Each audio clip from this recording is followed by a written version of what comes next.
We're going to go ahead and pick up where we left off with Product Zomboid. Just to be clear, I have added one new mod that I did see on Reddit that looked pretty interesting, which is the Daily Report Journal. Basically, it does, like, if you ever played a game like Stardew Valley or Coral Island or any of these games where you, like, get to the end of the day, you go to sleep, and then it puts, like, the little screen up that's like, you sold this much whatever, and you got this much XP, and you leveled up this. Like, it gives you a summary of what you accomplished in that day. It looked pretty cool. So I was like, alright, let's check it out. That sounds like a fun little thing. So you can go at the end of the day and it's like, you know, you feel like you didn't get anything done today. It's like, oh wait, I got like, you know, 200 XP in this crafting skill, and, you know, 70 XP over in fitness, and you get to still see those little wins. Anyways, let's pick up where we left off. I don't know why it's reloading the Lua, which means it's changing our mods. Because I'm pretty sure I got all the mods set up. We'll check when we get in the game to see if the mods are all set up right. It also seems like the kind of mod that is super uninvasive, where if we don't like it, I can just pull it right off and it won't hurt anything. Those UI mods tend to be relatively not a big deal. The ones you gotta be really careful about adding and removing is stuff like map mods and mods of change vehicles and items and that, because you get to some really funky stuff. So let's check to see what the mods thing says here real fast. Yeah, no, it's got it. That's fine. Alright, let's move you again, because you always forget where you're supposed to be. How close I am to the Partner Plus thing? 18 points. So, 3 Tier 3 subs, or do the numbers dividing with, like, Tier 2 and Tier 1. That was the only reason I wasn't going to push for it, and then I saw, I was like, oh, we're, like, right there. Like, that's very doable. Because early in the month, I was like, yeah, I won't do the push unless we get really close.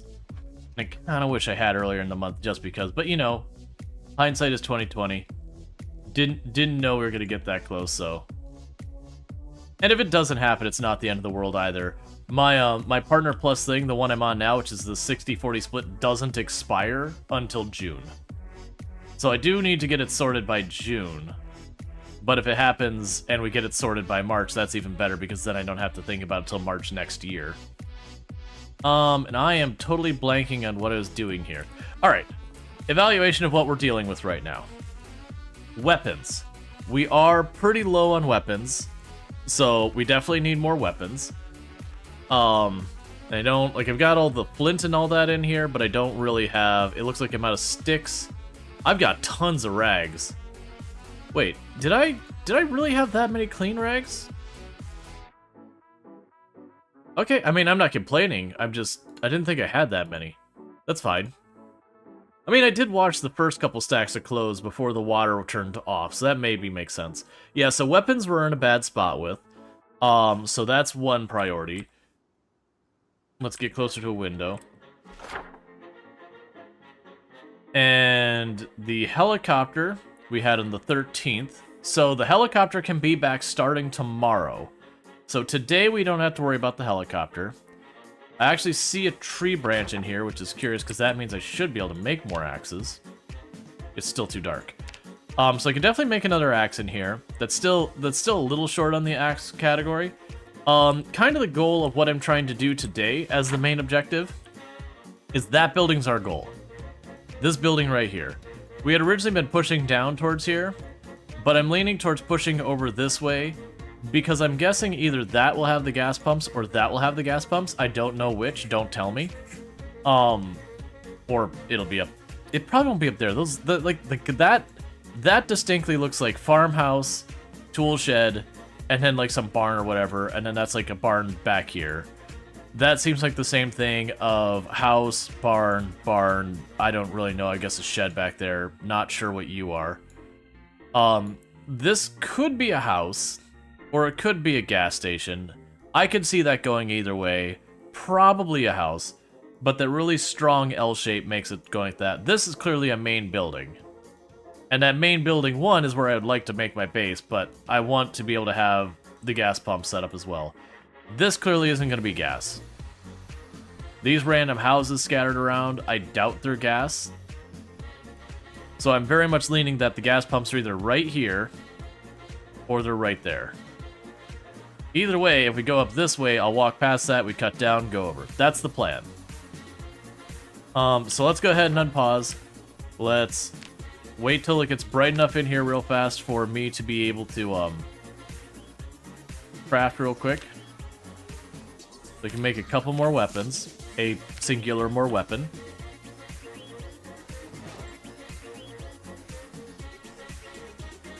And as you can see, last night we did have an intruder get into the house right at the end of the night.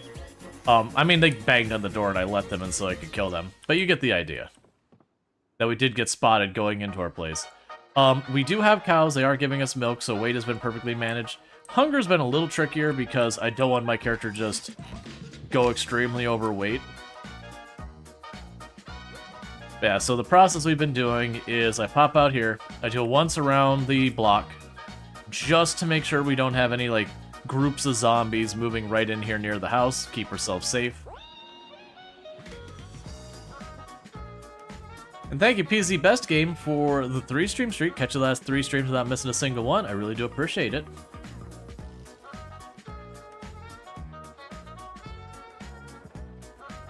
There we go. So it looks like we got nothing going on here. It also gives me an opportunity to forge just a little bit. So that I might manage to get ourselves a, we might manage to score ourselves some berries. Did I have anything edible in here? Oh yeah, I've got a little bit we can eat. Okay, that was literally it. And I've got all that butter and everything, but that doesn't do me good for this. Okay.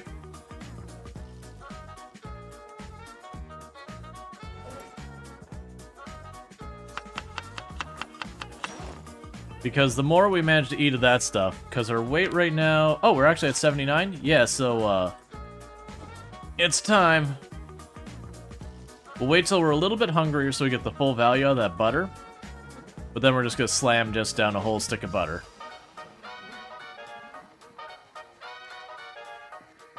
One appropriate name.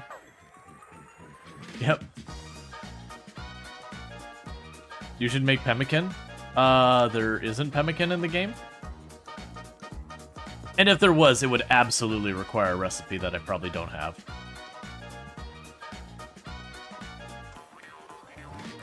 I mean, unless they added pemmican, which is entirely possible. Oh, I'm saying, I get what you're saying. You were saying it because it had to be said. I understand. It is a mod, therefore it can't hurt us.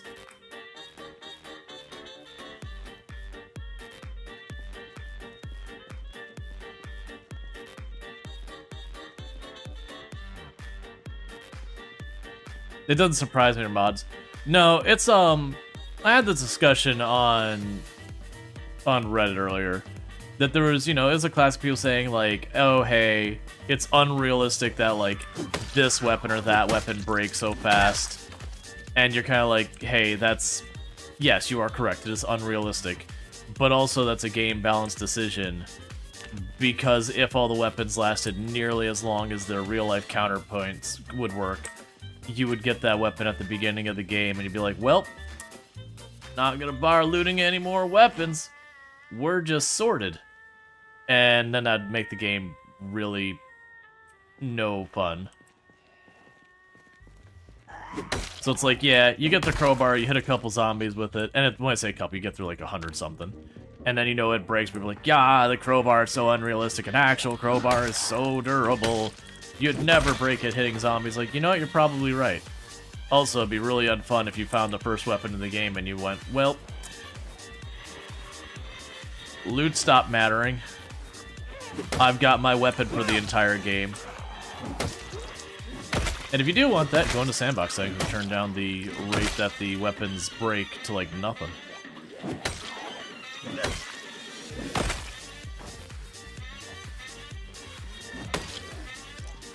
I don't know what changed, but we are being attacked from all sides. So some of these zombies moved around last night.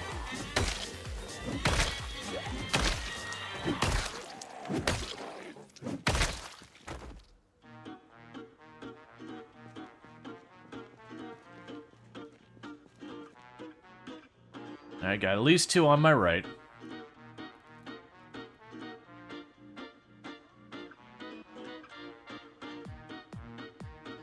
You smeared your touchscreen with cat's fish oil? Lovely. Sounds awful.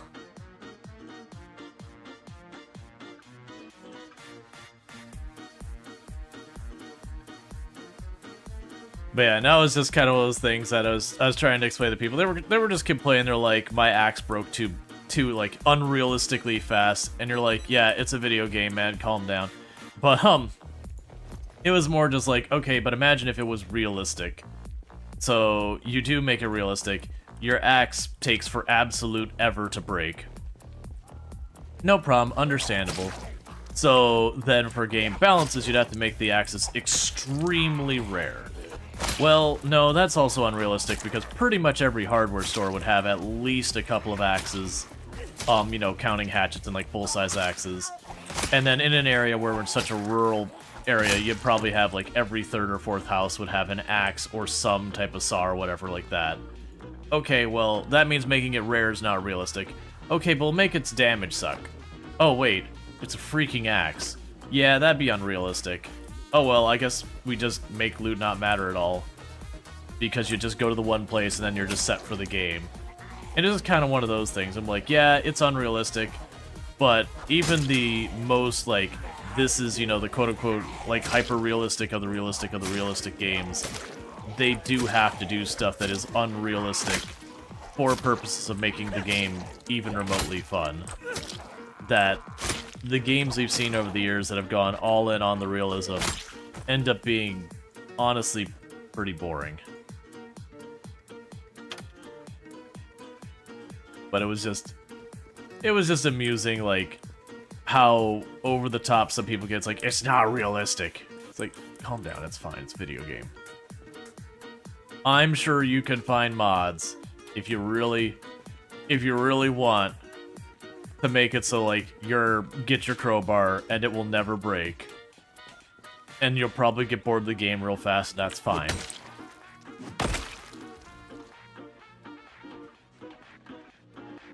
Self-inflicted problems. Okay, so that should be about enough that we should slam this entire stick of butter to stop that downward weight trajectory. Double up arrows, let's go. And just enough we about maxed out our hunger. Oh, please, please, please, please. Okay.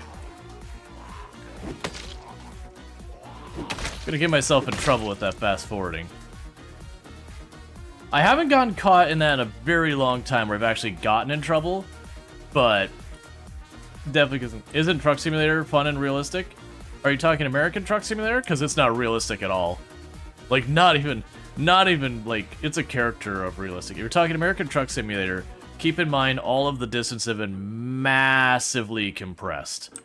They've also reduced how often you need to refuel your truck for such distances as well. They've also made the amount of money you make complete, like, even on the hard difficulty, they are exceedingly generous in how much money they give you. You don't have to go in and, like, you do your maintenance, and you don't be like, oh, time to do maintenance. Well, you're not allowed to play the game for a half hour to 6 or 7 hours to maybe 2 days, depending on the maintenance involved. You get the idea. So it does a lot of that. You also don't have to, like, I'm picking up the goods, let me get out the paperwork and fill out all the paperwork and then wait half an hour to an hour for the people to load up the truck to then, you know, get to the other side and fill out the paperwork and all that kind of stuff. Let's see, wish more people would stream playing with faster zombies. That's more of a challenge if, than seeing people stay away with. Do you mean the faster zombies like the sprinters, or do you mean the faster zombies like I have as fast shamblers? Because if you mean the sprinters, the big problem you run into with the sprinters is the combat in the game doesn't handle zombies that can move faster than the player very well. As far as, like, I know you can run faster, but as far as walking speed, it causes lots of edge case issues. And then there's no feeling of progression because, like, even as you get your stuff faster, yeah, you can kill some more zombies per day, but you have to approach every single group by killing them 1, 2, or 3 at a time and never, ever, ever change that for the entire playthrough. I've done all sprinter stuff before. I really don't like sprinters. Not for the challenge, but because you start the game, and 100 hours later, you're playing the exact same way the whole time. Because it just doesn't let you. But if you mean fast shamblers, that's just because right now, the way the game's implemented, they did make the zombies random. So you get some fast, some slow.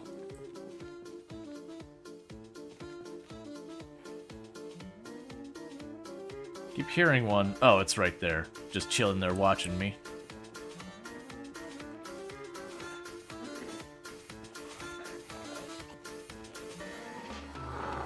I did see a thing about shivs. I don't remember what you said we needed, but it was interesting that, like, you can turn just about anything into a shiv. The thing I need to figure out is what's the, like, how good is a shiv in the game? Like, does it have okay durability or whatever? Because I genuinely don't know. They could be, like, really solid weapons, so we're definitely going to want to test that. I assume the toothbrush shiv is probably hot garbage. It's a flexible plastic shiv.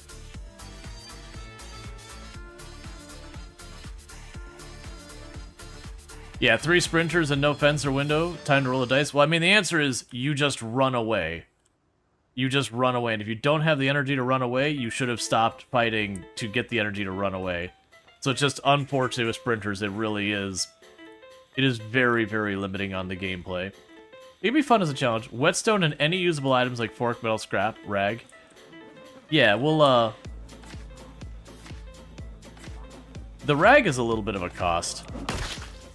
With us having more difficulty washing them right now.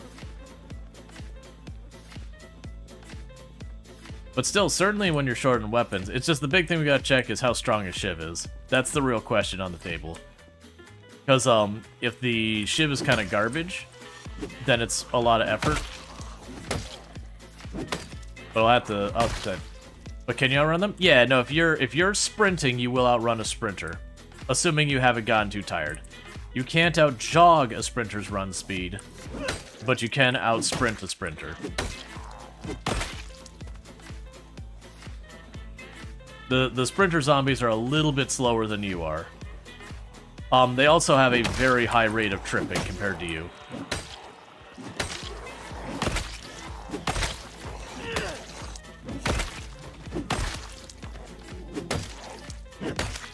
The problem is if you're fighting sprinters, and like every other pull, you're getting more than like 2 or 3 and having to sprint away. You're gonna kill like maybe a dozen zombies in the course of a full day because you wasted all of your energy running away from the zombies.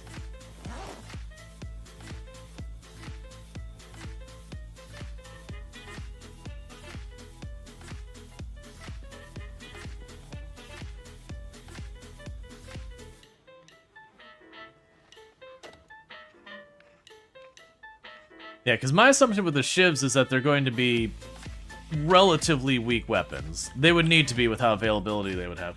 But the currently Animal Exodus has a Sprinter Build 42 record of 1 year, 2 months with 10,710 kills. That's actually ridiculously high.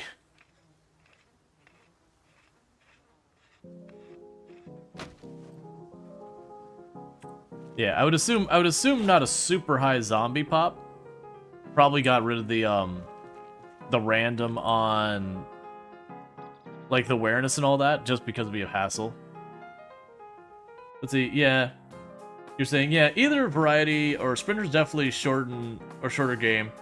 Let's see, you only have them active at night. Fast Shamblers is good daytime. Probably wouldn't last a week if it was all sprinters all the time. Yeah, no, I used to play Mr. Lamprey would run hardcore sprinter only servers. Thank you for the follow. Welcome to the stream. And I definitely did that a number of times, and I survived multiple, like, I can't remember if we called them seasons or what. But, you know, multiple resets I survived. I didn't survive all of them. I definitely died in a couple of them. Oh, someone asked about the world record? Yeah, so the world record I used to hold was the highest kill count run ever streamed, 135,121 zombies killed in 1 character in 1 life. With no mods changed, itemization, or vehicles. And it was on, like, really sweaty tryhard settings, so Apocalypse, but worse. You should put his command. I believe it might be under try record. I know I have a command for it because someone used it yesterday.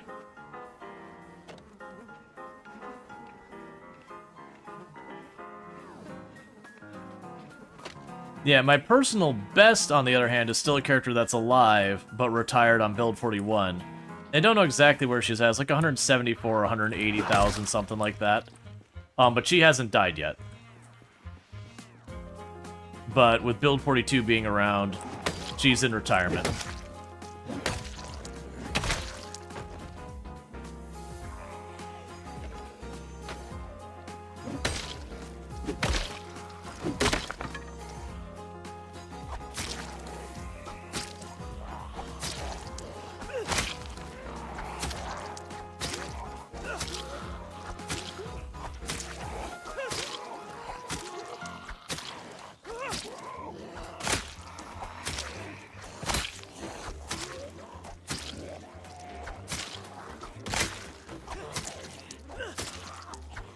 Okay.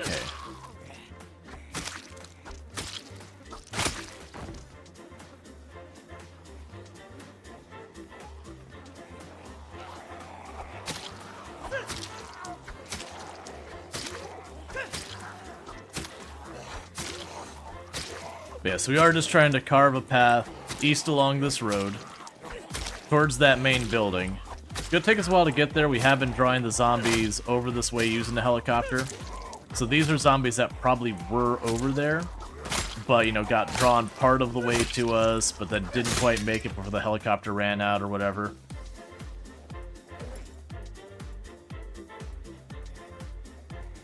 Alright.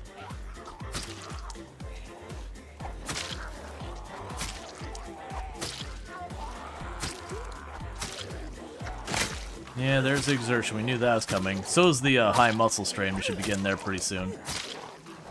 Character isn't quite proficient with short blades yet. They're at short blade 2, I believe. There's that muscle strain. Luckily, I think we're on the tail end. I thought I saw one more zombie, maybe two, after this group.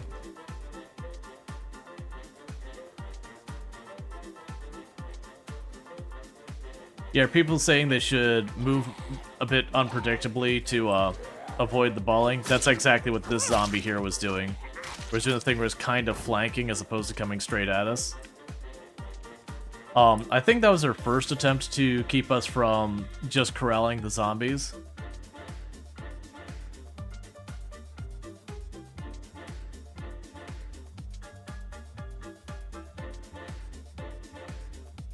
It just didn't work quite as well. You get rid of the stench with the gas mask? Yep, but I don't need to. The stench is not that big a deal, unless you're talking extremely high numbers and you're hanging out for them for a while. And all of those masks do penalize your ability to forge while you're wearing them. Let's see. What's the world record for the most living day in Vanilla Apocalypse? Is there any website I can check? I have no idea. I know Allison keeps a lot of information, but, like, living character in Apocalypse, I don't know. Because most people don't seem to really care about survived length so far as zombies killed when it comes to a lot of the records. I know there's characters that broke in 3 years plenty of times, and I think I've heard of over 5, and that's people that we can verify. Because you'll hear all sorts of stuff on subreddit, like on the Reddit and all that, and maybe not they're true. We've definitely had people who have made claims of, like, really impressive things, and then they give you information like, well, that's not even remotely correct. Like, people claiming there's like, oh yeah, I've killed a casual 500,000 zombies. I did it in about 7 in-game months. You're like, alright, well, that's just a bunch of bull is what that is. We've done the theory crafting on the maximum number of zombies you can kill in a sustained manner and all that.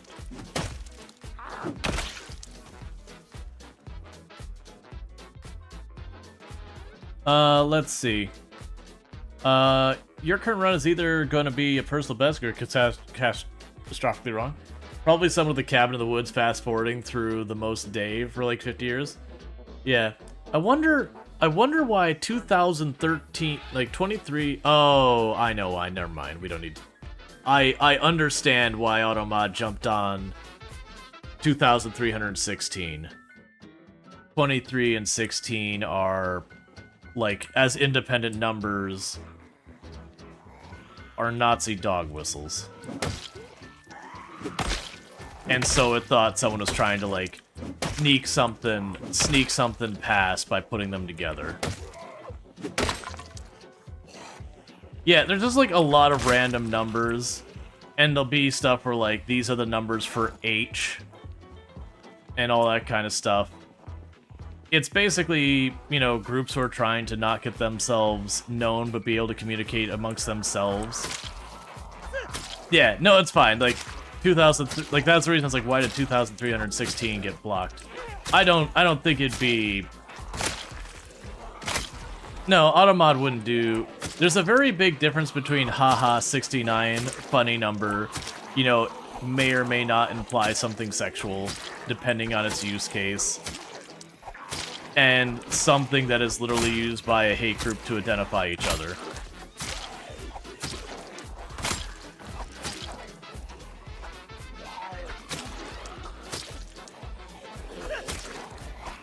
I'm still surprised Automod picked up on it. I don't think it needs to be auto-modded, which is why I added it as a thing. Because someone's trying that hard. 420 is also not going to pick up. Because that's not a problematic thing like, you know, racism, sexism, hate thing. That's just drug use.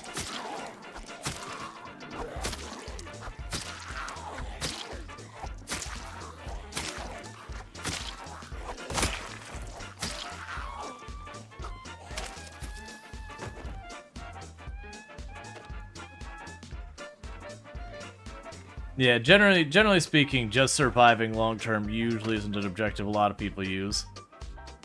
It's just one of those things. Living a very long time in Project Zomboid is actually extremely easy if you don't mind having very boring gameplay. Build a cabin in the woods as far away from the zombies as possible, and you can survive forever just fishing.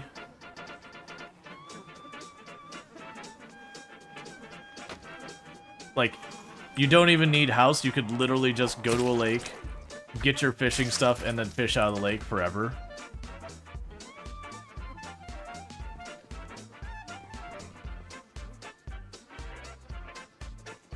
No, 42 wouldn't need to be auto-modded. I already deal with enough people being like, they shouldn't auto-mod that term, and you're like, look, man, like, it'll be after someone has said a term, it's like, hey, man, that term's actually pretty not okay. They'd be like, it shouldn't be a problem. It's like, look, come on, man, calm down.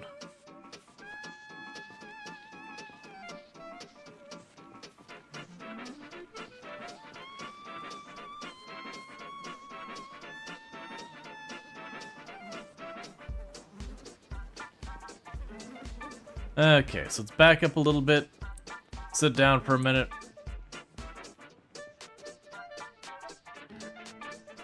Recover a bit. But yeah, so that's my comment about, like, the mask protecting you. We're sitting on all these corpses this whole time. We've been at, like, the second highest level of stink, just about. Drink and eat? I mean, to eat, yeah, but drink I'm not going to worry about. These aren't that big a deal until they get to extremes. They'll penalize your carry weight, but as long as I'm not going to, you know, overweight, overburden, that kind of thing, you can generally just kind of ignore them most of the time. And the reason I'm not drinking is I really don't like the new liquid handling menu stuff. And so I am deliberately not engaging with it unless I have to. You hate moodles? I mean, moodles usually signify a bad time.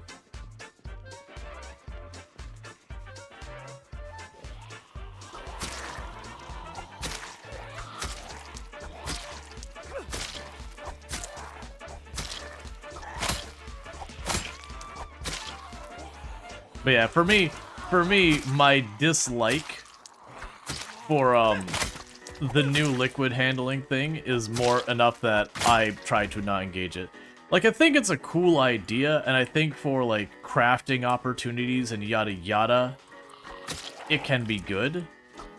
But the problem is that's all coming at the cost of making simple things like refill water bottle a huge pain.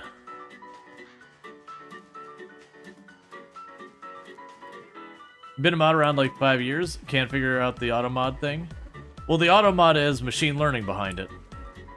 So the auto mod will try to find things that people are being problematic with, and it will programmatically try to weigh and be like, okay, this person said this thing, and then they very quickly got banned. Hey, we're seeing this as a trend. You know, okay, maybe this thing needs to be banned. They also do manually add stuff, like, proactively, so, you know, if someone comes up with some, like, new term as a new derogatory term that's catching on, they will manually add stuff as well. There's both human intervention and automation going on with it. But yeah, because of the automation, sometimes you'll have, like, a phrase that gets picked up by automod, and it just kind of catches on the wrong word. That, you know, it catches on words like the or whatever. It's definitely not infallible. But it's just like, a false positive is not that big a deal. You just hit a button, and the message goes through, and that's not a problem anymore. So the harm done from a false positive is pretty negligible. Whereas, you know, like a false negative, it lets something pretty appalling, but, you know, potentially go through, which is fine. That's going to happen too. But there is a lot of tuning that goes into those things. And then on top of that, you have people who don't want to get auto-modded who are saying awful things with awful intent. They are always playing a cat and mouse game of trying to circumvent whatever moderation tools you put in place. And we're not even talking, like, people say something that, you know, might upset someone. We're talking people who go into a situation with the deliberate and explicit intent to cause a scene. You know, the people you're definitely trying to put a stop to.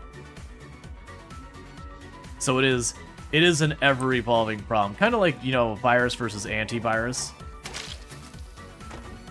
That each time antivirus comes up with a new trick to get around, you know, virus protections, the virus, you know, stuff will come along to stop it, and then a new strategy will become to circumvent those kind of thing.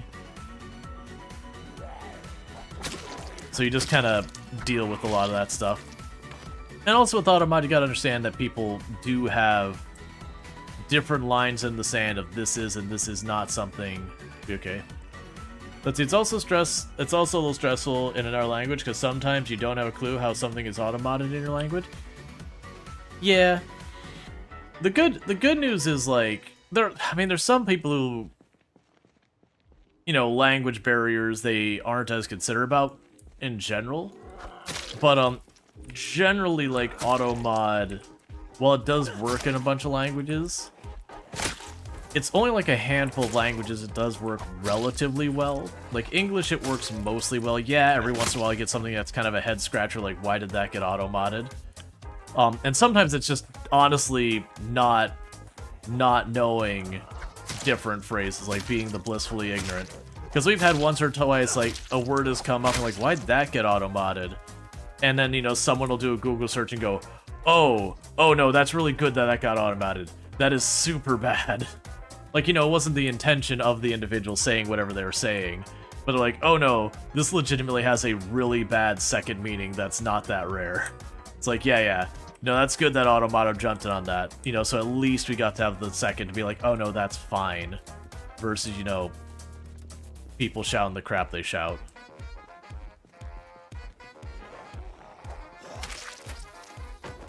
We've had that once or twice come up.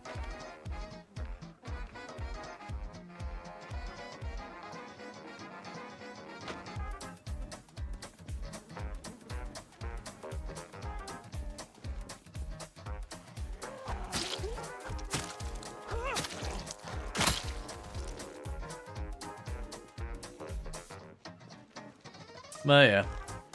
And it wouldn't surprise me if Automod gets turned up a little bit in the immediate times. We've unfortunately been dealing with problems on Twitch of an increase of hate raids and all that going on. Bunch of people from some not so good groups feeling all empowered right now. So rather than do something productive with their time. They're popping into wherever they think other people are that they don't like and causing a scene.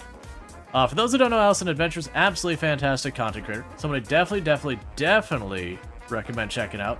Plays a lot of Product Zomboid, a lot of good times over there. Has all sorts of cute Froggo emotes, all that good stuff, and all that. Let's see. Yeah, and some of German abbreviations or similar English slurs, so you had to look that up. Yeah, no, and that happens. Like, that is one of those things that happens, and a lot of time it's innocent enough. Like, a lot of times it's not a person who is trying to use it for the negative thing, but the auto mod doesn't get context. So it's just like, whoa, I saw this thing that might be a real big problem. And we have, for the record, we have had people pop in here and genuinely say, like, really awful things with the intent. They get banned right away. But it's not like that's not happening. It's not super common, though. Because we do try and... Like, there's a reason I keep auto mod on, and I don't have it actually turned up that strict and all that. Hey, Red Hawk, how's it going? Thanks so much for the raid. I do hope you had yourself a good stream and all that. What were we playing tonight, and how did it go and all that? Like, and we've had people pop in and try and drop, like, really problematic links and all that. And it won't be like someone popping in and trying to have, like, a fair discussion. It'll just be someone popping in and making some political statement and then trying to drop a link, and you're like, yeah, man, here's the door. It's gonna hit you full force, buddy. Doesn't matter what your views are, that's not okay. How goes the run so far? It's going pretty good. We were just discussing moderation on the internet.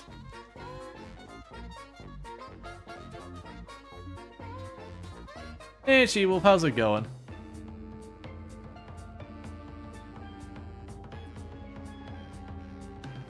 Do we have more axes on us? No. But I do have stuff for at least 2 more on me.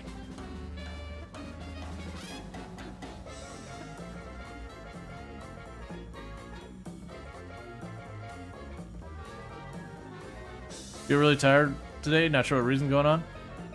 Could even just be as simple as the sleep didn't settle. No, so if you're seeing anyone who's playing on any type of high-level population, you're not going to see respawn. Not unless it's their first time messing with it and they just kind of don't know any better, really. It's just one of those things. For those who don't know, when you get to... It's like somewhere around 6 or 8 times pop, and you start hitting the higher population areas, you can't even theoretically outrun the kill rates.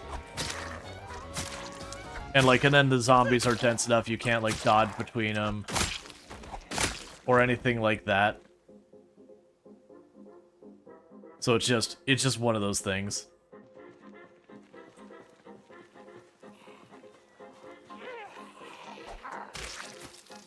Oh, we're sleepy. That's totally missing that. Just autopiloting killing the zombies, just in the groove. What about 4X? Should you turn off respawn? I personally would. That's kind of on that fence where you could make that work or not. But I personally would encourage, like, if you're turning up your populations more than just a little, I would definitely advise, you know, turning off respawn in those cases. On your normal populations or just a tiny bit higher, I wouldn't worry about it. So this is what I'm considering the main building. Let me go ahead and do the thing where I go like, this is the target or whatever. What was he using? Wasn't there an actual, like, target? Could have sworn there was somewhere on here, like, an actual target icon. Didn't we use it just the other day for, like, that's our destination?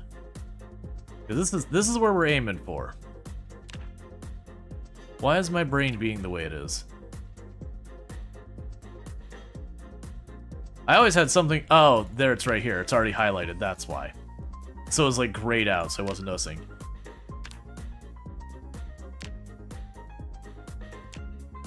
And we'll do this, just so it stands out for when people ask. I can be like, that one.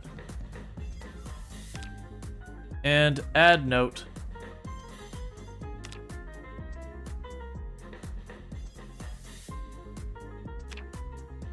There we go. Is that a hotel? Don't know, and don't let me know. I haven't been there yet, so we're gonna find out.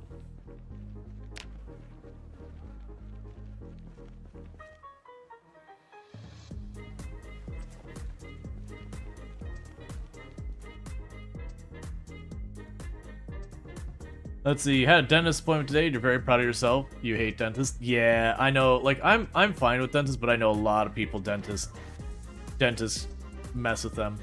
But yeah, obviously we're talking about being like, hey, certain things get automated because they're problematic, and things get mistaken as the problematic thing, and the person's like, what's the problematic thing? Like, we didn't have anyone type it in chat, nor do I expect anyone, but you know, don't type it in chat.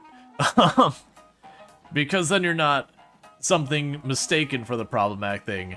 You're just going right into it.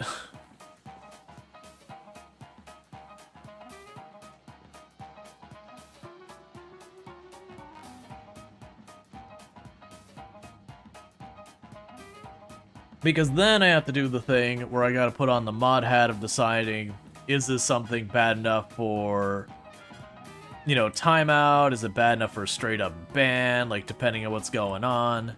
You know, is someone being baited into it? That kind of nonsense. And when I have to put on my mod hat, I don't like it.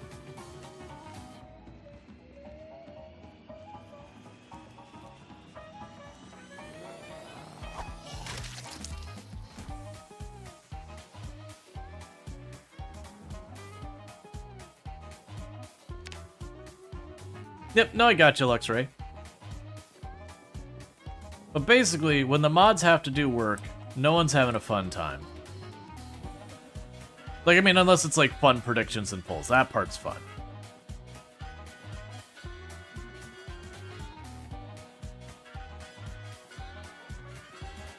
Yeah, it's not often we deal with that garbage. It's pretty rare. But it's not never. Every once in a while, you get someone in who just wants to cause grief. Thank you for the follow. Welcome to the stream.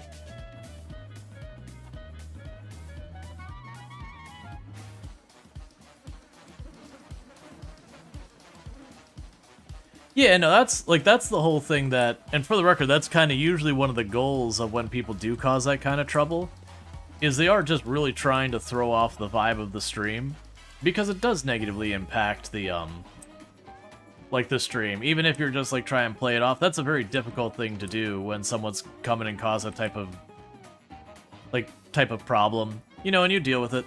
And ideally what happens is you just ban them and everything goes around smoothly, and the entire vibe of the stream keeps staying the way it is. But that's the reason why a lot of them, when they're coming up with things to say, they're trying to get stuff that's, like, really, really awful that's kind of hard to ignore. Because their whole goal is just to throw the vibe off. Because then even if they get banned, they still get the satisfaction of causing whatever trouble they were trying to cause. And unfortunately, one of the things that does work in my favor is a lot of those individuals do try and target, you know, less represented groups, that kind of thing, more vulnerable groups and all that. Oh yeah, and the people being like, it was just a joke, man. I did that once or twice, or so it's like, it was just a joke, and you just play being like, I don't understand, could you explain the joke to me? Like, I really don't get it. Like, I really don't get it, could you explain? And eventually they're like, well, come on, man. You just don't have a sense of humor. Because they have to explain the joke because it's racist or whatever.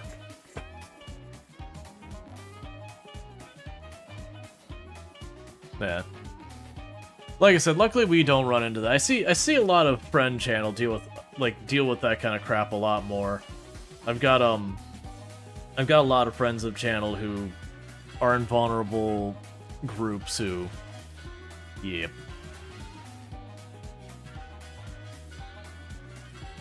Wow, I didn't realize this chat is so sensitive. Yeah, I've gotten that one before. Yep.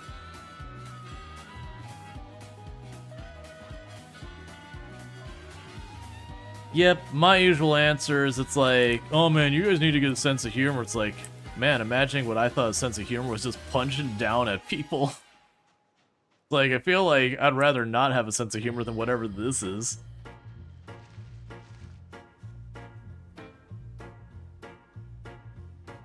Have you tried some wordplay? Some witty banter? Considered some, you know, tongue-in-cheek?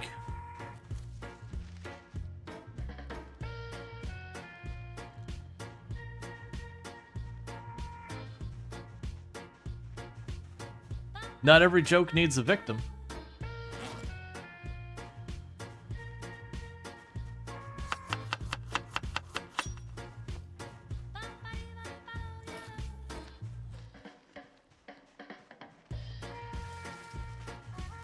Let's see, what counts towards the part of the PUT program? You're curious because you said you need 18 points. So, tier 3 sub, sorry, it's tier 1, 2, and 3 subs you buy for yourself are the only things that count.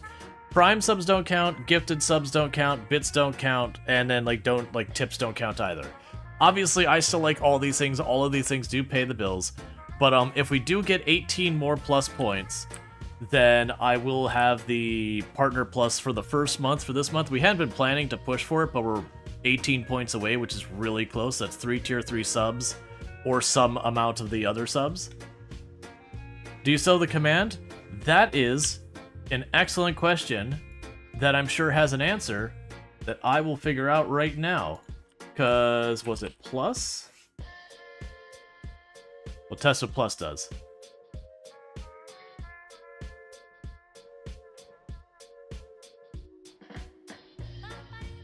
Okay, so that can be changed. That was the command. But some of that information isn't really relevant anymore. Because, like, starting May 1st...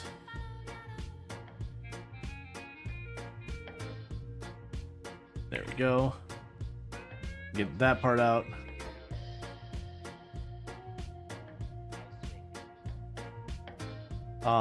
We could change this.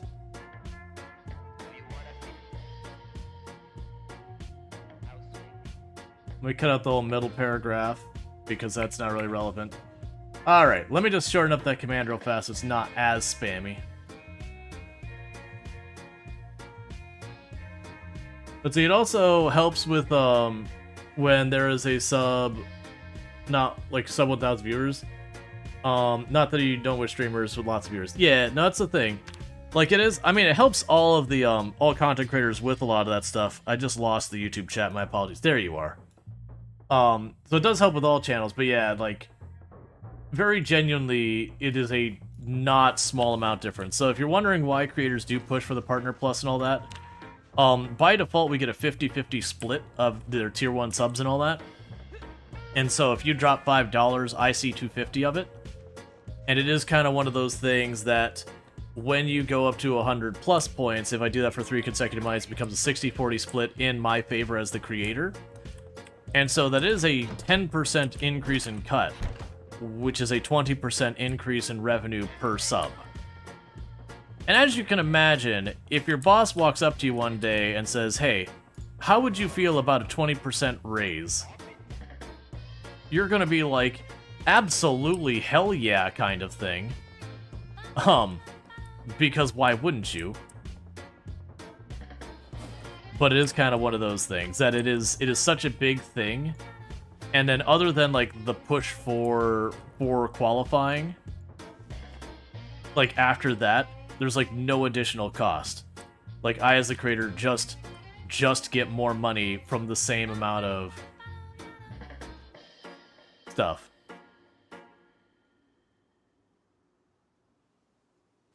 Let's see, take some active work for streamer mods too. You don't actively show the door to trolls, calm people, will leave and look the other way. Oh yeah. There's a saying we have in content creation is that you pick your audience. You can pick your audience by moderating, and thus saying these individuals' behavior is not welcome here. Or you can pick your audience by not moderating and getting rid of all the individuals that they bother.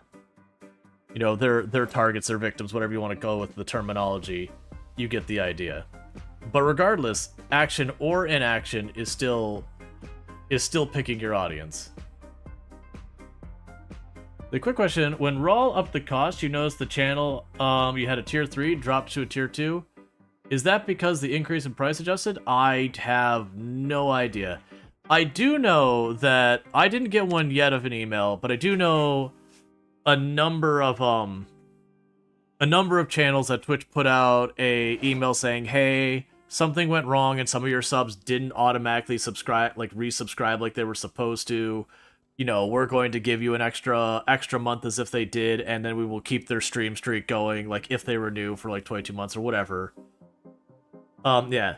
No, that's the whole, like, don't feed the trolls. That's the entire thing. When someone pops in and cause trouble, you just time them out, ban them. And if you're going to give them anything, it would be like, hey, we don't allow that here. Move on, like that kind of thing. It's really tricky to get caught up into the discussion about whatever problematic thing they've done, because it does pull you into that area. But there's definitely a juggle and balance you do with that. When someone creates a problem about going, okay, is it something to make a talking moment? Like, you know, when you have your kid cause trouble, do you take a minute to be like, hey kid, you know, we don't do that? Or do you not engage with it to not give attention or whatever? And there's always a juggle with that. Yeah, so we trying this mod out for the first time today. This is the daily journal. And so what it was saying is, on day 45, and it's cool that it keeps a record, I didn't realize it did that. But on day 45, we did get 50.8 XP on our axe, we got 2.9 in cooking, we got a little bit electrical, we got 384 XP for our fitness, scavenging we got a little bit, which is foraging, that just must be what's on the back end. We got a little bit of maintenance, a little bit of nimble, a little bit of small blade, and a whole lot of strength. We lost 0.2 kilograms, and I have no idea what the score is about. Okay, I have no idea what the score is about. Either way. Yeah, no, I got pointed to me by a couple different people on Reddit, and I was like, you know what, that's a really cool mod. I actually really like the idea. Yeah, no, I think the score is just flavor, that it does some calculation, like how much XP did you get, you know, and then add some like extra little nudge on top of it based on the zombies killed or something. It's probably got some math there, but it's probably not that complicated of math. Yeah, no, it looked like a pretty cool idea for a mod. Okay, so we've got 3 of those. To replace some of the axes we broke yesterday. Alright, so today is the first day that we can potentially have a helicopter show up again. Because with the settings we have, which is sometimes helicopter, the helicopter does happen roughly every, like, it usually happens between 12 and 14 days, but it can happen as frequently as every 10. Oh no, where's my radio? There you are.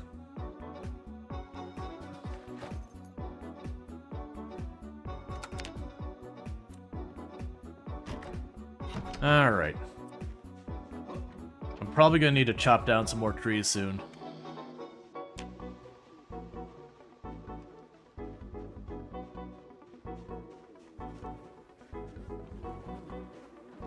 Oh goody, the helicopter's such a pal. I know, right? Best buddies.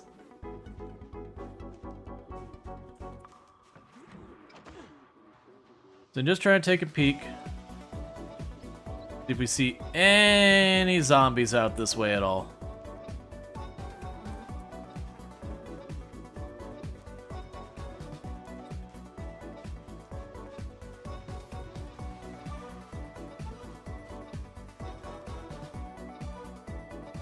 Okay. Let's play it on the safe side and get ourselves a little bit more weapons before we're basically out. So I'm going to put my back to the direction I expect to see the zombies, because that gives me the most chance to react by running this way or this way. The way you don't get any reaction time is if the zombie comes straight through the tree.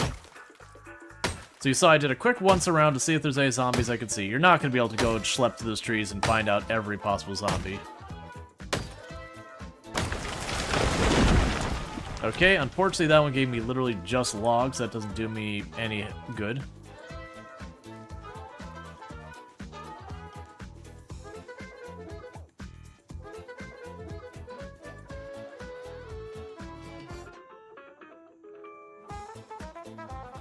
Did you clean up the mess with the other helicopter? Yes. Oh, did you know that the Nox power is out? Yes. Alright, so unfortunately that one gave me logs. Logs don't do me any good. What we want is branches and saplings. That tree down there will probably give me 4 or 5 branches.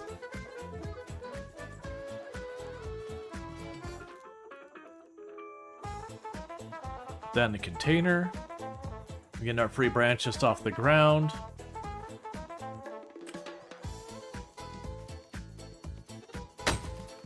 Nice big open area, so I'm only in danger if the zombie comes straight through again from this side. Anywhere else, as long as I don't just, like, hesitate, fumble, not pay attention, we're fine.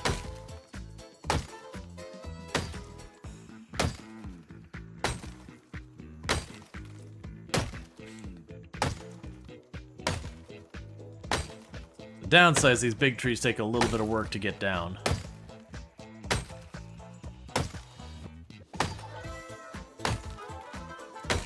Alright. I am kind of glad that they got rid of your axes taking damage chopping down trees.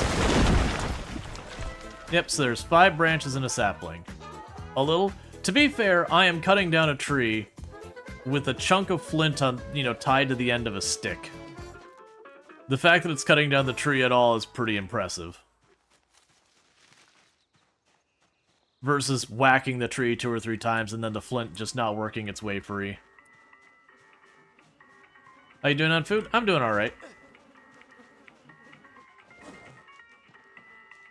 Like, I don't have anything but the butter in my pocket right now, but when we get hungry again, I'm gonna slam another stick of butter and we'll be good.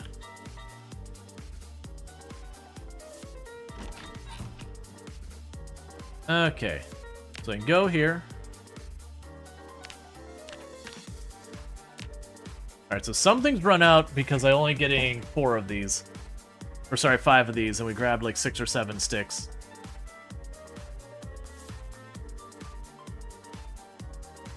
You think you just threw up a little?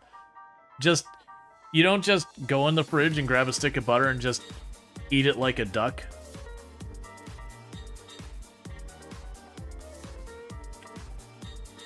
Got all that wonderful backpack grit.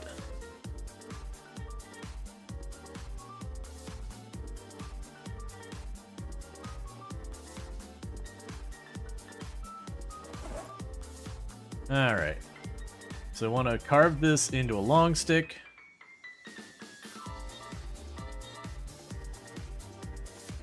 Alright, that must mean I'm out of flint.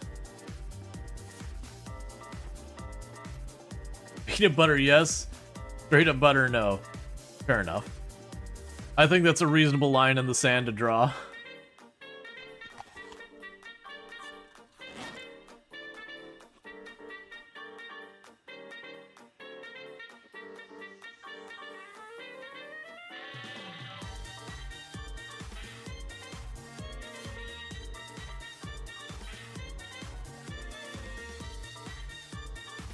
Carve what into? Oh, it'd be carving their branches. Yeah, we won't worry about that right now. I might need those for other stuff. Yeah, so the downside is I am running out of flint. Which I do actually have a pickaxe to go get more flint. And I do know where there's a bunch of flint modules, nodes, mining sites, whatever you want to go with.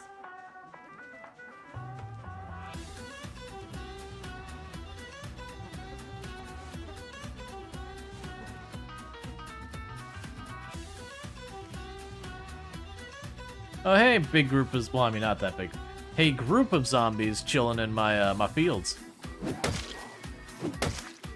Strong no soliciting policy around here.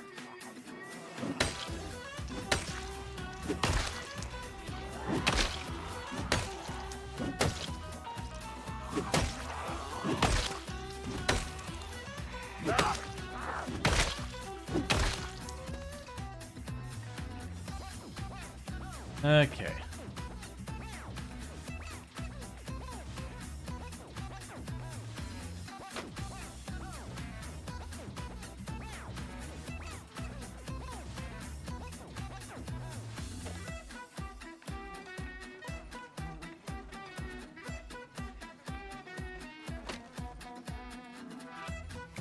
Cool. And we can grab those and move on.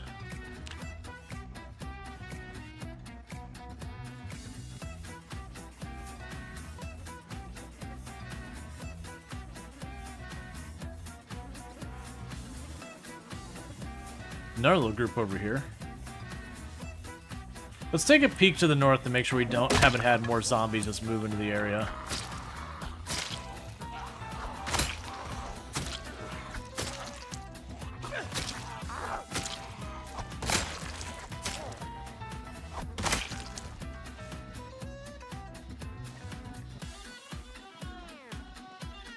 Oh, so it's a broken one. You may keep that on your body.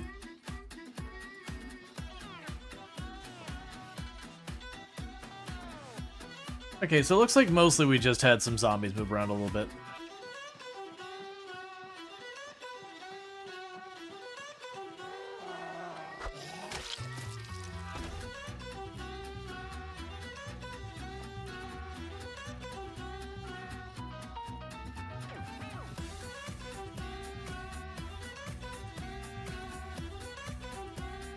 Looks like they've got some down here as well. These are the ones right by where we live. We want to keep our area clear. Because these are the ones that end up being real problem makers after the helicopter. They get stirred up and then they're just chilling behind your house. You get by like a little too exhausted because you overextended or whatever. And then instead of being able to, you know, get through everything just fine, you got real problems. I'll see there's a chunk of flint down there.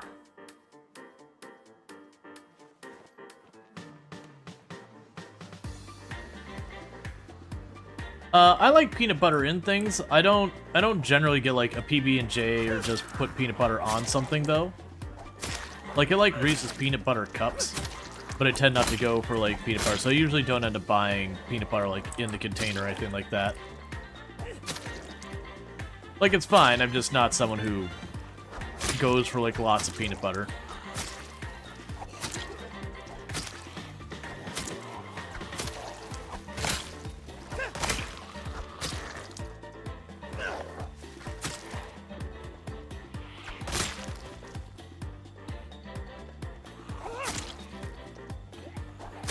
Catch up with Chad in just a minute once the zombies chill for a minute.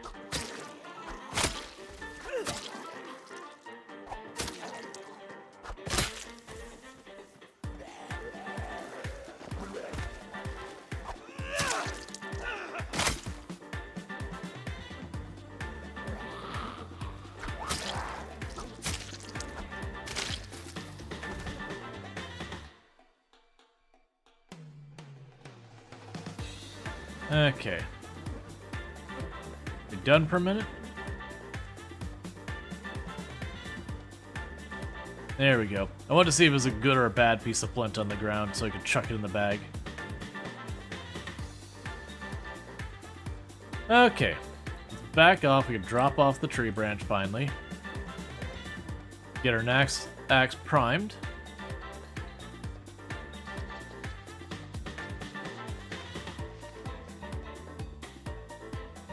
You actually after me, or are you just chilling?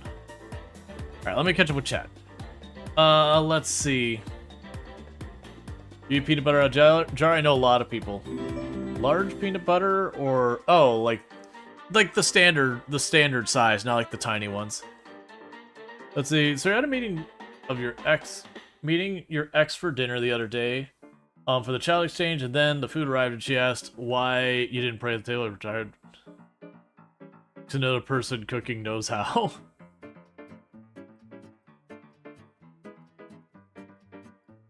Reese's are so sweet, at least too much for me. Well, that's kind of one of my big thing with a lot of peanut butters. A lot of peanut butter here in the US has stuff that makes it very sweet. And I just don't have much of a sweet tooth. I tend to be the kind of person I would much rather have like tortilla chips and salsa, or something with hot sauce on it, or you get the idea. Those are when I go to snack time. That's where I tend to gravitate. Not so much on the sugary sweets. Way more onto spicy.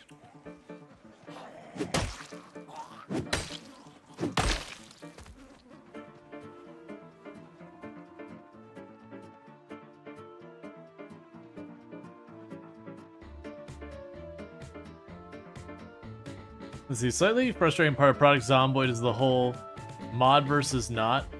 You love that we have had so many mods that fix things, but it's hard to parse what the game vanilla sometimes for veterans of the game. Yeah. Well, it is a thing that, like, it happens more in RimWorld for me than in Product Zomboid.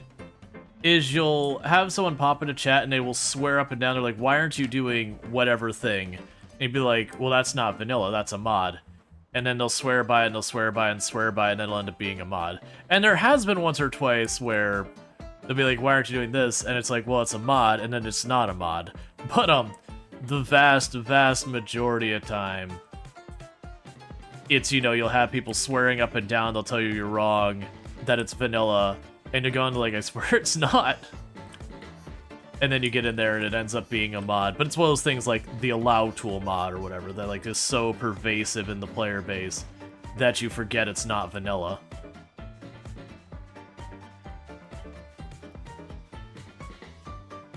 The good news, at least doing it like live on stream, I can pop in real fast and be like, no, here, I can show you it's not an option that's available. Versus like when you get in like the YouTube comments, that's like, you'll be like, no, that's this other mod, and I'll be like, no, it's not. And you're like, okay, man. Like, I don't know what to tell you. Allow tool, that's for RimWorld I was talking about. The same thing happens in Product Zomboid where people ask me like, why aren't you using this tool or this weapon? It's like, that's not vanilla. And I'd be like, oh. And it'll just be, it happens to be something that's there, like a very popular mod that they've been running pretty much since the beginning that they just forget. Yeah, the common sense mod would probably be one of the equivalents for Product Zomboid. There's a lot of stuff. Like, I've had a number of people ask me like why I'm not throwing the bodies out the window. It's like, that's not something you could do in vanilla. There's nothing wrong with the allow tool mod. That's what I'm saying, is so many people use it that people forget certain functionality in the game isn't in RimWorld base, it is part of the allow tool. And so you'll have multiple people swear to you it's vanilla, only to be like, no, here, it is the mod, here, like, let me turn off the mod real fast, and then now that option's gone, they're like, what? What? Like the cleaning zone and all that. I remember, not an argument, but someone was saying like, hey, you need to set a cleaning zone. It's like, that's not vanilla. And they're like, yeah, it is. It's like, no, in vanilla, your home zone is your cleaning zone. There's no separate thing. Like, yeah, you just say what zone you want to be your cleaning zone. I'm like, no, that's a mod. That's what I'm trying to tell you. It's like, with a mod, you can do that. And after you go like that back and forth after a little while, you finally go and be like, all right, fine, here's where that option would be. I'm not finding it. And they're like, what? It's like, yeah, it's a mod, man. I get it, you've been running this mod for so long you forgot it's not a mod. But it's a mod. But it happens, it doesn't have, I don't want to overstate it like happening all the time, but it usually happens once every couple of months we'll have something like that. But it's usually RimWorld is the one I see the most. Product Zomboid, it does happen sometimes, but not quite as often. But every once in a while. Like, I'll be told to rip something and you can't rip it because that was a mod that added it. Or like, why am I not using my knife to open the jars? Like, it's a thing now, but in Build 41, I had a couple of times people like, hey, you can just use your knife to open the can. You're like, no, that's a mod. Hey, Warren, how's it going? Can I get a shout out for Warren33, by the way? Yeah, no, we were just talking about the whole thing where you'll have stuff that is like, they're in those mods are so pervasive in the community, like the allow tool and all that, that, you know, you'll have someone ask you why you're not doing something, and you'll be like, well, I'm not running that mod. And it'll be like, no, no, it's vanilla. You're like, no, no, that's the mod. You know, and it's the mod in the long run. But I was just using RimWorld as the example because that was, allow tool was always the one that got me. And for those who don't know Warren, absolutely a fantastic content creator on the platform, plays a lot of RimWorld, also been playing some Project Zomboid as well. So definitely good times, regardless of which game they're playing. So definitely check them out, all good stuff. Yeah, use the FNC display mod for all your international friends. Yeah, I do as well in the in RimWorld. I haven't actually looked to see if there is one for Project Zomboid. I guess for me, because temperature matters so little in this game.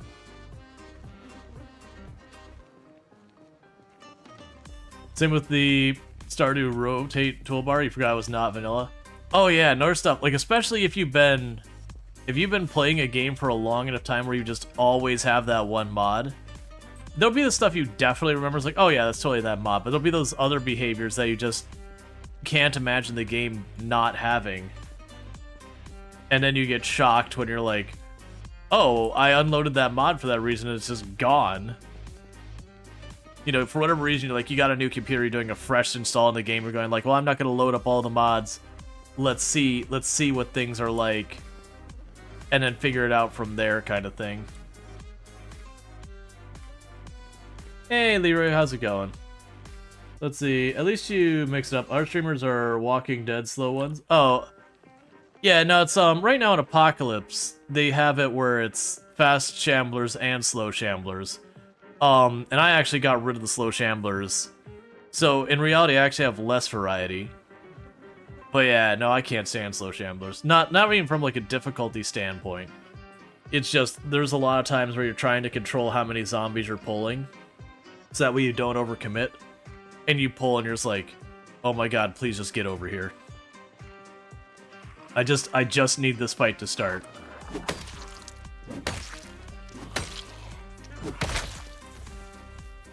Let's see, common sense of Project Zomboid is like that. Always people saying, why not just open it with a crowbar? Maybe one day, but the devs have other concerns to appreciate them. Well, and sometimes there's even, like, balance considerations. Imagine if you got the crowbar and it could just pop open any door. And it's like, that sounds pretty awesome, but, like, that makes keys kind of a moot point. And there's, like, little things like that that's like, yeah, in reality you could certainly do that, but, like, the devs have genuinely, you know, genuinely made the decision, well, we don't want it to do that because there's this balance consideration we gotta take. Or, like, suddenly that makes this one tool so much better than the other tools, and therefore we gotta balance around it, which means making that tool even more rare, or, you know, making it lose a ton of durability doing it, or whatever the counterbalance is. And you get the idea, and sometimes, like, you know what? Or we could just not give it that functionality. How do you make the zombies faster? You go into sandbox mode when you start, and they'll have I think the tab is something like zombie lore. But when you're going into your settings, they'll have, like, it's something like zombie walk speed or whatever. And you can choose between slow shambler, fast shambler, like both, or I think random or sprinter or whatever. And all that kind of stuff. Where it says, you found and you broke 5 crowbars so far on zombie skulls. You regret nothing. Yep. That's usually the complaint when we get into, like, items not working the way they do in real life. It's usually people complaining about breaking crowbars on zombies. And they'd be like, crowbars are more durable than that. And you're like, you're right. But also, it'd be really boring if I got my one crowbar and then, like, I'd basically won the game, so far as loot goes. At least it'd be boring for me. I would be, like, I already talked about the fact that loot stops mattering by mid-game, which is a little bit of an exaggeration. But that kind of thing would make it matter even less. Yeah, and they do already last a really long time compared to other weapons. So I feel like that does the whole, like, honoring the fact that they're, like, super duper durable, while also not making them horribly unbalanced. Because it's always boring when you get into that game where it's just like, this is the best weapon. Oh, well, what about this is the best weapon? There's no second consideration. This is just the best weapon. And then every time you see everyone playing it, they're using that weapon, you're like, oh. Okay. And it kind of feels like you just should go through and delete all the other weapons because they just make the file size of the game bigger, considering no one uses them. So I really appreciate that Product Zomboid does make those decisions being, yeah, that's unrealistic, but we're going to, you know, change that anyways.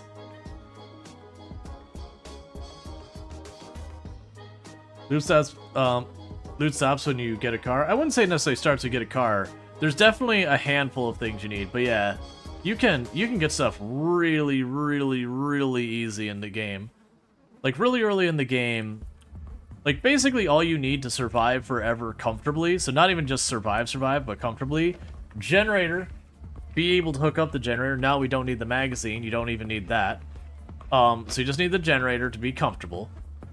You need those early game weapons just till you get enough maintenance or crafting skills or whatever to be able to make stuff. Which does, you know, does have at least a little bit you gotta put in to get there. How's our weight going? Oh, it's time to slam another stick of butter. Probably time, like, we slam this stick of butter and then we'll slam another one. Did Smoker used to make the character cough? I honestly don't remember. I didn't like Smoker the few times I took it just because I found it obnoxious. Like, it was a good trait in Build 41. It was a very manageable trait and all that. I just really didn't want to deal with always having to have my SIGs with me and all that. Especially with, like, my 0 to hero stuff. It's just another thing in my very, very limited carry weight to drag around.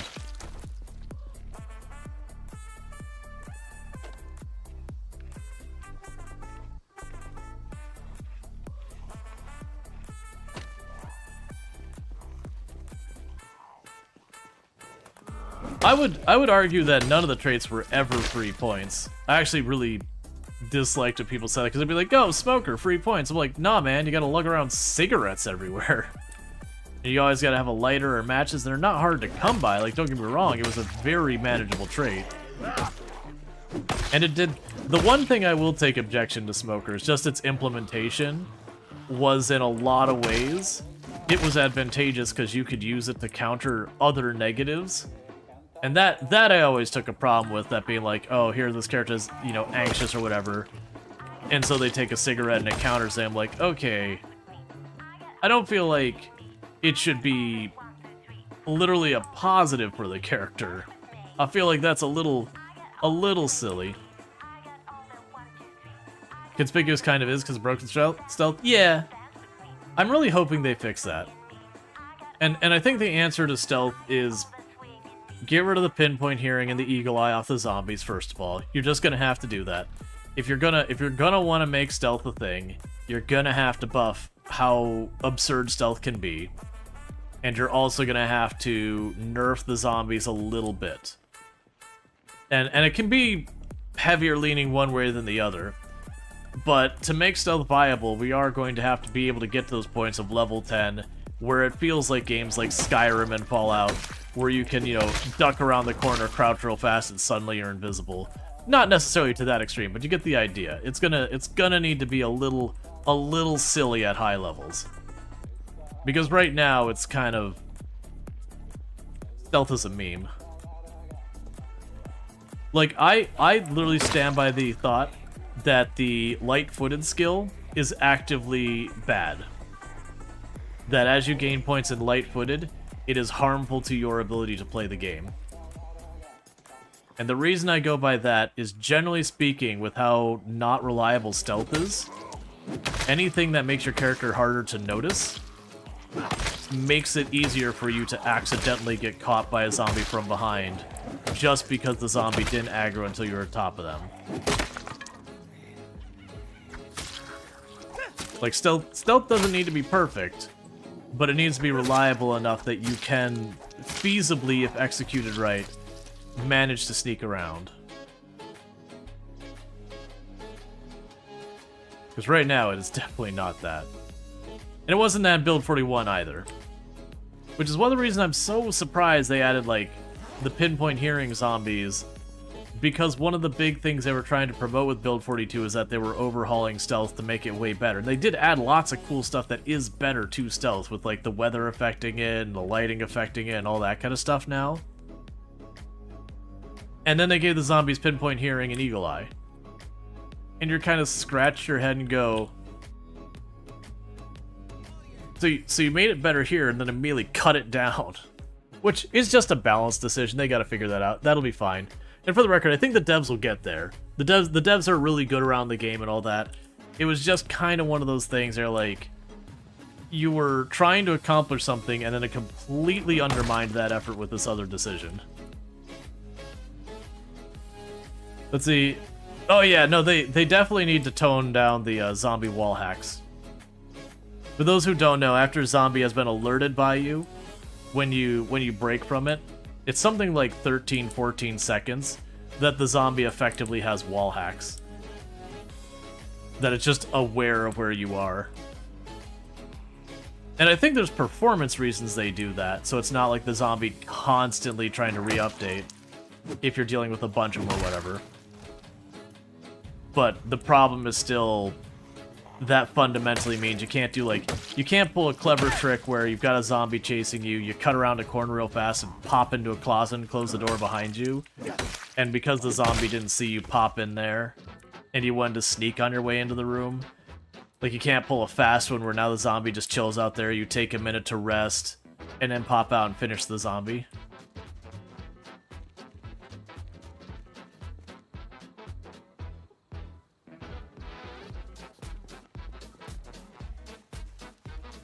Yeah, no, stealth needs a buff, and I think in order to accomplish that, zombies are going to need a nerf, unfortunately. Which I think is honestly fine. I think the pinpoint hearing is just silly as a default setting.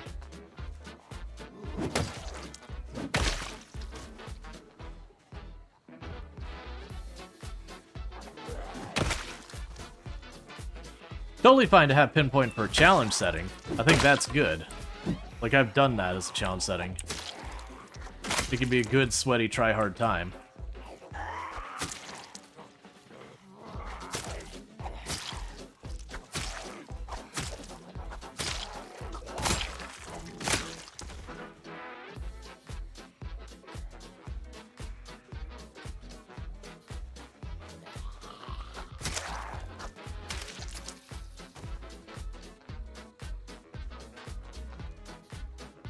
Alright, so we're gonna need to back up here to go and get our character back to rest and all that.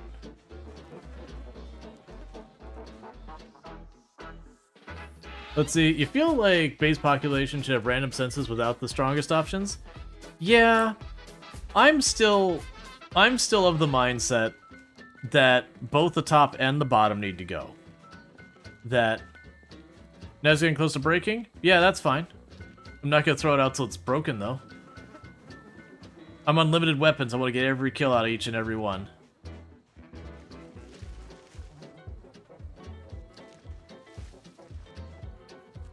But yeah, no, it's I'm still of the mindset that way it should work is if they want to have that variance just so you can't quite bunch up the zombies, because I believe that's the goal they're trying to accomplish with the random, is so it's not quite as easy to Pied Piper the zombies or corral them or all that stuff.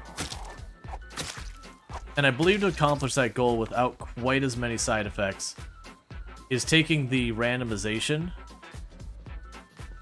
and with that randomization, instead of making it quite so large and broad in how far it goes, I don't see clay anymore. But instead of making it quite so broad like it is, having it again just be like plus or minus, you know, 5, 10, 15, 20% off of some baseline. So like you could sit there and choose like normal, and there'd be like a little variance from there. You'd have a range, you'd like have a good, like say it's 10 range, like 10 tiles is the normal hearing distance. You'd have some with 8 and like some with 12 or something like that. You know, and anywhere in between. Versus right now, it's like depth of hearing range is like here, if that. And then pinpoint hearing is beyond the edge of the screen. And then regular hearing is somewhere in this ballpark. And you get the idea. Is it just such a wide range that it makes it really difficult for the player to be able to understand the kind of circumstances they're getting into. It feels like the zombies just home in on you. Even though that's not what's happening. And thank you, Senji Cookie, for the 365 stream streak. Catch the last 365 streams without missing a single one. Which is absolutely absurd, friend. So thanks so much for that. I really do appreciate it. I do hope you've been enjoying the last 365 streams, which before people were like, man, that's a year of streams. Considering, other than recently, I normally stream 5 days a week.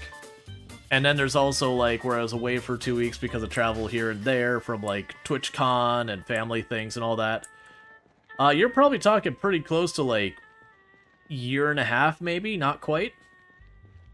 That is a ridiculously long time to catch every single stream without missing a single one. So thank you. You have not been enjoying them. You just hate watch. It's like I frickin' love being angry. Just this cortisol feels real good in my veins.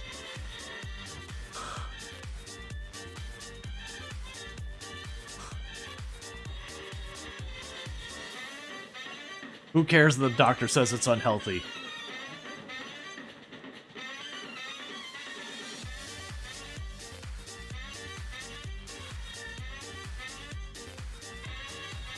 No, any of my mods are free to go. They just gotta get over the razor wire, that's all.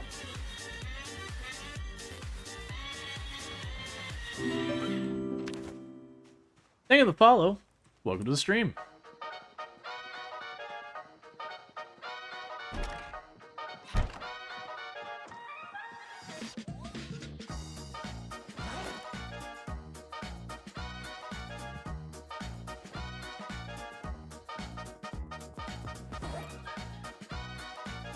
Let's see here. So we can drop you all here. And I'll catch up with chat here in just a moment.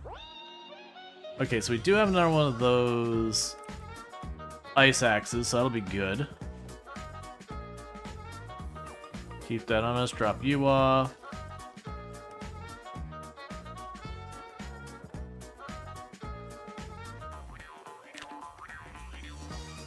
Yeah, it's too dark already for me to do more there.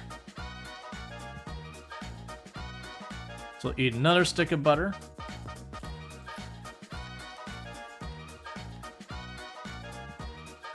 And thank you so much for the stream streak. I really do appreciate it. I do hope you have been enjoying the stream. Let me go ahead and check. You're imprisoned in Rual's walls. You don't keep them chained to the basement? No, this is Florida. I don't have basements here. They'd just be underwater. I mean, it hasn't missed one of the streams, got messed up on occasion. Honestly, that's, like, as much of it's a testament that Cookie has tuned in. Just the fact that you have managed to dodge the random things just breaking with the stream streaks for this long is really impressed me so much. Like, it's not something you actively do. But man, like, the number of people who have managed to be here like every stream, and I've seen them here, and just lose their stream streak because the stream streak thing gets buggy sometimes, is a whole thing. Alright, so let's go ahead and sit here for a moment. So I've got, what? 2 stone axes, a stake, 4 spears, a paring knife, a trowel, an ice axe. So we got actually a decent number of weapons. We did slam another stick of butter to have our weight going back up. And all that. Alright. So let's see what our report for today is. Okay, so we killed 94 zombies today. We got a bunch of axe XP, we got a bunch of fitness XP, we got a bunch of strength XP, and a little bit of a whole bunch of other XP. We lost a little bit of weight and all that stuff. And the average kills per day just keeps on climbing.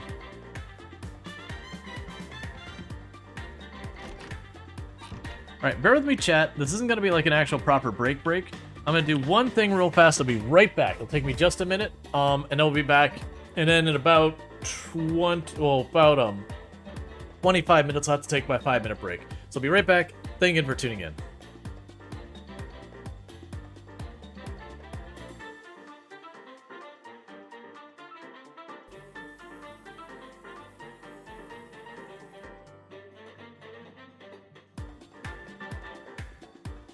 You're showing me that this is perfect. Don't worry, chat. My paint job is perfect. My paint job is definitely not missing anything. The game says we're done here. I especially like, it'd be one thing if it was literally like that was painted, this is nice and uniform, except they got a bunch of like splash over here. Hey, I'm not gonna argue with the game logic. It's perfect.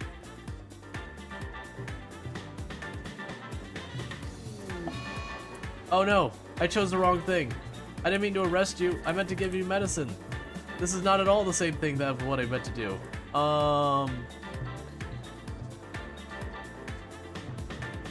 Whoops. I unintentionally did a literal kidnapping. Alright. Hey, train, could you not? Hey, train, please. Train. No. This is not my stop, train. I don't want to go this way. Let me free. Alright, so we're going to... Oh, God.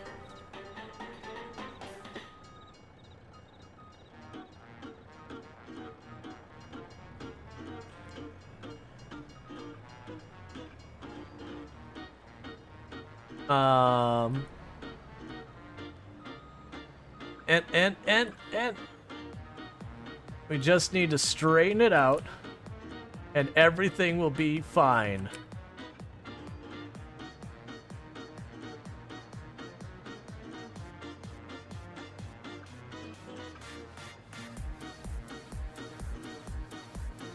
Alright, I'm gonna do something I know is not gonna end well, but I'm gonna be cursed until it happens. Okay. Really going, you know what? That's gonna be an immediate problem. I can't move. I am physically one with the emeralds. The emeralds are me. I am the emerald. Help. I regret this decision. Unstuck. Yeah, let's roll the dice. 60% chance that things don't go terribly. 40% chance that they do go terribly.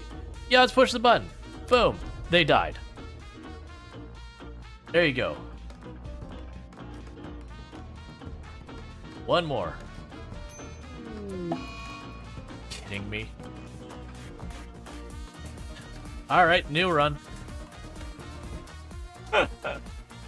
The chance of actually getting tapped out and killed like that were very low with a regular club. That's some BS there.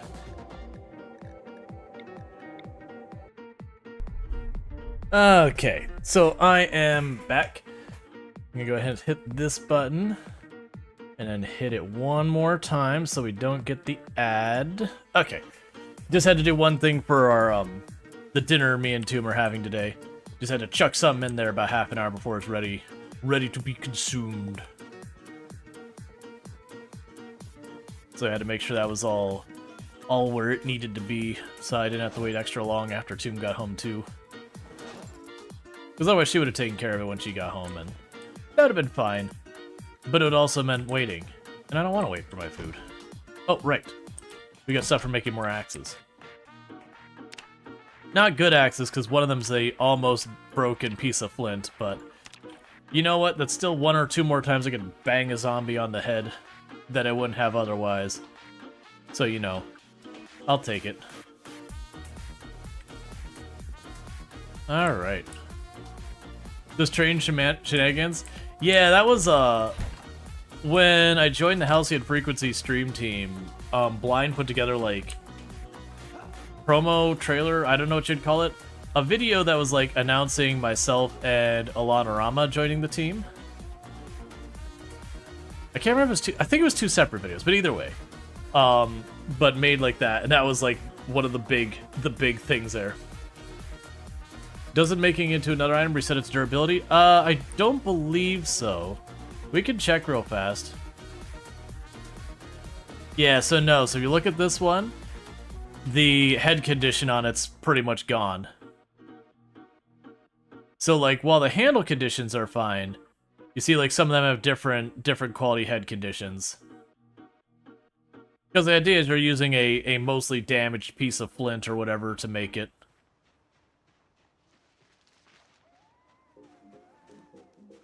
You can repair some items? Yeah, you can. Use the first one? I mean, I'll use whichever ones.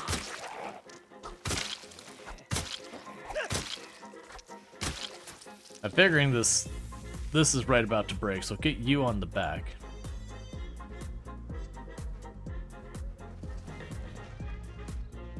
Yeah, since this hunting knife is just about to break anyways, I figure we go ahead and do that breaking it part. Well, let's check this field we're keeping clear for the helicopter. See, a group of zombies has moved up here. Because this is what we've been doing to the helicopters, just day after, or not day after day. Each helicopter that rolls through, I've been taking it up here, and then we spend a chunk of time after that just killing any and all zombies that showed up.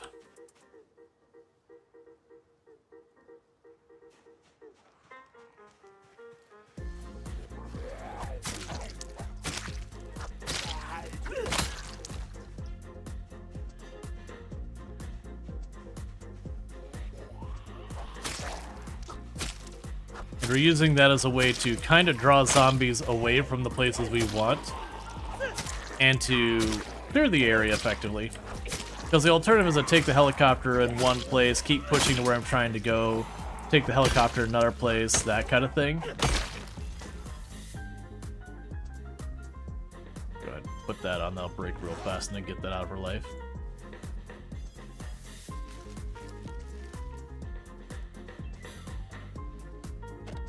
Alright.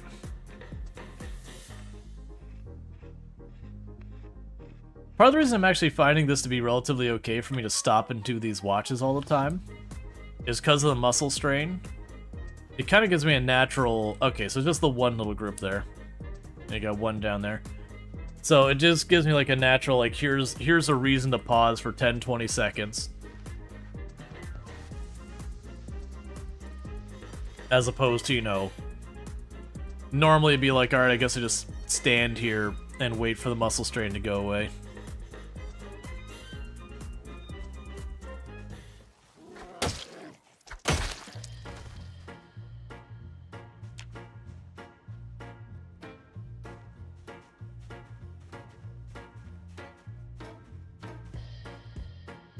Got ourselves some tomatoes. Love to see it.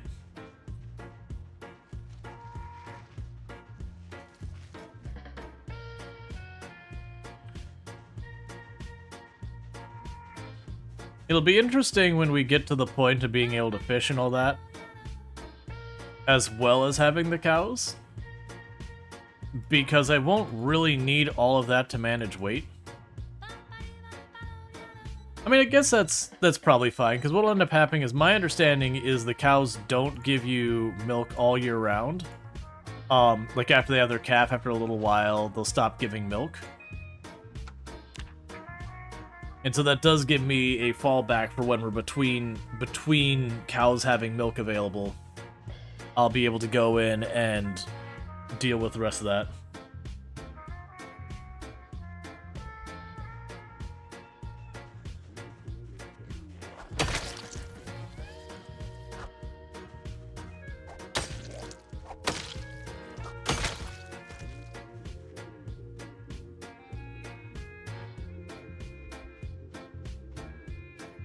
Alright, so far the weather's not been bad. I think we had a thunderstorm coming up.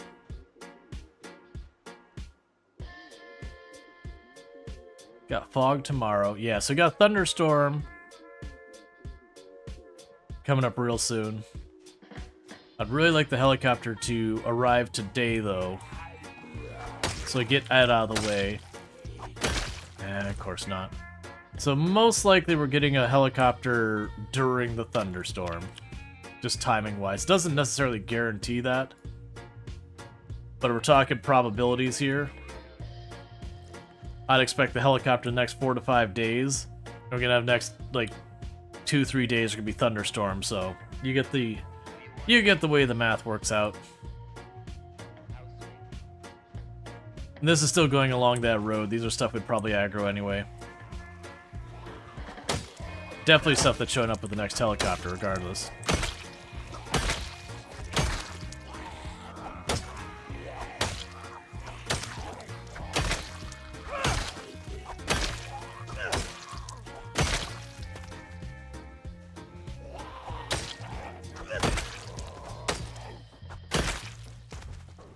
Okay.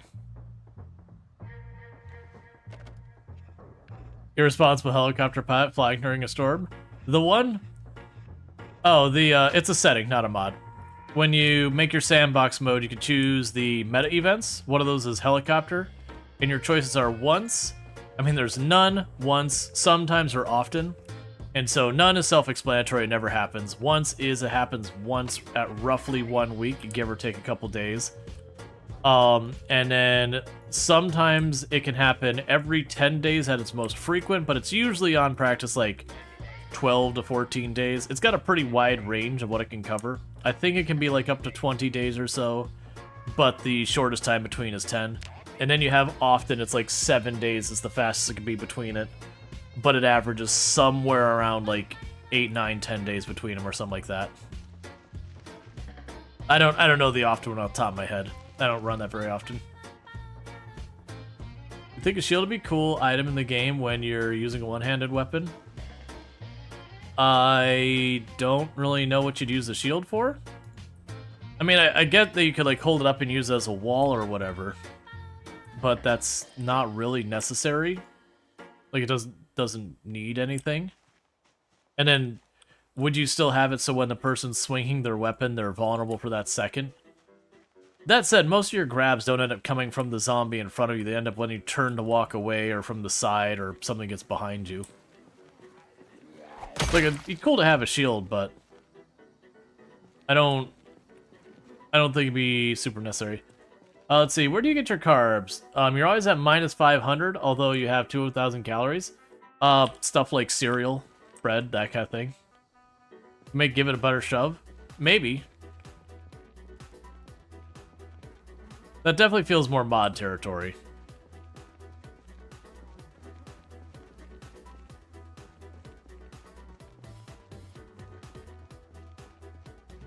But yeah, no, I could see like a mod to give yourself like a riot shield or whatever. But I would also argue if you have the riot shield equipped, it should penalize your damage. Because now you're having to like get around the riot shield to hit stuff and all that. You are dedicating part of your character's balance and all that to carrying that shield. So give yourself whatever benefits it gives. Yeah, and also probably penalize your mobility. That'd be another thing. I would say it's probably just not worth implementing. There's just a lot of other things that make more sense first.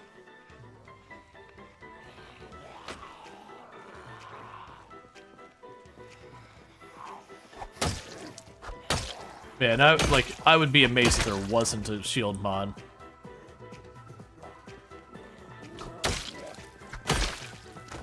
That gets back into like the balance consideration of going, okay, what does this add to the game?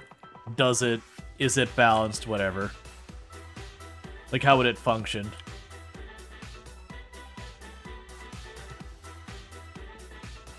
But yeah, my assumption is the mod would make it so you could basically just hold the shield up and maybe at a cost of endurance just not take damage or whatever. Or like would negate a hit or two from the front before the shield either broke or got knocked free or shoved through a horde. Yeah. But I feel like that kind of goes against the spirit of what they're expecting the game to be. The idea is that we aren't supposed to just be able to, like, manhandle the zombies, that they're supposed to be individually threatening. And I say that as I am just slaughtering them en masse. But, you know. It takes a while to get there.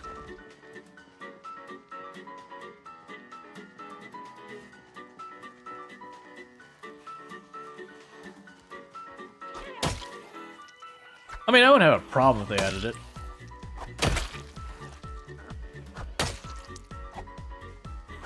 I can also see with the muscle strain system holding the shield up, like you'd have like a ready position or whatever, that when you're in combat stance, it slowly drains your endurance. Have the shield be a 2%? Oh no, with desync and all that, you'll never get stuff like that to work smoothly. No, no.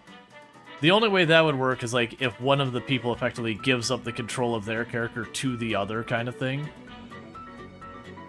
That would be mod territory just because that's the kind of stuff that breaks all the time in multiplayer. It's like a lot of those really gimmicky things.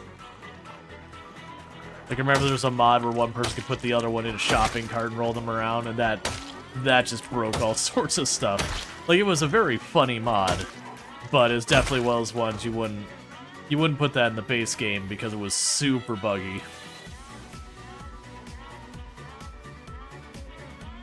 But you look fairly balanced on the other stream you were watching. A guy with riot shield still got bitten on the pants. No damage though. So it's like a block chance, not full block. Yeah. They could balance it. What main building are you trying to clear to? The main building around this lake. So that. Yeah, I'm not saying they couldn't. I don't know. I don't, like... You know, people want NPCs, they want all these other things, and then they want all these, like, random out there in the fringes stuff. And it's just like, well, pick one. Let that one get done, then worry about the next one. And I would much rather to see, like, their main milestones and all that they've been working on. Like, focus on building out the crafting, all that kind of stuff. Why are there so many zombies? We are playing on maximum zombie populations.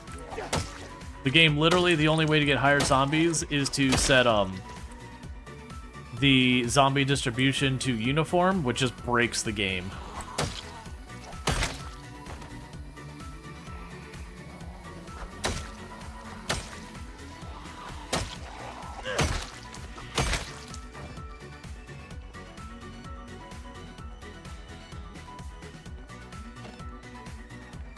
Yeah, these are sweaty try-hard settings. They can actually get worse than I've got. I was gonna try and ride it out. I wanted to get that taken apart. I need to be backing up is what I need to be doing. I've already got a lot of muscle strain.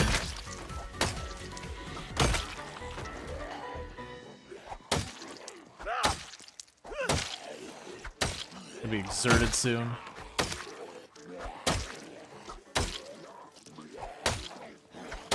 There you are.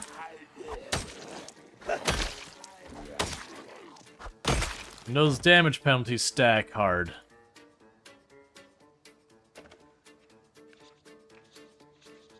Okay.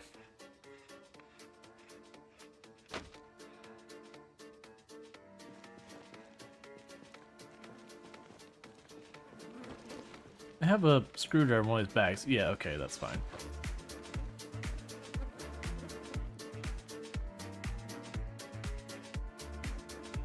Alright, so we're just gonna do this. Yeah, no, if we get a bad helicopter, that does happen. Where you get to the point where the game starts not rendering the textures on zombies because there's too many. It is a thing it does deliberately for performance concerns. Alright, so what we can do here... Do we have something else we can... Oh yeah, we have the potato. We can eat that because I can't put in a salad raw.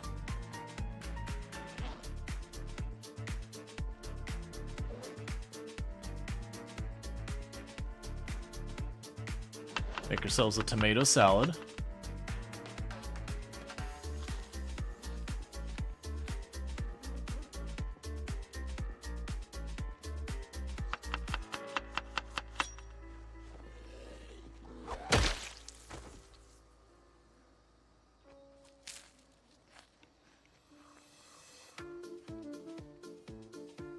Okay, so we still have a little bit more tomato.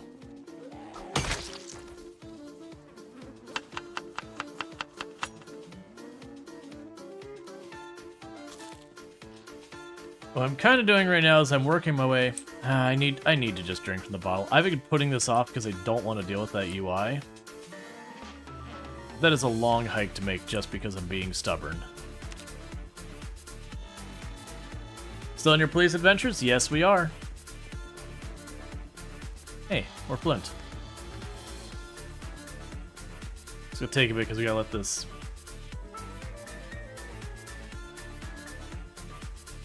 Oh, yeah, so when they turn invisible like that, they're not right on top of you. The way the game handles it is, say like this area is solid zombies, and I have my cone of vision on them. So all the zombies that are closest will be rendered. It's the zombies in the back. Some of them will start losing their texture where they're kind of just silhouettes, and then the zombies way in the back, they won't render in any capacity. But it's just the ones nearby. Like, and it's up to a point, so it's like, it's only when you start passing, I don't remember what the default is, but it's like 350, 500, whatever zombies. Once you start passing those numbers, that it goes, okay, you know, we're not going to show those.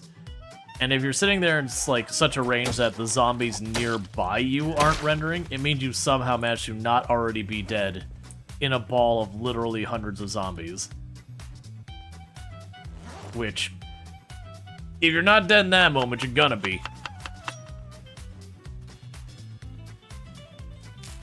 You got to invest in the last character? Yep, we're having an onion salad. Because unfortunately, the onion really is not the most filling thing in the universe.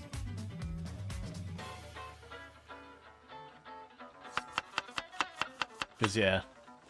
Literally, I'm going to be wasting about 1/2 of a point of hunger eating this last one.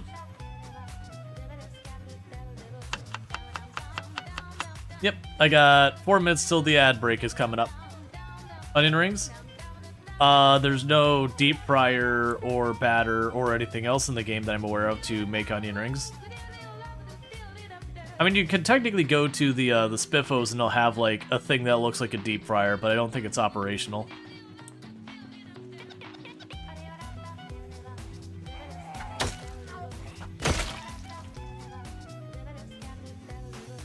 Grill the onions. You can use them in stir fry. I know that's a thing. Why in Spiffo's name are you using this font? Because it's an accessibility font. And if you probably noticed, even outside of the game, I use that font myself. Because it's easier for people to read.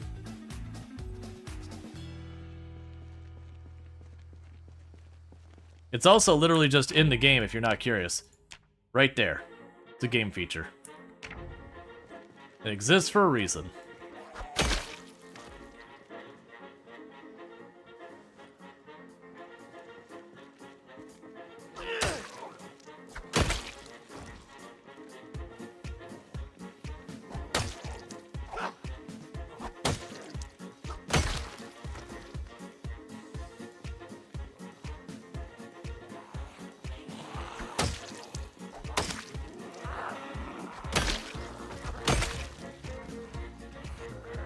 I mean, all fonts are handcrafted. I'm pretty sure it's just Open Dyslexy. Or sorry, Open Dyslexic. Dyslexy is a different font. Oh yeah, yeah, no, literally it's not a mod or anything. It's just built in the game, accessibility tabs. You can just turn on the dyslexic friendly font. Generally more readable for pretty much everyone. It can be... there's definitely people who do find it a little off-putting at first. Like, that is an actual thing, that there's some people like, oh, why does this font look weird? But generally speaking, it is just a more legible font. It helps work around a lot of common problems where your eyes want to skip lines and all that kind of stuff.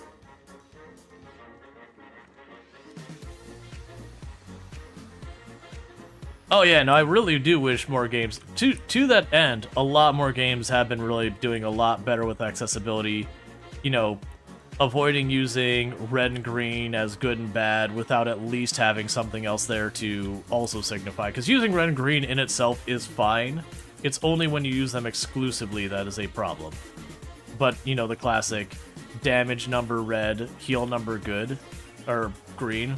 You just change it so it's like damage number red with a minus, heal number green with a plus. That kind of thing. Doing better about giving us options to turn off motion blur and, you know, adjust screen shake and all that. That way, if you want it on, you can do it. If you want it off, you can do it. Like, I don't mind a game with screen shake. That's fine. But there are some games who it's like, they found that screen shake function, you're like, holy crap, you can not use it all the time, friend. Oh man, there was a game, I'm trying to remember, it was another one of those like little, you craft your own little building survival kind of games, you know, that were like a dime a dozen last year. And I remember it screen shaked every single time you hit a tree. And like building a house is gonna cost you hundreds of logs. And it was like, oh my god, please. Like, it's fine to have a little screen shake, but my man, the screen is going the whole time you're playing. You're just like, I just need it to stop. Just a little bit. I just need a break. I'm not someone who normally deals with motion sickness as a problem, but we're getting there. Alright. So we're about to have our ad break here real fast, and I need to run down, welcome my wife home and all that, and, you know, get the food into bowls and all that. And I'll tell you about the nightmare game that was like someone weaponized levels of motion sickness inducing. Because that's a fun story. Anyways, I'll be back in just a couple minutes, and thank you again for tuning in, and I'll be right back.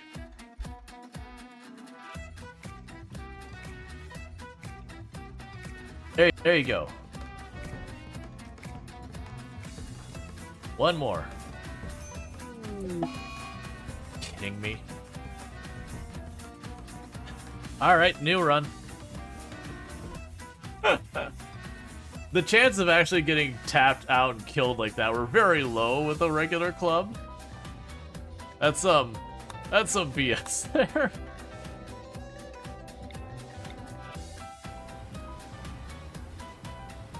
Well, here comes the train. I don't think enough time to move, so back it up, back it up, back it up, back it up, back it up, back it up, back it up. It's fine. It's fine. Yeah, that's what you want. I eagerly await our P money. That sentence sounds very weird. I can only imagine some of the jokes that happen in farming.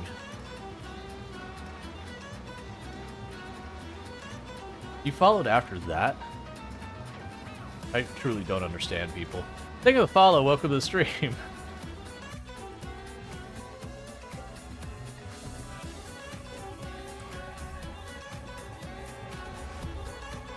First shot was a complete dud. Here goes the anti-grain.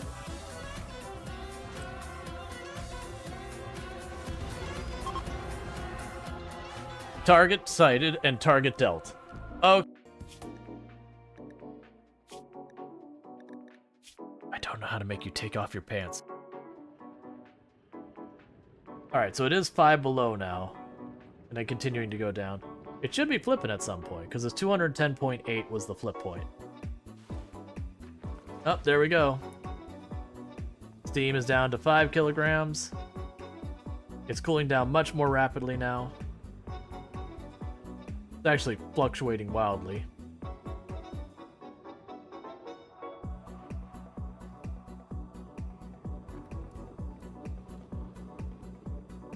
The fanfare. The fanfare for sploosh. Sploosh. Sploosh.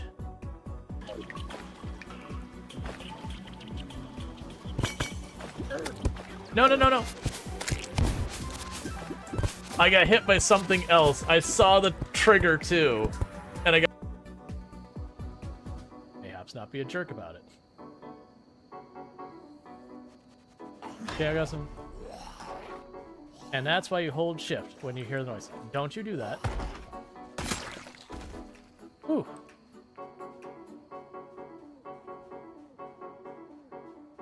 Well, I'm amped. Who's amped? I want a stack of corn. Raw corn in the mouth. That's what I want. No judgment. Or maybe a little judgment.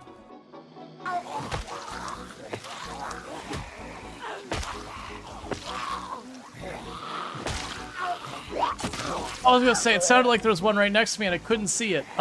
What hit? Bitten? Yeah.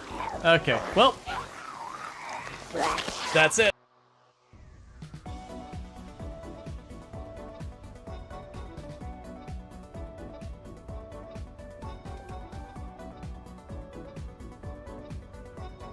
Am I gonna weasel by at the last second? Ah, yes. Just the way it's supposed to be.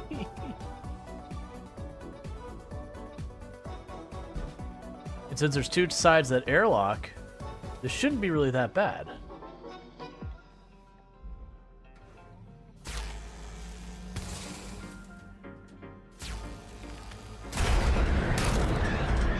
Well, we've lost.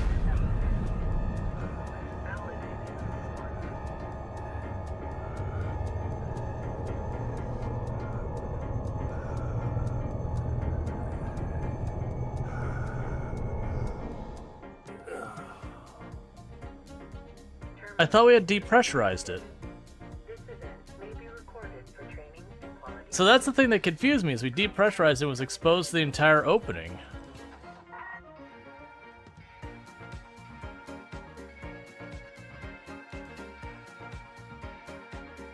Well, and that brings the end of our hard space shipbreaker run.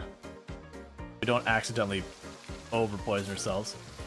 Hope we have antibiotics? Nope. Alright. Hey, train, could you not? Hey, train, please. Train. No. This is not my stop, train.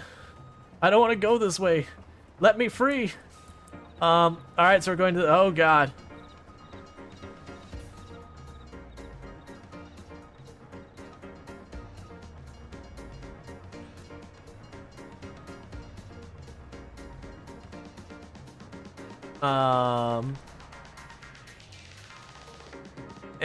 And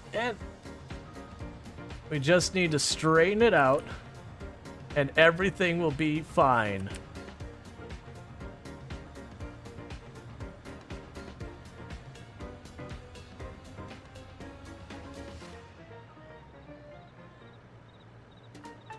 Alright, I'm gonna do something I know is not gonna end well, but I'm gonna be cursed until it happens. Okay. Don't get mad at me. Stop. This is okay. Alright, I'm sorry. Hey. Tynan? That's not okay, man. Very clearly this isn't my fault. Oh, it's not even... The worst thing is it's not even the darkness hurting them. They walked into the 2 tiles of fire, and they are dying in the fire. And I'm losing my entire reputation with them, all the way from 98. The whole way down. We were allied with them. We are no longer allied with them.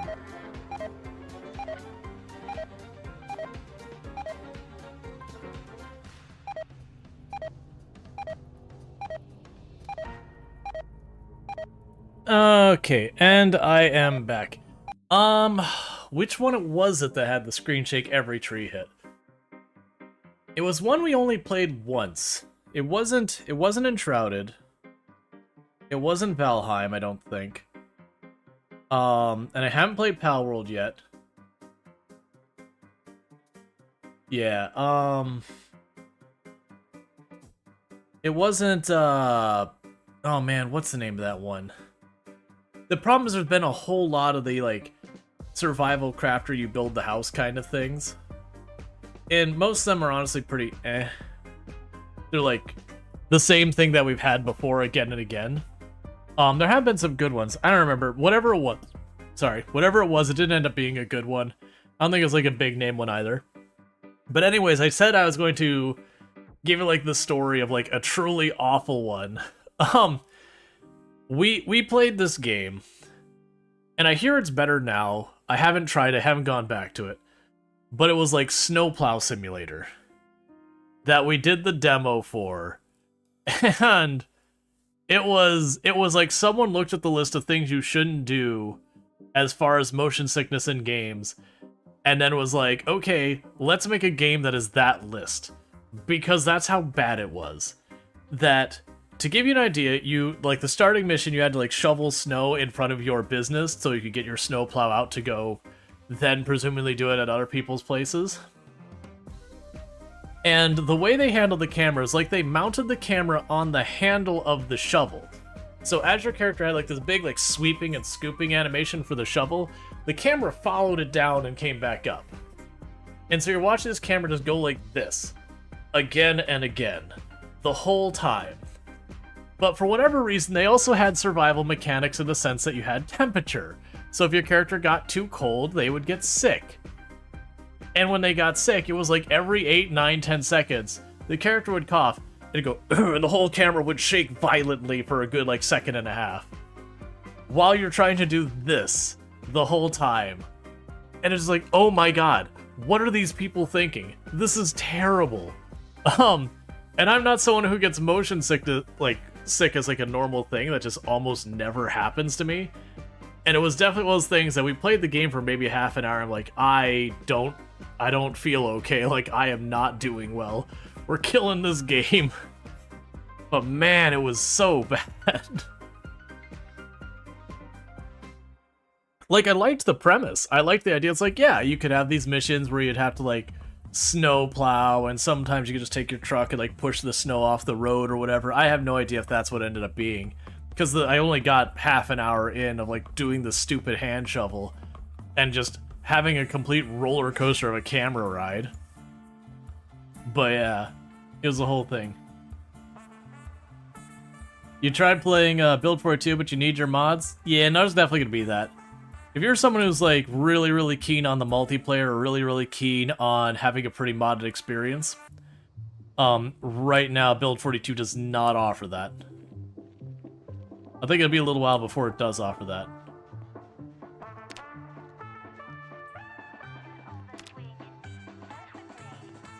Interesting.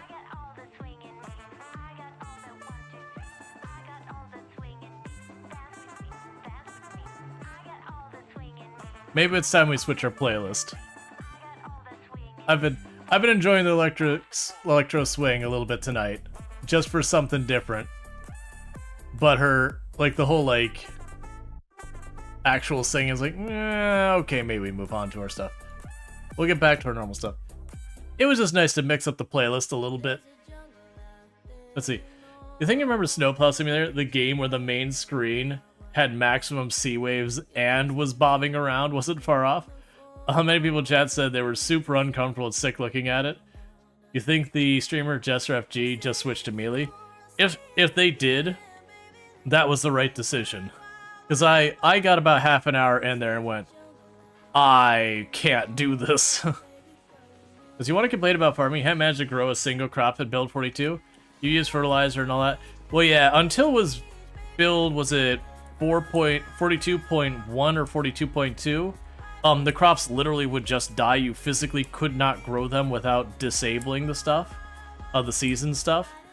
But even then, right, it's another one of those things about like realism versus gameplay versus balance, that I'm of the opinion that when it comes to the crop, like right now what we're seeing, they bit real hard on the realism side of it and completely missed the boat on the gameplay and balance. Because the fastest growing crop is a month. And honestly, a month grow time, fair enough. That actually seems kind of reasonable to me. It's a bit on the long side, but reasonable enough. That is to me okay. But like the vast majority of them are way longer grow times. And it's like, you know characters don't live that long, right? You know, I am among the extreme outliers of living long, and you usually measure that in single-digit years tops. You know, there's only been like probably single-digit number of players who have had runs that have gone in double-digit years, and I've never once seen that like on like YouTube or Twitch or within the communities I've been. And it's just kind of one of those things that like the grow times are just too long. And it's like, okay, but let's pretend we do get to the other side of it. How does the balance on that work? So I grow cabbage. Cabbage is probably not a good example because I think that's the 30-dayer. But like you grow cabbage. You know, realistically, you're going to have to manually water it a decent number of times to get it there. Fair enough. And let's say, all right, let's go ahead and balance it. You've put all of this effort into growing this cabbage. You did all of this effort to get this cabbage to be grown, and now it's time to get your rewards. And assuming it's balanced, that means it needs to be very generous in the amount of cabbage it gets you to make it worthwhile. Because otherwise, you know what I'm doing? Anything that isn't farming. Because it's just incredibly laborious. Like, I'm gonna fish, I'm going to forage, I'm gonna do something that is not doing all that effort for low payout. So let's say it goes and it gives you like 50 cabbage, which is very, very generous. I mean, realistically, probably a dozen cabbage to 20 cabbage would be more fair. So you get your dozen cabbage. The problem is, even if it was like one dozen cabbage per tile, the cabbage doesn't stay that long. It rots. So it doesn't matter how much it grows, because if it does give you a generous output, it's just gonna rot anyways. And so you're in this weird situation where it's just like, why would I do this ever? Like the only thing I could reason to see to grow stuff is just to like, go, I grew a thing.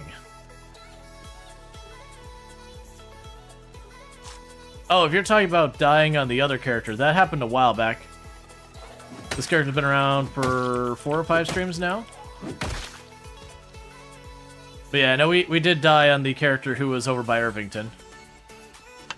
We kept getting lucky and getting away with narrow escapes, and eventually we just ran out of luck. We had so many close calls that we snuck away with. Sooner or later, that luck was going to run out. But there should be a method to only harvest how much you need. Well, they have a mechanic where if you keep stuff like on the vine or whatever, if you don't harvest it fast enough, it does rot. But that's kind of the issue, is they went with the realism side of the farming and like giving it realistic grow times and all that. It's like, all right, but hear me out. That's just not aligned with the way your game is played. Like, that is one of those ones I feel like it's okay to have them have seasons. I think that's actually a perfectly acceptable thing. I was hoping to sneak that in there. I think it's totally okay for them to be like, hey, you can only grow like this crop on this season. I think that's fine. But they're gonna need to shorten the grow times. Otherwise, it's gonna be a non-mechanic, which is a bummer because a lot of us used to enjoy the farming. Opinions on this game. I don't know, I'm at about like 4,000 hours. I guess it's okay. Nah, needless to say, I very much have been enjoying this game, and I do actually have not quite 4,000 hours in it. It is a solid game. I will say it is a niche game. So, it is those things that it is a game that you do need to be comfortable with, that when you die, you lose everything. And there are settings you can change to affect that. But generally speaking, the game is balanced with that consideration, that you are going to die, and it is going to be costly. Where did the zombies go? We've been fighting them here, and suddenly there's none. You are going to die, it's going to be costly, it's going to be painful. That is a design decision for the game. Alright, so we do have a chunk of flint right there at the corner. It is a game that you will take time to learn to even fight the zombies, because its play controls are a bit different than you're going to be used to in a lot of games. So you are going to take a lot of deaths just mechanically getting, like, here's how I line up my attacks and all that kind of stuff. That's fine. It is a game you are going to die a lot. Like, even if you're, like, the single most pro gamer to have ever pro gamered, you are going to spend your early time collecting your own corpses worth of deaths. Like, it is a bit of a meme, but very genuinely I kind of make the joke that you get good at this game climbing a mountain of your own corpses. It's just kind of one of those games that you make a mistake, you die, you learn from it, and then hopefully you don't make that mistake again. And you repeat that process until you start running low on mistakes, and then you're good at the game.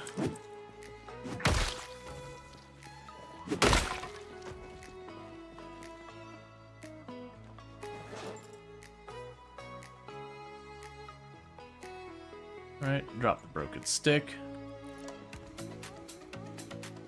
Back off a little bit. And rest.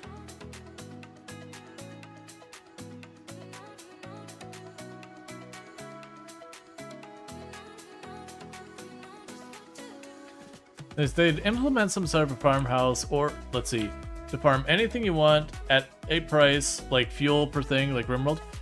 No, I think it's good that they actually have it, that you do actually farm and do the work.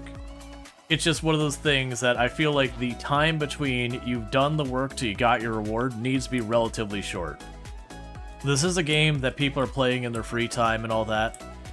You can't take real life time. Because take into consideration, growing a crop that takes 60 days means from the time you plant that crop, you are talking somewhere in the ballpark of 30 real-life human hours before that crop is grown.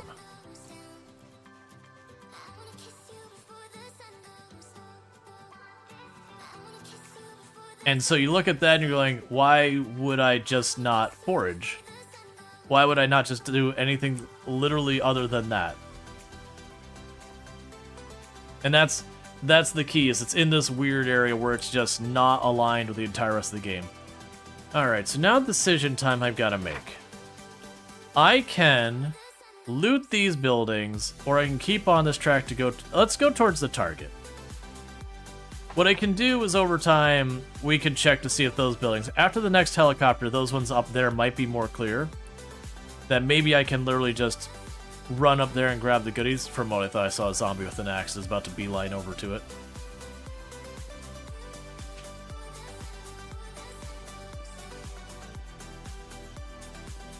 Just have real life mode. I honestly, I don't want the devs to actually do this. For the record, it'd be just too much effort for what it is. I would be okay with it. They went real life mode, and they added half of like the really easy low-hanging fruit things that people like complain. So, make the crowbar just not break hitting zombies. Make half your tools last for almost ever. Make it so you are required to get fruits and veggies and all that. Like, all of your different hidden behind-the-scenes protein gauges have to be managed.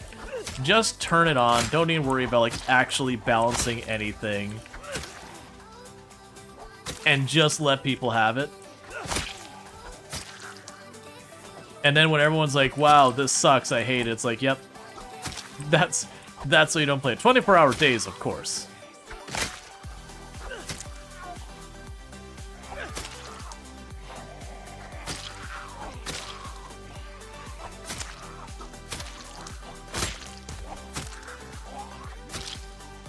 But, like, kind of maliciously give people what they ask for. They shouldn't actually do that, by the way. None of that is worth the dev time to do. And there's a zombie behind us. Like, literally that'd be a colossal waste of everyone's time. But then you could kind of feel like with the people like, no, this is not realistic. You'd be like, go play real mode. Or you know what? Someone needs to make a mod. Someone just needs to make a mod, Product Zomboid real mode, and just make it an awful experience. By giving them everything they want. Also, there should be no zombies.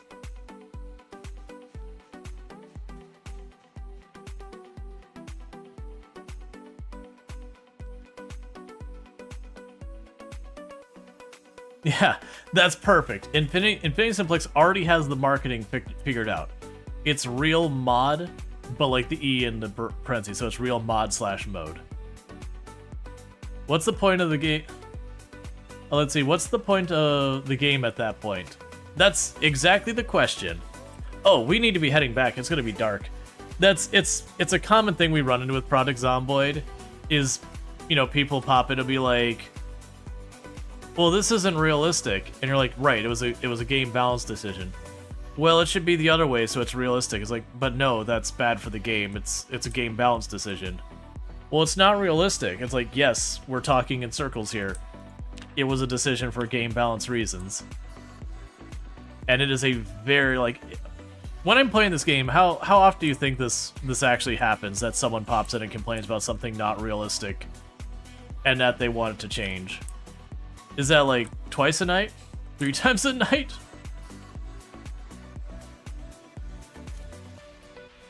But that's kind of the whole point.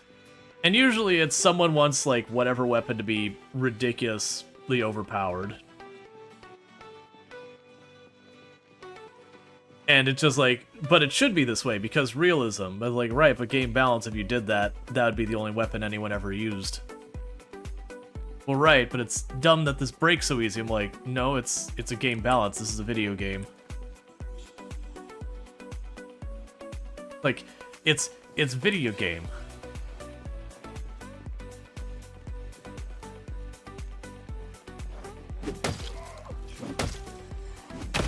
Yep, that's the usual one, is I usually go, okay, you want a realistic product Zomboid? Alright, delete the zombies, you've made it more realistic.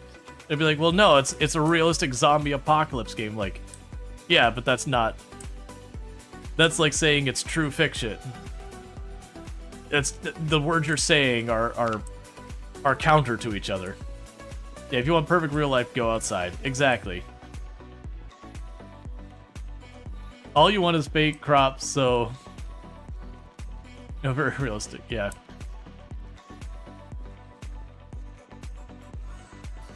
Yeah, no, that's the whole thing. We haven't done it like in a proper while, but like all the fundamental problems with zombies as a concept.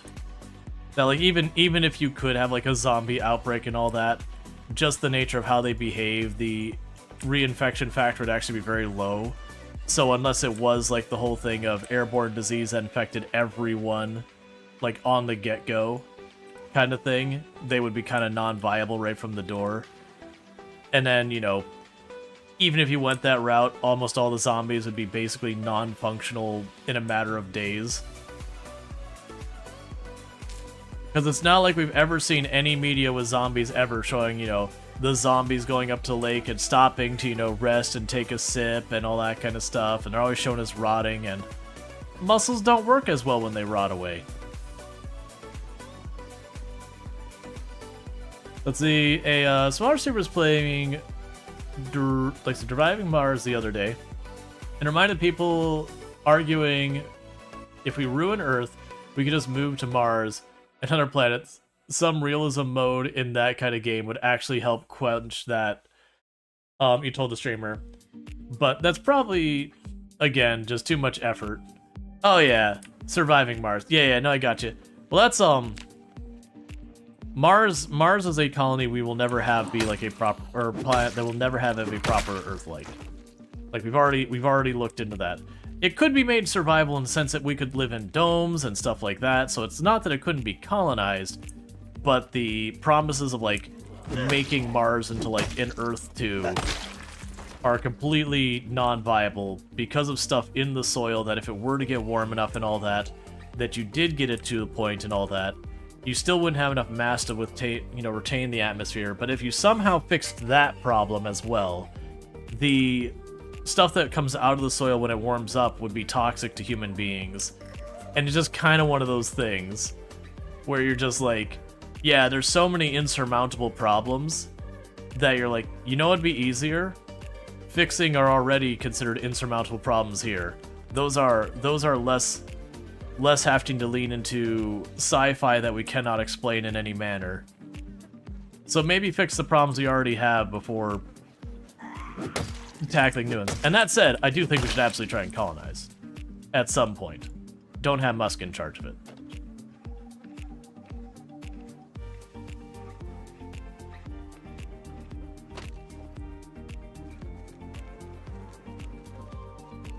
Yeah, and also Mars would not be sustainable on its own. It would require resources from Earth.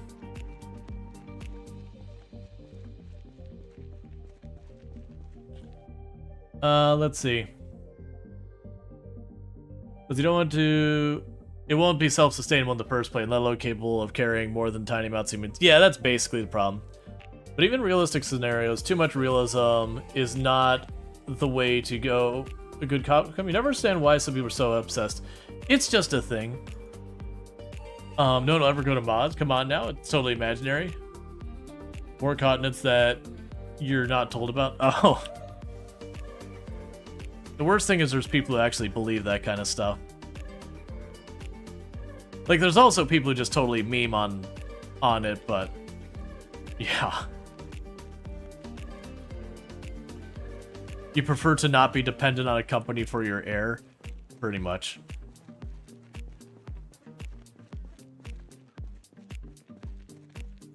Yep. And also, we don't run into things on Earth where, like, your air handler stuff starts breaking, and suddenly it's a catastrophe where the entire city might fall.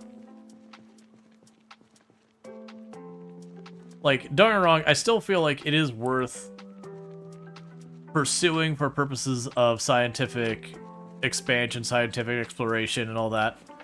Because even as non-viable as it is in a lot of ways, there is still some benefits from that, and then we will learn a lot from it as well. So it's kind of, I'm more concerned about, like, there's going to be a whole bunch of side benefits from that kind of a thing, even if the main draw is kind of a non-thing. Oh yeah, no, you're good. No, you're good.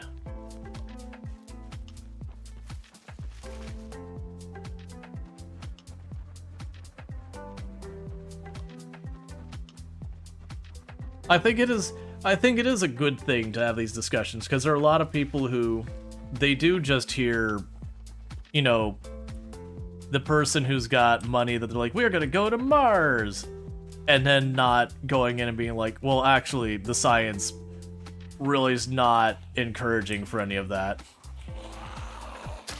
Like, Mars isn't the solution you're hoping it'll be.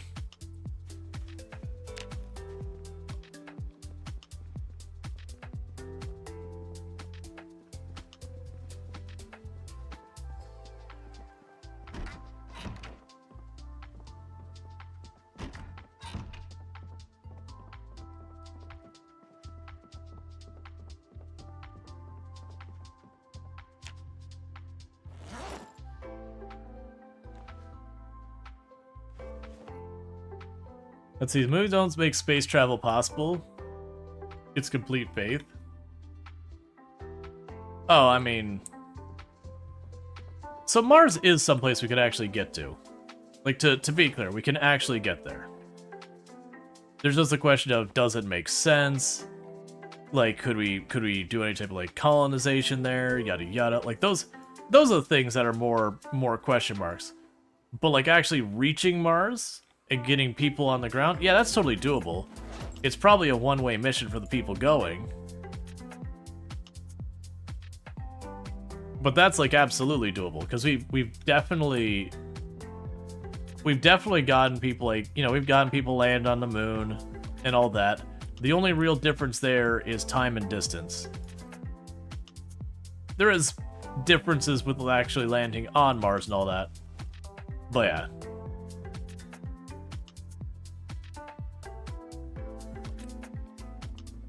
I will say authentic intent. Drop the conspiracy theories, my dude. Not sure if you're memeing or you're actually being serious. I kind of hope you're not being serious. Because if you truly believe that, I got a bridge to sell you. And I'll even tell you up front that I'm not building a bridge.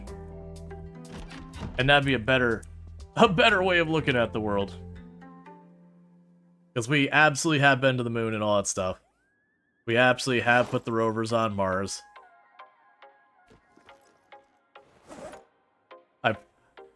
I personally used to work over at the Space Center and everything, and while I was not involved in any of those things because I was far too young. Yeah. You're new to the game? Can you explain to me what the investigate area is? How? Okay, so investigate area, this is foraging, so it's hidden under that little glass here.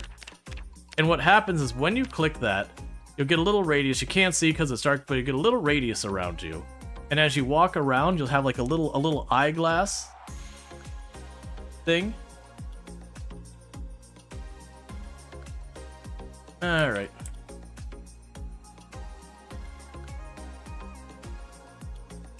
So you get a little eyeglass thing over your head that basically says, "Hey, there's a thing here."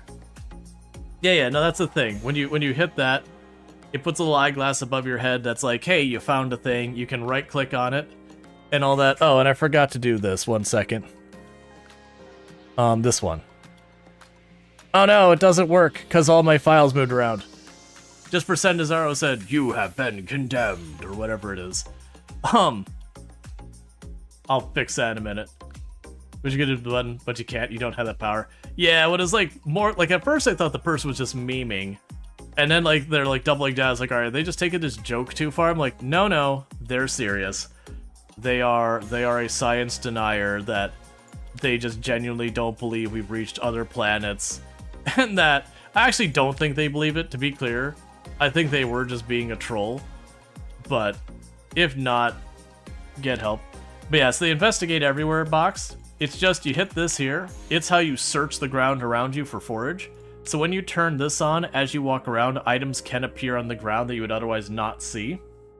And then you can choose to pick it up or discard it for XP to make this better. And if you're ever wondering what it'll give you, if you put your mouse over here, it will tell you the types of stuff you find. But yeah, so it is you just hit this, and you enable it. And when you enable it, it puts like a little ring around you. The area around the outside will get darker. And as you walk around, you can just kind of find additional items you otherwise wouldn't find. And they do appear and disappear as time.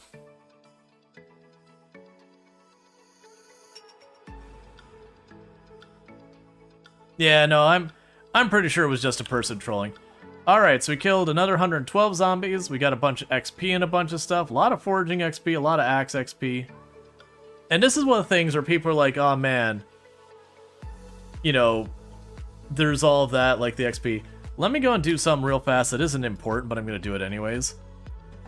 Because it's sad that that sound didn't work in its time of need. Do we have it? I can see if I can't find out where the sound is real fast. If it's a big hassle, I won't deal with it. Sounds. There's the condemned sound, so this one. Okay. And output device, this one. Okay. So what's supposed to happen is after I banned him, this would happen. You are condemned.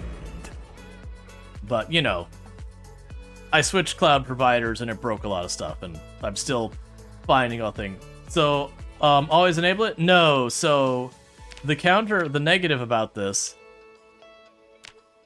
So if you look at, I mean, it's, I'm getting bad times to explain it.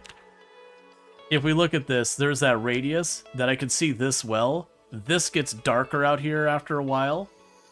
And then as you pick up and put stuff down, it does use your endurance. So it like is the equivalent of like jogging and that and how it impacts your character. Generally, if you're just walking around, it's good to have on. But yeah, it does basically cost you resources. In this case, how much energy you have to give to the day. Alright, so we can go ahead and nap some of these. But yeah, if you're walking around, I usually do have it on when I'm walking around and it's not dark or, you know, I'm not in an area with lots of zombies nearby or anything like that.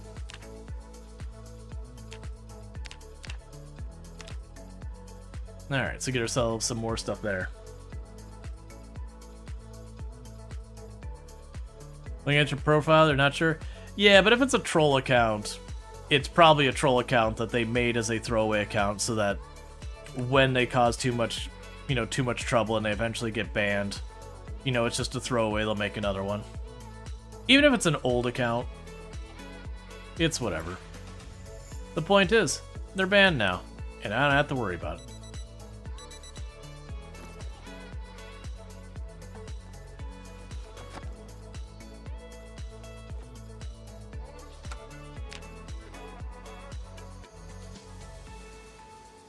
Alright, so we made ourselves a couple of axes. We're low on flint, right? Is that what we're at, right? Yeah, we're low on flint. So cutting down trees doesn't solve anything.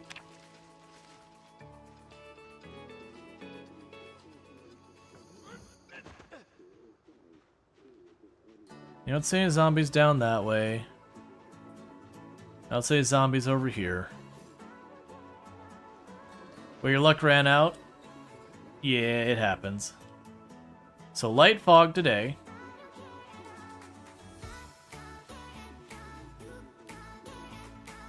Gotcha, Krisk. Well, I'm good I banned them. I'm happy I banned them, I mean. Alright, so this might sound counterintuitive. I'd actually rather deal with the helicopter today and get it done with than tomorrow. It's gonna be tomorrow. It's gonna be tomorrow where we're gonna have heavy fog and we're gonna have a thunderstorm and the visibility is gonna be absolute garbage. Good old groin bite, yep, the classic. 7 days, whiff to shove? Gotcha, yeah, that happens.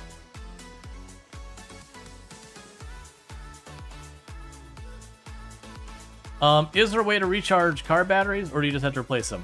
You can recharge car batteries. One, if the battery isn't fully dead, you can just run the car and it'll recharge on its own. If the battery is fully dead, I think they'll right now disappear if you put it on the ground, but there is a car battery charger you can find in the game. And if you have one of those that's got electricity to it, so like a generator and all that kind of stuff, you know, thing. You ever think about making those videos living somewhere for X days challenges? Not really. There's a lot of time and effort that goes into making those, editing those up, and my primary thing is streaming over here on Twitch. I do also stream to YouTube, mostly for the purpose of getting my VODs over there, so I don't have to, like, download them, re-upload them, do a bunch of editing, that kind of garbage. But also with the way I end up playing this game, I spend way longer than a lot of those videos would carry. Like, they can be fun videos, especially the ones, like, you know, Ambiguous Amphibian does really good videos where he, like, starts on the roof of the mall and he has to just make it and, you know, weird stuff like that. But, like, I've got a character who we spawned in Louisville on the maximum zombie population settings, and I did keep that character. I mean, that character is still alive and has at over 180,000 kills, has been alive for, like, a year and 8 months. Has depleted like a third of the city and all that. So like just surviving in location X or Y is a whole thing.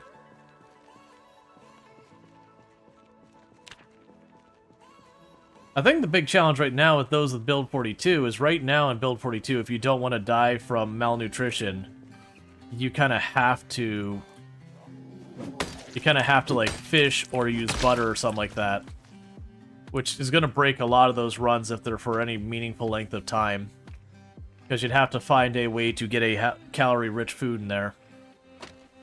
And I feel like that's broken a lot of that. Because it used to be you could get away with, if you got cabbage seeds, you could just aggressively grow cabbage. And be able to maintain your weight by just shoveling entire unreasonable amounts of cabbage in as soon as your character would permit eating more. But those days are mostly over. A lot of that got broken with build 42. But you kind of had to engage with the different game systems more than you used to.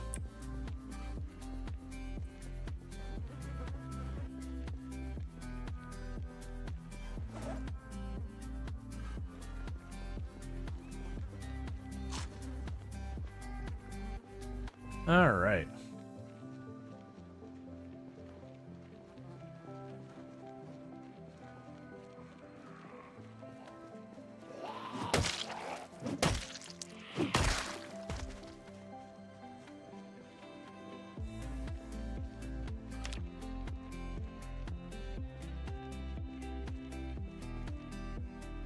Is there really no fix to being bit? Nope.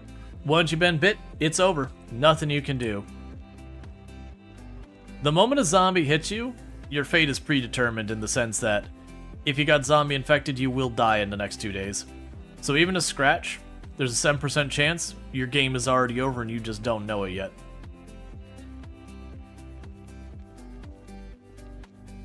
But yeah, so once you're bit, it's just done.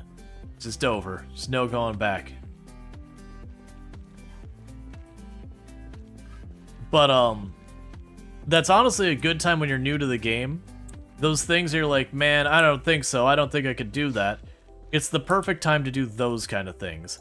So like, if you're nervous about driving cars really fast, once you get bit, jump into a car and just go flying down the highway at absolute max speed. You know, kind of feel out how dangerous is this really, how well can you control this, that kind of thing, and quickly learn that driving your cars really fast will just get you killed in its own right. If you're not comfortable with the guns, you're not good with them, once you're bit, I mean, what are you going to lose? Go out and start popping off and just figure out what you can and cannot get away with the guns and whatnot.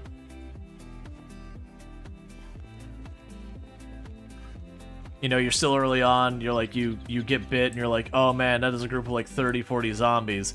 That is way more than I can handle. I don't think I could do that. You know what? Go try. Get a feel for what you can actually kill in a group. You know, when you got nothing to lose. Work on the bucket list once you get bit? Sort of, yeah. It's basically, there's a lot of things you'll find yourself hesitant to do because they're dangerous. And so it's a really good time for like all those things you're like, oh man, that's a good way to get my character killed. I care about my character. Well, if your character's gonna die anyways, do it. That's the reasons there's been a number of people I've seen like push back being like, oh, it should be much shorter that you take to die from infection so you don't have to wait as long. And I'm like, okay, I understand it's not fun when you know your character's dead and you're in that like limbo between, you're just kind of waiting for it to go down. Which, I mean, at that point, if you're just not enjoying it, turn on instant death on infection if you really want to, or just quit out. But, right now, that 2-day window is just about enough that once you got bitten, you can go out and do something fun. You've got enough time to spend part of a day prepping, and then like a full day actually doing, you know, before that zombie plague finishes the job. It's also a good time. There's a lot of people don't do it too much anymore, even in Build 41, but it used to be like this advice that people were giving around to when you find your first katana or machete or whatever, to not use it. Wait till you get to like maintenance 3, 4, or 5 or whatever. I don't remember the amount they were saying, but get a couple points in maintenance and then use it so you get more mileage out of it, which I disagree. And so people would hoard these weapons, and then they get themselves bitten or whatever, and they would never get to use them. They're like, cool, man, you have that really amazing, fun weapon, and you just never let yourself use it. And so it's a good time to be like, yeah, you got bit. Go back, get all those katanas you've been racking up. Go on a rampage. Have some fun with it. It also lets multiplayer characters do hero stuff if they're everything. We feel vastly dumber looking at the titles of the videos this guy's social media. Yeah, we don't need to dig into that. They were here, they're conspiracy theorists. That's probably their entire thing, was to get people looking into their garbage. You know, do something attention grabbing in chat and have people peeking into it.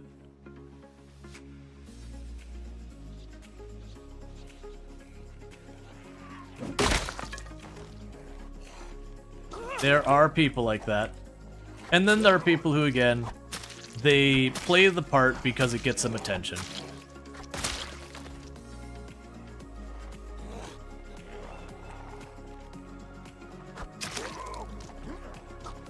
Alright, we shoved, so he must have aggro on at least one other. There you are. Seems counterproductive. And yet, that is a whole thing we've got going on, that there are people who do get famous for just being contrarian and all that. I mean, stuff like InfoWars exists in our world, and that's basically their whole MO, is just conspiracy theorist nonsense.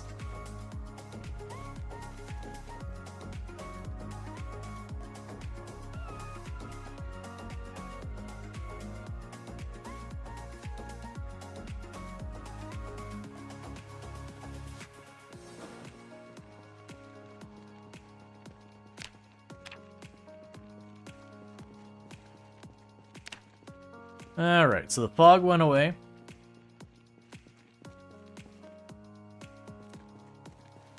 Meanwhile, you're working for a living. To be fair, the bulk of the people who go that route never pick up anything yet. And so they put in all that effort, look like a complete, a complete jerk on it. Just a casual garden rake. Okay, okay. I'll take a casual garden rake. Garden fork, whatever they want to call it. Sadly, we have no spear. Let's see, accusing someone of being contrary is a trap. Let's see, either you accept it. Let's see, either you accept it and you're contrary, or you deny it and you're still contrary. There's no hope. Yeah. Well, it's one reasons with a lot of that stuff. Like, once you see that, like, oh, this person just causing trouble, you just block, ban, kick, whatever. Honestly, that's what you should do on, like, a lot of social media, a lot of that stuff. The moment you got a person who's creating difficulty, it's not that you...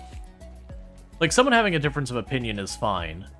Like, that's a-okay. But when the moment people are just being ridiculous or whatever, then it's just like, alright, just get out of here. I only got so many hours to give in my life, and I'm not using them on that.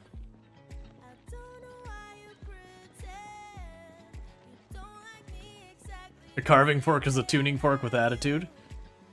Nah, it's just... Look, it's just a phase. Don't worry about the carving fork. Yeah, you know, they when they did that thing with the ends of their tangs, but it's just a phase. They'll grow out of it. They'll get, like... They'll get it sorted out.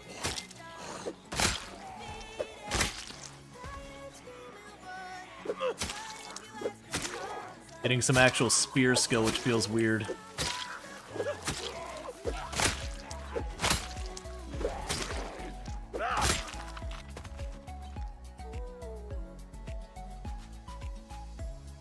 It's not a phase, Mom. You're a phase.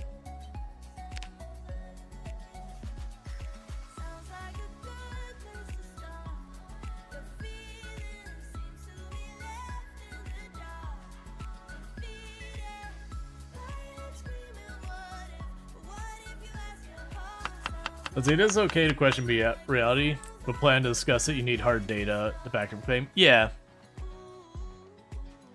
Well, and it's one of those things you can almost never prove a negative. So just kind of one of those things that the amount of effort you have to put in to counter a lot of the claims that people will have is far more than just saying, no, you're wrong. And so it's just kind of one of those things that you can put in the effort to discuss it and all that, but the other person's like, no, you're wrong. Who's them? And that kind of stuff. It's like, alright, man. I'm not wasting hours of my life to get all the data together to formulate a strong argument. Especially when your action, like your response is just gonna be, you're wrong, man. Ah, good old spear execution animation. Just as scary as ever.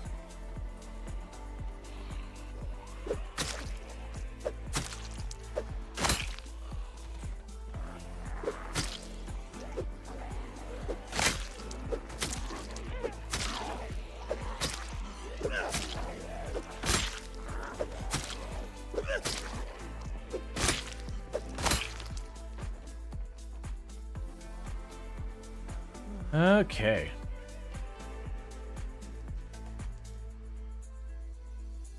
Like the people try to prove the world is flat and keep coming up with more data that it's round. Oh yeah. Well, that's the thing. Like someone who has been like blissfully ignorant, believing the world that's flat, you know what? They may just not have been exposed to better material. But the moment someone who walks up is like, hey man, you can go in your backyard right now, shove a stick in the ground, and you'll notice that the shadow arcs. Why does the shadow arc if it's flat? You can actually fairly accurately measure the circumference of the globe from your backyard within a fairly reasonable margin of error.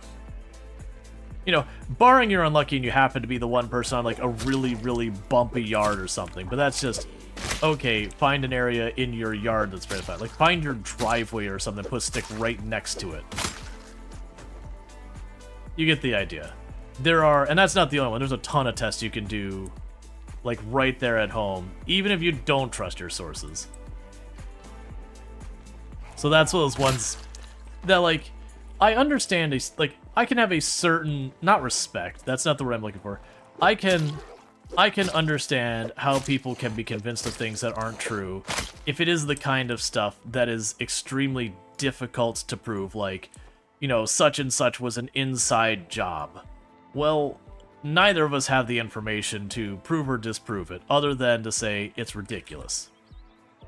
So I can understand where people can fall into those kind of conspiracies.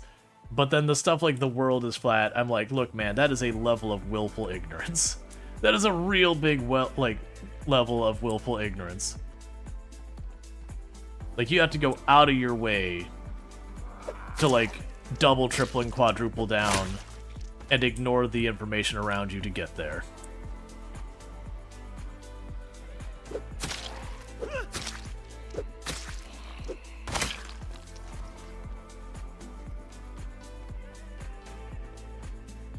Being dumb is funnier and easier? I wouldn't necessarily agree with the funnier part. The easier I'd agree with. Like, just spouting off stuff without having to back up any of your information and just going with it is certainly easier. That I agree with.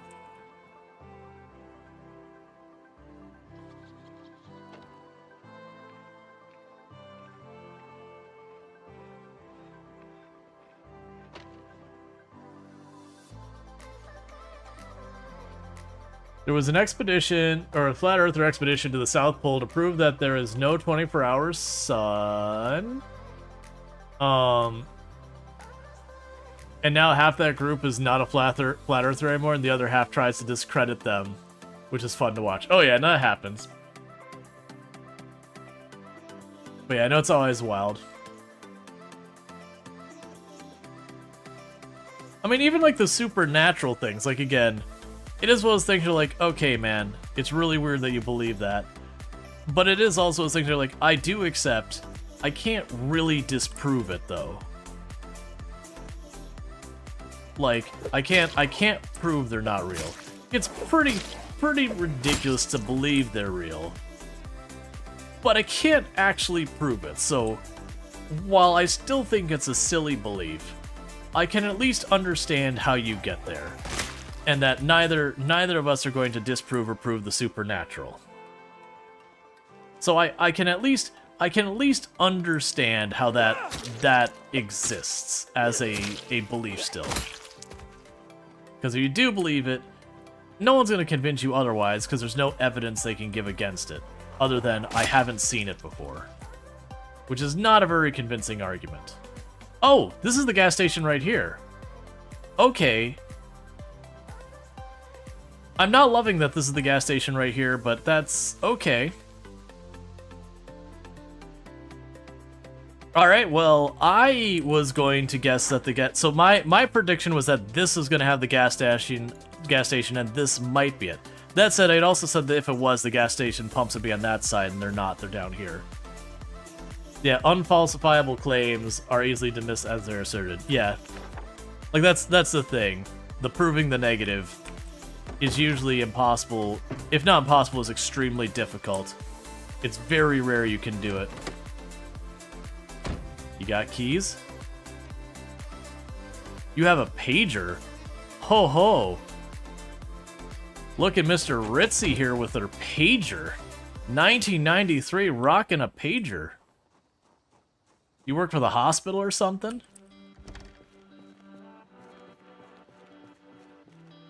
Aww.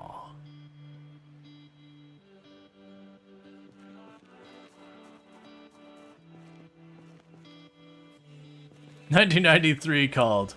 Or wait, paged.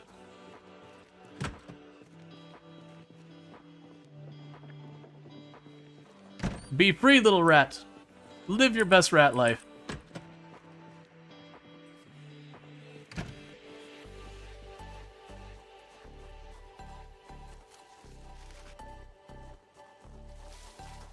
This might be home, chat. Hey, don't destroy those windows. You're monsters. Both technically and literally.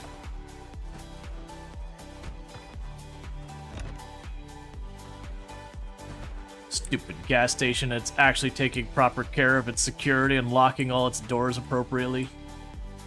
Now I'm gonna have broken windows and doors in this place.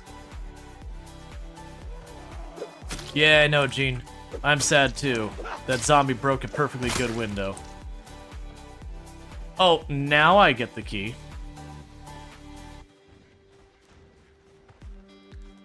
After the door is gone. They'll still help me with the main building, but...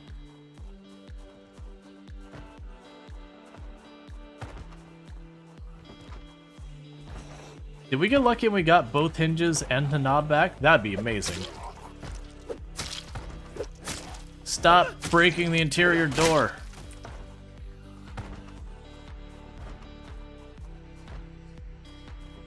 I did not get both hinges back.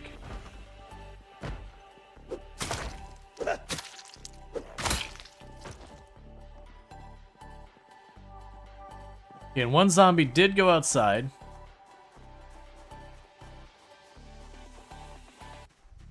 Oh yeah, no, this I think we might actually make into our base. It's not super convenient for the water. I mean, if we don't make this a main base... Oh, you're not dead. Hey, my bad. Ah, it did break the fork. It's fine. You can have that handle.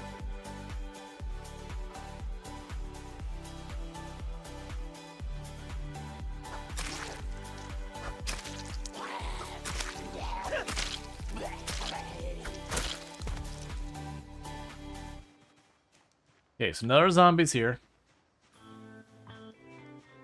They all have leather coats? Yep.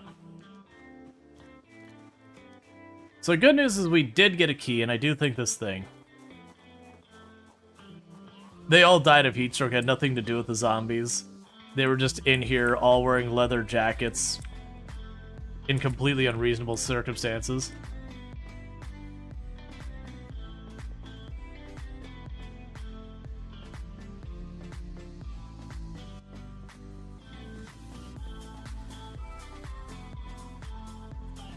Alright, so there is a VHS tape there. Ah, they're playing poker in here.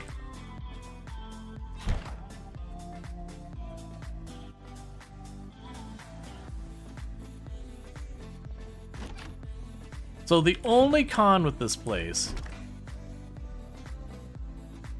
Oh, weird.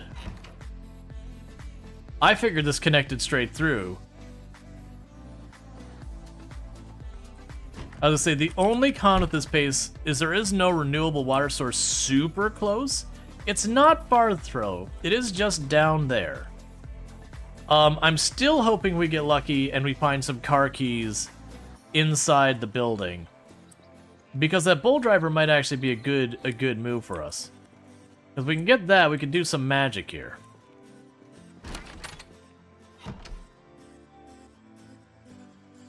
I'm gonna just read that right now is what I'm gonna do. Maybe take apart the outside bathroom doors, the rest of the hard... Oh yeah, no, there's, we had plenty of doors destroyed in the neighborhood to the south. I could definitely get that other hinge to repair it. Like, we're definitely gonna do work around this place to expand it if we're gonna be making this a long-term base.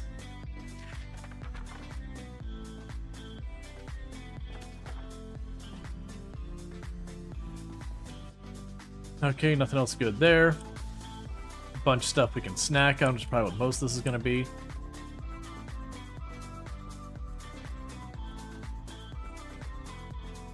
Gas cannon, rope, and all that. That's good news.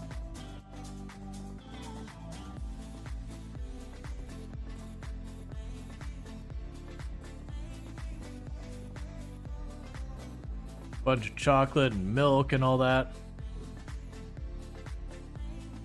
Some stuff that needs to be chucked in the garbage. Bunch of cigarettes and all that. Another empty gas can.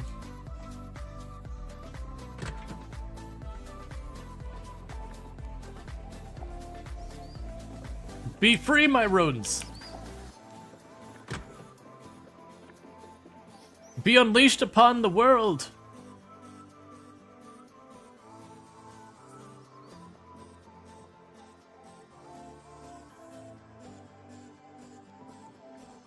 lot of gas cans and junk food.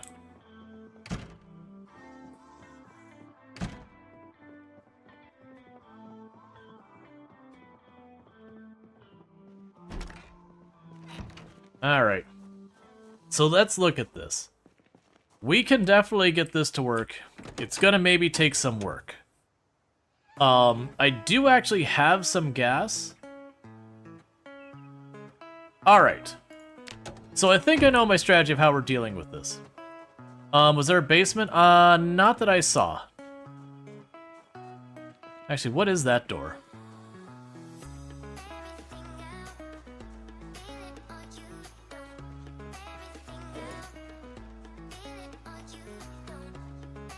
Take a sip of our water first.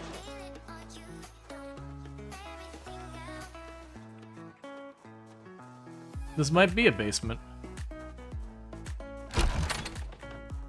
Alright, here we go. Scary basement time.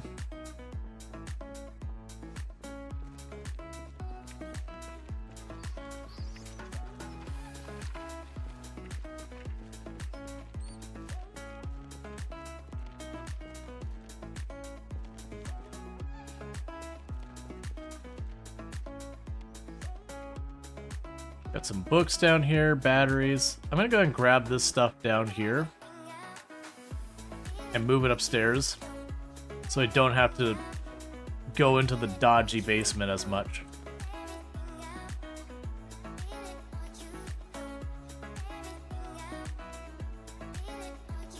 The propane tank will have to come back for.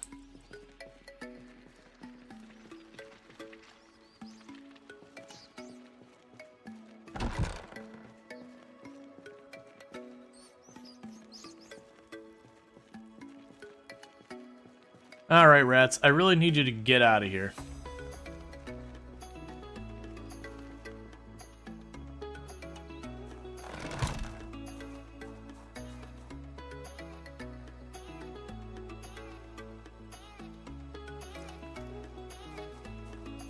Okay.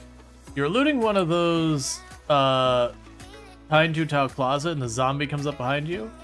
Somehow you got out of it, but you hear the sound, like, that you got... So you got safety, look at the damage, not even a scratch. Oh yeah, no, they can hit your clothes and damage your clothes instead. Which is always a wild one to have that moment where you're like, oh god, did I just die? And you're like, oh wait, I'm fine. Alright. So, I think this is gonna be home for now. We're gonna move over here, so we're gonna drop a bunch of junk off here. That I don't want to carry. And then the plan is going to be, I'm going to go back over to where we've been staying. And where we've been staying, I've got gas in there. We're going to grab that gas.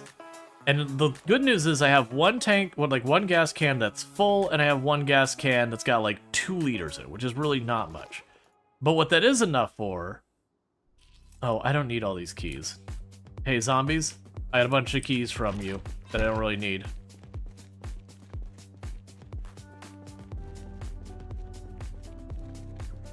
How rough would it be to work again towards hot wiring? I'd have to grind mechanical, which means destroying a car, and I don't really have what I need for that. But I don't really need to do that. I've got what I need to... Oh, right, because I need the bull driver. That's right. Never mind, that puts the whole plan in jeopardy. Okay. What I'm going to do is I'm going to forge around the car just in case the car keys show up. Because sometimes they'll be there. Yeah, I forgot. We don't have the keys for this, do we? I'm getting ahead of myself.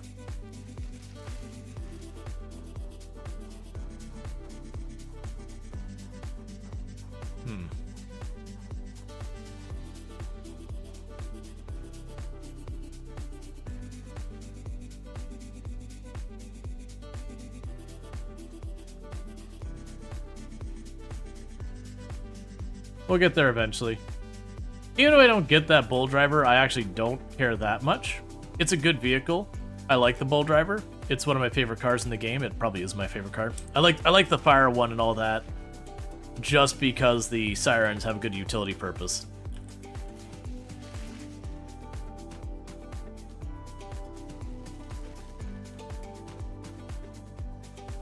I did check them, but it is worth double checking them. There wasn't that many zombies, unfortunately. I think it's just the 4. No, there's 5 of them. So I do think we just didn't get lucky and we just didn't get keys on this one. Because those are the residence keys that I got off of them.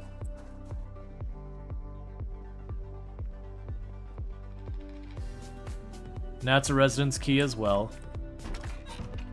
That's another residence key.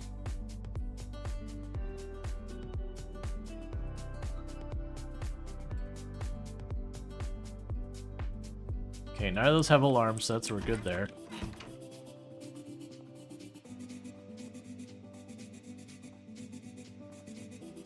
Yep, no keys here.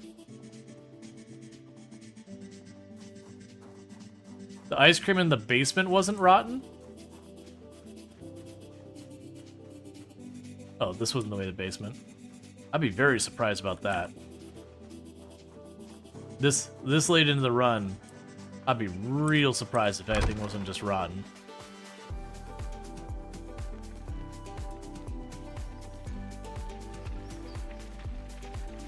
You are correct. It is just melted. Nope, nope, nope. You're wrong. You're wrong. It's rotten.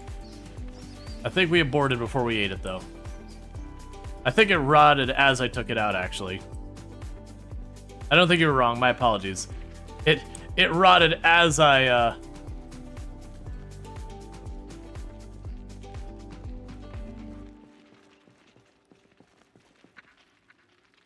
There are so many rats down here. We'll be eating them later.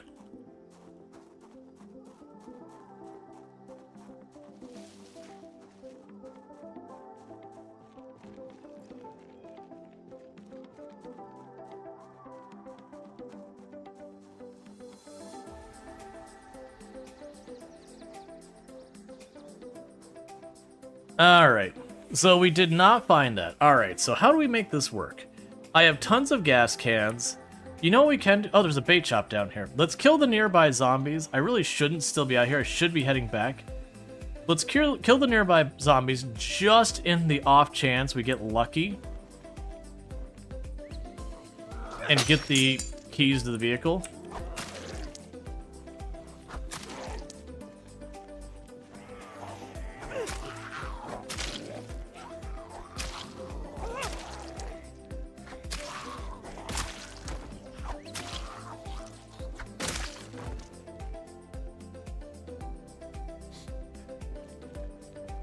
Yes, let's kill these zombies right here, just in the very unlikely odds that one of them has the car keys.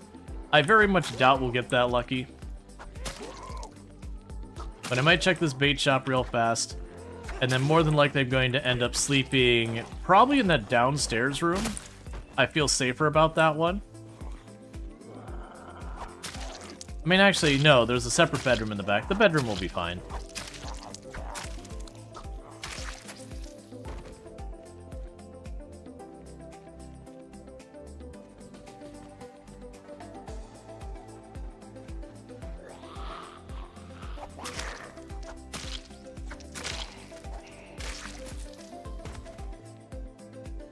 And that'd be a big old 0 on the luck category. But this is a bait shop, so I'm feeling pretty good that we might find the Angler magazine. Oh, there's a car down here. I wasn't expecting quite that much. I just saw the bait shop sign and was like, cool.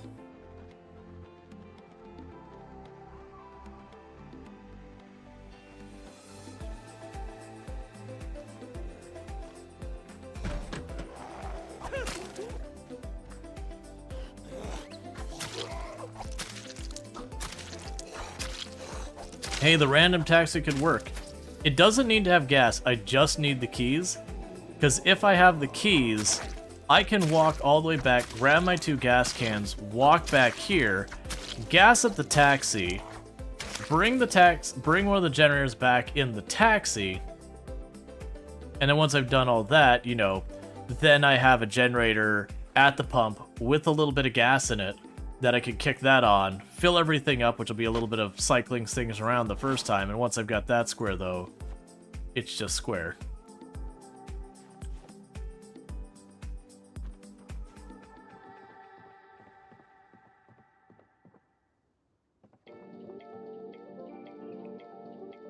Aw, come on. Empty leather watering bags. We'll grab the fishing books, even though they're right here. Box of fishing. Well, I mean, I'll just take the straight up fishing pole. We'll come back for a lot of this stuff. Empty canteens. We want a lot of this. Oh, there we go.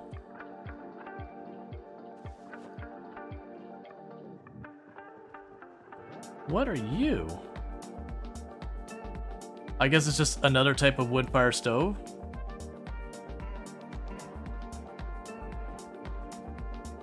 I don't like this at all. This is not where I want to be fighting.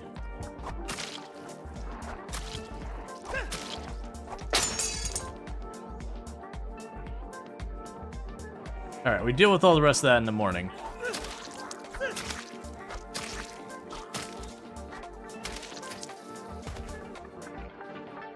Your keys ever spawn in, there's no car. You can have weird world generation stuff where you can have, like, keys will spawn to the wrong car or whatever. Like, you'll have a car nearby and you get keys, but they're not for each other.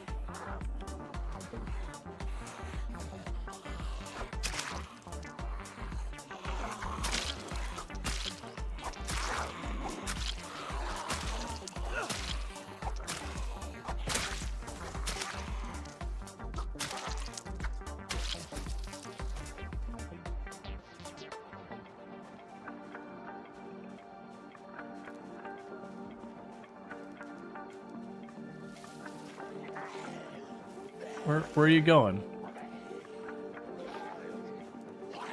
I shouldn't still be fussing with this. I should be going back and going to sleep.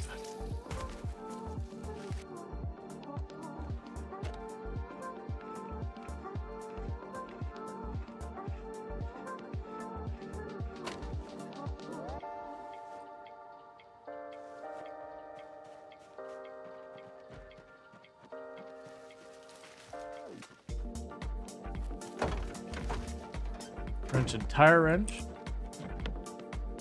Okay. I won't smash the window or anything yet because there's a good chance we might be able to get the key or the keys out of the building.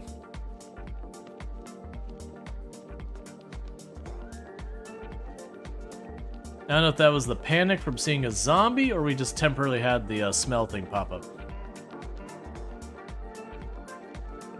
There was a fancy keychain in there. Okay, yeah, they're probably... Okay. Yeah, I'm assuming inside the bait shop. And just the problem I ran into is it's just getting too dark. Yeah, and I figured, like, when I got a better look, it's like, okay, yeah, it's just popped up for a second. Alright, so we're gonna go sleep in this little bedroom up here. And I'd like to check in that taxi. Because, like I said, if we find keys to a car, even if it's a crappy car for right now, that's still enough that we can start driving around, moving stuff, and doing all that.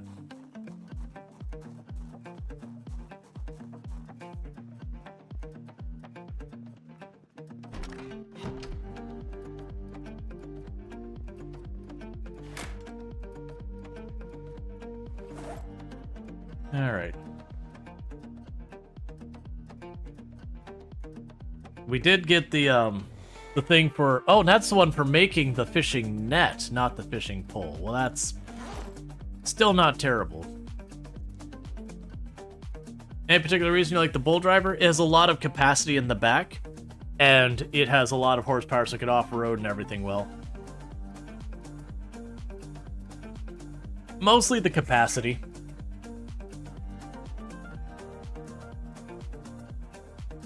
What do you need to make the net? I don't know. I have to read the directions. Now goes our weight. Go ahead and shovel ourselves a stick of butter. And don't worry, Chow, we can follow up our stick of butter with a stick of butter.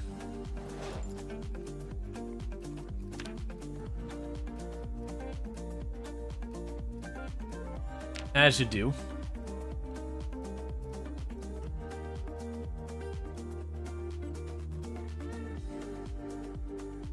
Where's the bed? There you are. Alright, so not a high kill count zombie day. One of our lowest ones we've had so far. But we did get a lot of various different experiences that we got going on. And we did secure a new location.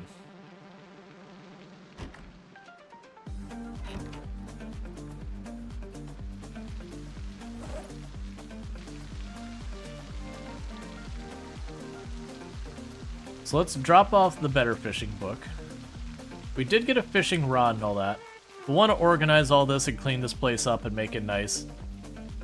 But we did get a fishing rod.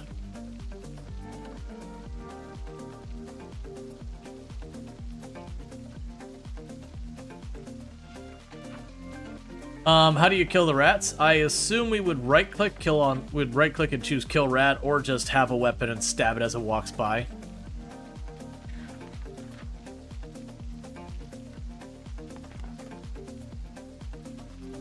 Drop you off, keep that, drop these off. Should feed them before you leave? I don't think they will die. I could be wrong.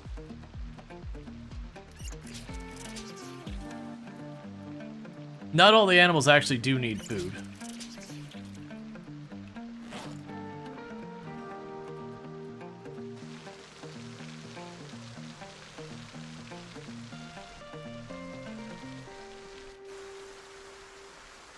All right.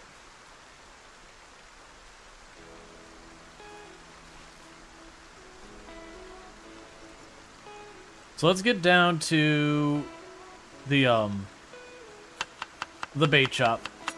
People mentioned seeing a key thing, which I totally believe. I didn't get a good look because we started having the zombies swarm in. If a rat runs between you and the zombie and you hit the rat, it means you didn't hit the zombie, which means the zombie might get a hit on you. It's one reason to be careful when fighting around rat-infested buildings. That's probably the reason why I let all the rats out the back door and just said, like, hey, get there. Mentions the key ring on the shelf? Yeah, but that means there's a good chance there's a key on that key ring. The question is it a key for the building or is it a key for the car? That's the mystery.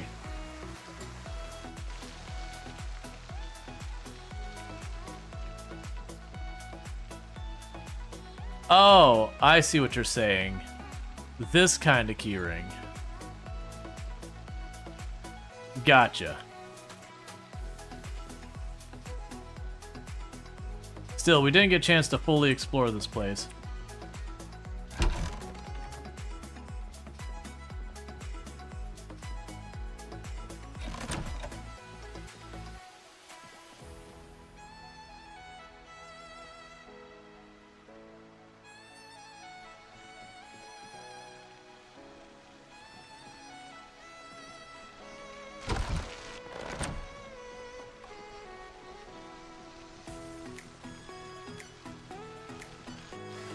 Alright, so no luck on the keys in there.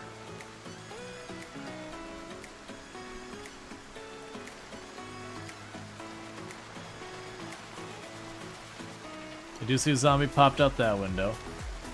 Because that's the next thing I want to check.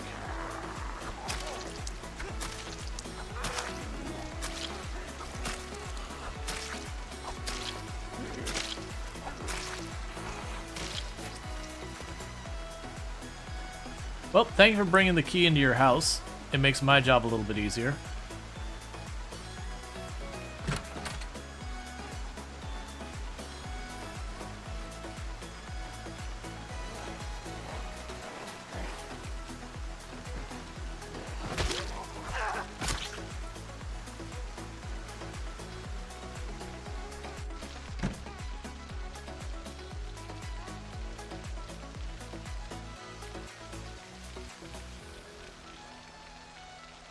Lime soda.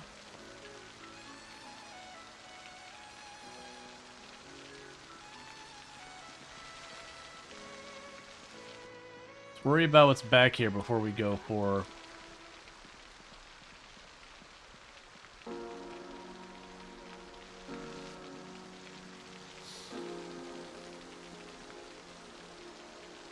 just ham and painkillers on the floor. Living some kind of life.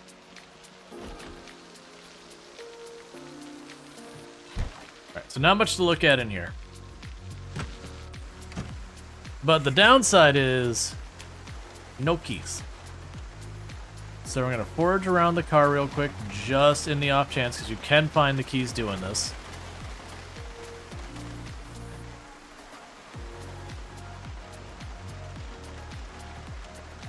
Do a quick lap around the car.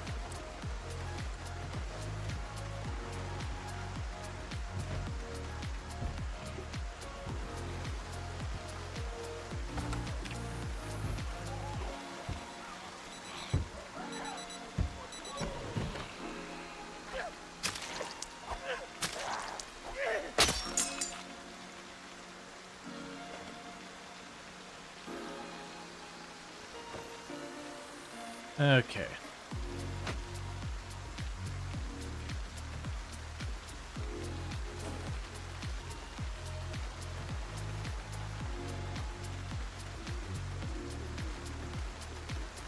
Oh, I canceled breaking it out.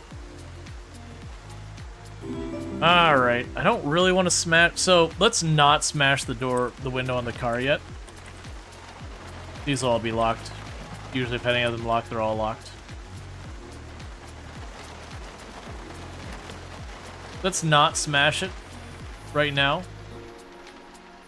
Do you have gas in you, by the way? You do not. That's fine. Alright.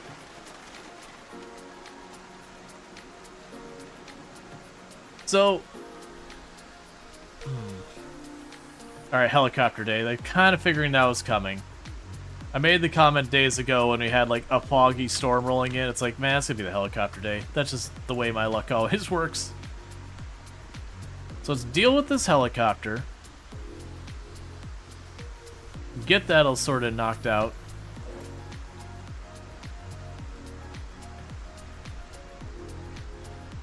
How do you get the daily status? It's a mod, sorry. If you do exclamation mark mods, it's on there. It's like the daily report or whatever.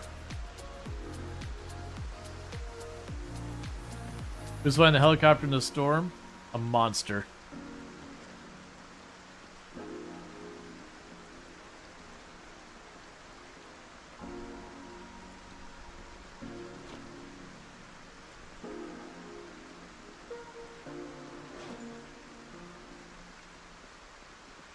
Alright.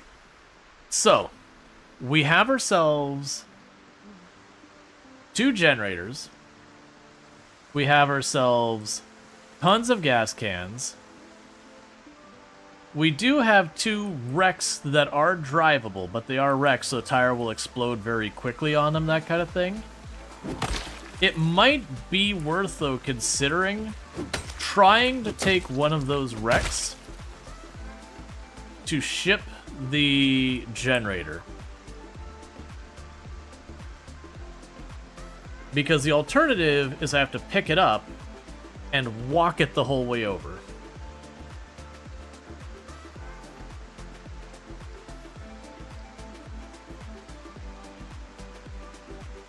Yeah, that's what I was thinking. Maybe gas up the ambulance. The big catch is those tires are probably right about to blow. So it may not make it far before we lose a tire. We also just might get lucky at one of these.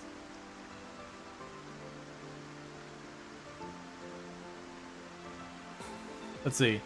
Do you have to repair or inflate them? No, the issue with the tires is because they have very low durability. They are probably just gonna go.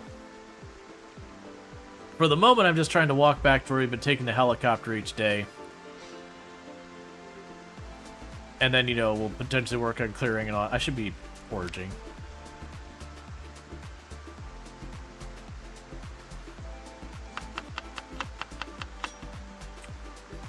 What are your thoughts on this run of 16 times pop? No, it's going pretty well.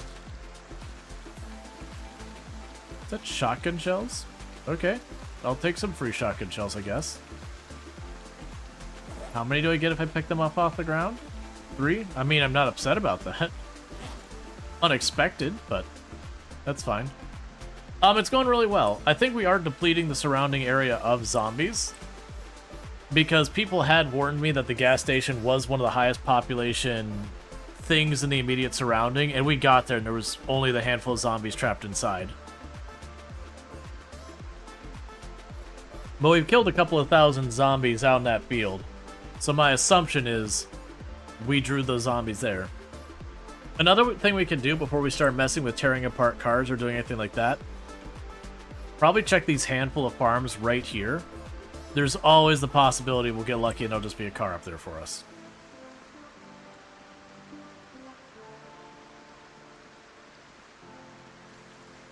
What about the cows? Most likely what I'll end up needing to do with the cows is I will need to drag some of the stuff from their barn over to where we're looking at going. And so then what we'll have to do is walk the cows over. It'll be like one cow at a time. Actually, no, I think we can drag all 3 cows at once. But you get the idea. It'll most likely be a 2-tripper where one, I grab like half of the things for them. I mean, I could also just leave the cows there. What are the benefits of chopping salads instead of just eating it? So when you cook stuff, which chopping it up does qualify as cooking in Product Zomboid, instead of making you sadder, it'll make you happier. You also, as you get more cooking skill, you'll get a little bit more hunger and a little bit more nutrition out of the same food. So it basically just makes your food just a little bit better. Yeah, there are trailers for moving livestock. I don't think we've seen any on this particular run, though.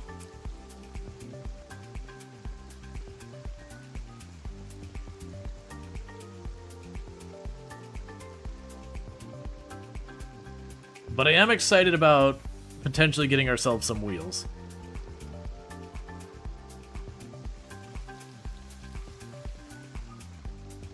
Because that'll be important with how much stuff I've been stockpiling.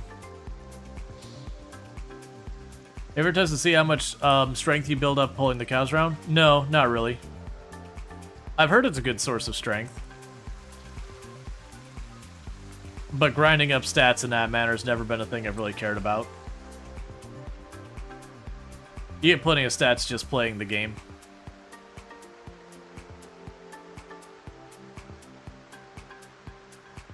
Alright, so plans to go to the exact same place we've taken the helicopter the last 2 times. Take the helicopter over there. Whatever shows up, kill it all.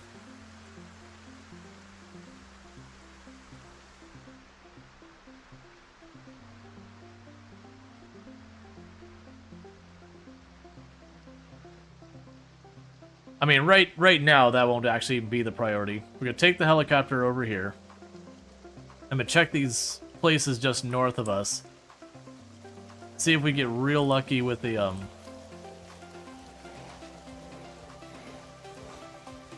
That's...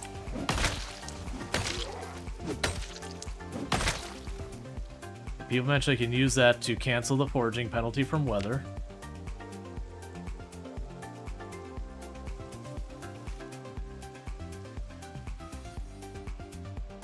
Alright. Foraging, I believe we're level, like, what, 5? Yeah, we're foraging 5.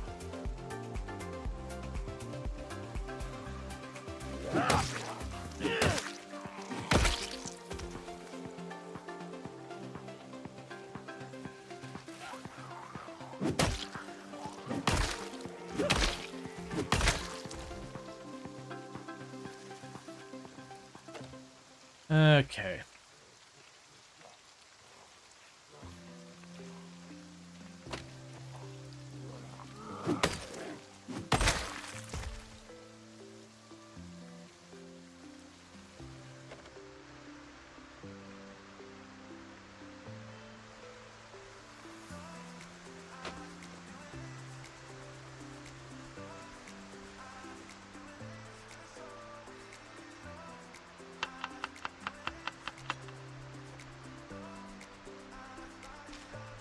But yeah, so we're just working our way over to where we usually been taking the helicopter. We'll draw it over here. Like I said, I could see taking that gas station and slowly converting that into like an actual base. My only hesitation is the lack of having the body of water right there. So I'm debating the two options I'm debating right now is still going down for that main building to the south as the actual base. And then maybe just, you know, setting up the generator at the gas station for the gas station to, you know, just be a place for me to refuel. I have 2 generators to choose from.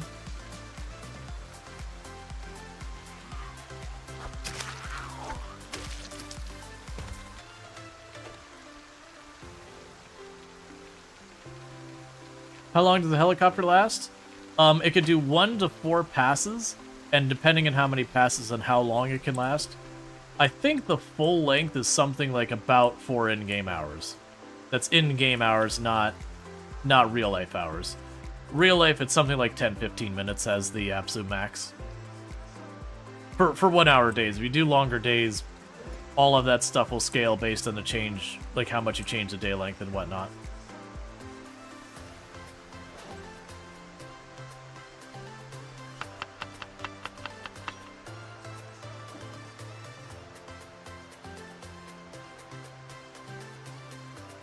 Two ingredient salad, 1 ingredient. First ingredient, bowl. Yep. You went to 2 hour days, never again. 2 hour days is a pretty popular setting.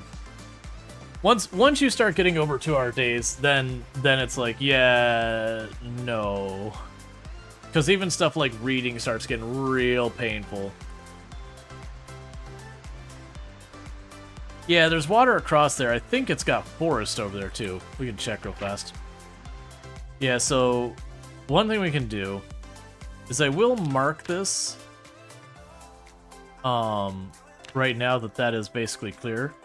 Yeah, so there is water down here, but this is all forest, which makes it a very dangerous area to cross. Versus this is built on the water. I'm definitely going to check that building out. But part of me is leaning towards making this the base, and we'll just leave a generator there. Yeah, no, I noticed the bait shop wasn't on the map. That was the reason I was a little surprised when we walked up. There's the bait shop there. I'm like, oh, okay. I guess you're just here. The new parts of the maps do have some stuff like kind of missing from them, that kind of thing.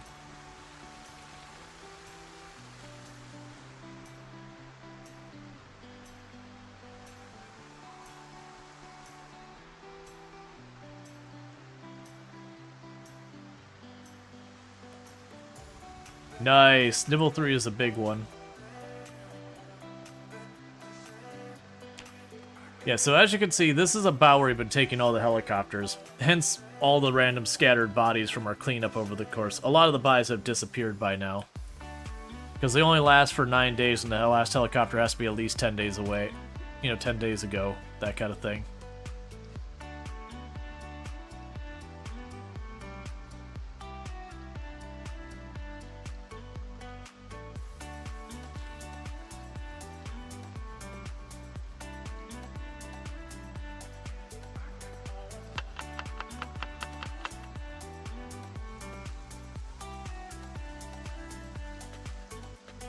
But eventually, as we start clearing the zombies out of the area, I'll have to worry less and less about helicopters down here. Which is kind of the goal. Give herself a nice little safe pocket to base from.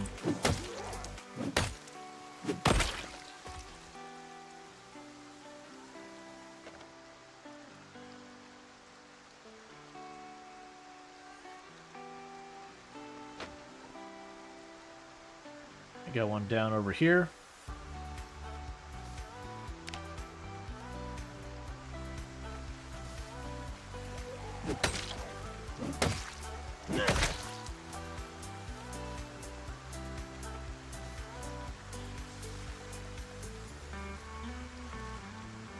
And one over there.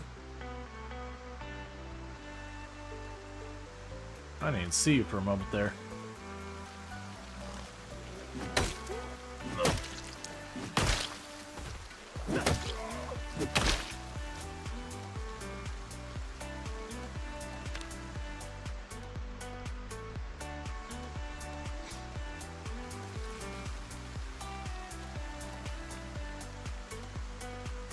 But yeah, as far as the cows, like I said, I do think we'll eventually move them over. Short term, they might just stay where they're at. But maybe we'll make him like a proper barn and all that. Staples? I don't even know if I care about those.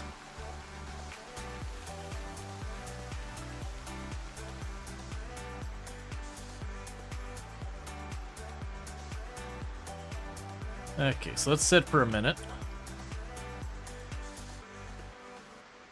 Yeah, so basically we're just waiting for the helicopter. Pretty sure staples are good for crafting? They might be. For the moment, I was just like, I'm not worried about them. Those were never a particularly rare item before. Now, maybe they're rare now, but not expecting to be. I'm expecting to be we would just, like, raid an office building and walk away with a couple stacks.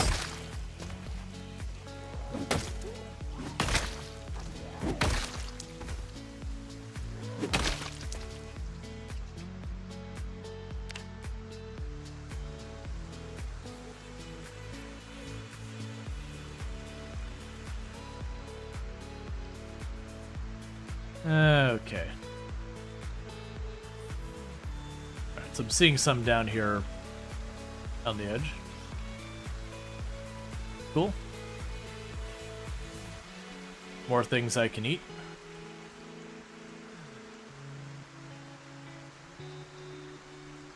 So 3 more hours?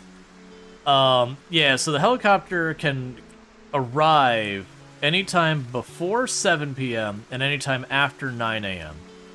So we're at about 2 p.m. now, so we've got about 5 more in-game hours that it could show up at. It can stay after 7 p.m., but it's arrival time. Like, and to be clear, that's arrival isn't showing up on the map. So if you have a 7 p.m. helicopter, it'll actually reach you like 7:10, 7:20, or whatever.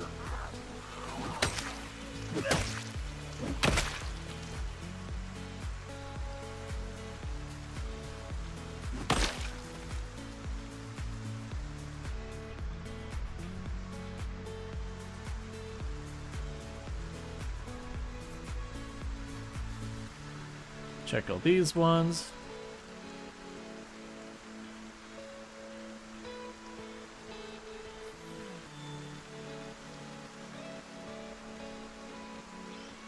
Is moving zombies the moment it gets on the map? So the way the helicopter actually works is it kind of pulses its sound. So it's not like the whole time it's got a sound it's blasting that the zombies are reacting to. And that's probably just for performance reasons. Or rather, I should say that the zombies only react to it every so often. So yeah, it will move zombies around on its way to you and out. But it isn't quite as predictable as you'd end up thinking it should be, just by the nature that the sound isn't running steadily the entire time it's moving. But yeah, no, it does fly in. It will generally draw zombies on its way from wherever it shows up in your vague direction. Usually you don't have to worry about the stuff really far away. It's just, if you were to base in one place and take the helicopters in the same place all the time, it would gradually start pulling zombies in from pretty far distances at you.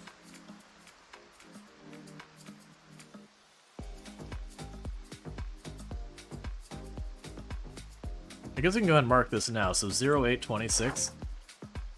So let's go here. I'll just go 4th helicopter 08-26-93.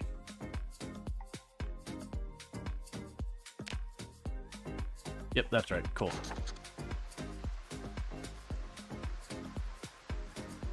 And we're getting a little uncomfortable. Can you still get a 4-pass helicopter at 7 p.m.? Yes, you can. I don't like it.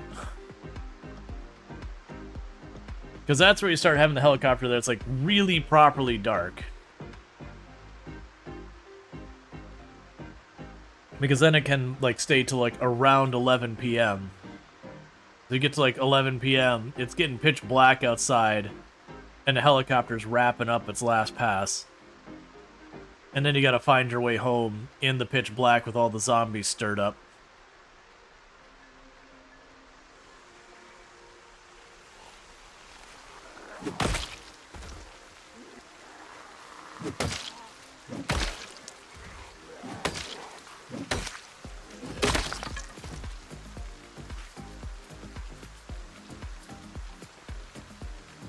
It's weird that you're all just fine with me killing your friends all over here.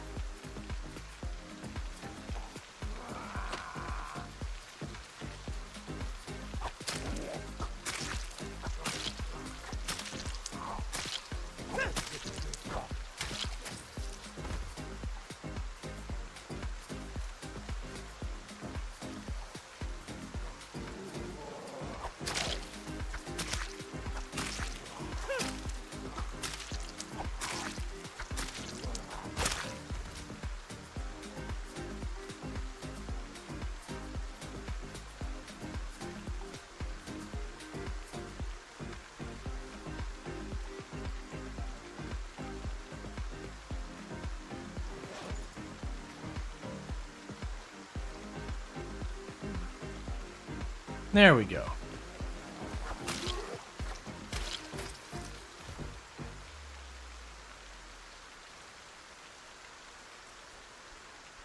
If I ever clean the zombies from the copter, I have no way of telling. Alright, Bruce, you sleep well and all that stuff.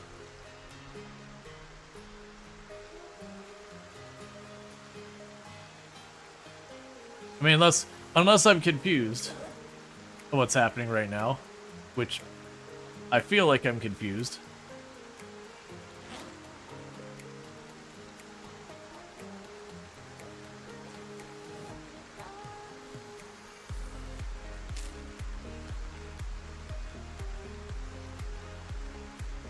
You think you're confused?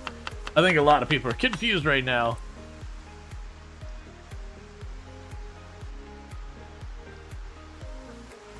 Well, on the plus side, I'm kind of running out of zombies nearby in the killing field to do the killing on.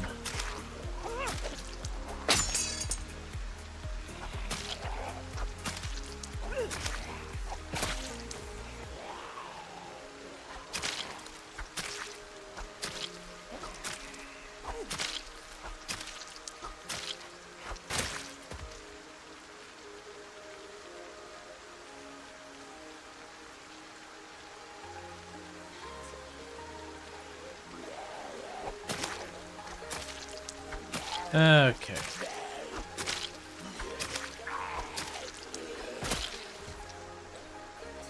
This helicopter displeases me.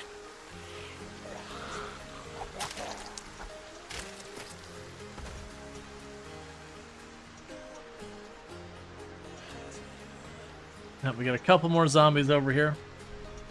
But go ahead and kill them. Because we're in really good shape, all of our stats-wise.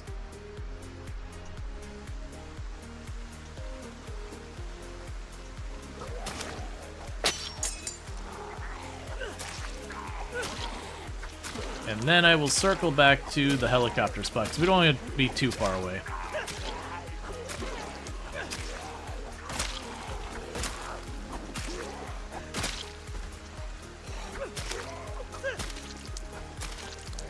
Alright, there it is. We've already marked our map.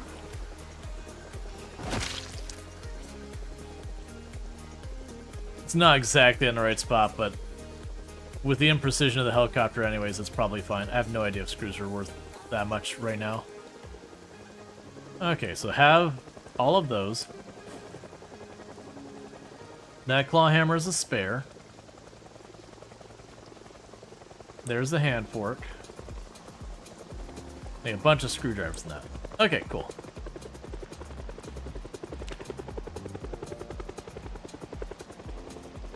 Let's see, if you raise your fitness, does it take longer to suffer from muscle strain? No, not muscle strain. Muscle strain is strength.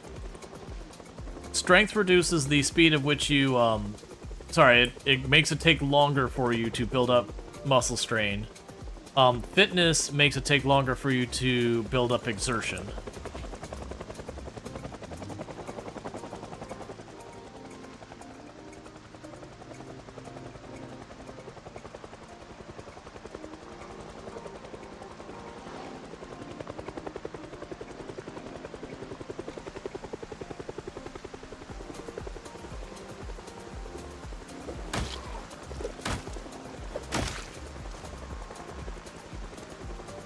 Hey, where do you think you're going? Get back here, sir. Do you know what the killing field means? It means where you go to die.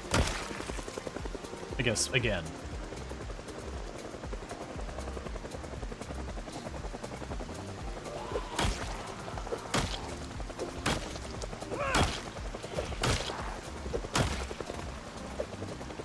Oh, they're already dead.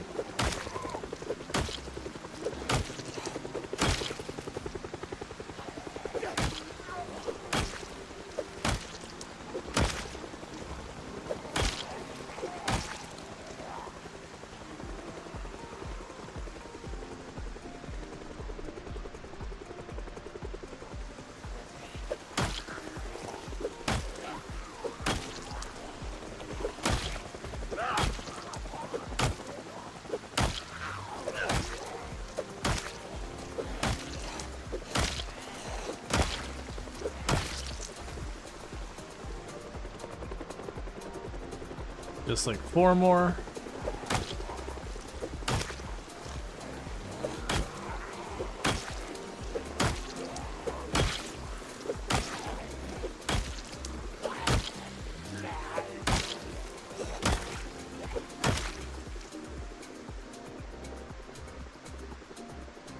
Okay, so let's back off for just a minute. Probably not gonna get much time to sit. Yes, this is probably the point where I'm not gonna be able to keep up the fight. Yep, okay, that's fine. We killed a decent number of them as they were coming in and did some cleanup on the field. It looks like pretty close to all of the zombies were either from straight to the north, which isn't super surprising, and there's like 1 or 2 that came from this field area down here. So that is really encouraging.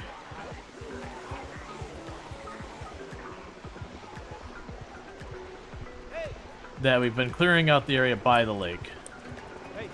We still haven't had that many show up. Probably 2 rally groups combined, counting what I've already killed.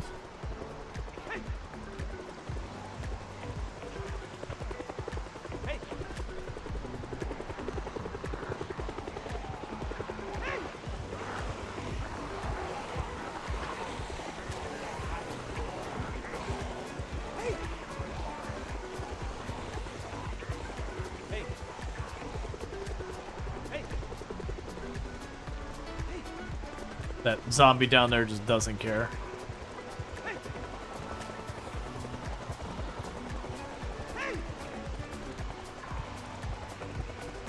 But yeah, so that's really encouraging that we're properly clearing the area out. I don't think we'll ever have like the zombies not trickle in from the north for the helicopter. Not any meaningful time, because eventually you go far enough north, you start getting to Rosewood and the prison and all that. From the east, eventually we'll start drawing in zombies from March Ridge, which is not great. One nice thing about March Ridge for that purpose, though, is it is surrounded almost entirely with like a couple little holes with 2, like the really tall fences. I do wonder if that will mitigate its ability to spread or not. Like, I don't know how the pathing will figure that out, if it will just kind of wink, wink, nudge, nudge, cheat its way through, because they do that on some things just to not have to calculate the pathing for everything everywhere. So, you know, maybe get a little bit better pathing than you'd actually expect. It's not a big deal. So this is pass 3 we're on.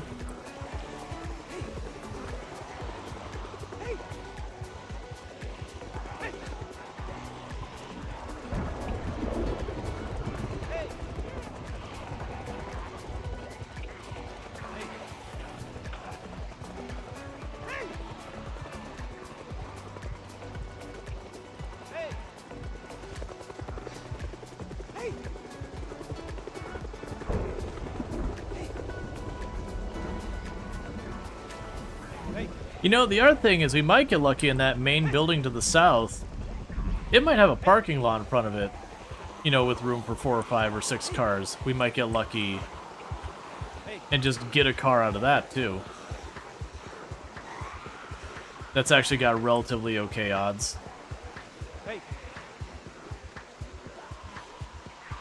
So maybe that's what we do, is we end up pushing over towards the main building still.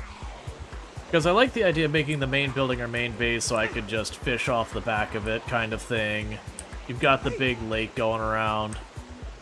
We have the gas station just up the road that I can use, like, top everything off as I need, just turn on and off the generator. I've got something like, between all my stuff now, somewhere in the area of like 10 gas cans. So it's not like me having to make a trip that I can just top off 10 gas cans and not have to make another trip up there for a long time.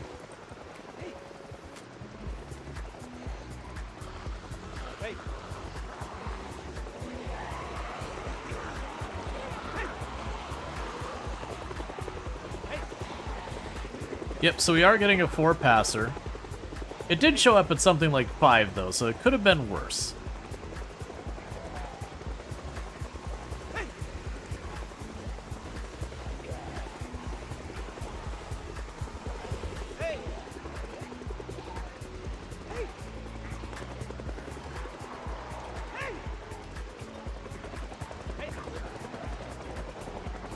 What I'm trying to decide is... I think the correct answer is once this in-game day is sorted out, we focus on cleaning up the zombies we brought here. Like I said, this is actually not that bad. All of what I'm seeing here, I'd be surprised if we've got more than 200 zombies here, which the rate we're killing zombies is only 2 days worth of work when we're actually able to sit here and fight. And I don't even think it's necessarily that bad either. Yeah, so we're starting to get the zombies from the east. These... Oh, that's actually a lot of zombies. Okay, well, that's starting to push higher numbers. Thank you for the follow. Welcome to stream. Yeah, so we're probably creeping up to maybe 300.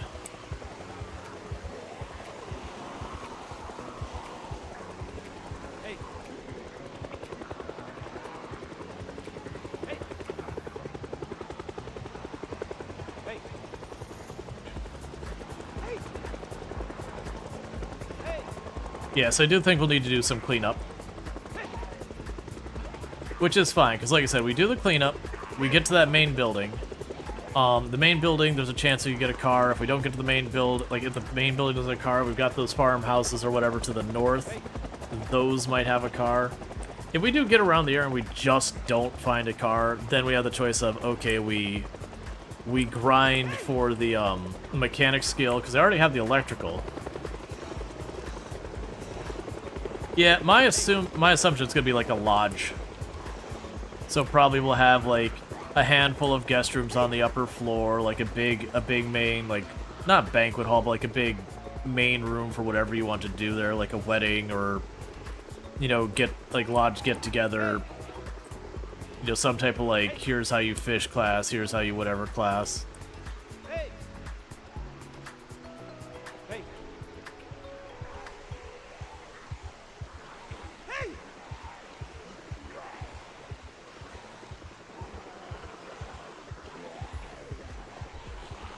I turned the wrong way here. It'll be embarrassing if I die to this little rinky-dink helicopter here we got. I should not have cut through there. Wonder why we're moving so slowly. I mean, I know we're exerted, but it's just the first level of exertion. Shouldn't you be out of passes by now, helicopter? Did I miscount?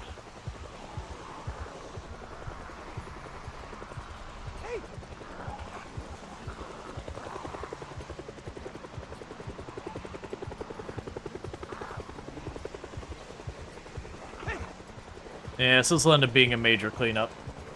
Just with how long the helicopter's been going. Yeah, no, I must have miscounted, because like I said, they can only go for 4 as the most.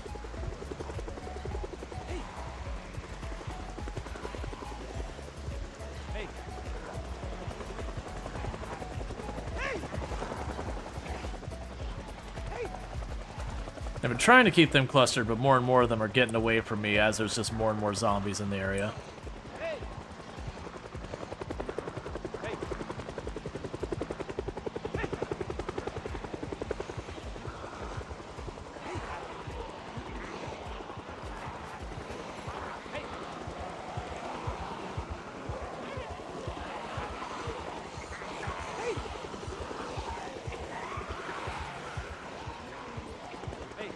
Yeah, no, the helicopter is inconvenienced me. It's still not that many zombies.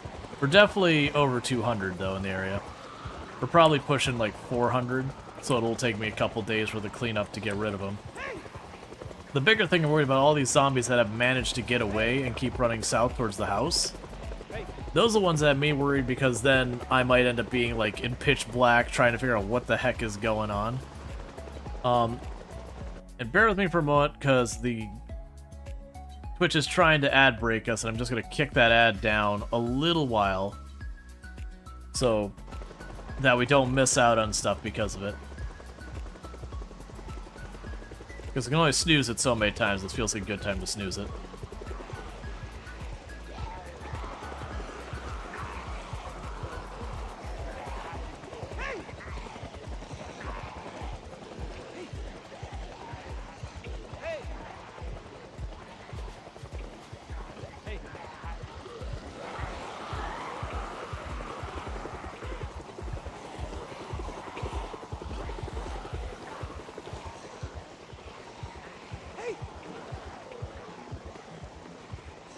I'm not seeing that many zombies from the north anymore now, so wherever those zombies got drawn in from, I think that was all they had.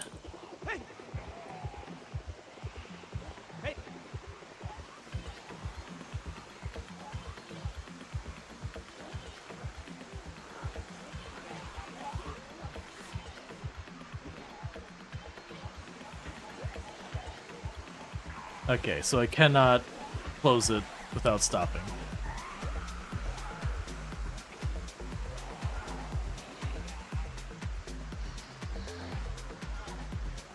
Alright, so that needs to be the end of it, because it is getting too dark for me to do stuff. And I do gotta get home.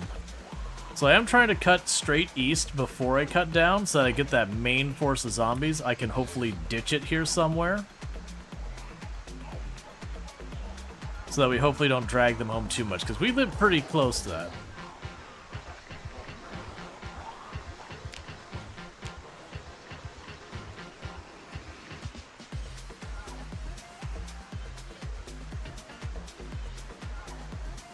Now, one bit of good news is, worst case scenario, we now have the gas station to the east, where if we get home and things just look bad, I can cut over to the gas station at least to sleep. We also have a tent on us now. I grabbed it out of the fishing place, because I see all these zombies. Oh, I almost didn't see them, because it's getting too dark. I'm trying to get to the street, but I see a lot of movement down here in the rain. And they're not even stopping, they're just beelining towards my house. Another option I have is, in a pinch, I can walk into where the cows are. I can go inside their barn. I can close the door, put down the tent, sleep in the tent inside the room.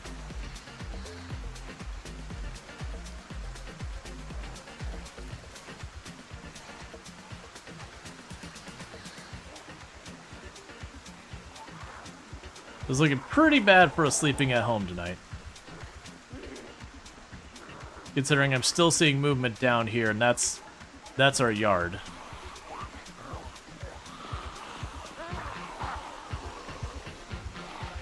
I think the helicopter left that way. Yeah, so you're still seeing zombies. So yeah, home's not happening.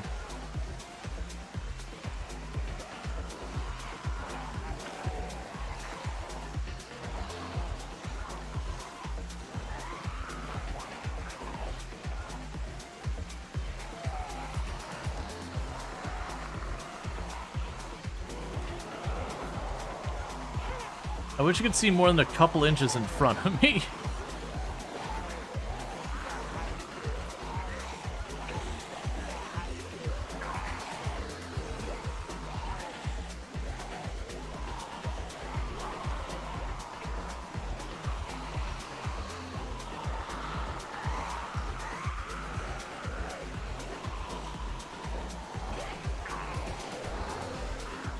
Where did you all come from?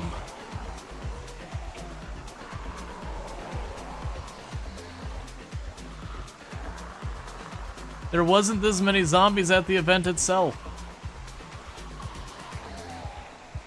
And I saw there was a huge group down there that I don't know where they came from or where they're going.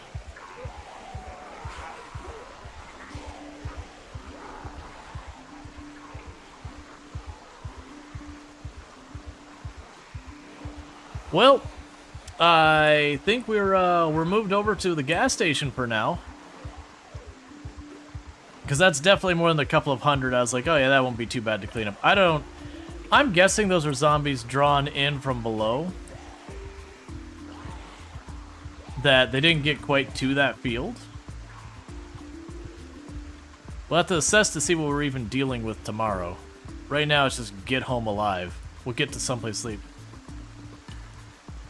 Yeah, no, it's a lot more cleaning than I thought, and the downside is I did get separated from the house. Which is also where I know where the flint is.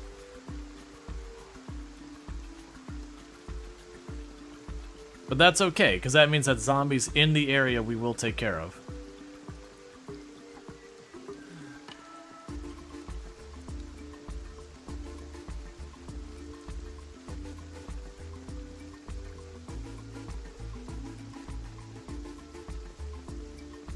Hey Angie, how's it going?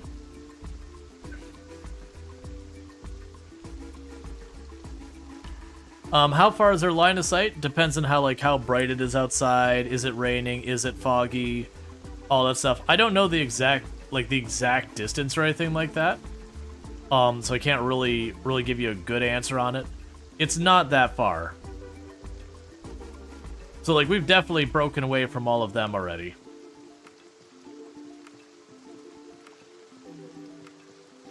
So I think what we end up doing here is first getting ourselves safely to sleep so that way we don't, get super duper drowsy or whatever. But then maybe what we end up doing is the next in-game day, we can either, one, check to see if the main building is a little bit more clear. We can take a peek. If it looks like there's a bunch of zombies, not pursue that farther. Until we got things sorted. Or two, we can go up here and check that area. See if we can't score ourselves a weapon or two if it's been cleared. Because the zombies had to come from somewhere, and all that is in range of that helicopter.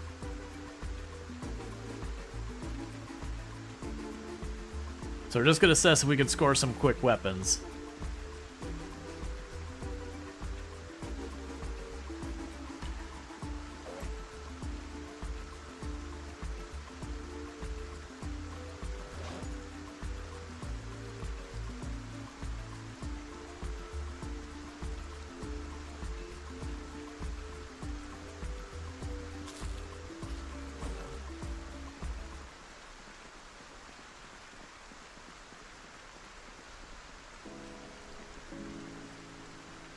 Okay.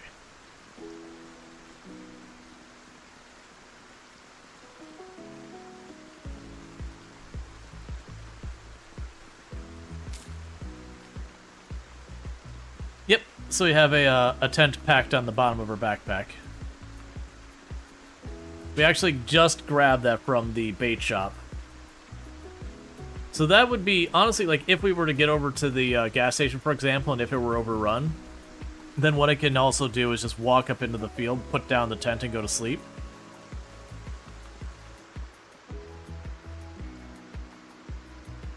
How's that battery doing, by the way?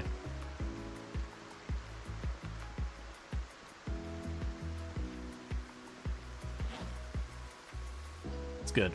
That's part of the reason I want the pen light, is while this cone is a little hard to see, it lasts a very long time. Hey, found the gas station? Yeah, so we slept there last night, and we were on our way home to see what we could figure out so far as, moving the generators around and that kind of stuff, and the helicopter announcement came in. So while I want to clear out the zombies there, I think acquiring a weapon is going to be the first stage, because what weapon materials we did have are in the house where the zombies are now. I still think we do want to kill all the zombies.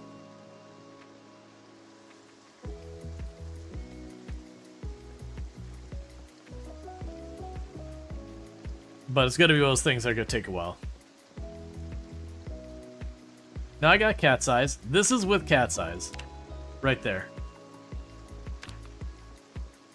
It's just because you're looking at a very overcast and storm day. At 1:30 in the morning. Weather makes a huge pattern, and there are also moon phases in the game. And I suspect we're looking at a moon phase like a no moon or whatever.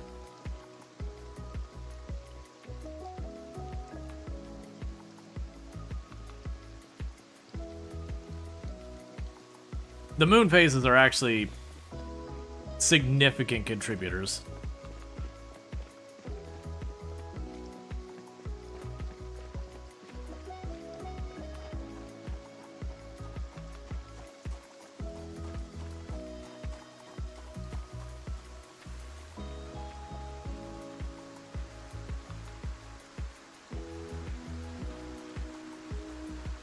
What was the snowflake? We were getting too cold. It wasn't cold enough to be an actual, like, concern threat or anything.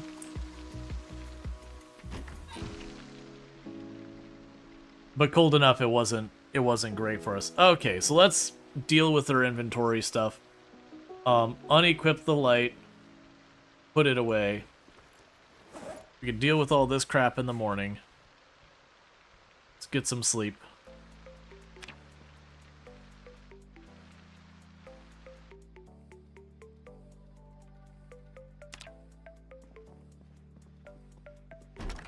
Alright, and bear with me, chat, we're about to have an ad break, so I'm going to quickly eat some of my food while we're in the ad break, and I'll be right back. So they add eclipses too? No, there's no eclipses that I'm aware of. Alright, I'll be right back. Thank you again for tuning in.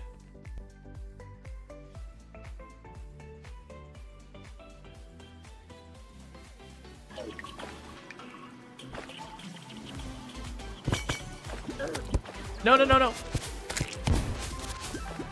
I got hit by something else. I saw the trigger too. And I got...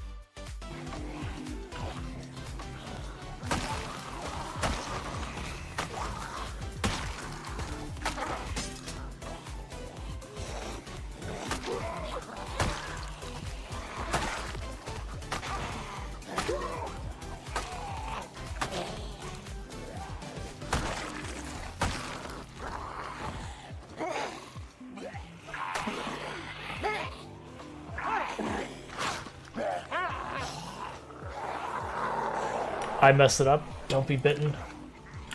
No! No!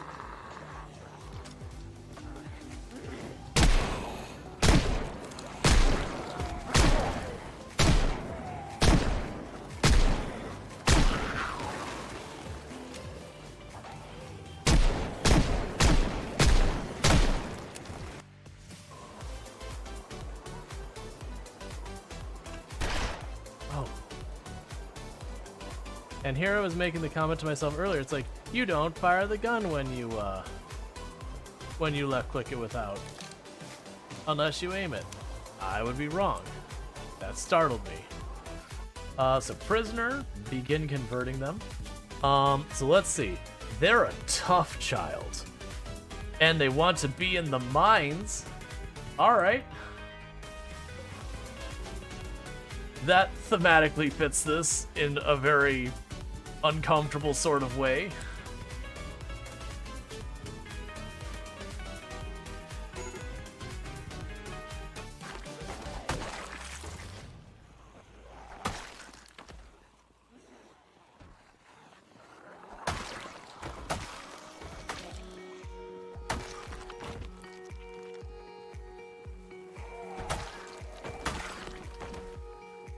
Could you not bang in that door? I would like you to keep...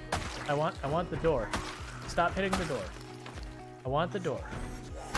Thank you.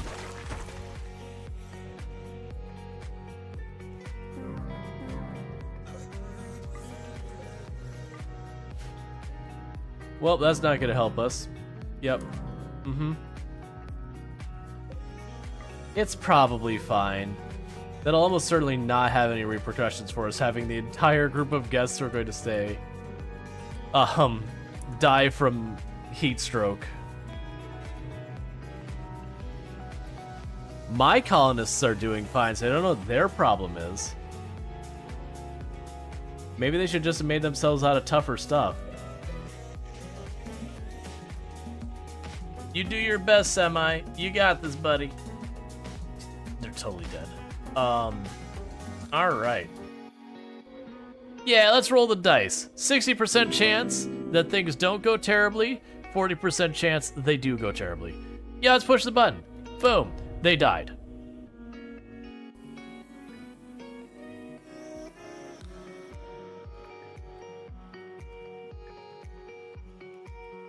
You're showing me that this is perfect. Ah, don't worry, chat. My paint job is perfect.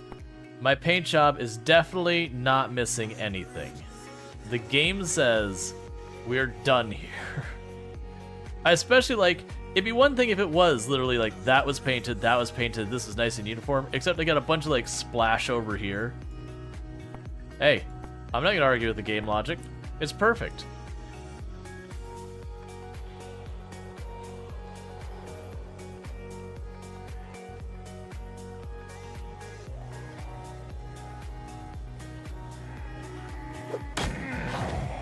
Done.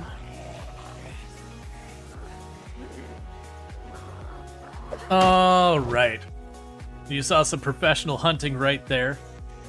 Everyone else all like, oh, you gotta get your ranged weapon and sneak around and figure. I'm like, or hear me out, I can just walk up and I can just take a claw hammer to it. Mission accomplished. So ditch this stuff that I don't need right now because I can come back to this place pretty easily.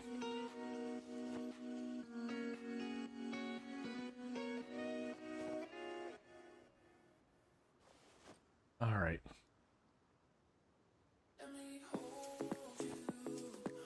Right now, put the umbrella away. Okay, we can drink some water out of the sink and top off our water bottle.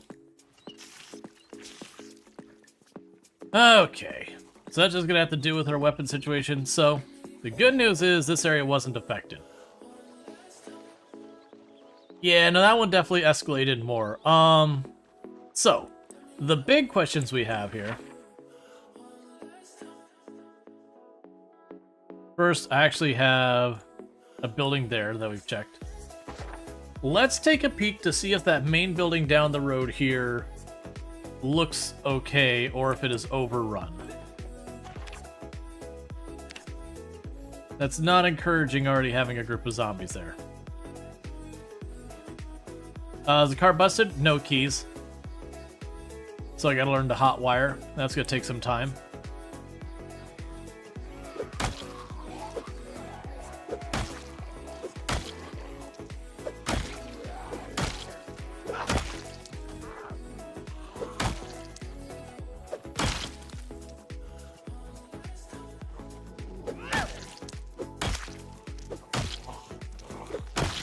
Do you have Mechanics 1 book? I do not. That's the reason I'm not putting any effort into trying to learn to hotwire right now. It would take quite a bit of grinding to get it. I think my time would be better invested in just seeking out a car that won't require me to do that.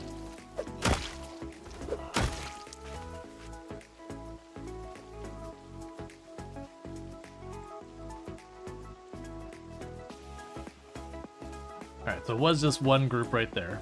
That's what I was hoping. But the two things I'm going to try doing is we're going to see if the main building looks relatively clear. If it does look relatively clear, we're going to go for that main building. We'll more than likely be able to at least find a couple of weapons in there and start getting that else. Yeah, or find the car zone vid. Yeah, there's a couple different things we can get sorted that. I'm trying to remember, we saw a couple things worthwhile in here. So I've got the oh, right. So I think the canteens. Ah, I see. So they take a weapon slot. You can attach them, but they do take a weapon slot. I understand. That's not as useful to me. They're good. Versus, I want to say...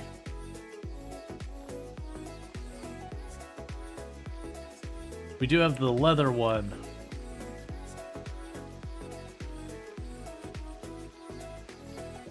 Yeah, we do have the leather one, which I can put on here and not have a problem. I already got the tier 1 book. Alright.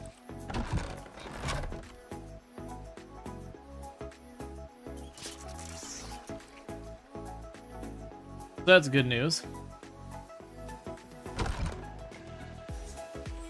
Because with that, I'm now wearing a thing that we can top off the water. Yeah, I can get the fancy key ring. I usually don't worry about it, and then people make a whole big thing out of it. I always forget what it is to, you know, quote-unquote wear it. So I can grab you, take you, drop you here. Put in the container. And I guess we are wearing it now? Yep. Alright. So we don't have the keys for this vehicle either. We did check around for them. I'm going to go ahead and kick off the forging again. Just in the off chance. But the plan we have right now is I'm going to go down here and see if I can't get to that main building without a huge fight. If we do need a big fight, then we're going to not worry about it.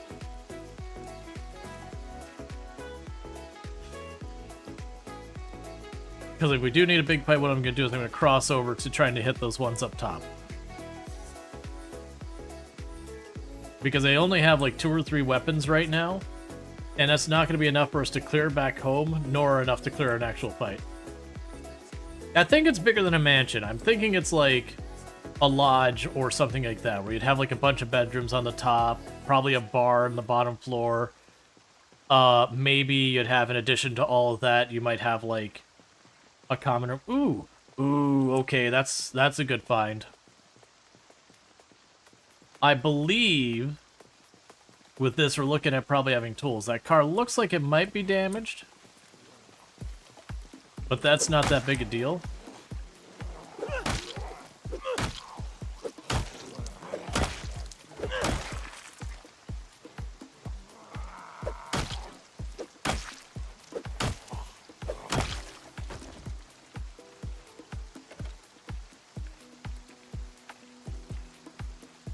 Okay, we do have the utility car keys.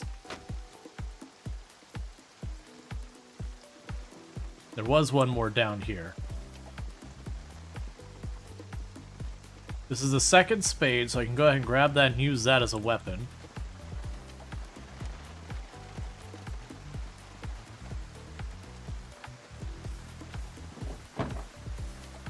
Maintenance, planks, bricks. Literally no weapons, but a lot of other goodies.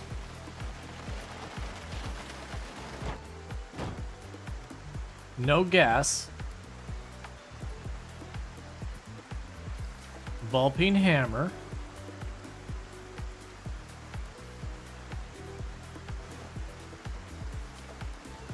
Still not bad.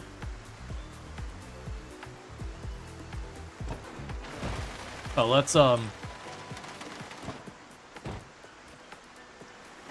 take the keys for right now. Gloves only get damaged if you get hurt. Oh, you died in one tap. Okay, sure. The question is, are you considered a wreck or are you considered a normal vehicle?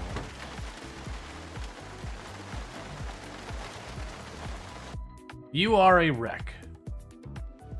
Well, crap. Alright. So we are right here. I'm gonna go chuck the keys in the glove box.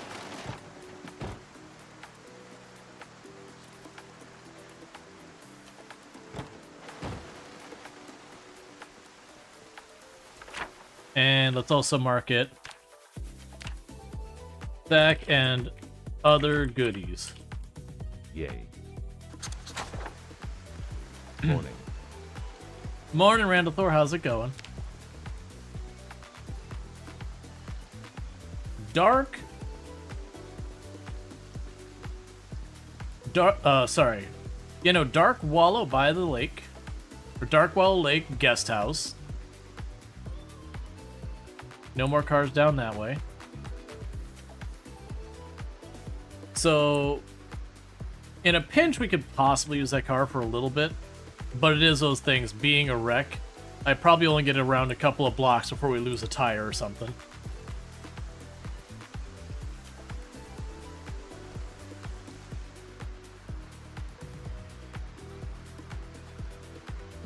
Dark Wallow is not a very inviting name. It's fine, don't worry about it. They just market it that way, you know, you don't have to deal with the regular common folk visiting.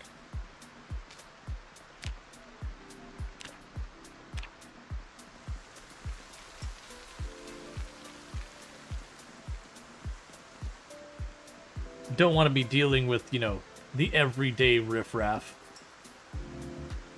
tucked away in the thing.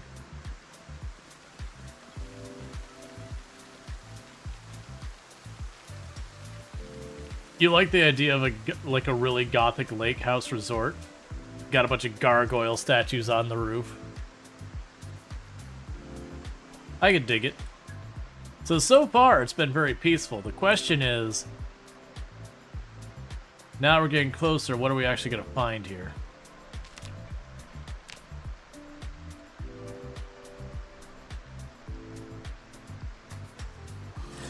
Alright, well that's not happening right now.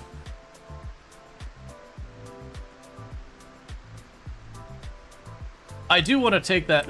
Can we get a look at the building? I want to get a look at the building. I want to see what we're even looking at. But yeah, very, very clearly the zombies did not get drawn away from here yet.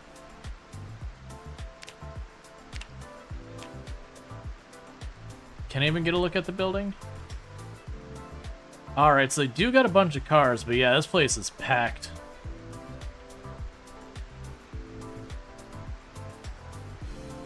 And there's even more in the parking lot here.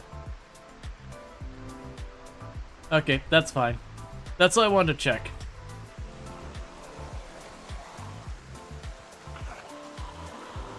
Wallow mean roll about or lie relaxed in mud or water. Yep.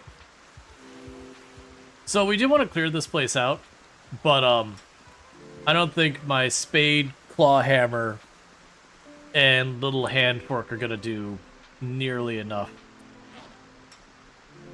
But there were cars in that parking lot. So as far as acquiring a car, that might work. But for now, we're changing our direction up to the houses up here. Because I need to get enough stuff to try and get ourselves situated somewhere. Because if we get a couple of weapons, I could fight my way back to the house we've been staying at. We should be able to get ourselves more weapons. And, you know, get to work cleaning up the mess.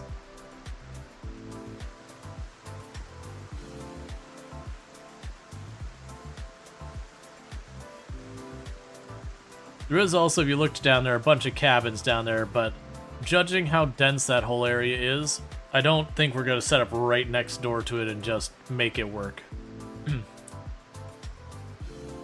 I got a little bit of carry weight. We'll need to get butter soon.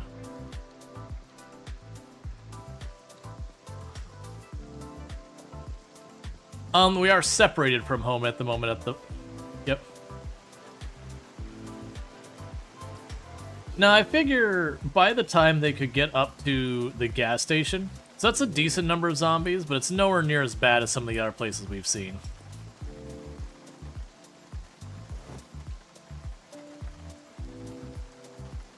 Go ahead and grab you.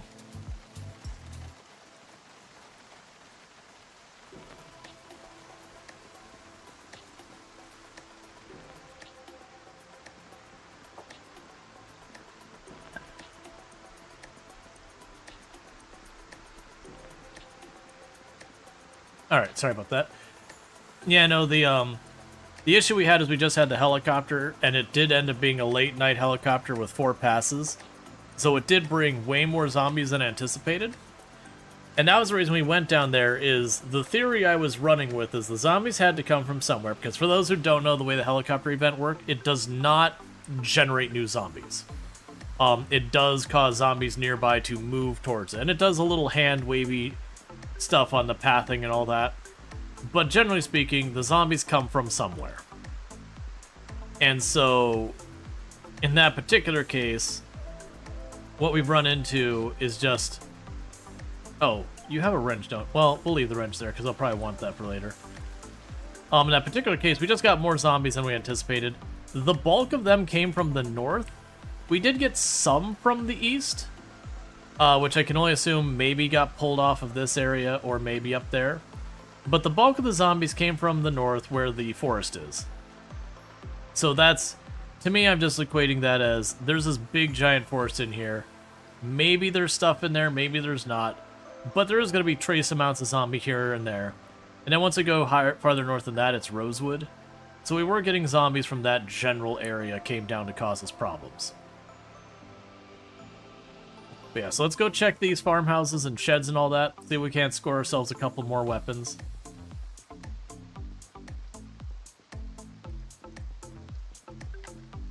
Go ahead and eat that berry.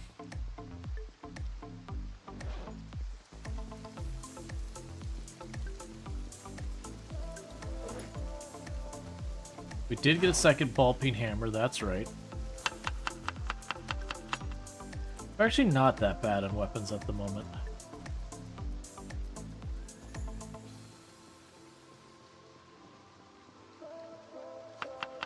It's just here the popsicle freezers become unmovable. Mine show all encumbrance, 40, but you can't pick them up. I haven't tried to move one, so I can't answer that, unfortunately.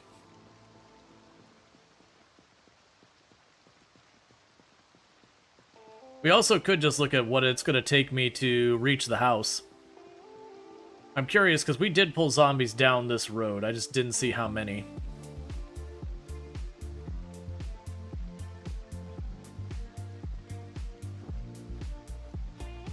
I still want to check these, because the other reason we were talking about going up here is we're looking for a car. Because they've got generators. Oh, right, we don't know how to hook up the generators yet. We're at electrical 2. Man, I keep forgetting these things. That, like, I'm just so used to us already having this all sorted. That's like, oh, wait, I haven't sorted that problem. It's fine. Even then, like, if we were to get the car and the generator, we could plop it there, we park the car there.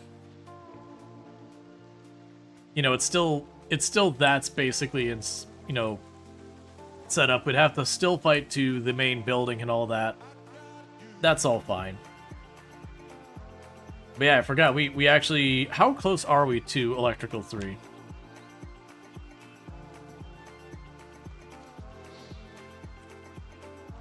I mean, honestly, not the worst. We're 1/6 of the way on level 3, and we haven't been putting a huge amount of effort.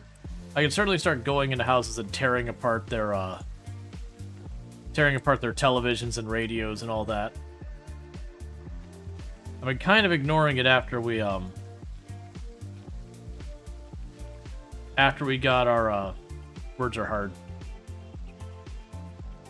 After we got through the electrical 1 book. I've been just not putting a lot of effort into it because I'd rather tear all that stuff apart while we have a book in place. If we don't find it, we don't find it, though.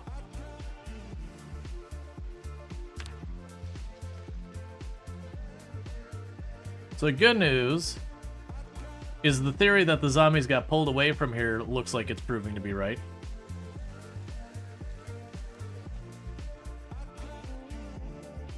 Because I got one zombie there.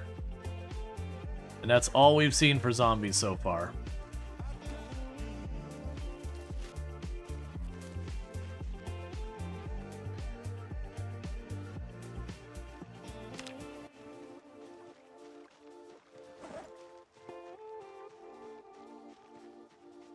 And I got a bunch of stuff I probably shouldn't be grabbing anymore, but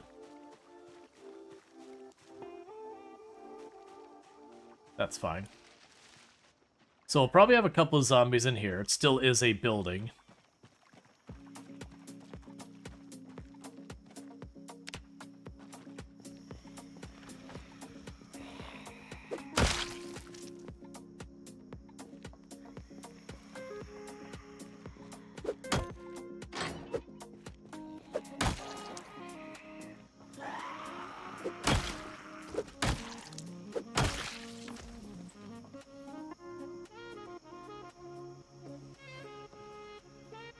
Where are you going, friend?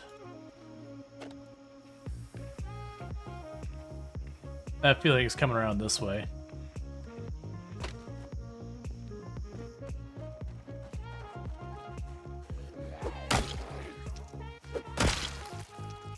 Good job. Oh, wait, did you have a friend?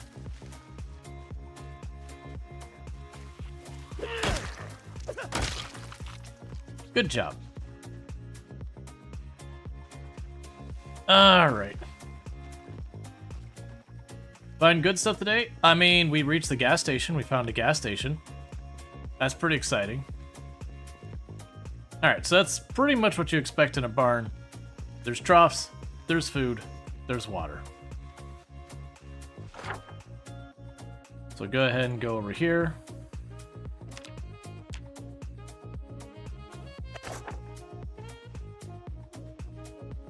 There's another building up here somewhere.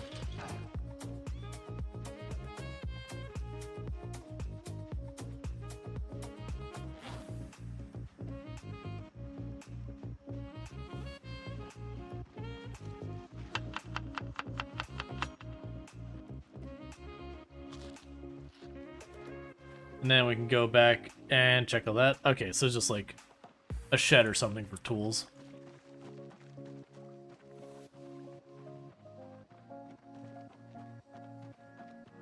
Got a couple zombies out in the trees.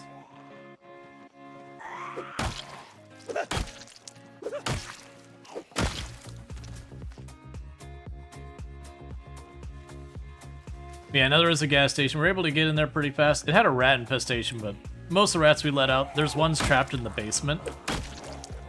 We'll eat them later. It'll be fine.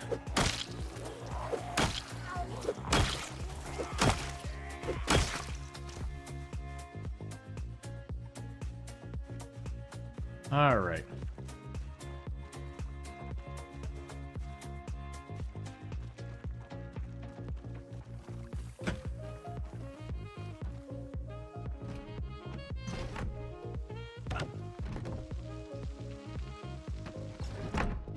So we've got a hand-operated press. There's a car book.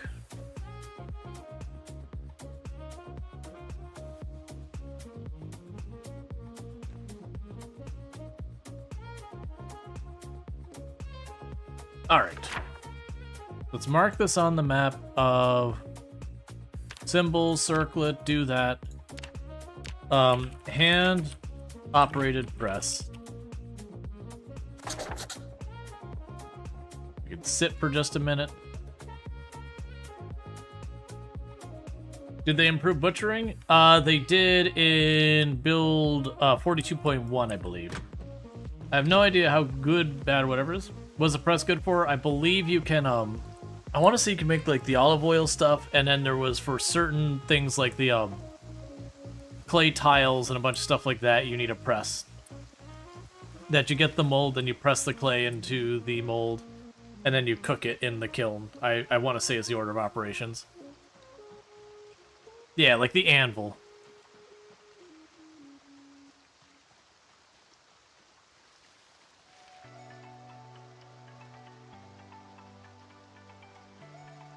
Alright, so we got a couple buildings over here.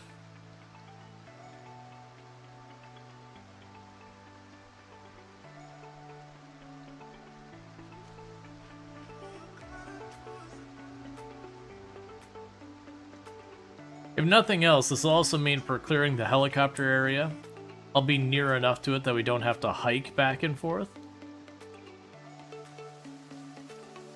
So same deal, probably a couple of zombies in here.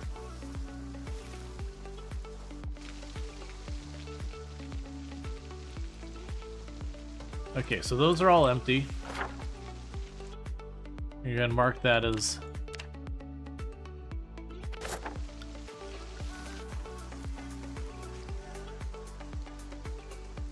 I think you should make ceramic jars for preserving food. You are a really nice house.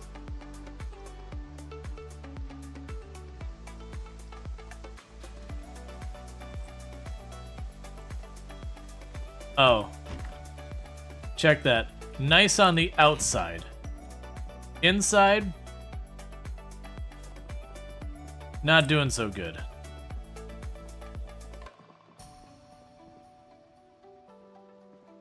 Well, this is how I feel about your disaster of a house. Take apart your TV.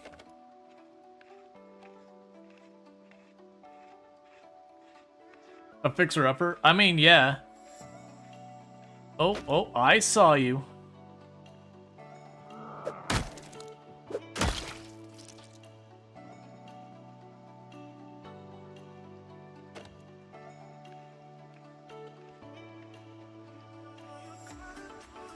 Yeah, so I do know there's a thing that I think it's like in the first 30 days or whatever. But half of the houses or whatever will get banded, like ransacked or whatever, that they get cleaned out, and I think that's what this is. I don't know. Failed to get any usable materials. I am okay with that as long as I still got the experience, because I didn't really want the electrical scrap and all that.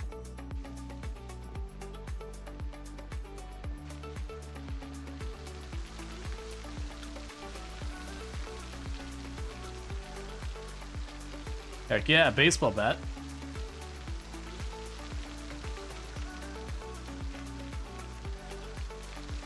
Random underwear. Canned fruit beverage. Mortar and pestle.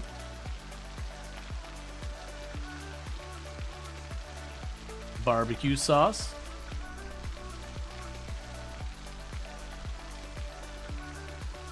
Give me one of those hinges to replace that door at the art place. Give me the cooking pot. Take a sip of the water while we're here.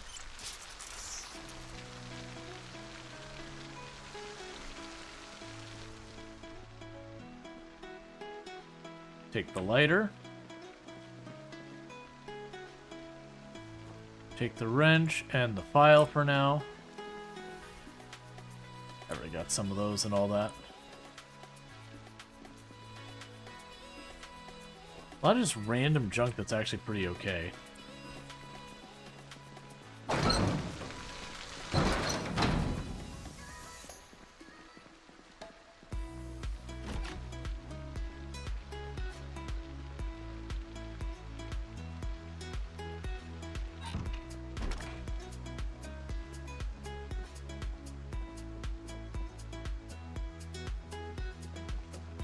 Was it not a two-story house? Am I missing a stairwell? There's a gap here. There you are.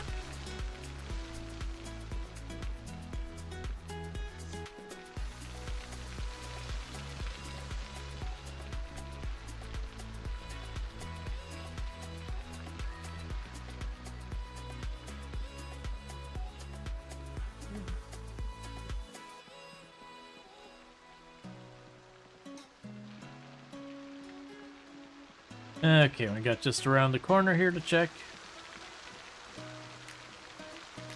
Deal with that room in a moment.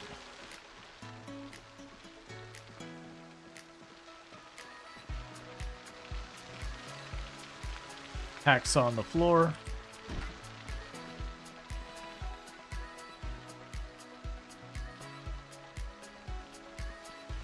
And last set of rooms.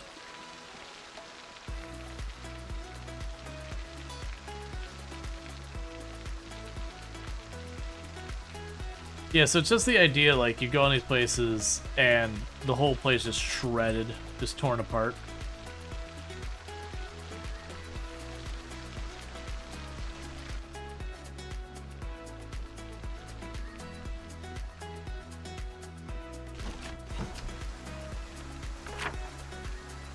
Okay, so, X has cool rocking chairs. And real fast, they can be taken. And they're only encumbrance 5. So later on when we're going to like actually get a place, I am down to jack those chairs. Because 5 is a pretty light chair.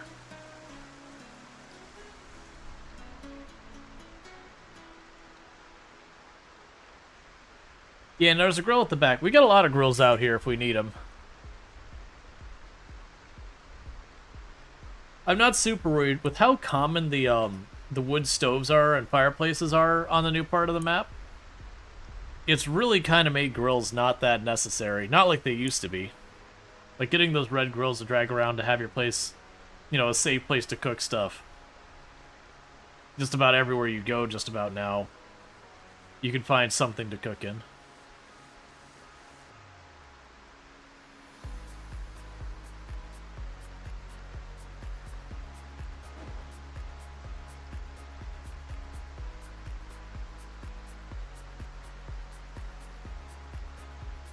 And we got another house here.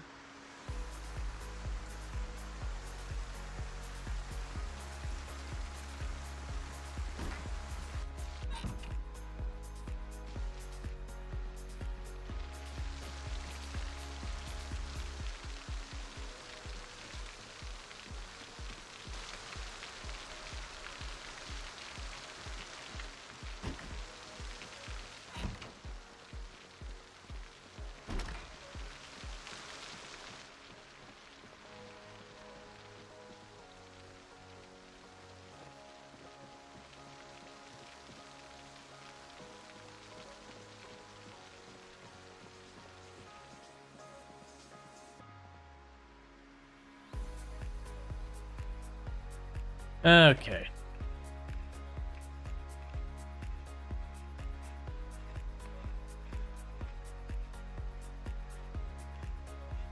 But yeah, so this whole looting change, I think that's the reason all these houses are trashed for finding.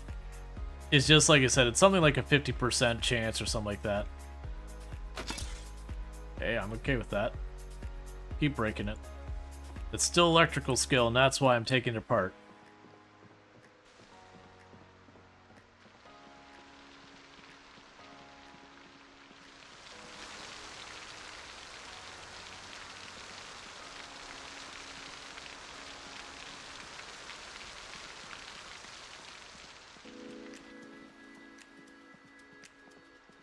I think it's also meant as a way that, like, early game you get tons and tons of loot, and as the game goes along, I'm not going to ask where there's a literal pile of yeast in the middle of the floor.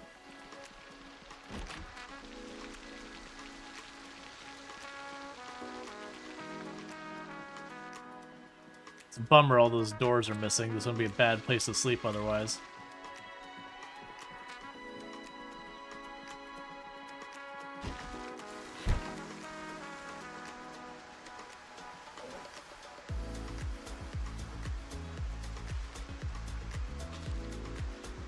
Okay.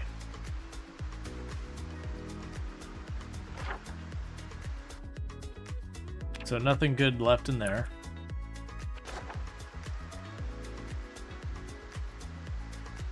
Yeah, it's interesting. I'm curious with a lot of stuff it'll affect cars or anything like that too. So a couple more houses over here. And then it's basically just me, the field that we dropped all the zombies off, and then home.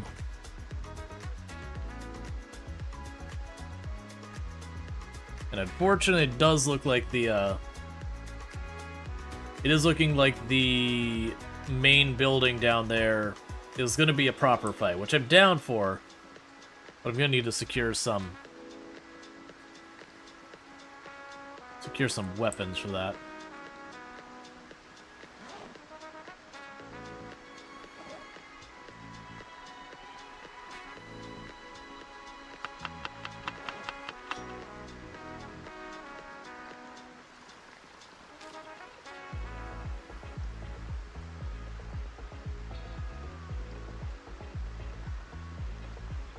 One nice thing about having the leather pouch thing for the water is once I get back, I'm gonna just ditch the water bottle.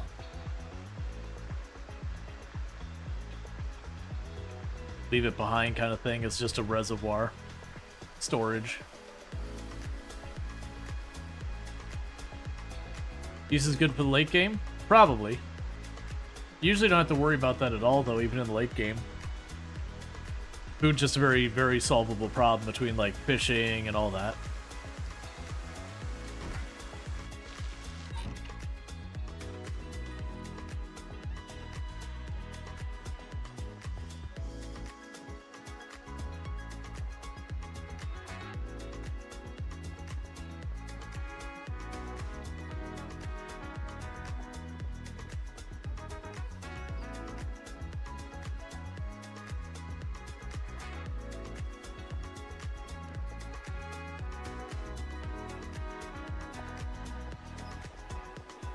You're freaking me out, mice, because I keep hearing you running around and thinking I'm not alone in here.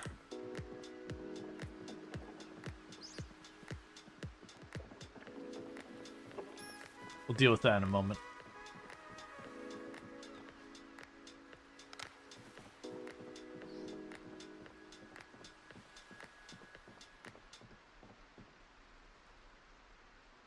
There's a second fishing pole. And some seeds.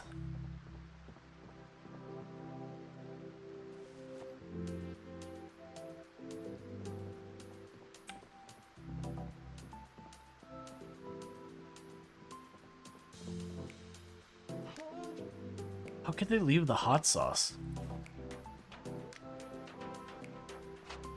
What's even the point of existing in a post-apocalyptic world if you don't have hot sauce?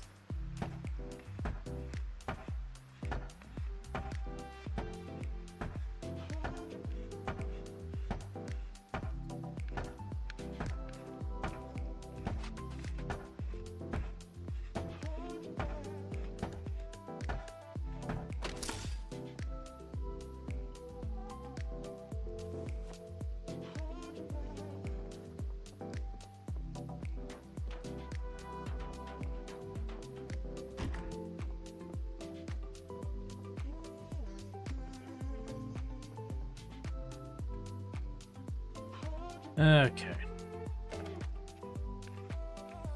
Because, yeah, now I'm starting to take apart pretty much all of the electrical stuff we're seeing.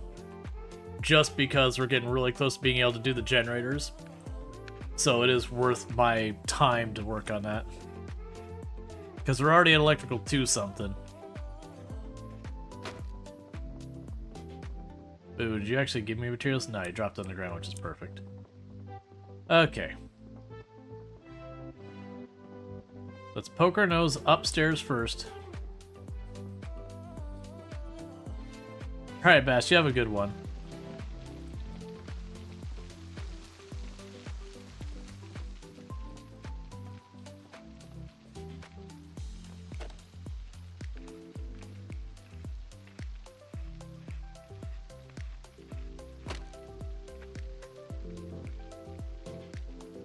Oh, I want to put this over here.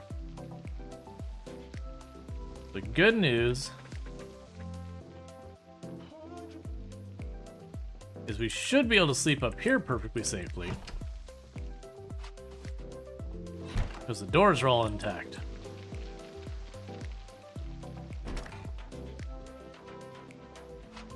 Because that's the reason I was like, oh, I really can't stay in this other one. Is just every one of the bedroom's doors are missing. It's like, oh, if a zombie sees me, I gotta dodge it in the bedroom. And that's a whole thing. Alright, so let's check the basement now.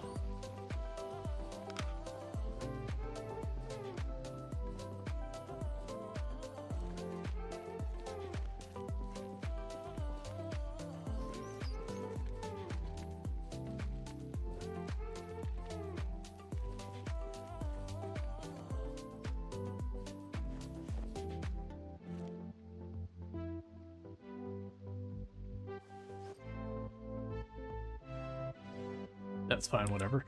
Okay, mostly junk in here. We did find ourselves like 1 or 2 pretty good items, though.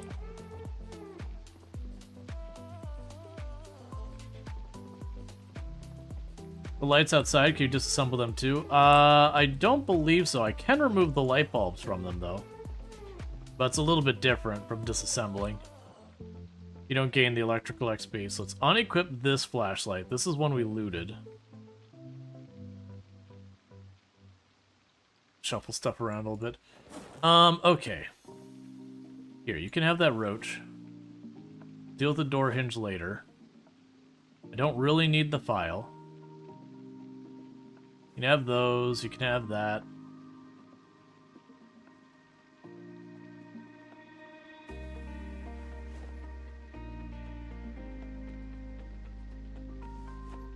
Oh, I have a whole bunch of these berries.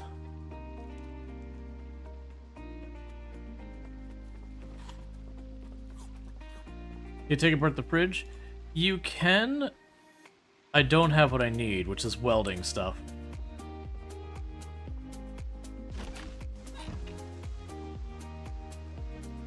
Alright. So we can go here. We have looted that building for all I care.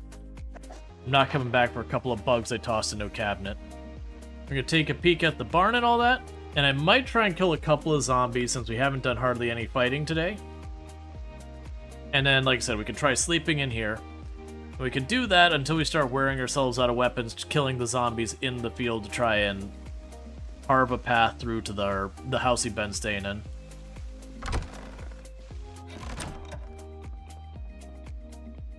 Electrical wire, chair, steel wool, wire, measuring tape, jig lure. I have no idea if that's any good, but that's fine.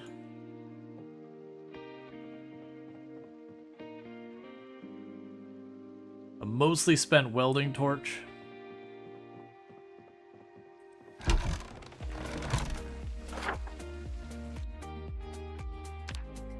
I go wire, etc. Because that might be useful, but right now, with us being overburdened, I don't think I'm going to put the effort into that.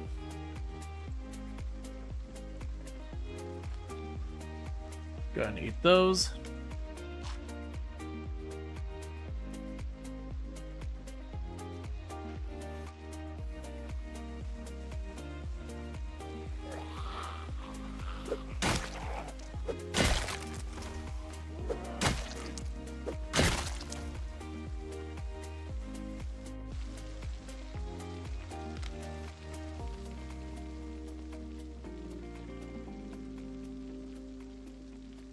Okay, so I actually already have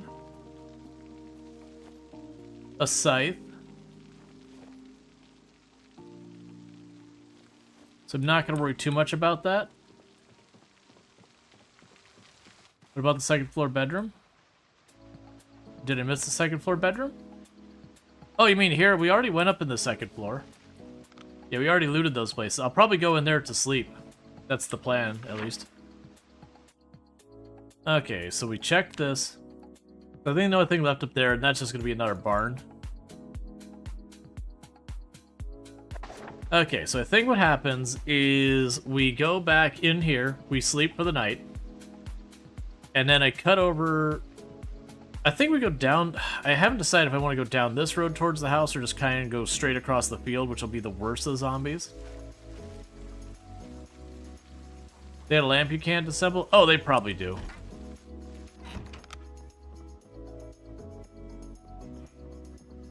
I'm not in a rush for it, but yeah, no, yeah, there is.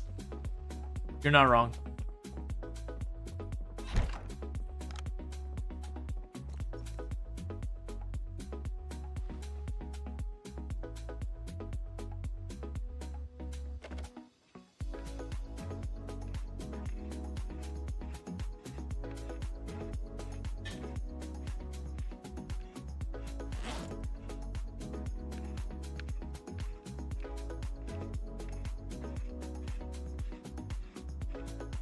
Interesting that I can disassemble that in the dark.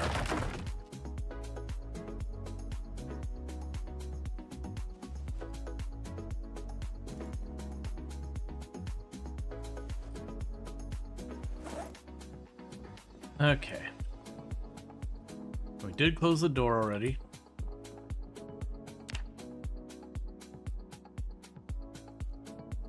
Yeah, no, the little clocks I doubt getting the option to disassemble. I'm not super worried about trying to min-max literally everything we see.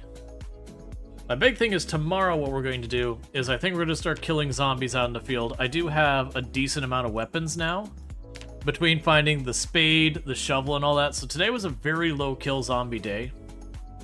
We spent a lot of the day walking, that kind of thing.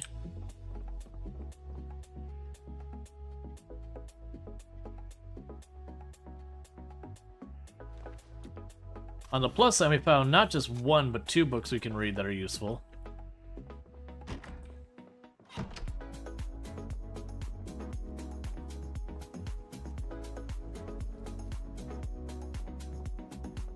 Okay. So let's see what disaster we have for ourselves. How was the last helicopter? A lot of zombies again, or not as many as before. We had a lot more zombies than we anticipated.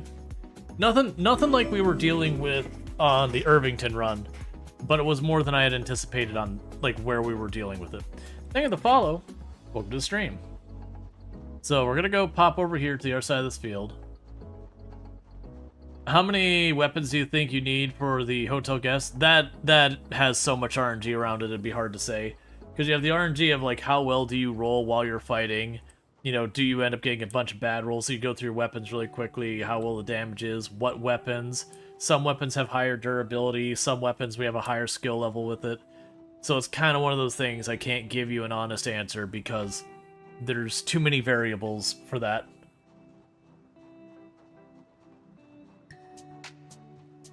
Like, if I snagged, like, 2 or 3 crowbars, that might be all I need. But if I grab, like, a whole bunch of kitchen knives or whatever, I would probably need, like, 20, 30, or 40 of them.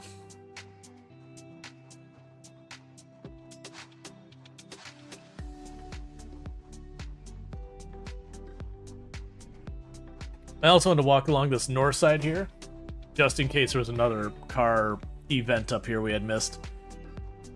One of the good ones to find is the one where the wheel is sitting next to the car, because most of the time the car that the wheel is off of is usually a good car.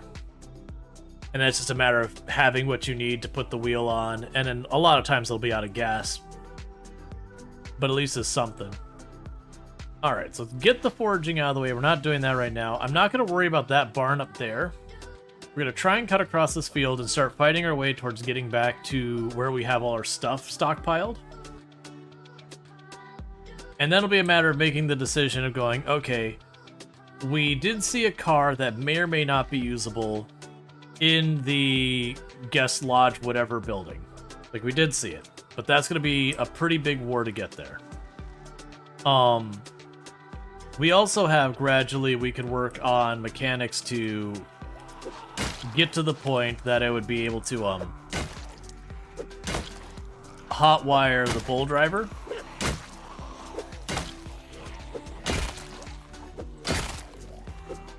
That's certainly a possibility.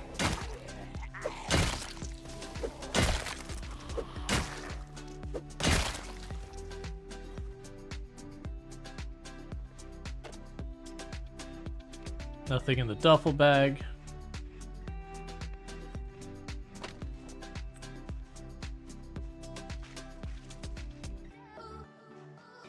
Cool, let's grab more. We seem to be in pretty good shape.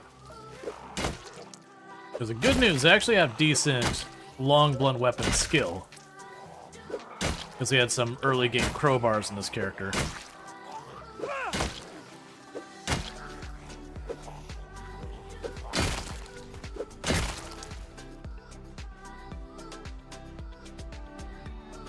Yep, pulling even more, so let's back up more.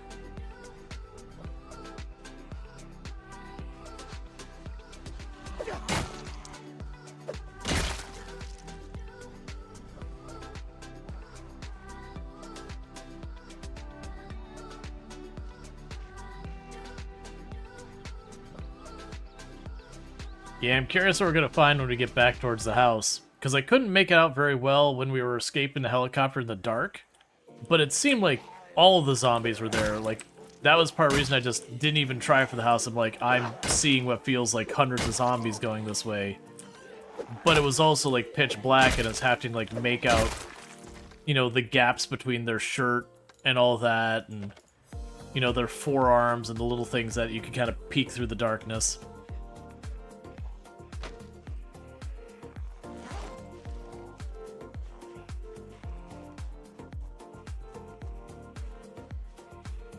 Okay.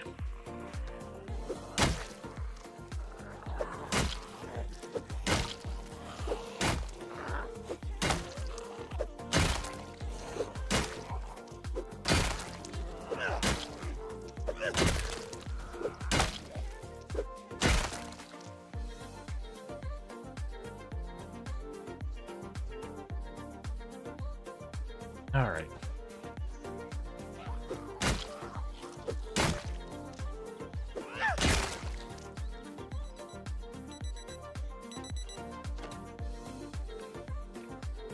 And we're not going to worry too much about the helicopter, or not the helicopter, the radio right now. We just had the helicopter, so it cannot come back for a while.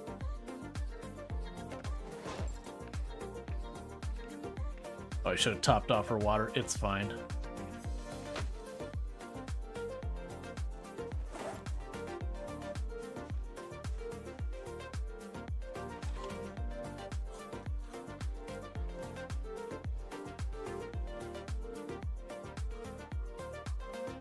Okay. And so little by little, we're just going to work through all these zombies. Because, like, that was 17 already we just killed. Not a huge group. But if we can kill over 100 a day now, like, where we're at that average, it has been climbing, and considering we've had 3 days that were lower kill counts just by circumstances of what I was working on.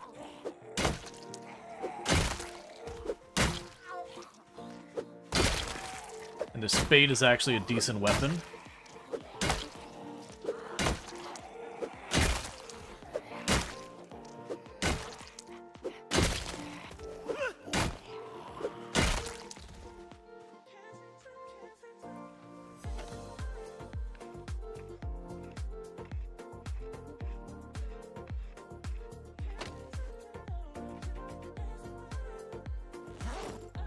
Okay. Does the spade exhaust you a lot? It's not terrible. It's better than most of the axes. The big things going for the spade is it is only 0.6 encumbrance when equipped.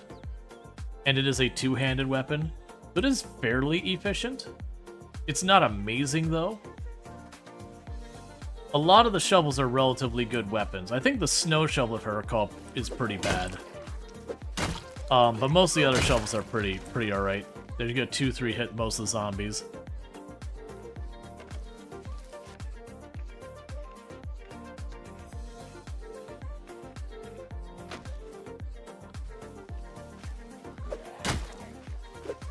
They also pretty consistently knock zombies off their feet, which is also a big win.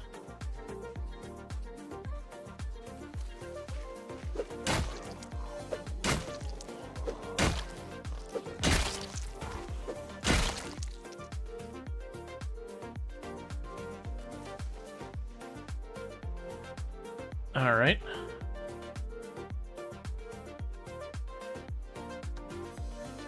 We have a pretty big group who is in the cornfield down there. I don't want to mess with the cornfield if I can help it.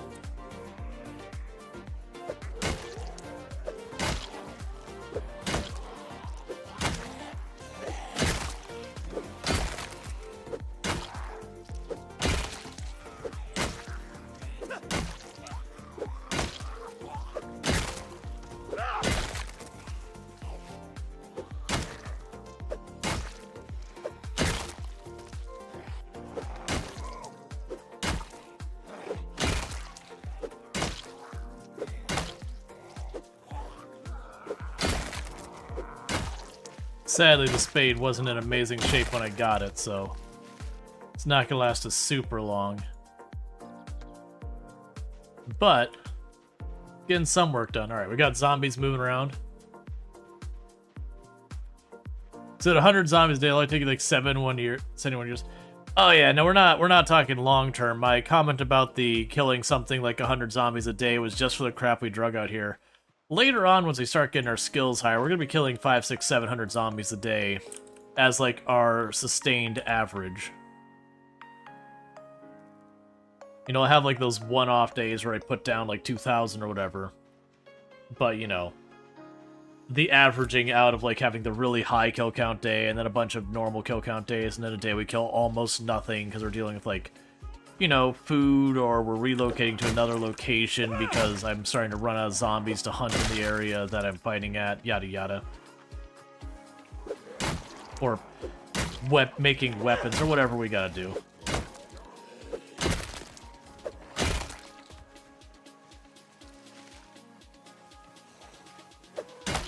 Alright. This shovel's probably gonna break any time now.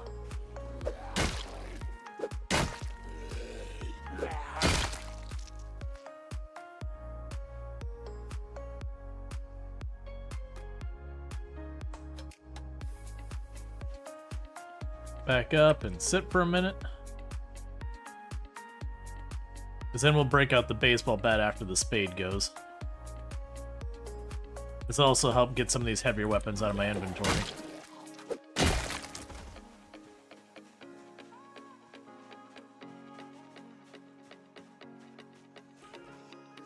Your objective here is clear the world? Oh, absolutely not. Our objective is definitely not clear the world.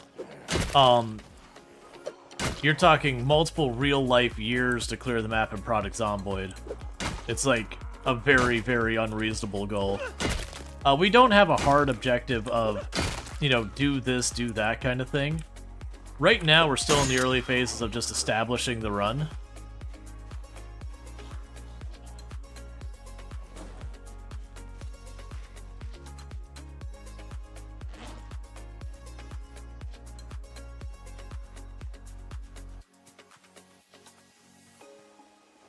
Alright, put that down and now baseball bat time.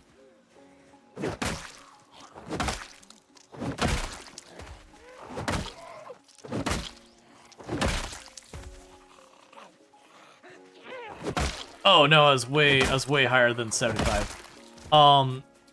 If you're talking build 42, I've only gone up to 11,500, but build 42 has not been around very long, and then I missed 2 whole weeks of it just because travel. For build 41, I have a character who's alive with 180-ish thousand kills. Like, right now, still alive. I could revert back to build 41, boot it up, and go do things. Can you carve bats at high-level skills? I have no idea. I'd be surprised, because in real life you don't carve bats, you turn them, which is a very different process. We can check. Bat. So you can carve a short bat out of a baseball bat, but you can't just make a bat.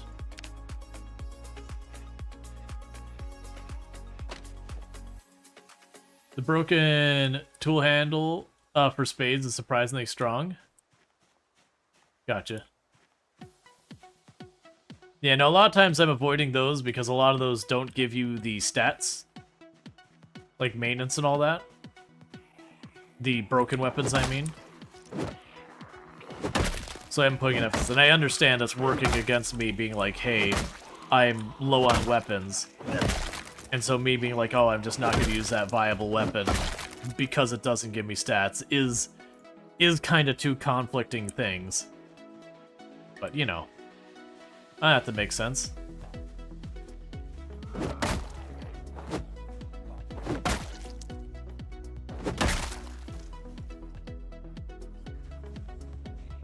Back off again and recoup. Carving them will be very strong. Yeah, I could certainly see if later on they got like a wood lathe, or like just they maybe not even like specify that's a wood lathe, just a lathe, and that you could take the large tree trunk thing or whatever, and you just have to have like lathe tools that would be like the material you use up as you'd use up your lathe tools.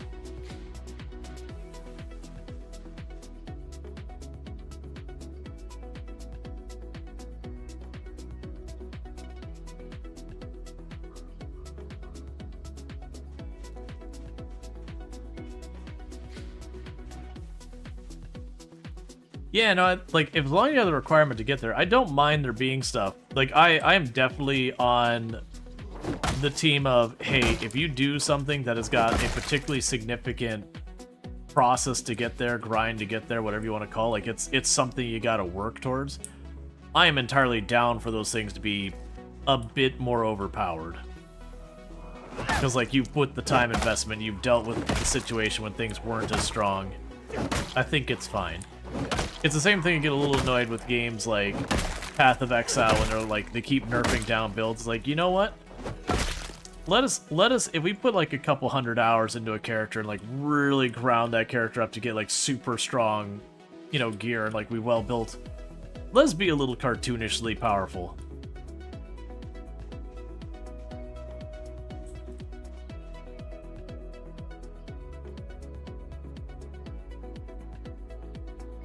And I understand because there's the multiplayer aspect and yada yada yada, and they don't want everyone getting like all the most powerful thing is why they don't permit that, but it's like, you know what? Come on, man.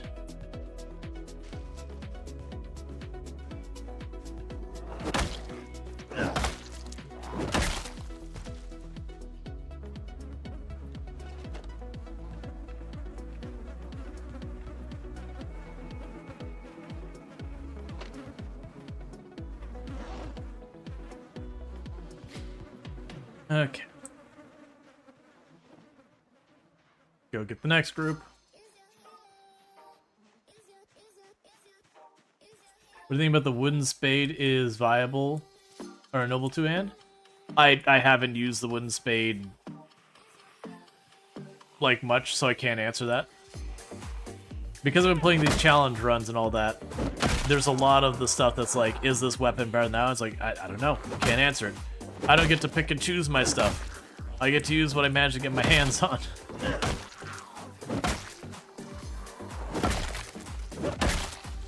Oh, I don't have a challenge command. It's, we're on 16 times pop. Like, very, very maximum zombie pops the game has. We do also have a couple other things like the multiple helicopters and that kind of stuff going on as well. So we do have a bunch of stuff kind of working against us. But the big thing is that 16 times pop. 16 times pop does mean no matter what I go to do, it's just going to take time because there's a small sea of zombies between me and anything. Considering we're in an area of the map that's relatively dead, normally, and I am still having to put in a proper amount of fighting to keep it from getting overrun by zombies drug in by the helicopter and all that.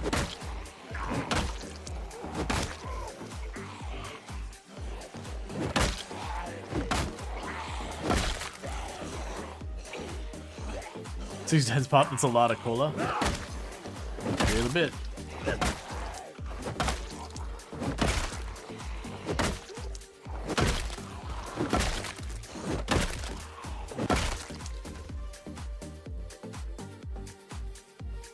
That's the reasons why you watch me grabbing just about anything I could stick a zombie with that isn't like a meme, like a pencil. So, you know, I won't grab a pencil or a pen, but like the hand fork, that kind of stuff I will. Just to alleviate how much I'm having to craft so far as weapons.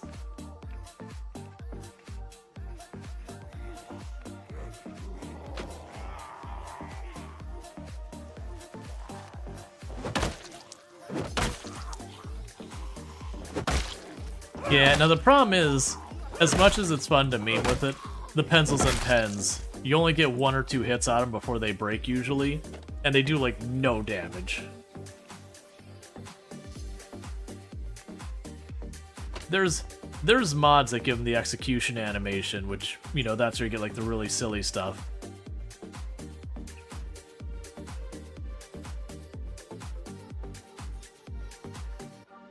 But yeah, we're not running those.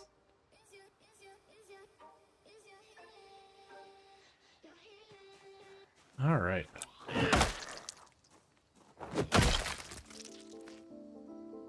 If you're looking for the death clip, it was, I think it's like last death, and then death is also an option for the command.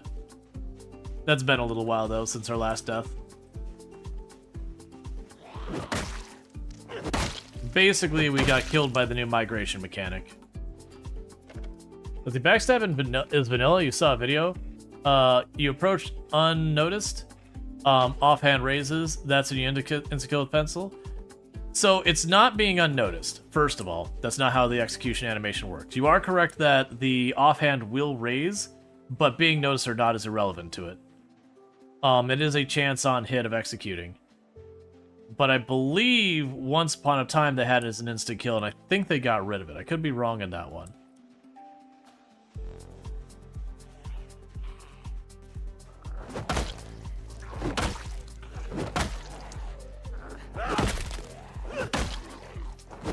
If it does still exist, the odds are so low it's not worth mentioning. Because like I said, you use the pen or the pencil, and it does like 1 or 2 hits. And then it's done. And those hits do like next to no damage at all.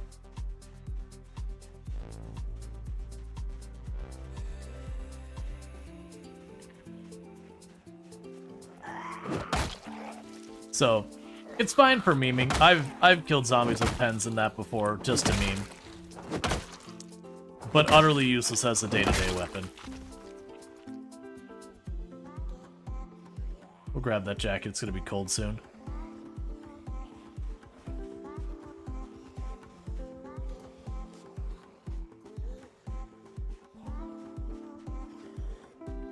Let's back off more.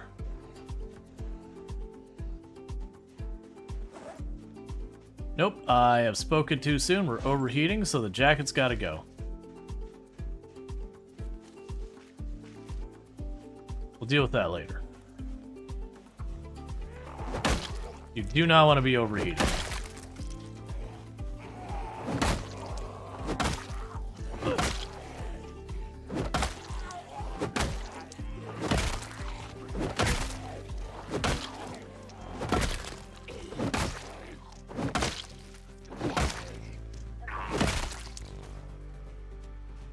I need this group to die so we can start resting.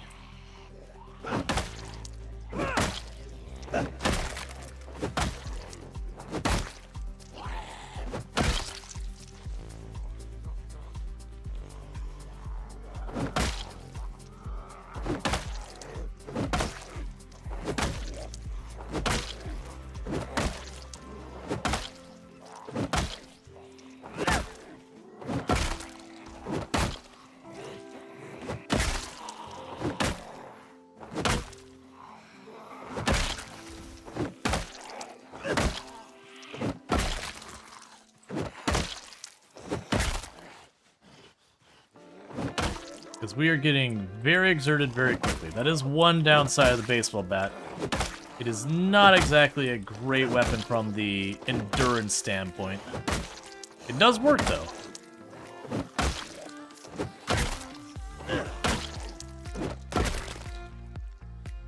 Alright, let's back up before we aggro more and rest.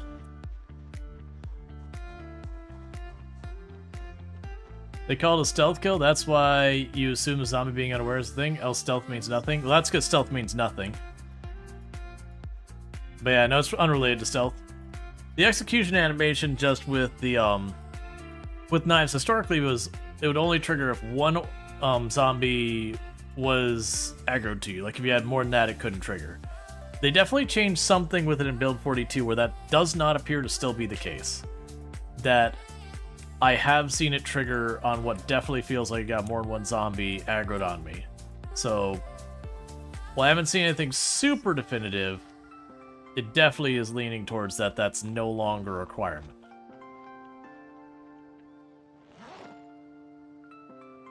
The fact that the zombie's not fighting back, well, that's because it locks him in an animation.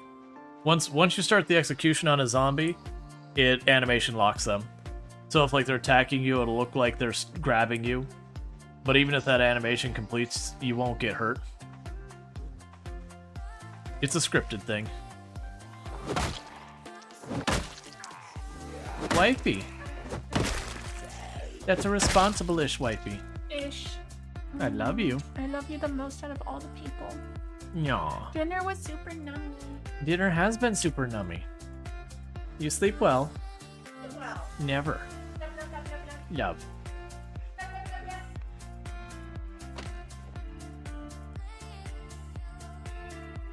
Now, the zombie... Yeah, so zombie... The execution has nothing to do with being aware. Yeah, the person walked up, they do the execution, which usually alerts them. Yeah, now the only reason I'm pushing back is on the stealth terminology, is people will think that you can sneak up on a zombie and they guarantee an execution. That's not how it works. You can still sneak up on the zombie and you'll still give him a regular poke. It's an RNG thing.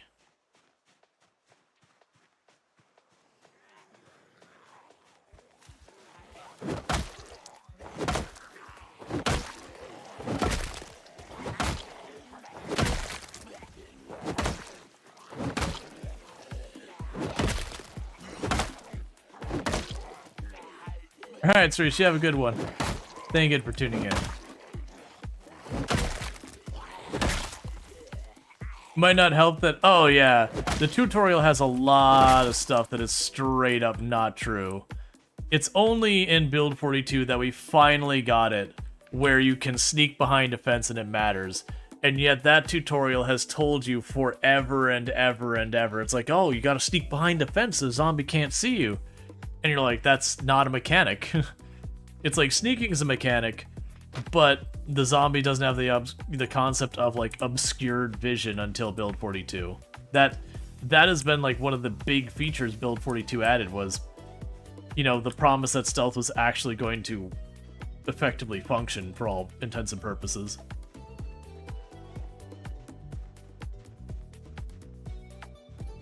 Actually, if you sneak up on a zombie and your guy raises his left hand, you get execution. Well, you always, so when you see the left hand come up, that's just basically telling you you're in the right distance for execution. You'll still do that even if you walk straight up to a zombie. Like, that's fully alerted to you. You'll still do that same thing there. And that just tells you you are eligible for an execution animation. But it doesn't guarantee it.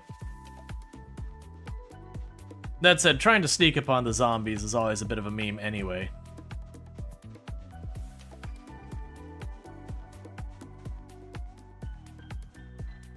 Like, I could try, we'll see, because we're low stealth, and there's RNG around being heard.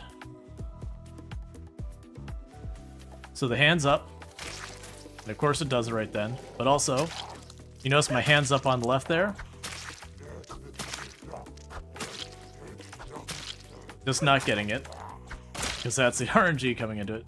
But yeah, no, I've used the execution animation heavily.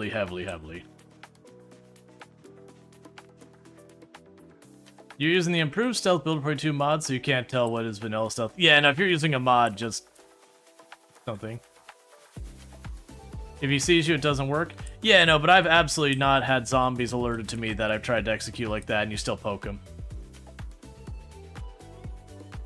My point is you can execute. That is correct. That is a correct statement.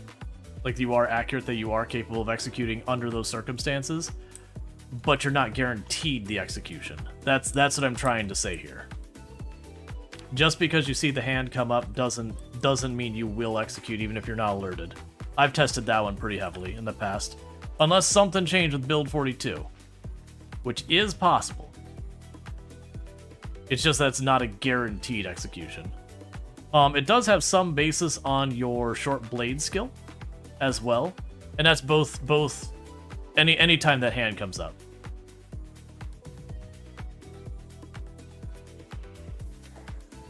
Now, execution's not risky. Not in that manner. Not any riskier than any other weapon. Because keep in mind, it is a scripted thing that once you start the execution animation... Alright, Randall Thor. You have a good day at working on it. Once you start the execution animation on the zombie, that zombie is effectively out of the fight. It's already dead for all like, it's not technically dead yet, but it's already dead for intents purposes. That grab, it'll look like I've had the grab fully complete where it looks like it's got the bite on you and it, you know, shakes its head back and forth kind of thing. But you still don't get hurt if you start the execution animation.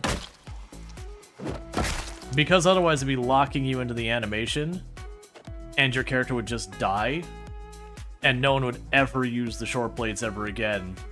Because it would be just, you know, begging to just die to things outside the player's control. And that's a very feels bad, man.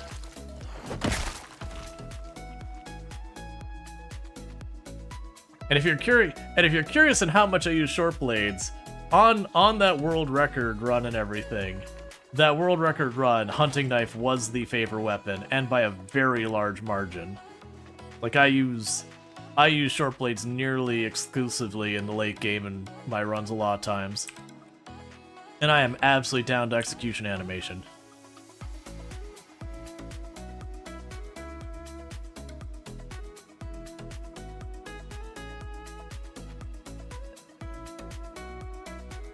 But yeah, whether you're in front of or behind, your character does like this, you know, the slamming the knife. The only thing that gets dangerous with trying to do stuff from behind the zombie is you'll walk up, you'll go to do it, but the zombie will alert, and instead of just turning on its spot, it'll do like this half circle thing. And you can get yourself caught doing that, where it starts that turn, you stab at the open air as it moves around you, and then grabs you.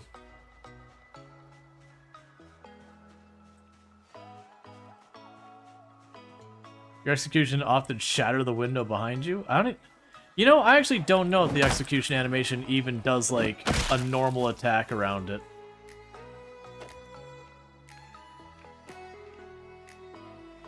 Like, I actually haven't tested that because I don't bother with it. Sneaking in this game a lot of times is asking to die.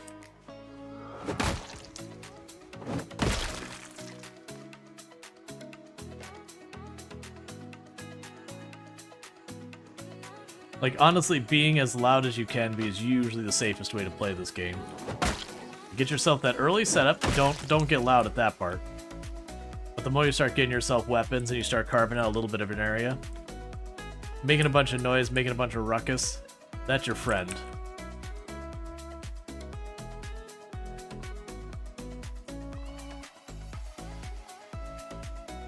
And like late game, I'll literally walk down the road and just yell constantly.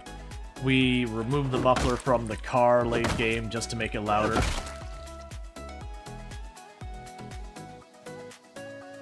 Builder? But you're running a stealth mod. If you're not running the stealth mod, I wouldn't even recommend bothering to stealth and builder. The moment you get a mod on the table, you know, everything else can kind of just check itself. Because you're playing non-standard. Not that there's anything wrong with mods, but trying to make any type of balanced discussion around something that is not the way the game normally functions, we're not discussing the same thing, unfortunately.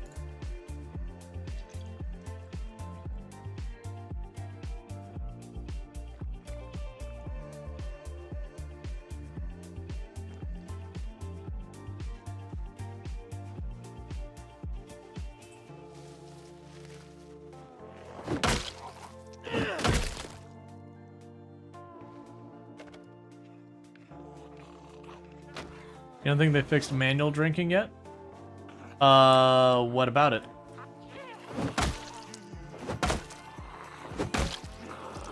Oh, the thing where you can, like, drink all and, like, your character gets barely any of their hydration? Yeah, I know the devs are aware of it.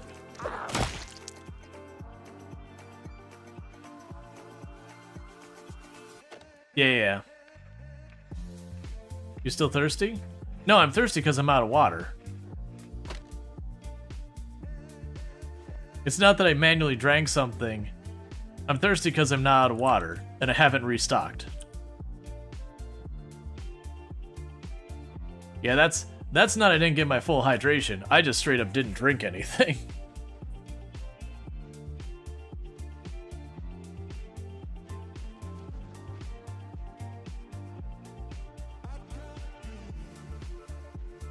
Alright, let's fall back. We did a pretty good number today, 120 zombies killed, and then some change.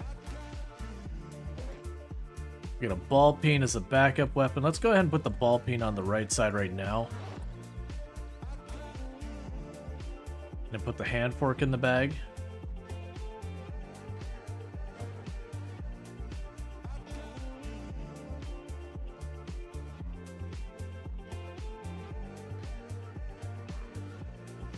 Oh, hey, you.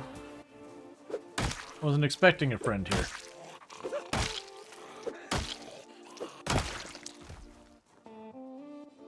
That's fine.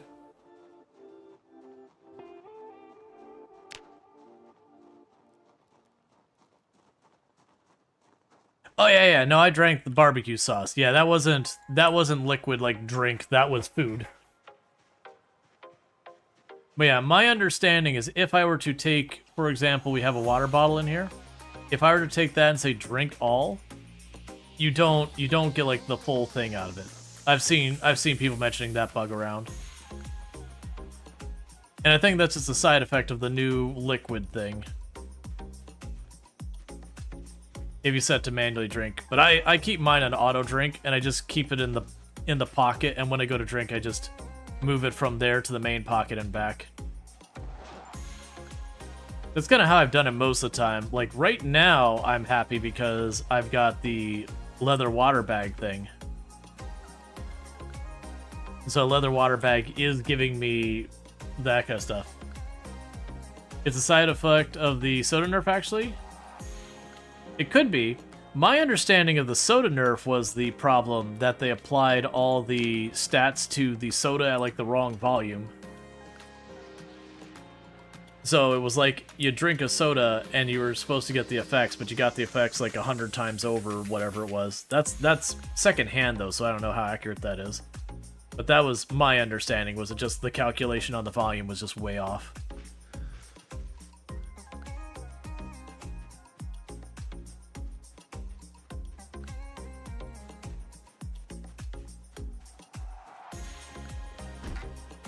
Ah, but it ended up nerfing all drinks? Gotcha.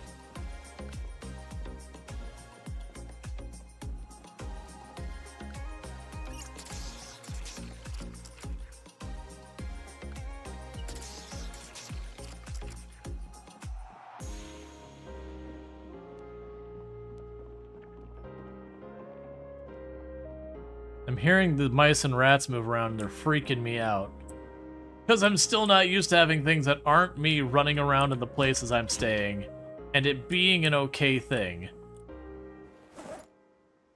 Okay, too dark to read, that's fine. Kind of figured as much.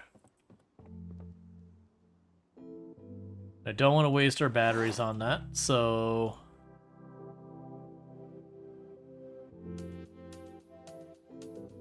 Got a lot of junk I don't really need in here.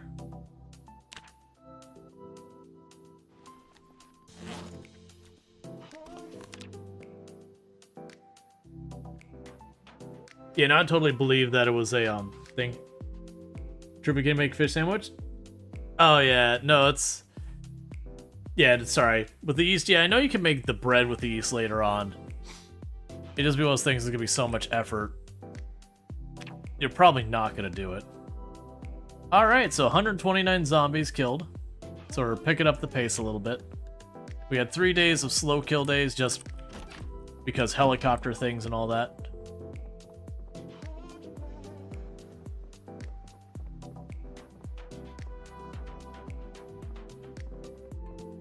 Let's see, the beverages aren't a bad spot. It's fine. You can still drink 2 liters and it counts for most of a meal, low calorie. Yeah, so that part's fine, Allison. There's a bug right now where if I go to like maximum thirst here, it's supposed to take 2 liters of water, and this is according to the devs, it's supposed to take you 2 liters of water, go from there all the way up. And so I could take this 2-liter bottle, right click, drink all, and it takes, I think it was like 5 liters to fill up the bar if you drink it manually in that manner. Whereas if you drink it, you know, just auto drink, it works fine. That's the bug they're talking about. Is it's just for whatever reason manually drinking from the water bottle. Yeah, no, they're absolutely gonna fix it. I know they're aware of it. But yeah, but the question about is it still bugged? It's like, yeah, no, it's still bugged. I use auto drink, so I didn't even, like, when people mentioned the drinking bug, I'm like, what? Oh, right, that is a thing.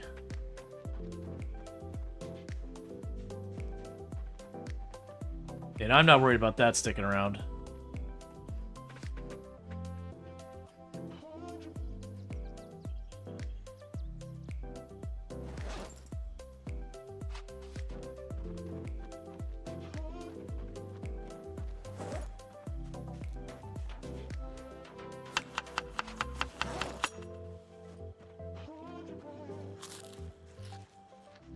Alright, we can get back to knocking the zombies down.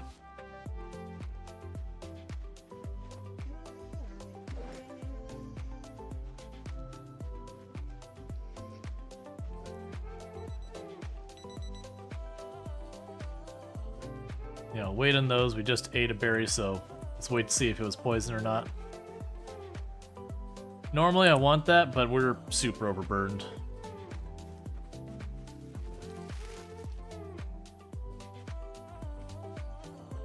Not super overburdened, but we're overburdened more than I should be letting myself be.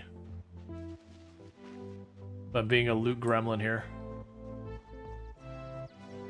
Is there any way to make bleach into disinfectant?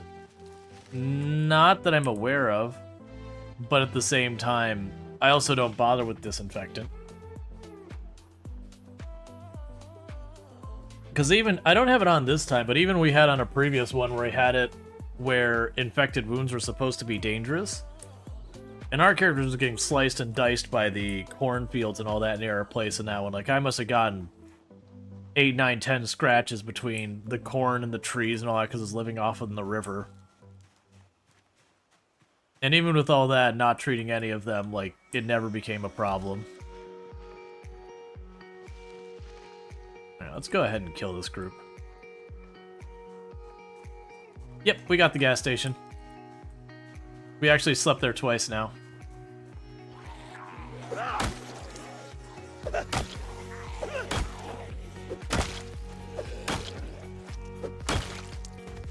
And we were on our way to see what we could do to start trying to shuffle some generators over there, even though I can't quite hook them up yet.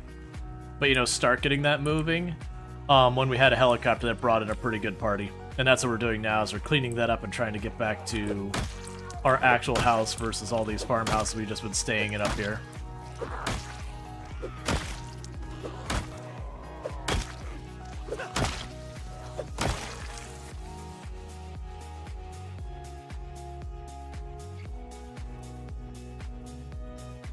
Oh, one of you did have a watch. Here you are.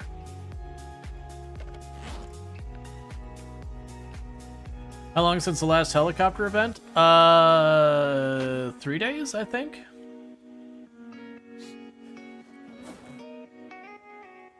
Let's get these out of here.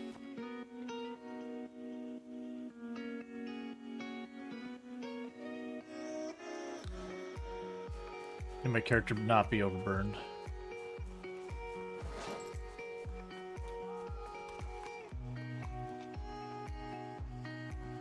Yeah, we can actually check.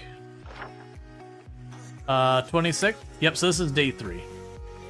Since we had the helicopter event. And we took in the same spot we did the other ones. This one definitely was a bit spicier than the other ones.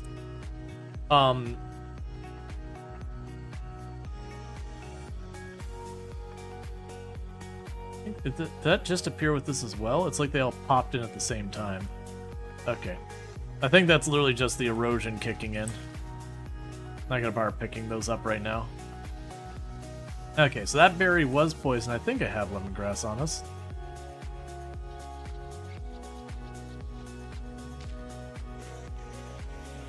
We can just ignore the effects of that too. Alright, but yeah, so we took it basically the same spot. We had a pretty big turnout. The big thing was, at the end, it was a very, very late helicopter during a storm. And so what I ended up doing is we started walking down towards the house, thinking to follow, welcome to the stream, but I really couldn't make out much well. And it did seem like all of the zombies were moving south towards the house, like when the helicopter left, it left to the south kind of thing.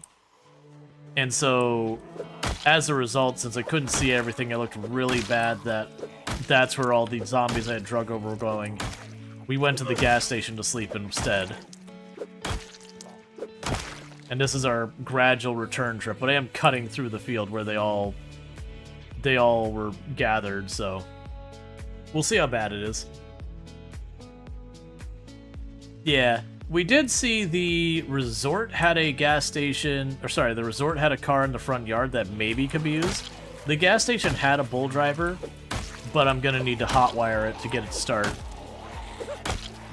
And we're gonna need mechanic to do that. We did find the Mechanic 1's book. I don't remember where we found it. We found the Mechanic 1 book. Oh, I think it was in one of the farmhouses. In the basement, I believe.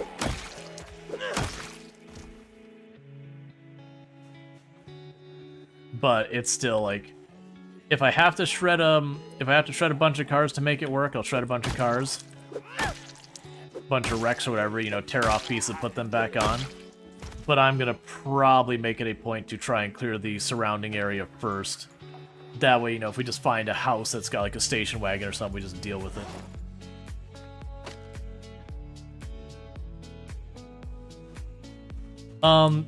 Those berries, since I don't know if they're safe or not, I've been just eating them.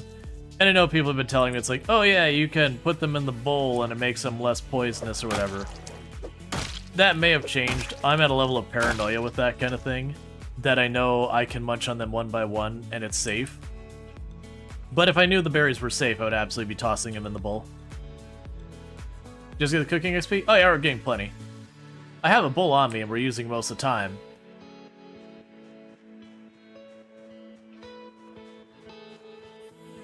But yeah, normally if you cook with poison berries historically, it makes the poison way more dangerous. And I don't know if that's still the case, but I'm still approaching it with fear. Yeah, and there's a thing about the foraging near them. I did try to forage around both the cars we saw, just to see if we'd get lucky.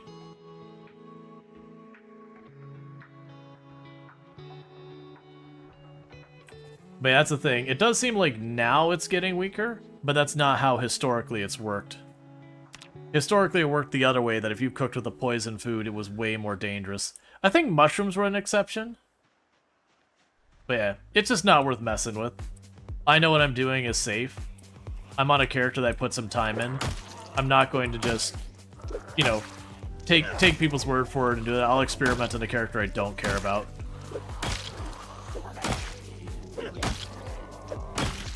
Yep, you can forage for keys. You just forage around cars, and sometimes you get lucky and get a key for the car.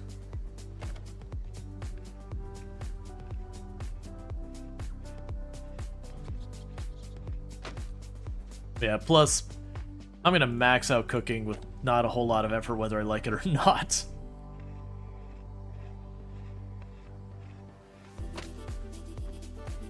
That just happens passively when you play.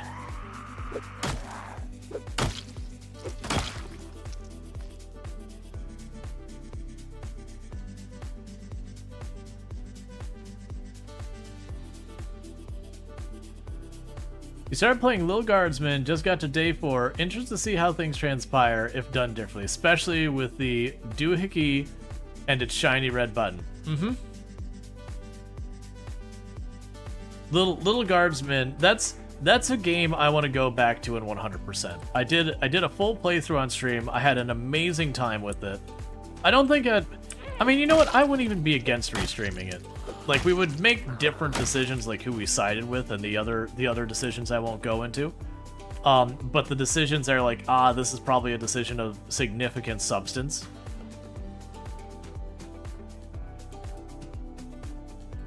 You'd watch a restream? Yeah. Because, I mean, that game was a lot of fun. It's like Papers, Please if it was just absolutely silly and it had tons of not Paper, Please mechanics to go with the Papers, Please mechanics. He's got your first frog? Nice. Alright, I think we pull this group. It'll probably pull these other two. But the good news is this isn't appearing as bad as it first looked.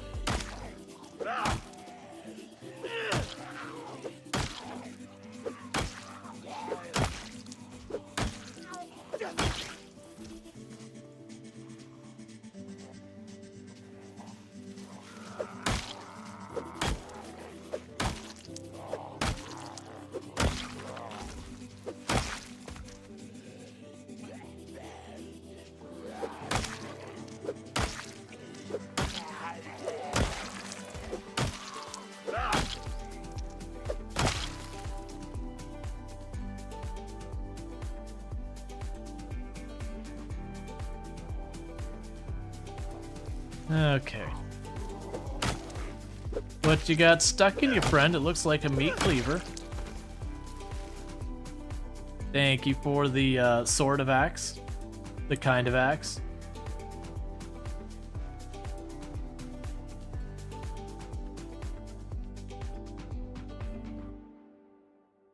Yeah, no, I always keep a bowl. Yeah, like it could be more safe to put unknown berries in the bowl. But like I said, historically, and this is coming from before Build 41 was out, historically, putting anything poisonous into your food made the poison worse. And it may not be the case anymore. Like, I will fully admit I don't honestly know. But trained habit of, this is dangerous, don't do it, has taught me not to do it.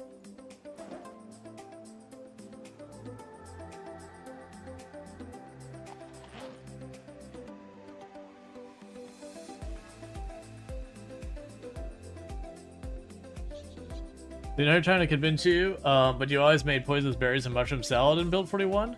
So if that was worse before, it was a long time ago. Yeah. Well, to be clear, when I started, that was when Build 41 was I will back up my save build. So that's before multiplayer, before all that. That's when I started with Product Zomboid. We got our poisonous berry. Let's go ahead and have our lemongrass just to avoid wasting too much sweat. Not I'm super worried about hydration, but you know, it can be mildly inconvenient. It's based on amounts eaten? Yeah. I know that much, because I remember it was a whole thing with a lot of the tests that, like, a berry that was 15 hunger was way worse than a berry that was 5 hunger.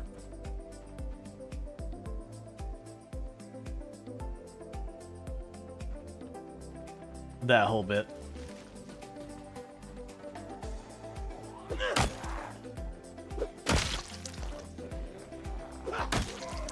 Yeah, so the trained habit I have is don't cook poison.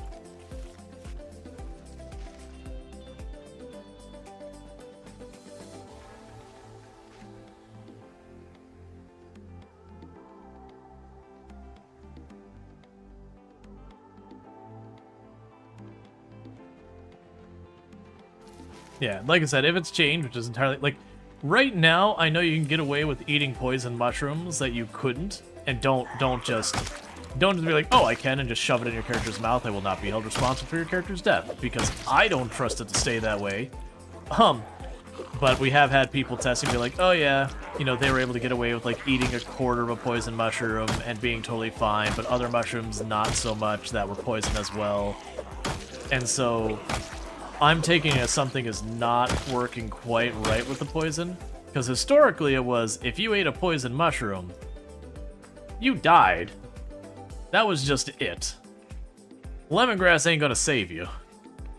The poison, the spicy mushroom played for keeps.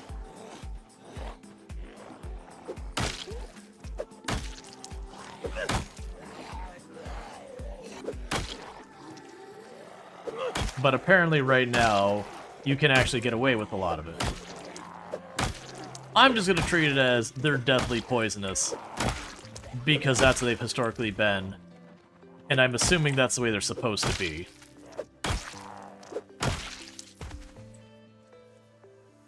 Because that's where we'll run into the problems where, you know, everyone gets in these habits for a long time, they just do it, and then a patch comes out and fixes it, and then, you know, suddenly a ton of characters die off because everyone's got this habit now.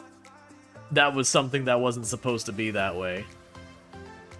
I think, didn't we have that?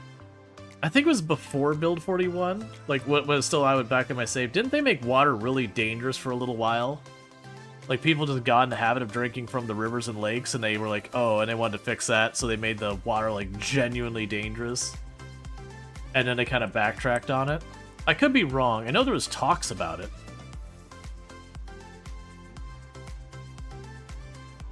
Spicy water? Tainted water.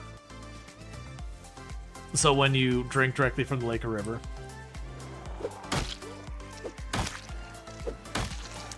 Well, it was once upon a time it was just poison-free. Like, it wouldn't say tainted or anything. You were just fine. And then they made it tainted. And I think it was still, like, it was at that point you actually could get away with just still, like, going up there and drinking. It wasn't poisonous enough. So unless you were drinking that and then sucking down a, you know, poison berry or something right afterwards, you're okay. And I think for a little while they made it more poisonous. Whether intentionally or whatever. I think it was intentionally, because I remember they talked about it. That, you know, they had made the water not safe to drink. But everyone was just drinking straight from the rivers and all that and lakes because it wasn't poisonous enough to matter. And so I thought they made it worse for a little while, but a bunch of people got their characters killed. I could be misremembering a lot of things here.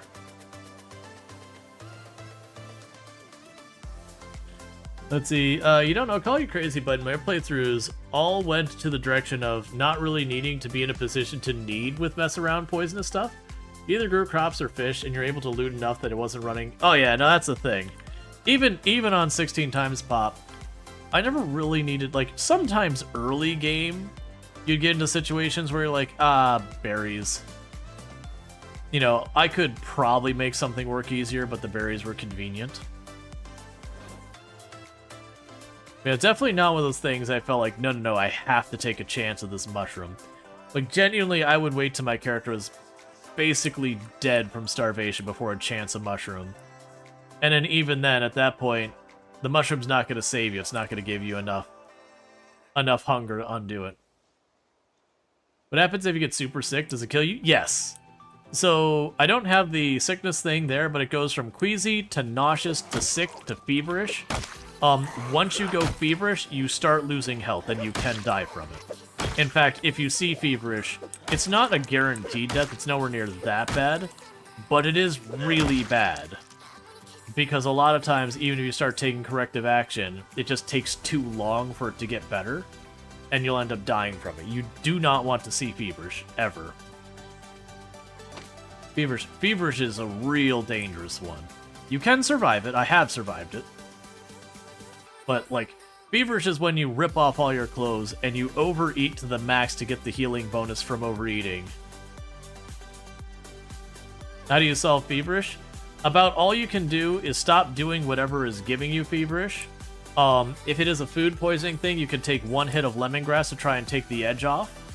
And that may or may not pull it down from below feverish. Otherwise, eat as much as you can because you get a slight healing bonus while you're overpilled. And so basically you just keep eating to get that little teeny tiny healing bonus to just try and counter the drain of life. And just hope you get the other stuff. Yeah, the awkward naked run into the woods while eating everything in your inventory, which we did on this channel. That world record run, we were clearing to the military base. Have we hit the Partner Plus? I don't think we've had any more direct subs this stream that weren't primes. Let me double check. Because we are actually very close to the Partner Plus. Oh no, we have. So we're 16 points from getting the Plus program Partner Plus thing like this month locked in. I hadn't planned on pushing this month, but right now that is 2 tier 3 subs and a 2 tier 2 subs, or 16 tier 1 subs for yourself. You have to buy it for yourself. Gifted subs don't count for that.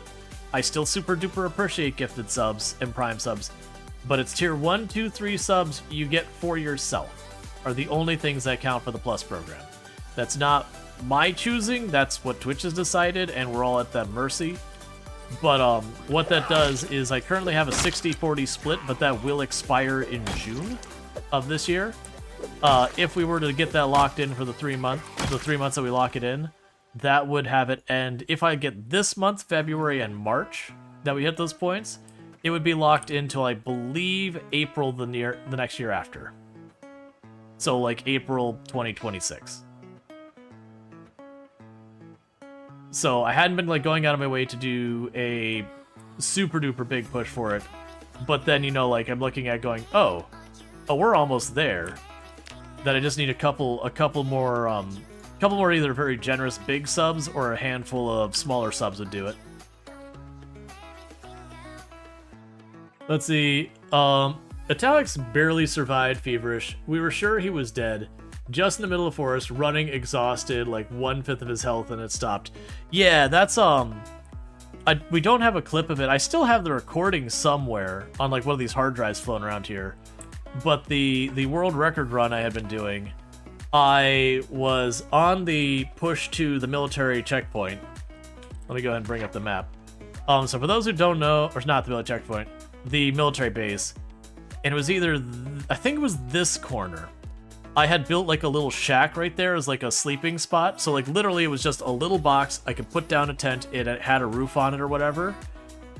And the intent was to make it indoors so that I didn't have to worry about anything.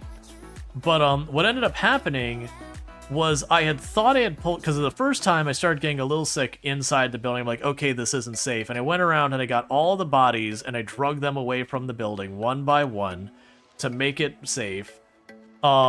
And it's like, okay, we need to sleep. And I'm like, I've got all these bodies. They're plenty far away. We should be fine. And I went to sleep, and you see sick, feverish, and it's like, oh no. And it was one of those things that I think we had like butter or like a bunch of stuff in our inventory that I just looted because I just didn't want to deal with rotting food as it's going back and forth. And so immediately started, you know, ripping off my character's clothes, shoving all of the food in, and running out into the woods. So we're running out in the woods near the military base because there were zombies out in the area. And so I'm just running in the woods. I'm like, all right, if the fever doesn't get me, some zombie is nomming me in this forest. Because that had been a number of helicopters had gone through. It was 16 times pop. We had been fighting in the area for a long time, so zombies were kind of scattered everywhere. And surprisingly, we didn't die to it. I don't remember how low we got. We got to something like, you know, a little under 10% or something like that before the fever finally kicked. And you're like, oh god.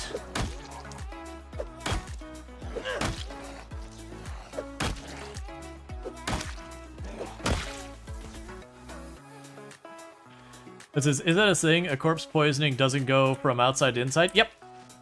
I don't know about now in Build 42, but historically, when it comes to corpse sickness, if you have a, like, door between you and the bodies and all that, it seemed to help and all that. That said, it's been a long time. That may not be the case, because usually I didn't end up killing many zombies indoors anyways. Like, there's times you didn't get a choice, like when you're mopping up the prison and that kind of stuff. Definitely still true in Build 42. I figured it was. But yeah, no, it's always one of those things that if you ducked into a building, even if you had committed an absolute atrocity outside worth of kills, it was fine. As long as, you know, you had a door between you. Now, like, if you're in a room and the window is blown out, I think it still worked. How's the stream going? It's going pretty good. We are getting actually down to where our thing... Big accomplishments? Yeah, so we reached the gas station. We've reached and secured the gas station. We have secured a lot of houses that we hadn't looted before. I do like when we 1 and 2 tap zombies. It does make this way more efficient.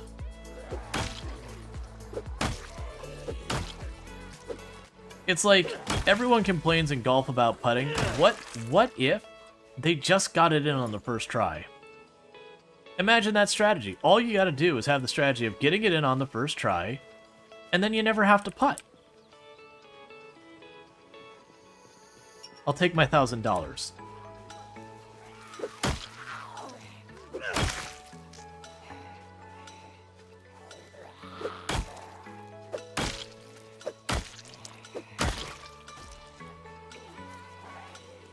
Alright, so that's probably 6 or 7, I'm guessing? No, 4. Okay. I thought there was going to be more behind these 3. Just hole in 1 every time. Genius. I know, right? Skip the hard part of the game. Just do that. Wait, Sona's offering 1K? I'm just assuming someone would be. Because I just took a bunch of strokes off your game. You're welcome. So, you know... You can go and start putting my strategy to bed, and go ahead and just hustle all your friends. They'll definitely like you more if you hustle them. They certainly will not get upset about that. Let's see. Didn't Rual eat plane? There were infections other than zombie infection? Yeah. So there's 2 types of infections in Project Zomboid. There is zombie infection, which you can do absolutely nothing about. And then there's just infection, which is like your plain old real-world bacterial infection, which in the real world is actually really dangerous. But in Project Zomboid, total snooze fest. In Project Zomboid, you're like regular old bacterial infection. It just makes the character have a little bit more pain and make it heal a little bit slower. Used to have the habit of just stripping every zombie to the ground. The bodies disappear. So you get all loot. Oh, yeah. A fever is more dangerous than infection. Yes. The fever is straight up terrifying. Like, you see fever and you're like, oh, I have messed up. Please don't be dead, is what fever is. Whereas, you know, infection in the game is just like, ah.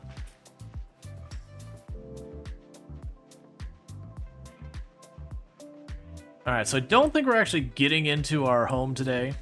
I think we are going to have to back out. Unless I get there and there's, like, no zombies here.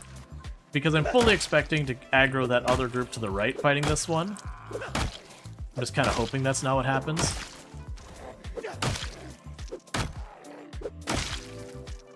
And everyone knows if you hope something doesn't happen, it totally won't.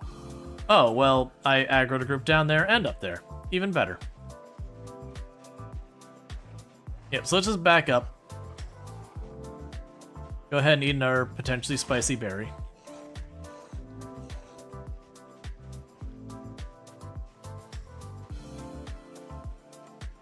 Yeah, now zombie infection, if you get zombie infected, it's just over. Let's see, do you know if the fireman axe, large axe have the same endurance cost? They're the same weight? Honestly, I don't know. I do know the large stone axe swing speed is like the wood axe. So if you're planning on using it as a weapon, unless you're running Axeman, so you're a lumberjack, and have like a really high axe skill, it's really begging to die. Does Iron Gut help with spicy berries or just rotten foods? So mechanically behind the scenes, I believe rotten food, like all poison is the same, so far as like the same mechanic, different severities. And for the record, if you don't know, corpse sickness is also food poisoning, mechanically under the hood. They all function off the same things. Is the endurance cost based on weight? I believe the endurance cost is based on weight, category. I think weapons can have an additional modifier, but I don't remember. I know the category has a modifier. Yeah, that's what I was gonna say. Is I was under the impression that some weapons had a hidden modifier and an additional modifier.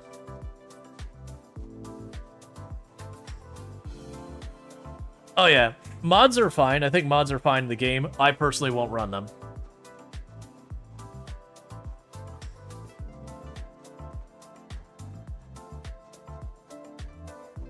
Yeah, how many hands also impacts it, if it's one or two-handed versus the weight.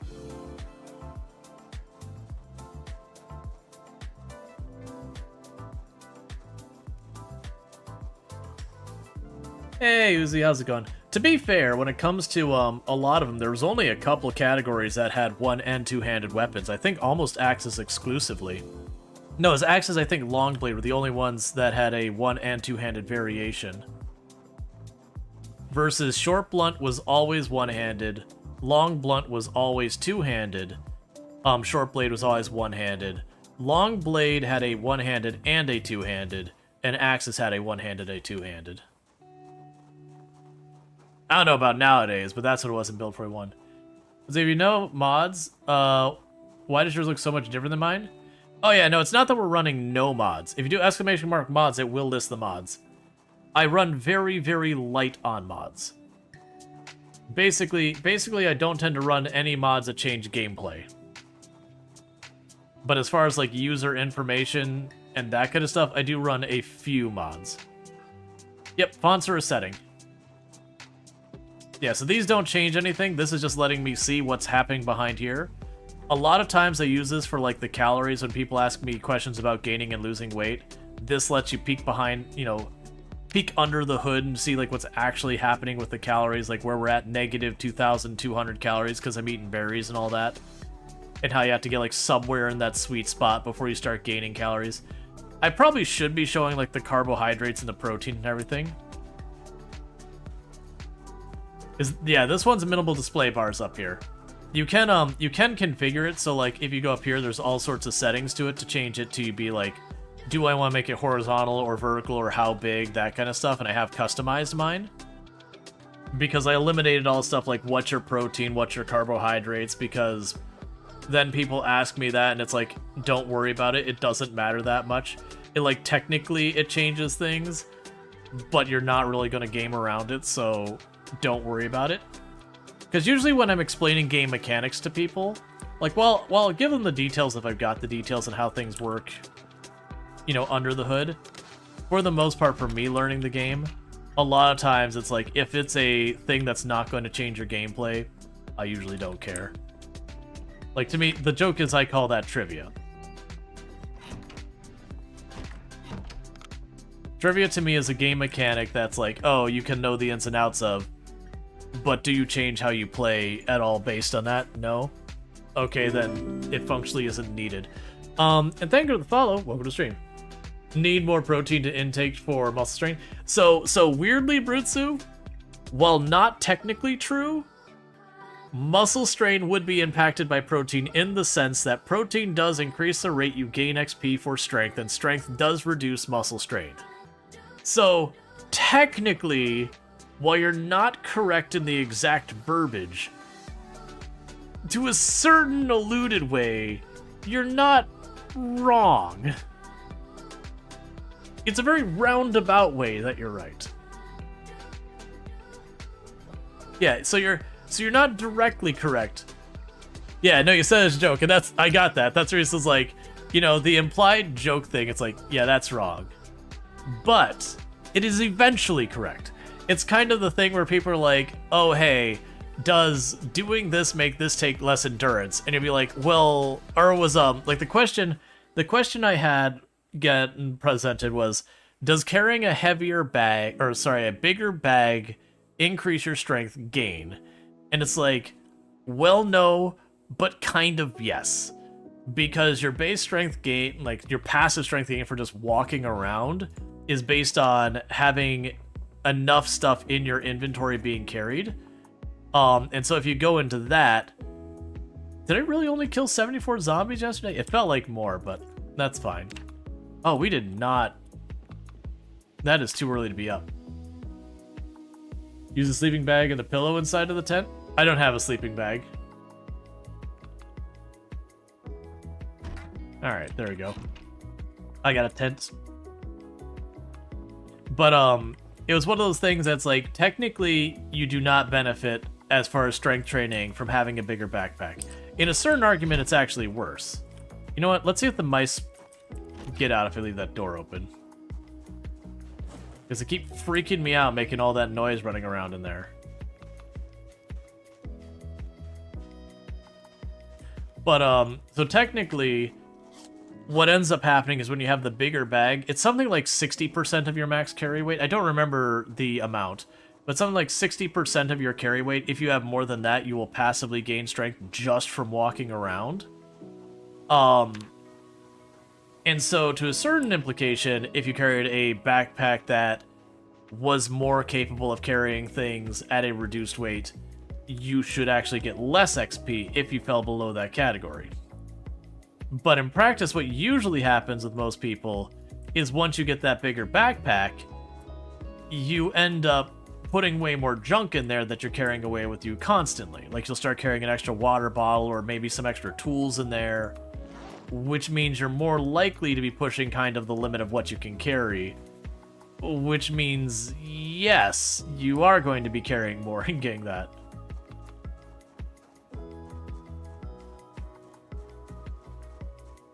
So it's kind of a fun where it's like, well, yes, but no, but yes, but really no.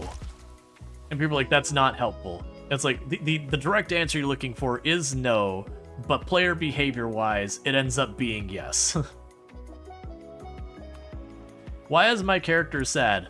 I am eating poisonous berries and not doing anything to get them happiness.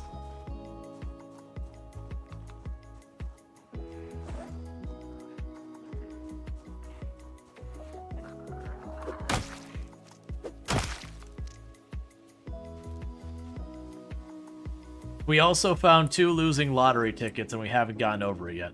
For the record, the losing lottery tickets don't do anything to mess with your mood. Well, I forgot we had that meat cleaver. Yeah, let's use the meat cleaver before the screwdriver. The screwdrivers are actually pretty okay short blade weapons. There's something else I was looking in here for. Where'd you go? I don't remember. It's fine.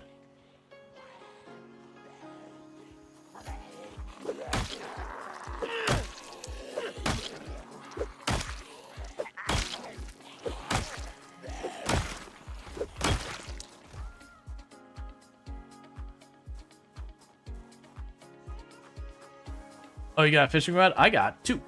And they weren't even from the same place. Any advice for beginners? So my biggest advice I would give for a beginner, more than anything else, there's two pieces of advice I'd give you. The first one is when you're first learning, don't worry about surviving for a long time. Like, just take that out of your mind. You want to learn the basics of combat so you can actually get into a fight without falling over dead. So when you spawn in, find the first thing that's even remotely tolerable as a weapon. Go find a zombie and start wailing on it, and keep doing that until you can consistently survive going up, fighting a zombie, and not falling over, or like not getting any injuries whatsoever. Because any injury in Project Zomboid is potentially fatal. So that'd be my first one. If you can take on groups of like 3, 4, 5 zombies, then you're good to try and start live for a long time. The second piece of advice I'd give to a new player is slow down, and I mean that in every possible way of defining it. Because what a lot of people will do is when they first start playing, they'll spawn in their first house, they'll start looting everything, throw literally everything they can in their pockets, get themselves overburdened, they'll run to the next house, and I mean run to the next house, not walk. They'll run to the next house, and they'll start doing the same, and they'll get to like that second or third house, and they'll finally get into a fight, and then their character will practically pass out because they have no energy left, because they've been running everywhere, carrying entirely too much. And so it is a big thing to be like, hey, do you need to be running right now? No? Then don't do it. Like, running is taking the energy you use fighting and saying, what if I just didn't have that when I needed it? So yeah, so definitely slow down. Take your time fighting, don't be impatient. You will feel like you constantly need things, and very, very few things in this game have literally any urgency to speak of. You happen to catch me one of the few times my character isn't actively dehydrating or starving or anything like that, but normally running around, you'll quite often see my character having like bright red, this character desperately wants a drink, this character is very hungry kind of things going on. But they're not a problem until they actually hit like that last tier or two. Other than they impact your carry weight. Now, some of the other moodles, the other moodles you gotta really worry about. Out of breath is not a tiny thing. Out of breath is a really bad time. Out of breath is 50% damage penalty to your melee. 50%. Not a little deal. Straight up, you know, nukes your damage from orbit. Drowsy, same deal. 50%. Yes, they stack. So once you start getting a bunch of the red things appearing over here, that's a bad time. I also don't even like being weighed down. I don't like running around with that, but we are carrying a lot of weapons. And I'm just kind of working on this, with the intent of us breaking all these weapons on their way. But yeah, so slow down very much. Your character, until they are actively dying, like your health is lowering, you're starving, food's not that big a deal yet. Until they're actively dying from dehydration, water's not that urgent. Because you really don't need a whole lot of water and all that. But it's really, really easy to get yourself into being like, I need this now. You don't... Yeah, sprinting level up gives you 5% more efficiency. Yeah. Let's see, is it worth it for you to train up running? You tend to run back home at the end of the day, and you're 99% positive. Yeah, no, it's fine to run a little bit. It's just, you don't want to run into a fight. Let's see, do food and water not affect endurance generation then? I don't believe they do. If they do, I haven't particularly noticed. Granted, I've been playing on challenge settings for half the time my characters are miserable anyways. So, you know, that's fine.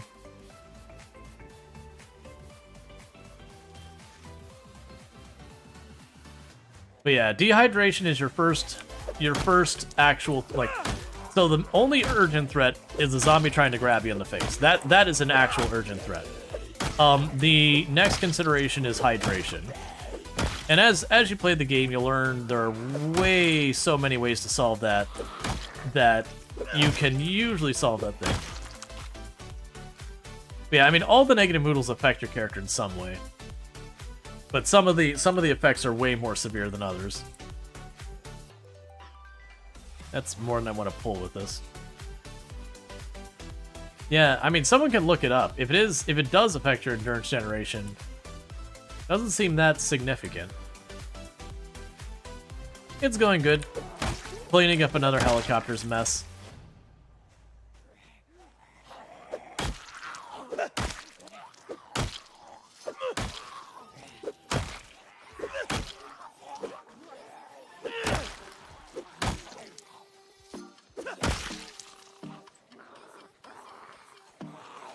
Yeah, so the big thing is be conscious that this is not Dark Souls. You don't run down the hallway and then dodge an enemy, and then you wait 2 or 3 seconds and you're back in the fight.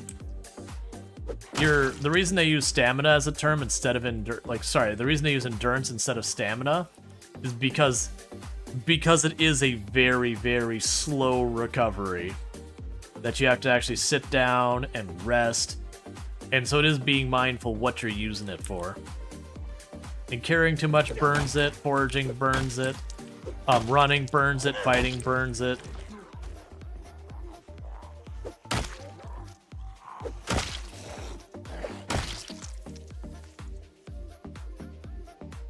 What do you have in there?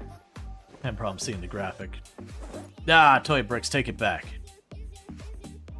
Probably not even Lego, they're probably Duplo.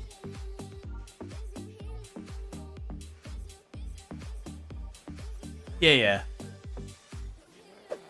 Yeah, dehydration, you'll overheat faster. Both affect your carry weight. That's actually the big penalty usually for me with those, is the carry weight. If you're dealing with a very low carry weight build, and you're pushing kind of the edge of your carry weight, that carry weight will get you in trouble.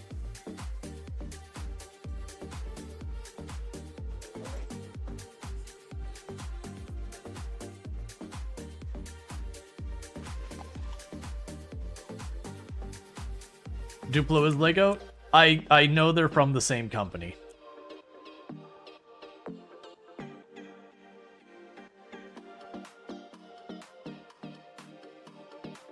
Or like same parent company or whatever. I know they're related so far as like the companies behind it. At least they were. You arriving home today? That's the aim. I need...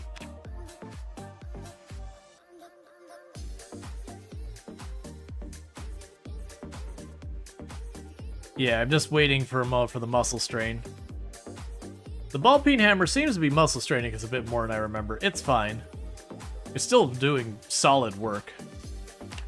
Let's forge for a minute while we wait.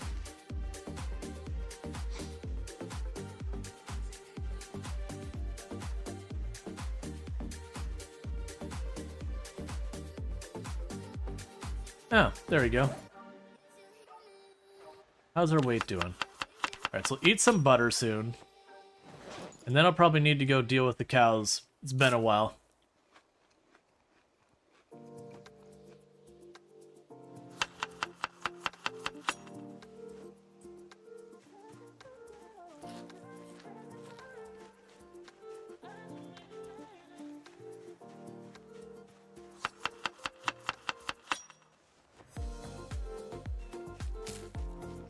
All right. And there's a potato for when we're hungry again. I guess trying to do that to kill some time so we can hopefully get this muscle strain out of here. Alright. Oh, another thing is, when you see the moodles up here, that's one of the reasons I show this. When your character says out of breath, you're about 30%, like 25-30% out of endurance. you've used that much of it. The moment it disappears doesn't mean that you've got yourself back to full.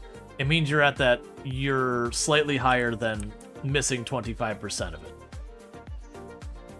There's just a thing to be mindful that after that Moodle disappears, you kind of gotta sit for a little while longer to keep raid charging.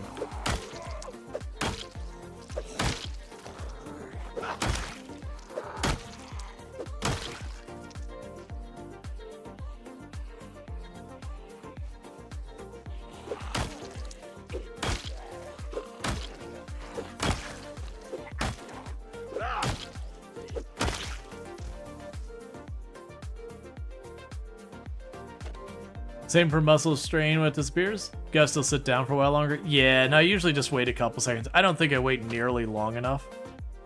But I also kind of don't wanna.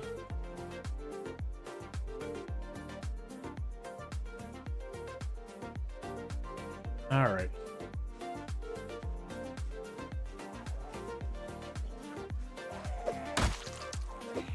You can use your foraging radius to see if you're still recharging. That's honestly a clever idea. I hadn't thought about doing that one.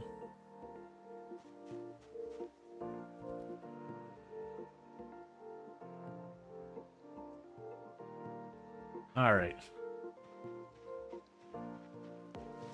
Yes, the not wanna can relate.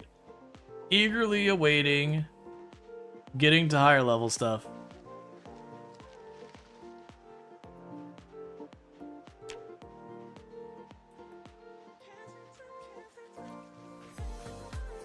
Yeah, so the good news is, where I was looking at that field thing, I was like, oh man, this place is going to be super overrun. This has not gone badly.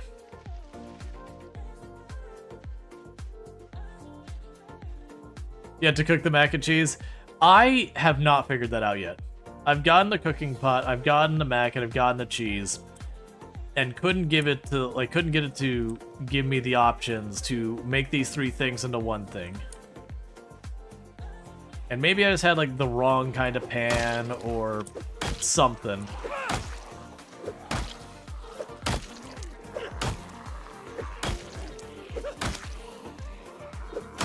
Alright, good night, Raptor. Take care.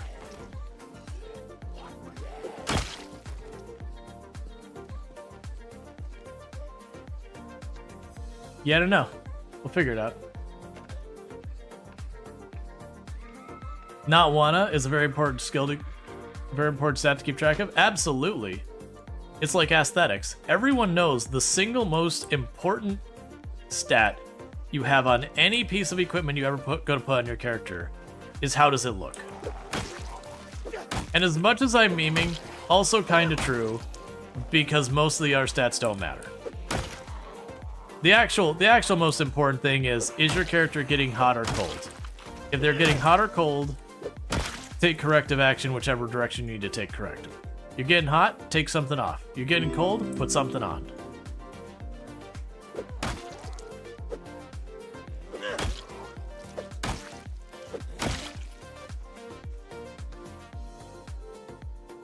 Alright.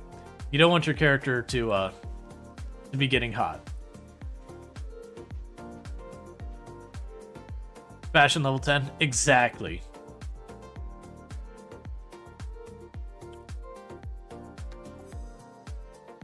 And thank you for that follow. Welcome to the stream. So I got a handful over here, I got a couple down there.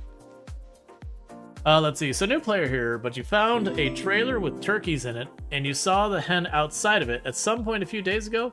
Is there any way for you to find that hen again easily? Easily? Not so much, unfortunately. Thank you for the follow, welcome to stream. It'll get scared away from the zombies, so you can try to guess what direction the zombies scared it. But as far as, like, easily, I don't think you could reasonably track it. I've honestly not had very much luck with the tracking mechanic.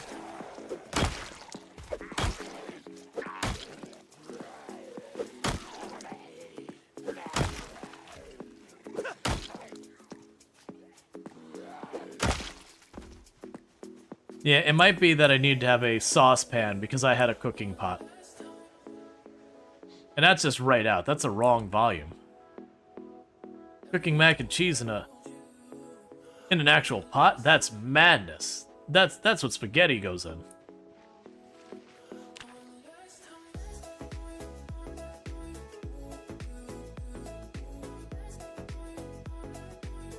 Let's see, 100% you just load a mod that's supposed to have bulletproof vests that have press across the front, so you can RP a reporter in Nox zone.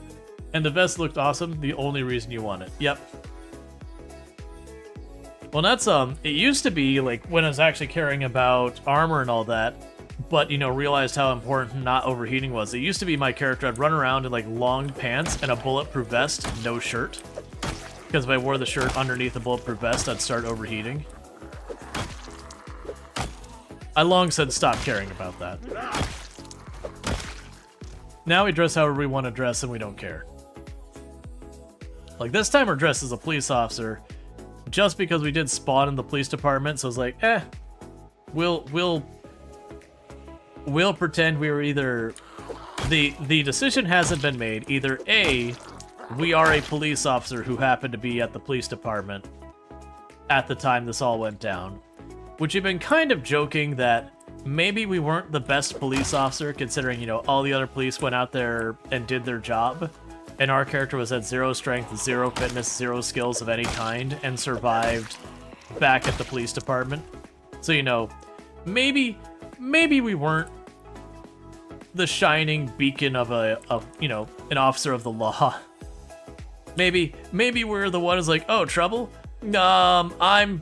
I'm gonna go ahead and yeah, and massively overweight. Yeah, I'm gonna be over here cleaning up the equipment. Yeah, that's right. I'll be back here. We were also in civilian clothes, so we were also discussing perhaps that, you know, we were not an officer, but rather someone who was there, you know, perhaps a subject of interest for the law enforcement. But, you know, since everything went down and we were there, we've just assumed the role of an officer. Like, not the role. Assumed the identity of an officer kind of thing. We haven't quite figured it out. Dude is straight up hiding in the room next to the helipad. Want to be the first one out? Pretty much. Said, wait, danger? Nope. Yeah, or you're a volunteer that's left phones. Hey, I mean, that's also possible. I don't believe there are actually... I mean, we weren't in the desk area. We were in the back. Like, we were in the locker room area.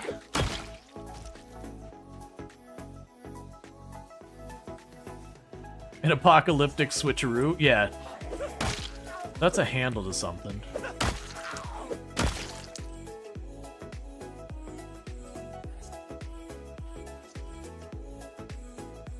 Give me my tiny little bit of carving XP. You spawned on the roof in the control room? Did I? I mean... Huh. I don't remember. Yeah. Yeah, massive respect for whoever managed to shove a wooden rod through them. Yup.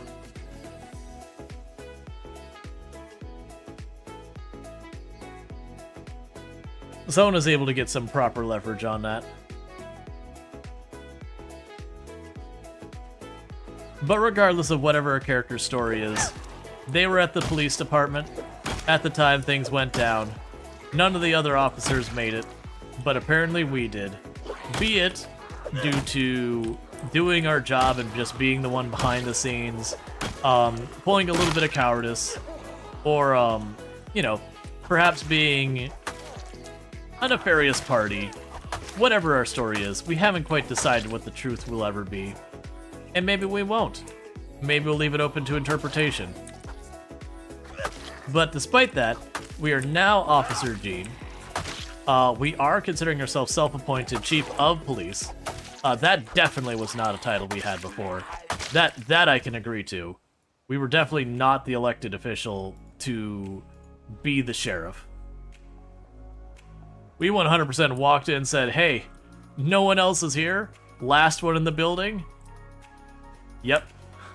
Taking it. It's mine. Like, it's elected. That's not how that works. Don't care. Stop me.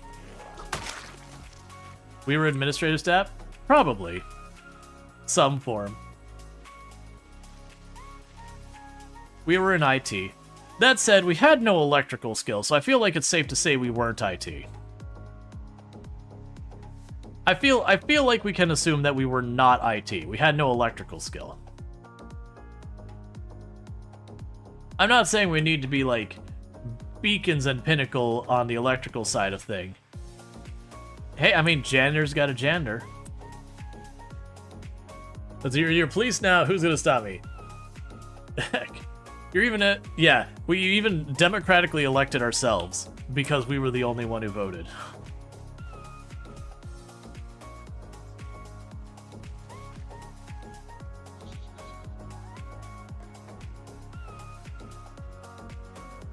Yeah, technically we have a democratically elected position now. We got the majority. It was a tight race. Only one vote made the difference.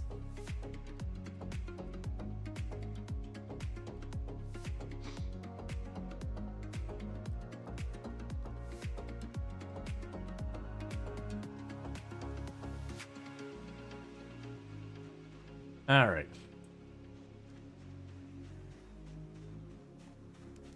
If you don't do the job, no one will. You're not wrong.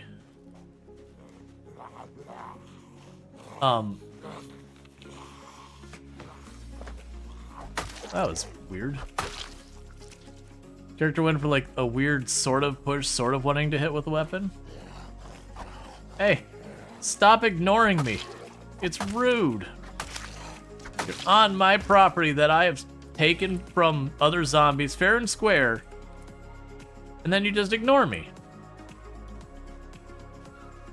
Could we say your character is the most attractive person alive? I mean, technically true.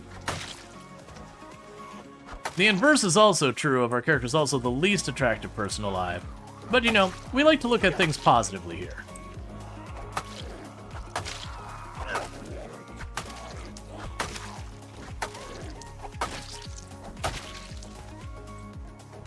Oh, hi. You must be the two that were in that cornfield.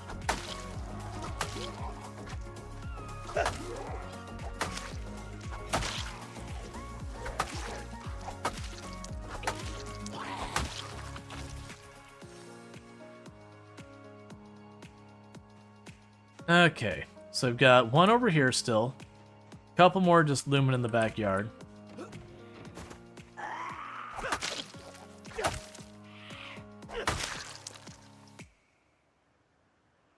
Okay, imagine not... Alright, so we do actually have a bunch in that field over there, but that's okay. And we're finally home.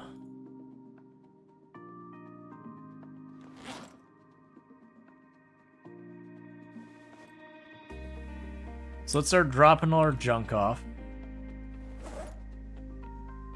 Let's see. Right now, we'll just chuck the gas can on the floor. It's empty, so it's not got anything in. We can chuck those on the floor. The fishing net and the fishing poles, we can just chuck in one of these cabinets for right now. You should actually go down here with the bait. The flashlight is a spare, so we'll get rid of that. Put the flint in here. I don't need this many hacksaws. I'll put the jig lure down here. Oh, calm down with your sighing. Those are spares, those are spares. That's not needed right now. You can go in here. Rope. Radish seeds, sacks. Salt. Got a bunch of those. Seeds and seeds. This water bottle I'm happy to just drop off now. The welder.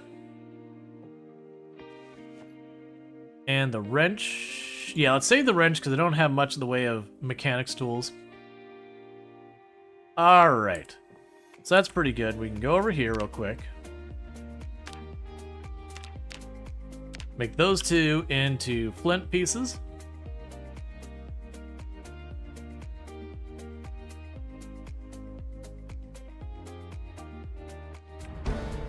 And napping one. Alright, so that's good news. So the napping one, it's only giving us the all because we got that recipe earlier. What we really want is this, but the problem is I don't have the recipe, which means I do need to get napping too before I can make these, like the knives, unless I get the magazine. So that is the bummer. I am going to avoid making the awls, because I want to say the awl, we use that just for, yeah, it's for sewing. It's the equivalent of like a sewing needle. I think it's actually not a sewing needle. I think it's for like punching holes in leather. But that gives us one axe. We can chuck the other one in our bag.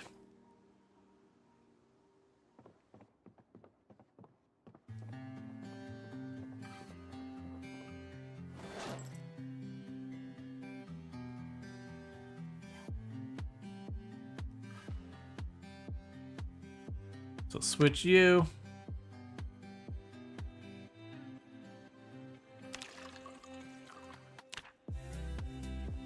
Alright, we topped off our water. Do we have food I need to be eating right now? Not yet. Well, actually, let's go ahead and slam the butter. We'll do our 2 sticks of butter.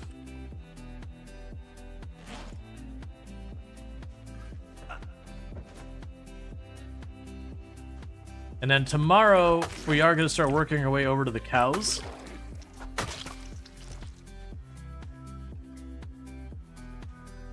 Because what I will need to do is for the cows, we are going to, want to resolve that. So we do have a lot of the zombies got drawn down here, so it's really good that we didn't try and push this way when the helicopter went down. Because it would have been trying to walk around in the dark where I can't see with this crap everywhere.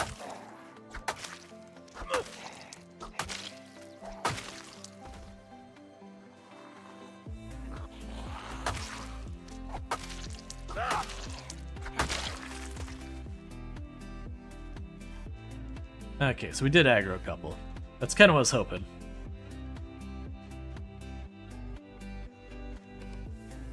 Feel like you heard the song in a game before? If you did, I don't know the game. It's possible. It's a DRM-free song, so it wouldn't surprise me if some game licensed it.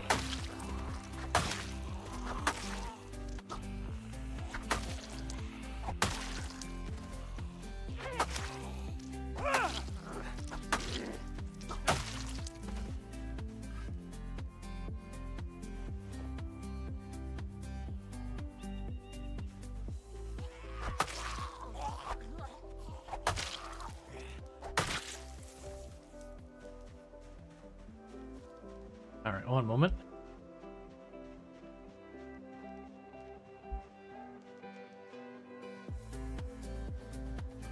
Okay, so let's sit for a moment, rest, we kill more, we repeat the process, number of zombie go down.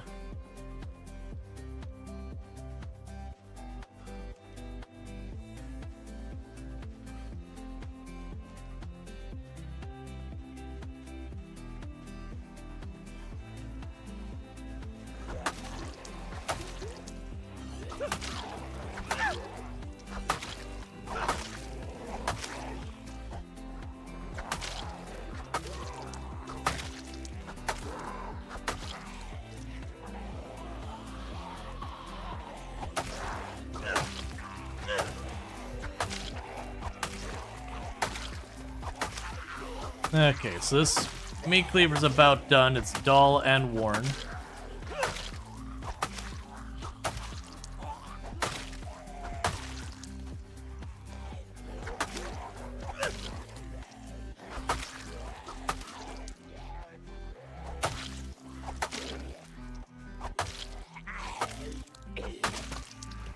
Honestly, surprised it didn't break there.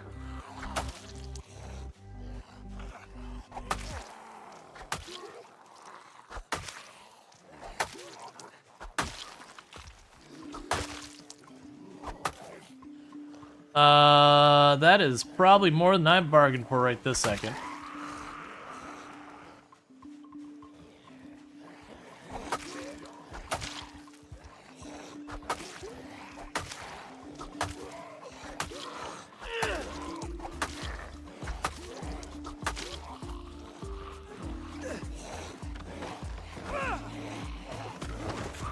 I knew I was gonna do it. Let me up. Don't be a jerk about this. I knew I was going for a greedy hit there. It was weird though, it took us an extra second to stand back up for some reason. Yeah, I saw our hat fell off. Problem is that's too much for us to... Yeah, I know it was a very greedy hit.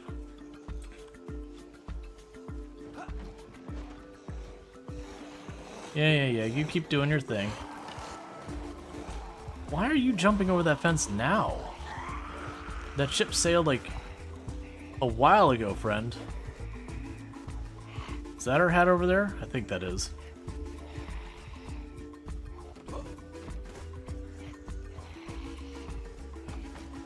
There we go.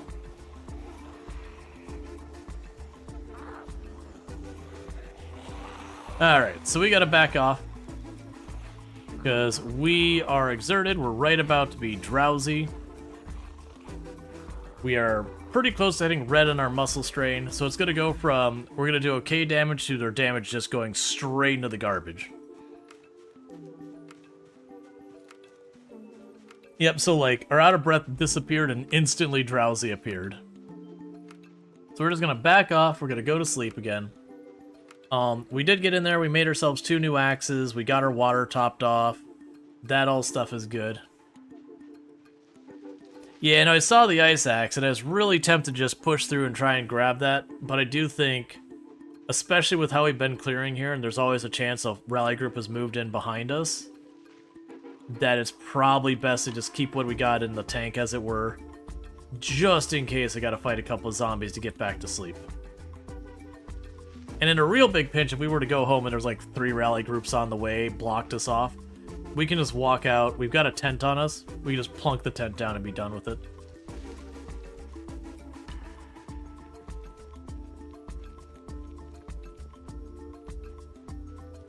But that's fine. That was a good day. Killed another 100 zombies. Got into the house, plowed straight through. It looks like there's some zombies on the east side of the house, which, you know, it is what it is. One thing I am noticing is this field may not stay usable for us forever. Like, right now, it's just getting bushes in it. But if we start getting actual trees, those will be a problem. And I think that will be a thing. Yeah, no, I saw them all popping over, and I thought what I was going to do is just slap one and then run off. And I missed the slap, and I went to run, and even though I started the run, I got staggered. Let's see, there's a place down Echo Creek with a house on a lake. There's also a water tap. Yeah, I know the spot. Yep, the log cabin. The one that doesn't come with a door. Like, which that's not a big deal. But yeah, that's just me saying I know the one. It's got like some skulls painted on the wall. We used that for a base for a while in a previous run. It's a good spot. I agree. It's a very popular spot right now for Echo Creek as well. It's a really good place to get a run started. The only downside is for a long-term run, you are going to have a bit of a headache keeping that like road from getting trees growing through it. Which isn't that big a deal. You can go in there periodically and chop down whatever starts, you know, whatever starts growing there, or you can sit there and take the time to put down boards. Man, you know what I remember? I remember in the push for the secret military base, that we were taking the time because of how long it was taken. We would cut down a tree, and it would take the time to saw it into planks, and put boards down on the tiles where the trees grew, just to keep the trees from coming back in those spots. Because it was such a nuisance. Alright, so they're wandering off the distance. We got a couple down here.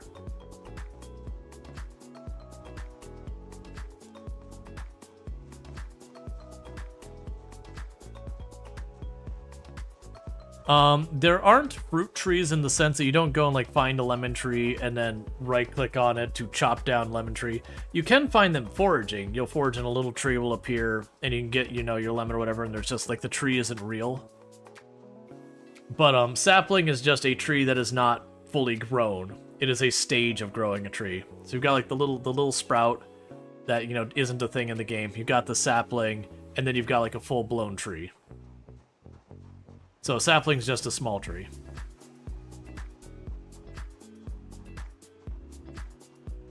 And you can plant them right? I do not believe you can plant saplings. I could be wrong, but I don't believe that's a thing. I actually don't think you can plant trees at all in the game. They just grow on their own. And trust me, they will grow. No matter how much you like it or don't like it. Nature will reclaim the world pretty aggressively. Yeah, no, saplings, the thing you use saplings for is you can carve them into long sticks, which you can use to make long handles and stuff like that. So they're used in crafting.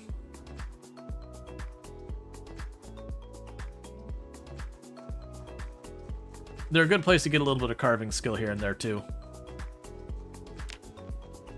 I'll deal with that when we're in our room.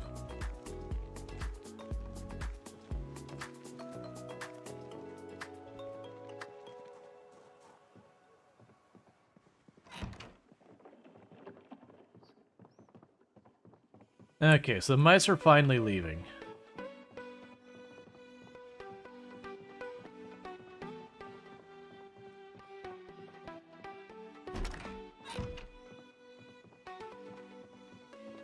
Alright, so let's check on our skills. So, carving is getting pretty close to level 1, which will be when we can start making our handles. We're getting pretty close to level 3 nimble. Our animal care is coming along. Unfortunately, napping did just level. It's going to take us a while to hit napping, too. Maintenance is coming along. Short blade is coming along. Short blunt and long blunt are coming along. Axes has got a ways before anything. Fitness and strength just leveled, so those aren't going to have anywhere. Alright.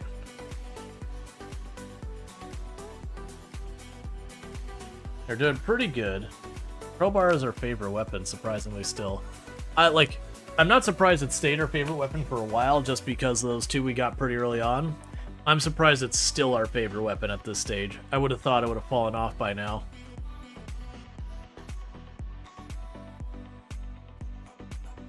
Most likely it's because the kills I've gotten since Crowbar are split between so many different weapons. But I wouldn't be surprised we see that flip in the next couple days.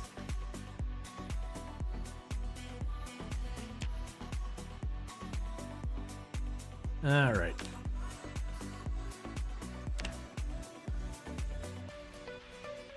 Let's see, what happens if you wander around the world for too long ignoring farm animals? Will they die, or they won't just be able...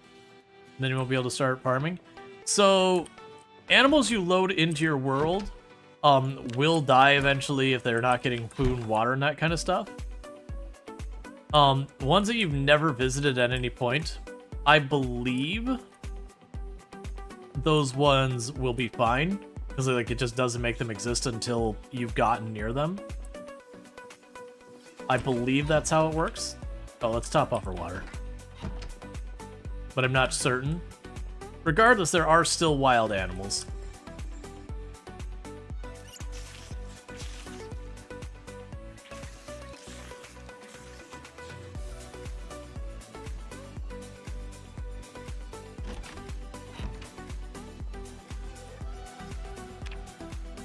Okay.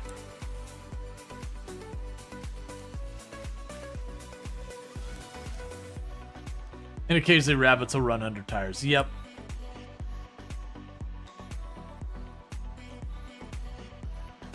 Those wearable water containers are great. Yes, they are. Big fan.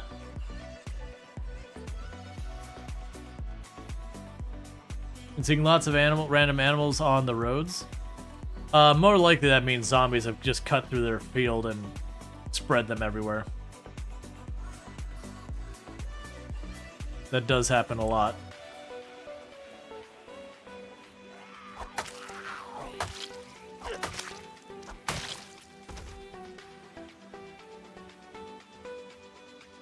Put that away.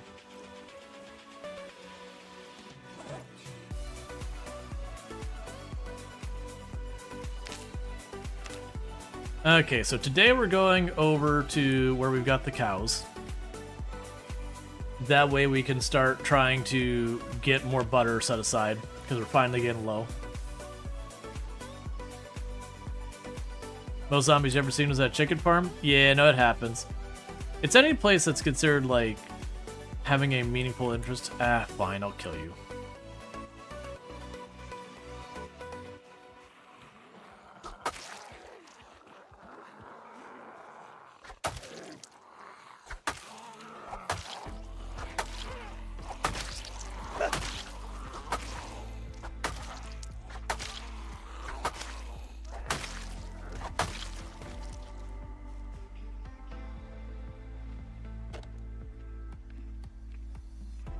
Okay.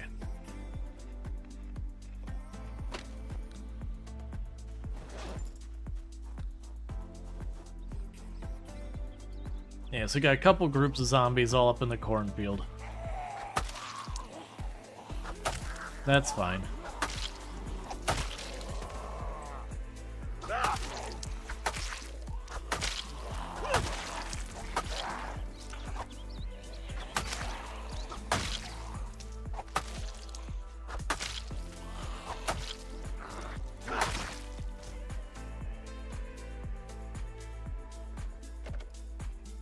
Cornfields do have a reputation to uphold. Yep.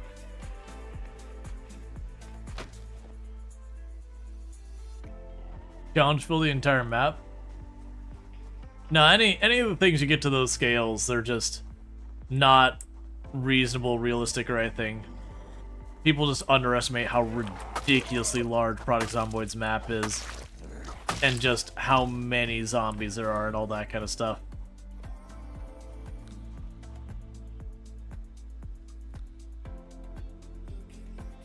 Okay. Let's get endurance back up. Like, very genuinely, even on just straight up apocalypse settings, if your fear is running out of zombies on the map, don't worry about it. Let's see, so in the settings menu, how do you equate to 16 times pop? So to get 16 times pop, you go to where you set your zombie population settings, and there's the advanced tick box on the very bottom. You check that, you set the population to custom, and then you choose peak, base, and starting population of 4 times. So you'd basically turn them up to their max values. Peak day 1 doesn't really matter or anything like that. You can set that, but because you're starting at 16 times and you're supposed to build up to 16 times, it's 16 times. It won't change.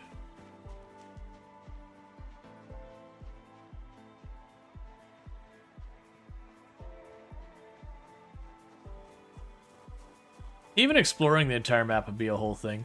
Oh good, in orange.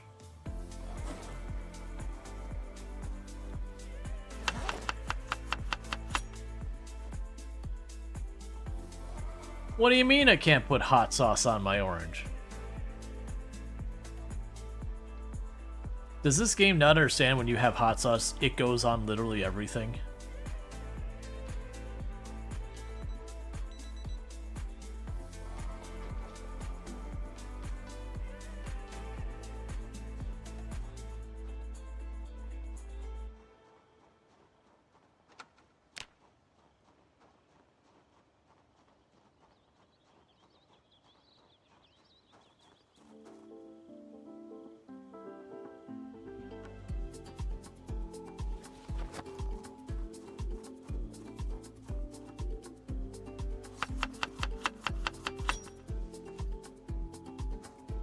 Alright, so I can't put hot sauce with the orange, but I can put a radish with the orange.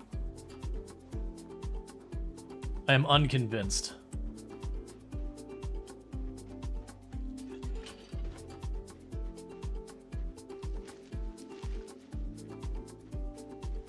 I should be focusing on the cows, but I'm like right here by this barn. I'm like, you know what? Let's go check the barn.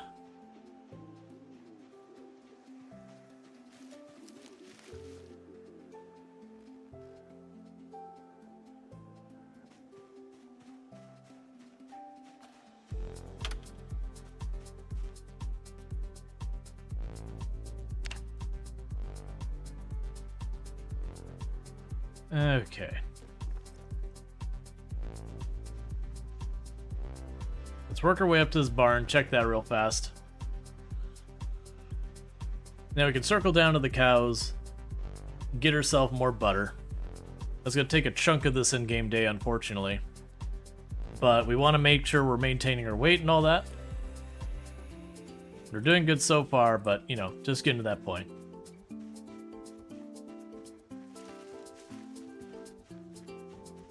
Here's a way to unequip something directly in your bag. That'd be nice. I feel like UI-wise, that'd be kind of tricky to do that in a way that didn't... Like, it wouldn't... Either A, would have to always default to going to the bag or not. I'm not sure a good way to do that where it just wouldn't end up being more clicks for like 90% of the player base.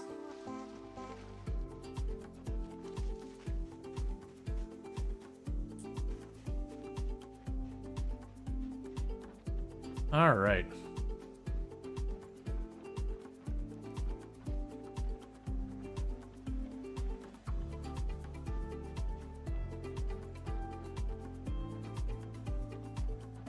No, that's an even less impressive barn than I was expecting. Oh well, there is an interior space, let's go check it. You never know when you'll get lucky and you'll find some ridiculous thing inside. I've certainly found better and worse, so...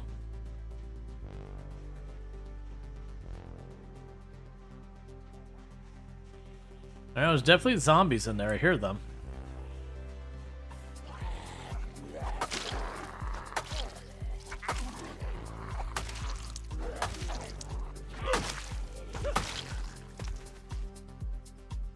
Oh, good.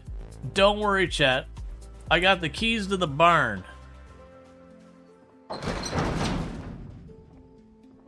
Set of coveralls and a whole lot of bumkus in this one. Well, that wasn't worth the walk. Still. Yeah, I know. I know, Gene. I'm sighing with sadness as well. But now we know to not care about it. Surprise barn insect. Well, that's supposed to be you're able to find like shotguns in that in barns now.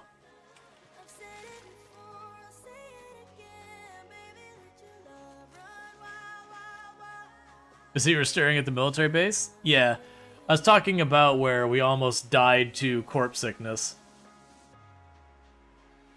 Along the route the one time.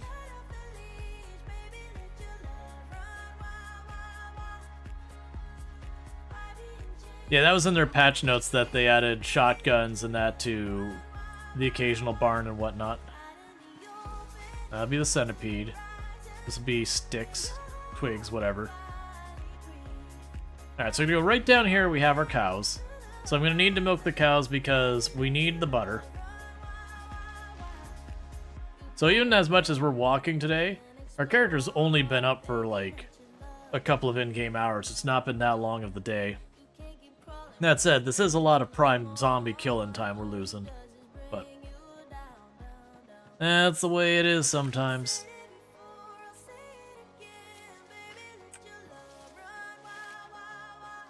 So an orange, radish, and leek sandwich. All right, that's sounding a little bit better than the just the orange and radish.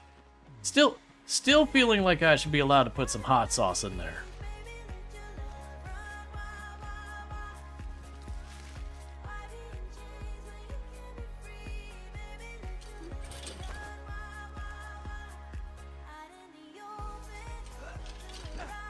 Got some rose hips.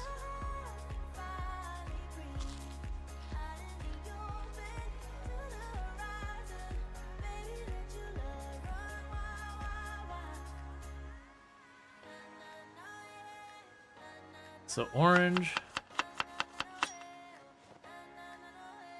tomato, leek,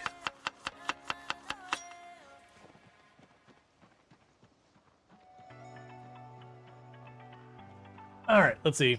Foraging the only skill that shows XP like that? I think so.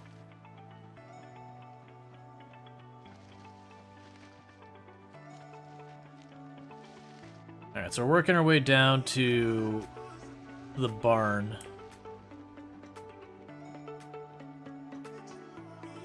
But after the hydrate sound, oh, a lot of that got broken. I'm gonna have to go through and fix that one too.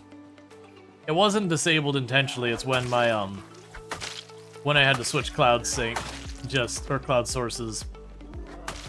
Cloud providers. A lot of that stuff got broken. So it's just been tracking down all the different ones that got broken.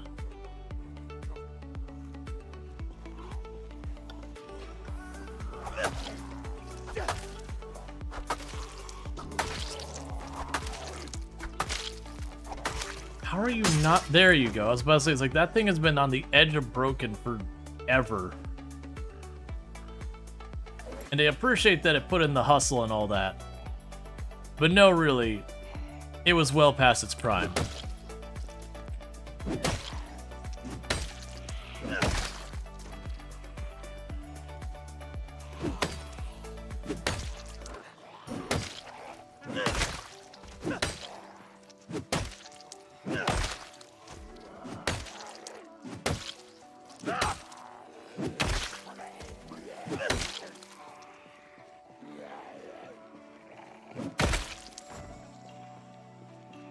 Alright, 1 second. Not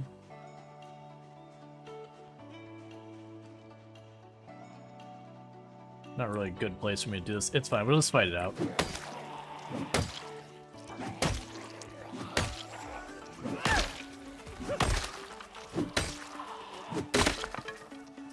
Or I'll have the axe break real fast.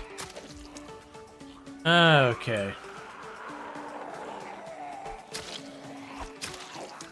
Yeah, no, it is a lot. Almost all the sound things are just pointing at the wrong place. I gotta fix them all. I thought I'd gotten them all, but I did miss some of the commands.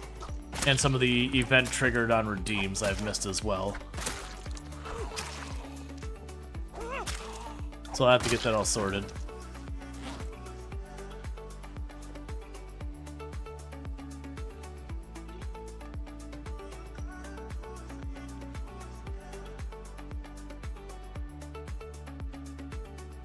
Alright.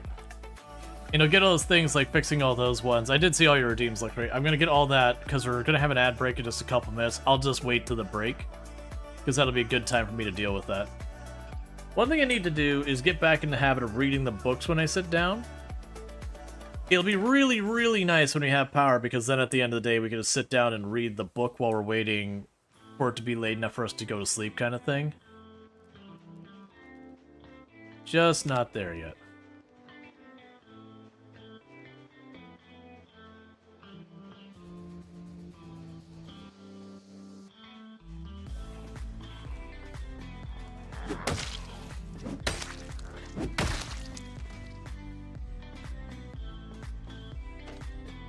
Okay.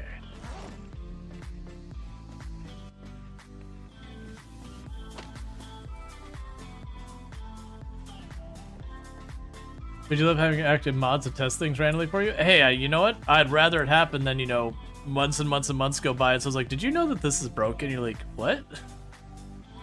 Because we've had stuff like that before where someone will pop in and be like, oh, this is broken. And, you know, a whole bunch of people's like, oh, I just thought you changed that. Which is fair. But it's definitely one of those things that you're like, this has been broken this whole time? Because not like you can test every one of your redeems. You forget half the stuff and all. I mean, not redeems. Like, you have all these different things that you never can quite test everything. Make sure all of your audio is the way it needs to be. Hey, Warren, thanks so much for the raid. Bear with me for just a minute. I will get you a shout-out. For those who don't know who Warren is, absolutely fantastic content creator. Someone I definitely recommend checking out. Plays a lot of RimWorld, but playing some Product Zomboid as well. How was your stream? What were you playing? How did it go? And thank you so much for that follow. Welcome to the stream. Bear with me because I'm going to try and kick that ad break down the road because it was about to happen. Almost 6 months alive. Nice. Yeah, we're just working on month 2 right now. In Gust we trust. Excellent. Sorry, we were about to have an ad break, so I'm just trying to delay it as much as I can.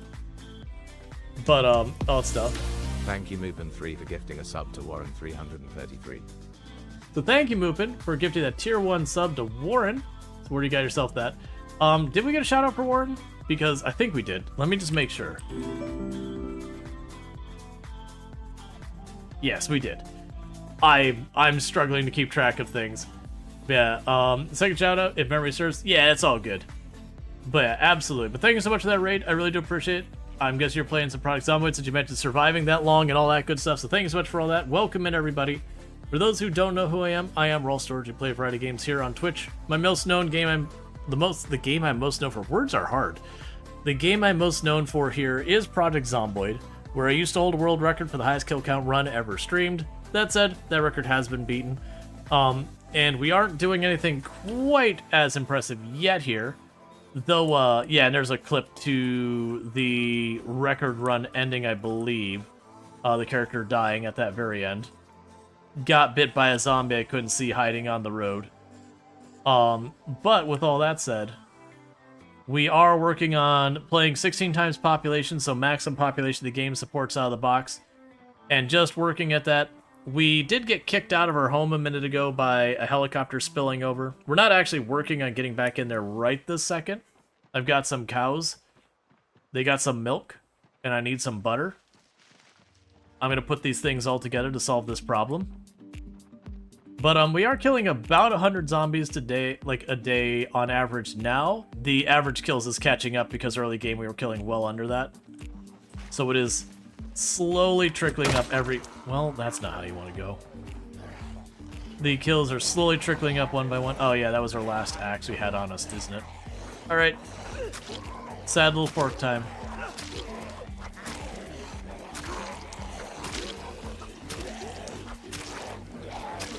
But we're just working at it. Oh, I may have aggroed a bunch more.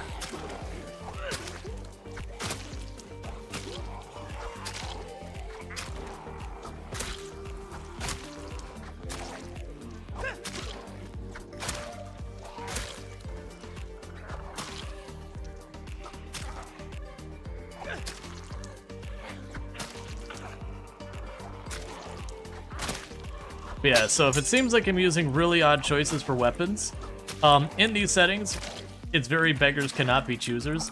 I'm using just about everything we can find because I don't have the wilderness magazine to like make my knives or anything like that. So we have been making the axes as able, but with the zombies bullying us a little bit, I've been taking what I can get. So we're behind where I probably should be on the crafting stuff. But that's fine. Every little bit of these pokes is another little bit of XP towards one weapon or another. And maintenance, which does make them last a little bit longer. It's fine. I don't want weapons.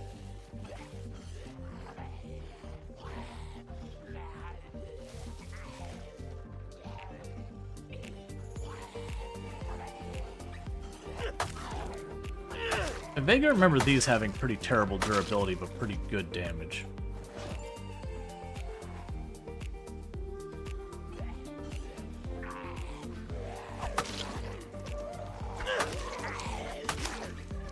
You are already dull, which is not implying good things.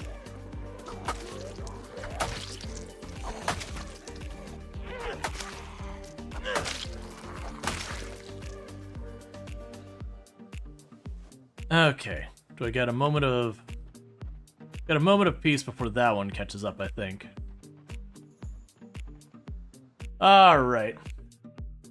Rip build 41 fork knife? Yeah. Let's see, you can still mine mint without a pickaxe? Oh, I have a pickaxe back home that I can get the flint. I just gotta get down to it. If you don't know, if you get as much flint as you heard of, you use a club hammer. Let's see, so what helps with muscle strain? Does strength help, or is... Oh, so the things that help with muscle strain is your strength attribute helps, as well as whatever weapon category you're in, the respective skill for that weapon category. So, like, I'm using what's known as a short blade right now. The higher level I have in short blade, the less weapon strain will have. And it's kind of a double whammy that the actual swings will do less endurance penalty for having the skill. And then on top of that, having a higher level in that skill will also mean I need less hits to kill the zombie. So that's kind of a compounding effect where it's even more better with each level.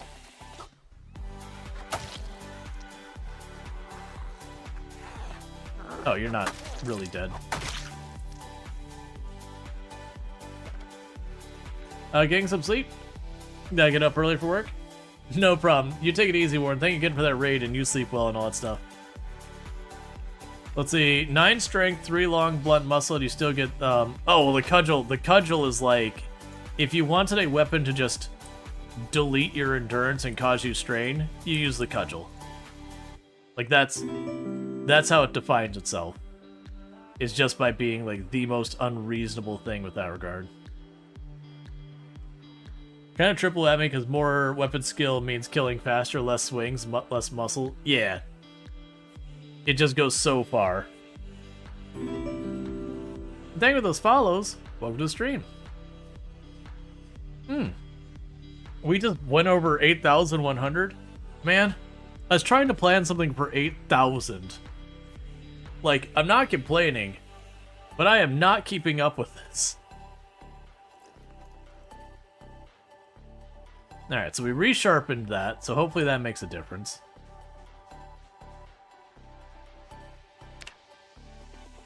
Alright, let's see if we can't creep by here, because we're just trying to get to our cows real fast.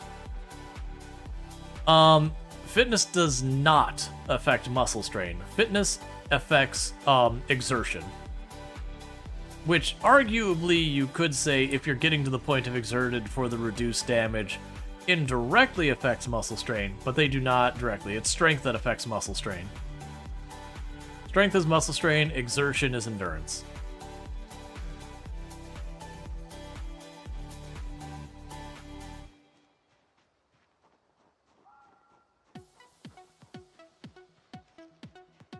Alright, so my cows are down in this barn over here.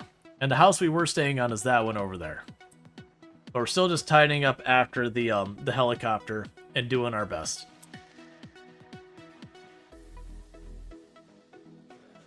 The good news, I'm not seeing many zombies over here, so I might not have to do anything significant with the cows. We can go ahead and eat half that salad.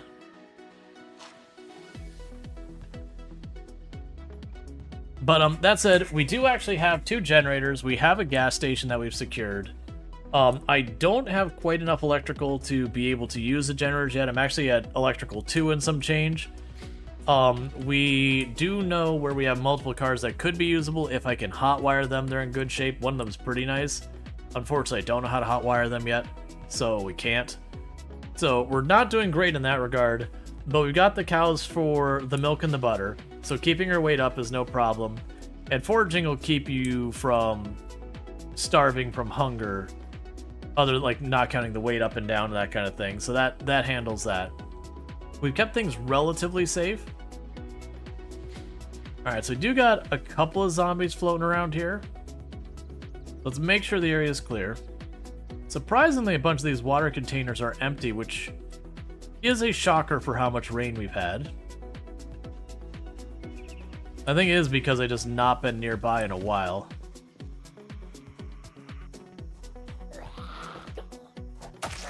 Alright, we shoved. That means at least one more zombie aggroed to us nearby. Actually, maybe not. This might not be eligible for the stab, even though it's a short blade. Alright, so we might be okay. Okay. So let's go ahead and get our milk pails, start milking the cows, all that stuff. How you doing, Milkinator? Well fed, not thirsty.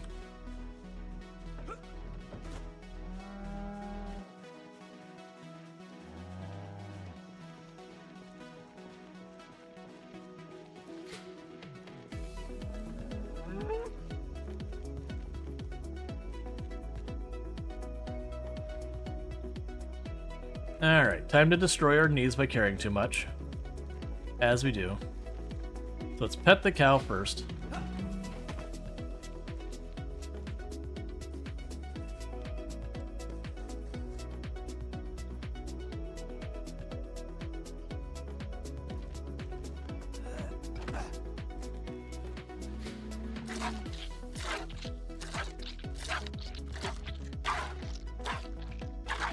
Alright.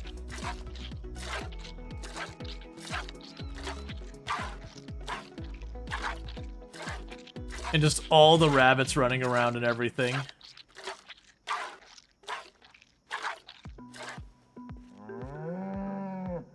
Okay, and you're fresh out of milk. That's a bull, not a cow. Nope, that's the bull up there. We're fine.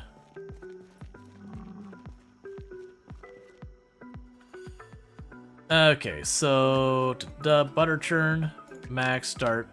I can't close it or it doesn't work. We can churn all of that into butter. And then we'll go for the other cow. And that should give me at least a good, like, when I get both cows, at least like a good 6, 7, maybe 8 sticks of butter.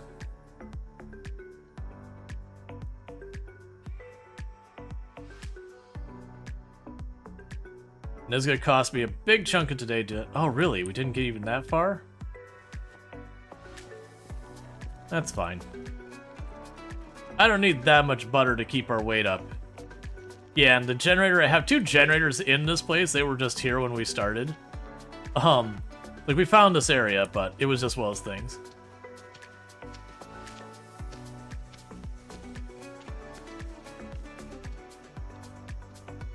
Okay, and now it's your turn.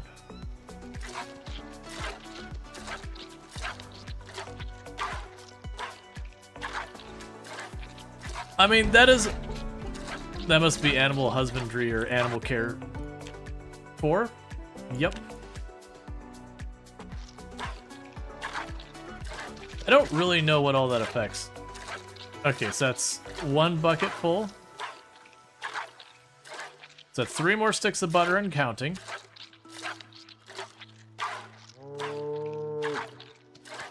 Four sticks of butter. So there's still more milk in that cow.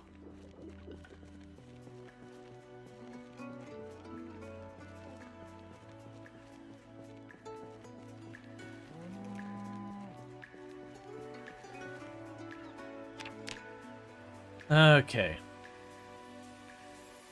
Don't say it like that.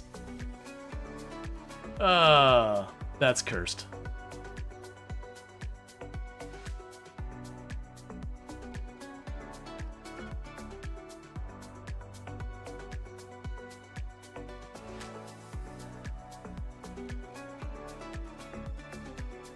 And we'll see if we can't get the last of the, Didn't it say 100 sticks? It's not going to give me 100 sticks, because it's 5 liters and I've only got 20 total. There's 4 more sticks of butter, so that's 6 sticks of butter we've gotten so far.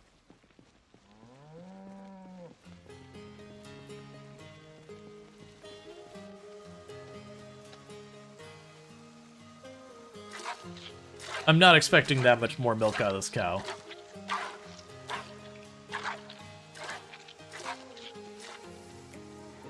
Almost, just barely not quite enough for 1 more stick of butter.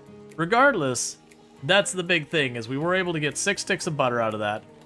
So I really don't have to come by here so often, because we don't need that to just maintain our hunger. It's just for when our weight starts to get low. And so we're at 80 kilograms, and we got to keep between 75 and 85. So just kind of wait till it's a little bit low, then we end up eating like 2 sticks of butter. And then we're sorted for a while. So we got the oranges. We'll toss a tomato in there. Toss a leek in there.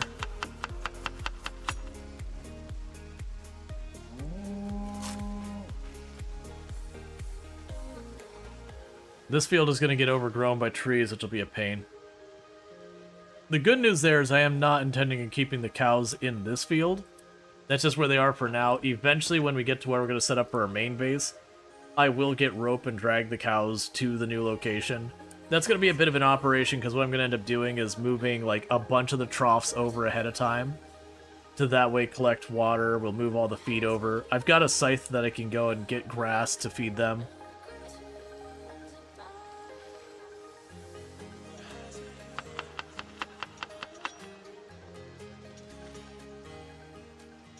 Go ahead and eat that.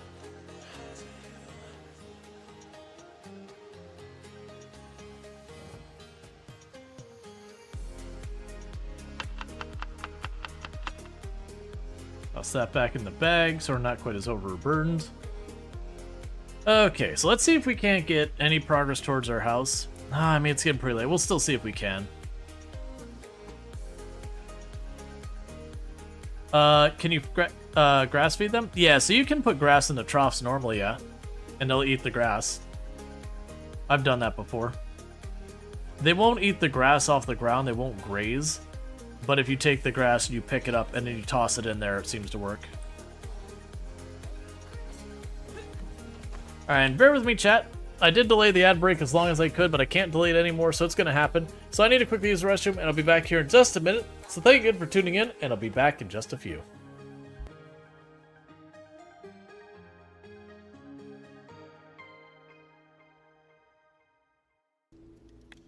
We're going to take our chances with left. So 60% chance nobody dies. They died. Perfect. Oh, good. Paperwork. Oh, not good. A wall of zombies.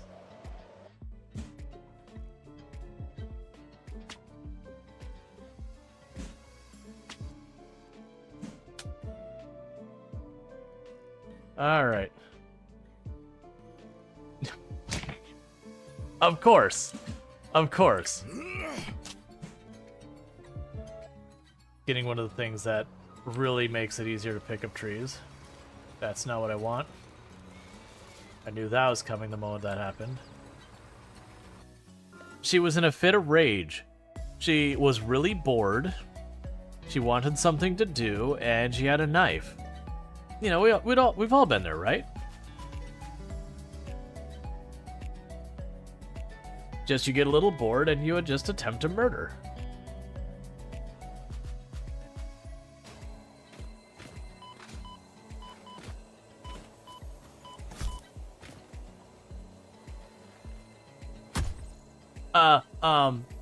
No. I'll just...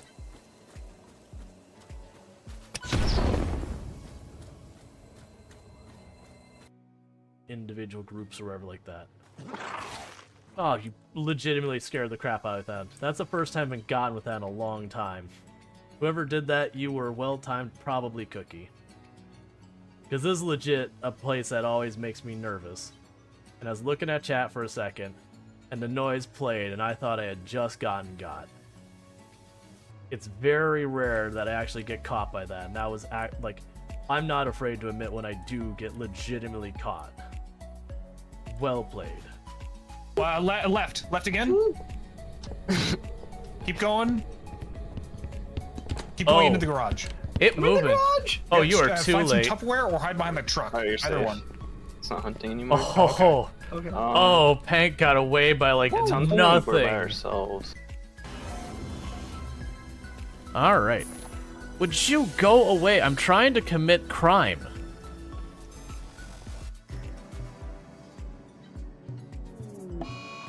Oh no, I chose the wrong thing. I didn't mean to arrest you. I meant to give you medicine. This is not at all the same thing that what I meant to do.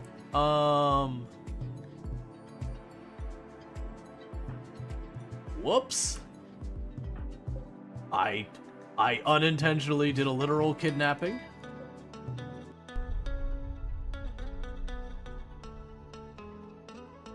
Don't be in a big building.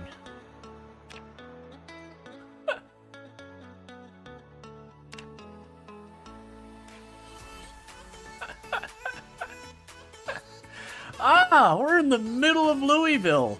Right, literally in the exact middle of Louisville. This is a dead character. Oh, good. I haven't moved yet, and the jig is already up.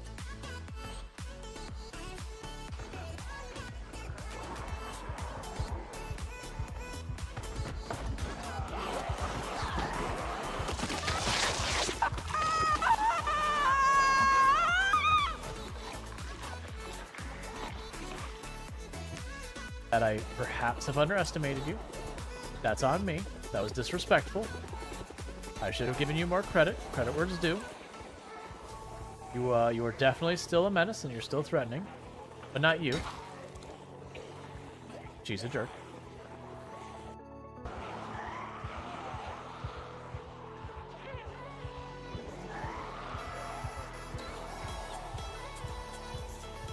No tree lines.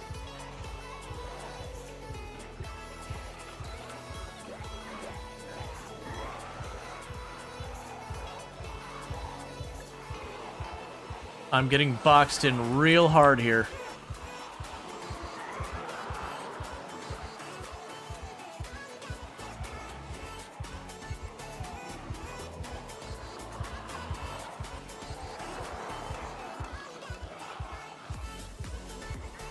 Okay. Let me over. Okay, cool. I don't like jumping over fences because there's always an RNG chance we trip, but that was one of those ones. It was jump over or die.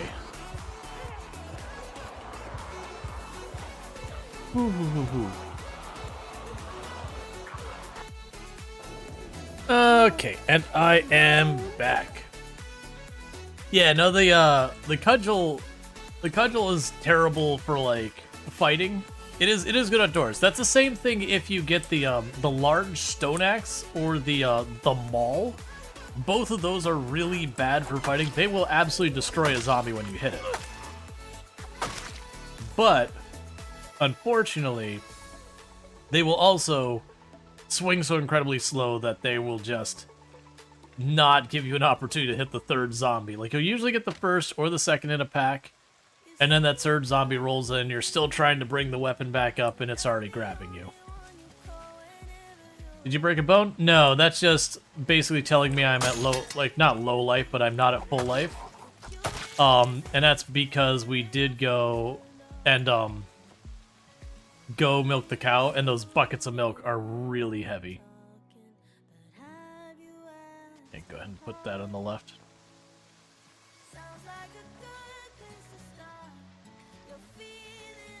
Yeah, no, this was the egg.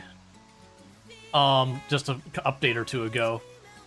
Actually, well, I know a lot of people didn't like the egg. I think this is actively a bad Moodle. And the reason I say this is you can actually fracture your leg in the game. That is a mechanic. And as you could just see a second ago, people do confuse that for actually breaking a bone. Like, that's been a thing that people brought up for ages, being like, no, you didn't break something. You just got hurt. No. Not a meta event right now. I'm about to try and get into my house. End your east to west. You suck.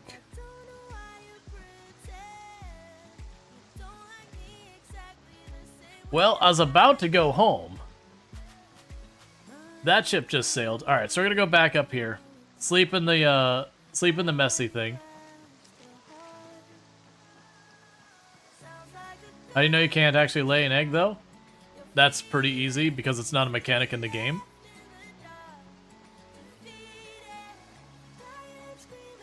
I mean, that felt easy enough. Versus the breaking your leg is a mechanic in the game. Yeah, that's exactly, like, as Rage is saying, that's exactly the same thing I felt. The egg was clear. Some people memed on the egg, and it did seem to grow on a lot of people, too.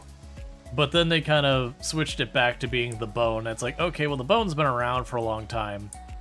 But also, it did get criticized a lot for being confusing. Hello, Flint.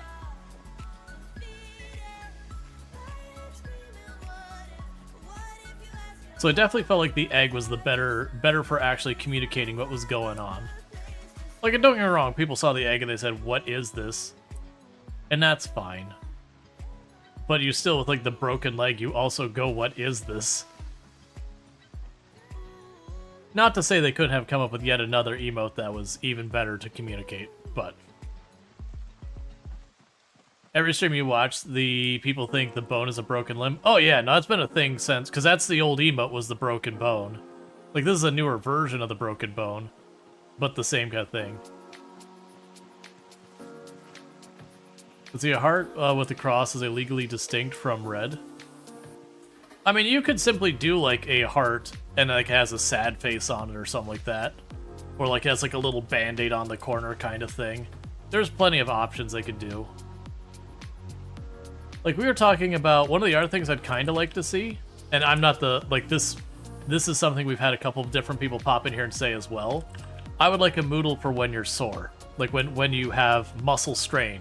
So not just that you're in pain, but you physically have muscle strain. Like, just, you know, a picture of your character, like, you know, just flexing their bicep and has, like, a little sad face on it. And, like, the sad face gets, like, more anguished as you go on. Just because you can have it where the pain is up there just a little bit, but then you look down here and it's at like maximum muscle strain. And so it's absolutely obliterating your damage, but you don't have the Moodle for it yet.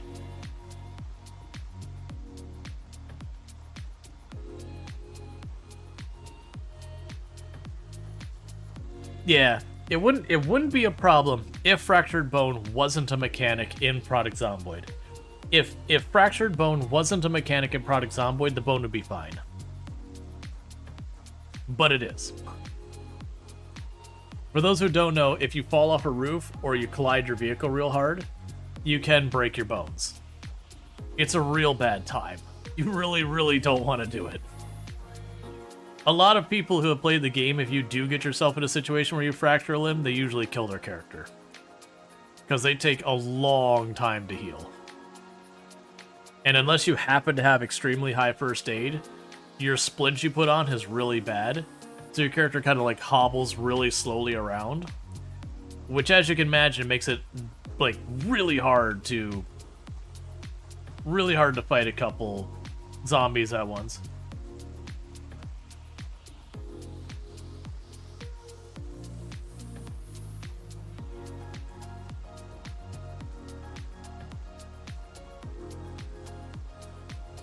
You stepped on fire, took a while to heal. I mean, it's good that you didn't die. Most of the time, if you catch fire, it's over. It's very rare. And I have survived fire once or twice. It's very rare when you catch fire that you do live through it.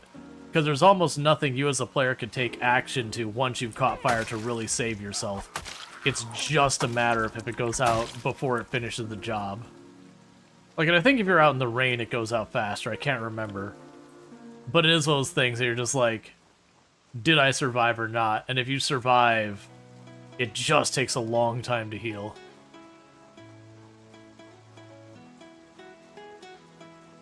If you survive, you're now immune. Not how a lot of it.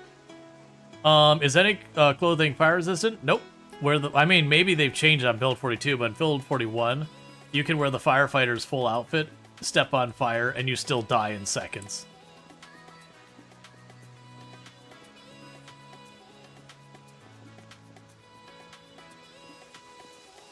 Yeah, no, the only way you gain first aid is doing actual first aid. So it's not crafting the stuff. It is applying it. Which means you have that weird thing that to gain first aid skill, one must injure thyself. Which means if you want to improve the speed at which you limp around or you gain a serious injury, you must injure yourself, which causes you to limp around. Which makes you go, wait a second. That is something they specifically want to change, though. It's the easiest skill to grind, though. I mean, yes, you can grind. You know, you can grind first aid pretty easily by standing on broken glass and just ripping the glass out of your feet again and again, or bandaging them again and again, since it'll just kind of automatically re-injure itself again and again. The easiest to gain skill, like, naturally, is foraging. Yes, that's another not super high kill count day. We spent a lot of time traveling and a lot of time making butter. Still, 60 isn't that bad.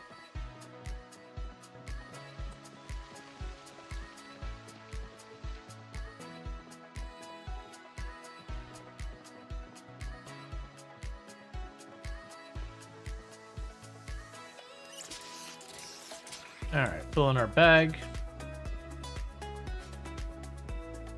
You think poultices give a very small amount of XP? Yeah, but the rate you find things you can make poultices is not fast.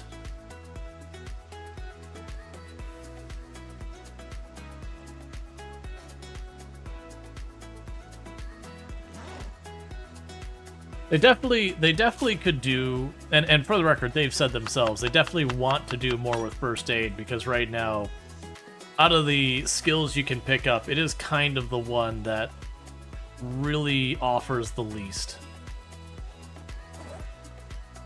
I think that is why they had it, so we were getting injured from just about everything so far as like the crops and all that. To give us another way of getting hurt that wasn't zombie stuff, because like, you know, your chances of leveling up was, you know, directly proportional to the nature of the zombie injuries. There wasn't a way to level up without basically just killing your character. Again, minus the meme of standing on glass. There wasn't a natural way to level up.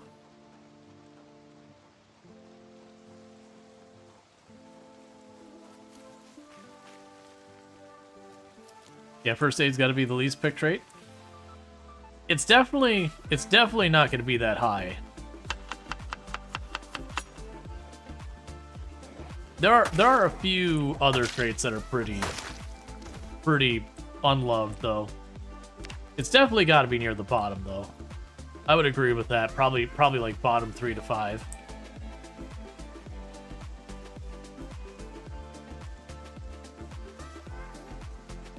Alright, and there's a reason I kept the shotgun on us.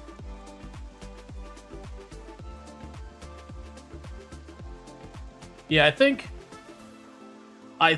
the lowest or the most first aid I've ever gotten where I wasn't cheesing it or anything like that is I think I got to like 2 or 3 first aid in a run where my boots broke.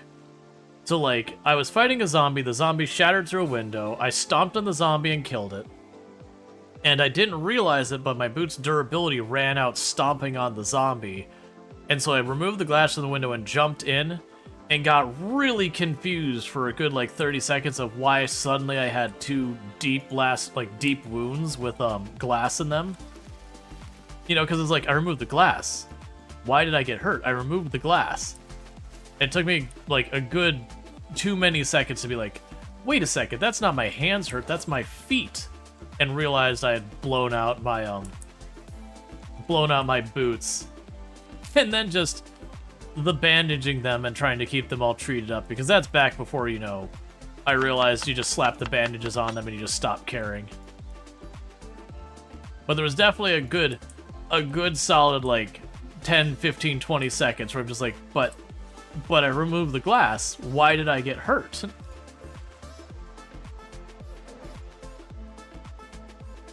Alright.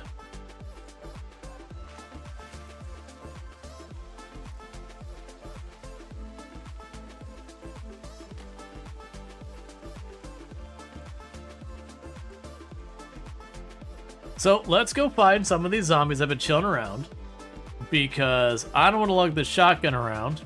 There's not many zombies left. There's no benefit to changing bandages? Okay, so it's not exactly that there's no benefit, it's just it's a benefit that's not worth doing. So, for those who don't know, the only thing that helps against is, like, regular old infection, and regular old infection is kind of a non-mechanic in Product Zomboid. So not really worth mentioning.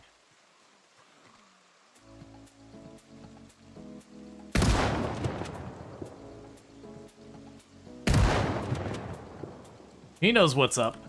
He saw that happen, he's like, I'm out. So regular old infection doesn't really matter. So not changing your bandages, if you change them, it heals slightly faster. But again, it's one of those things that you could change them, but it just really doesn't matter.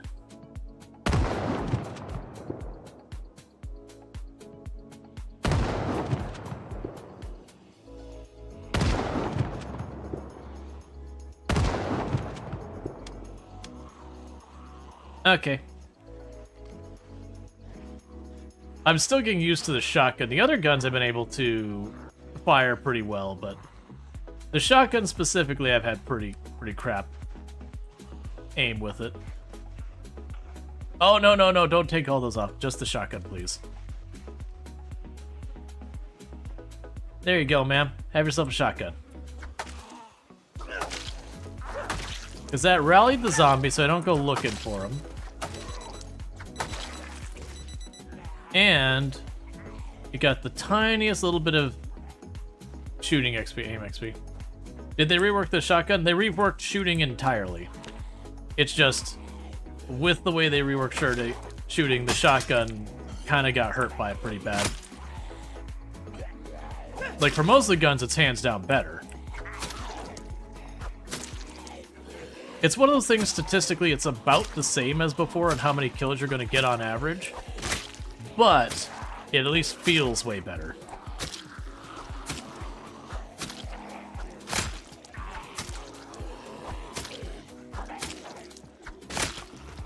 Shotgun used to be AoE. Oh, the shotgun spread used to be like cartoonishly large. It would genuinely hit stuff that are like a 45-degree angle from you sometimes. So like, if I'm aiming like this, I would hit that zombie back there. It was pretty outlandish how far it went out. Now it's a lot more realistic in regards to it being mostly directly in front of you. You know, with a little bit of spread.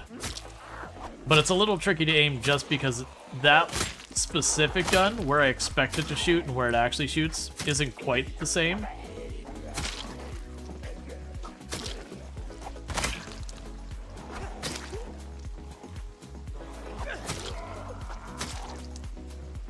Yeah, shotgun can hit multiple targets. Yeah, that's still a thing. It's just way trickier to line things up than it used to be. But that's just because of, like, the way the aim works on it. It's still better. Like, I think shooting is still better than it used to be. It's just shotgun isn't quite, like... I think it's what I'm gonna have to adjust to, that maybe they just need to adjust where the crosshair aims. Because I think it's one of these things. So if you look when I right-click, and you see how this is the same rough height as the player. So when I'm aiming, this is basically giving me an idea of where I'm aiming. I'm actually aiming at the tile on the bottom of it, but this is where the zombie would be. And they don't have the equivalent for the guns, and so I feel like the pistols and all that, it works out relatively well, because you're trying to aim at their head and it puts in the right spot. And for whatever reason, the shotgun, it does... I don't know if it's a me thing. It just feels like it's not quite aiming where I expect it. It feels like it's aiming slightly to the side of where I expect it. Which, again, that's the thing I gotta adjust to. But I think it has to do with the fact that it is doing the little tower thing here, and it's going over that square. And so with a shotgun, I don't tend to aim... I don't tend to think of aiming at their head, I tend to think of aiming at them center mass. Because it's a shotgun. You're gonna hit yes. And so I think my adjusting is adjusting against the way the game works. Which is a me problem. Yeah, you feel that with the shotgun too. It seems like it feels left or right of what you want to hit. Yeah. And I think that's just kind of a thing. You feel like Build 42 made... items are made from cardboard. They degrade way too fast for too many things.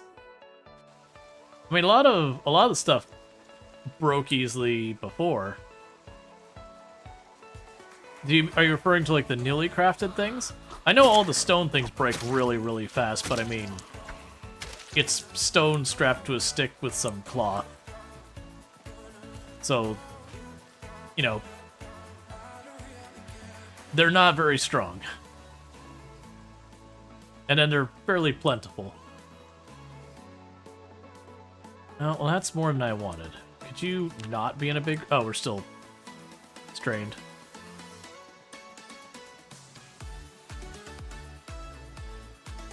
Chuck that in the bag. Or not, it's full. What did I pick up to fill you?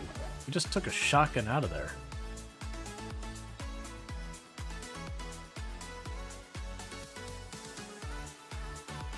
Alright, let's start trying to get back to our home. Mostly I had that shotgun I found. I didn't want to drag it with me. Yeah, and stuff like the kitchen knives have always been garbage so far as... You can kill a couple of zombies with it, but then they break really quick. I think the big thing is the good weapons are hard to get a hold of.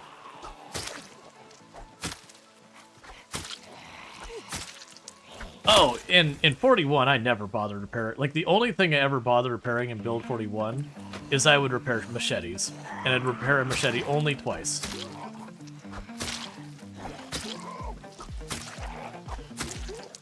But that was literally the only weapon I'd ever repair.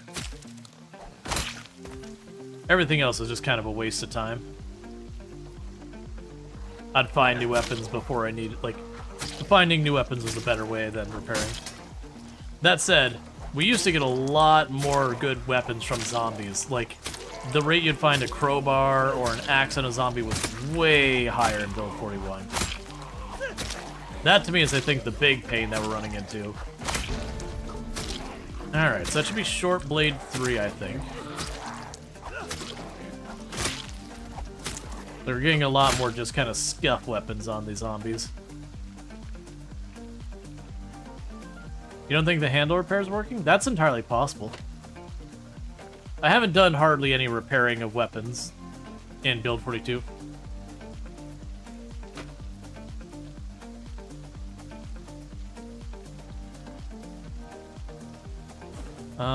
Let's go ahead. Alright, forgot you there. Toss the scrap in there for right now. I got tons of it. Put you away for right now. Grab ourselves another weapon.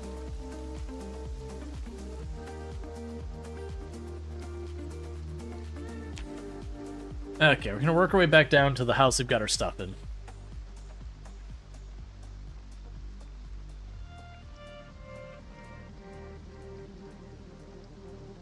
Yeah, some weapon tool repairs are bugged them on. Gotcha. I haven't done much in the way of repairs. But I think that's a carry forward habit from Build 41 that I just didn't bother repairing very often.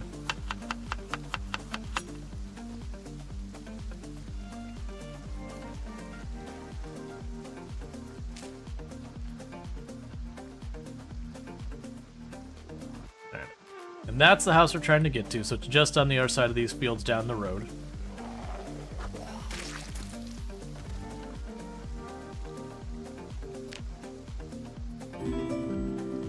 Thank you for the follow. Welcome to the stream. I got a bunch of junk in there. We can probably make a couple more axes while we're there.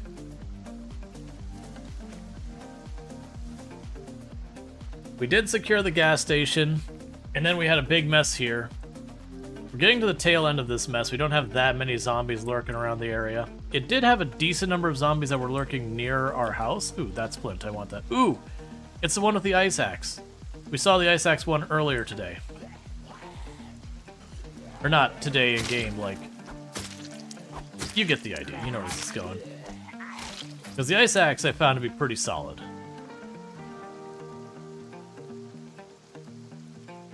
Alright.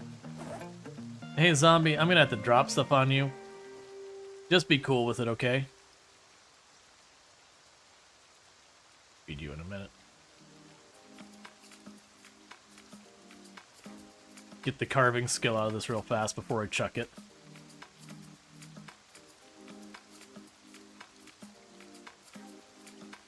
Does the ice axe count as an axe? Yes. Yes, it does. It's not a dumb question because sometimes weird things happen where you're like, this is... Like, the meat cleaver in Build 41 counted as a short blade, even though it behaved like an axe, and now it's an axe.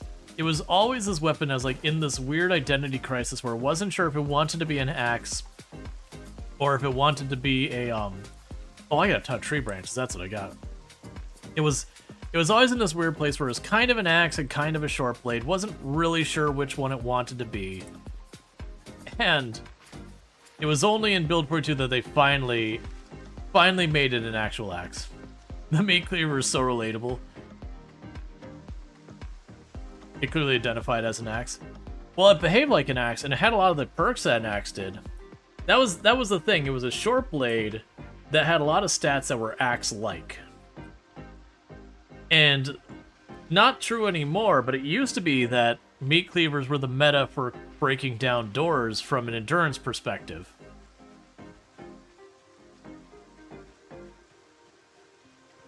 Could you chop down a tree in Build 41? Yeah, you could chop down trees in Build 41. But yeah, so it used to be like the meta for going to like the storage facility and not killing your poor character's exertion, was you just get a meat cleaver and you just go to the storage units, because the meat cleaver had like this really, really big bonus on destroying doors. So, like, the meat cleaver as a weapon is kind of just okay. It wasn't bad, it wasn't good. Like, it was a short blade with none of the advantages of a short blade, but it was trying to be an axe, but without the advantages of an axe. So, like, it was in this weird middle ground that just didn't feel good. Yeah, no, you can cut down a tree with meat cleaver. You couldn't right-click chop down tree, but you can literally go up to a tree with any weapon and just go into combat stance and start hitting the tree, and eventually you'll cut it down. Not well. It's usually pretty awful, but it does work.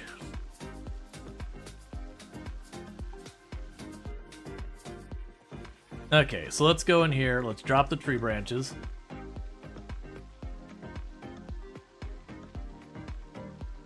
But yeah, you could even chop down trees with other stuff that makes no sense. It just would be really bad at it.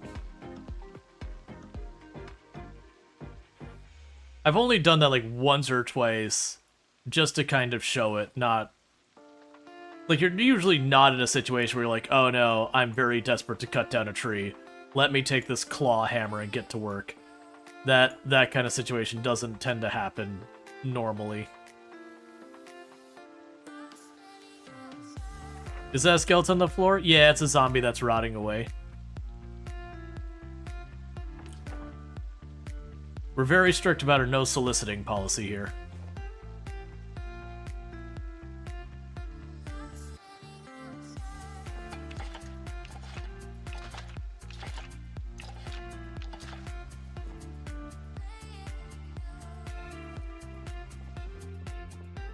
Alright, so with that, I can drop off the magazine. We're done with that, so I can stop carrying it around. Okay, we'll do that next. Good, so we're not overburdened now. Let's see if we can't make any more axes before we go outside, because we'll probably get into a fight once we do that. Because we want to get napping too, because when we get napping too, I can start making my stone knives. And I've been really happy with the stone knives. They still don't have great durability, but I mean, it's a handle with a piece of flint shoved on it. The expectations gotta come down. Alright, so you can make 4 stone axes. Is it true that zombies have a chance to come back from killed? There is a setting you can do that. It's not on by default. That is something they introduced in Build 41. That was like something like 1 in 100 zombies would do it. The thing was, most of the time you wouldn't even notice it, because the zombie who did it would, you know, have done it like completely unrelated to while you were there kind of thing. Alright. It always happens within 1 minute? I thought it was longer than 1 minute. Like, you'd kill them, you'd leave, and you'd come back. It's been a long time. Because they turned it on for a little while, and then a bunch of people got upset, so they turned it off again. And because of how long my runs are, it's one of those things that if it doesn't happen to be on at the time that I start my run, I just don't notice. A lot of those like little incremental changes I miss from that.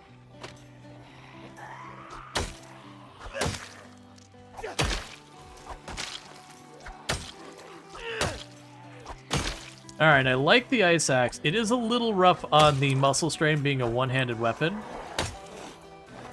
But I found even with a bit of muscle strain, I still typically 1 and 2 tap most of the zombies.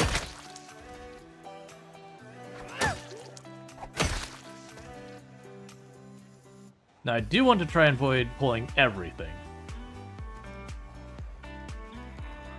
Looks like the house bunny is gone. Yeah, it decided walls were a suggestion after a while. And it wasn't going to be held back by things like physics. So the house rabbit did escape.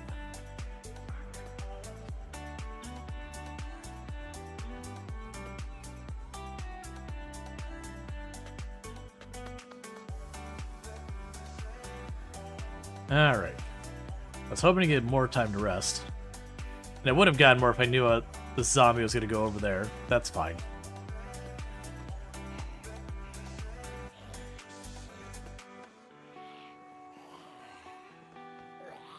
House bunny, my people need me.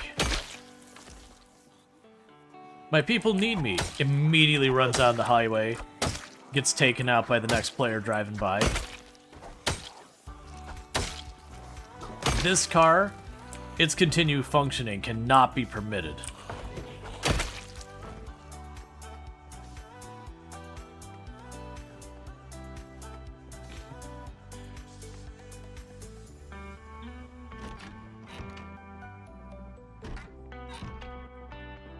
Alright, so let's pop over here real quick.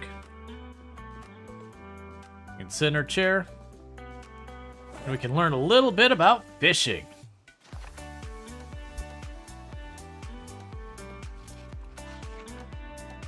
Oh, like, listen to this chapter. Apparently, you only catch fish in water. I wouldn't have realized that. Really riveting stuff. We're just waiting for the muscle strain to go away and trying to be productive while doing it. Mind blown. Land sharks a myth? No. Land sharks will always live in our hearts. You're surprised people are not talking about the wooden spade? Well, here's the hint. If you like something being strong and everybody talks about it, don't expect it to stick around very long. They are in the balancing part of the game. So if something starts overshining things, don't expect it to be around. That said, for me, I haven't had the opportunity to use it yet. I keep hearing people saying it's like broken strong, so you know, I'm gonna assume that's true.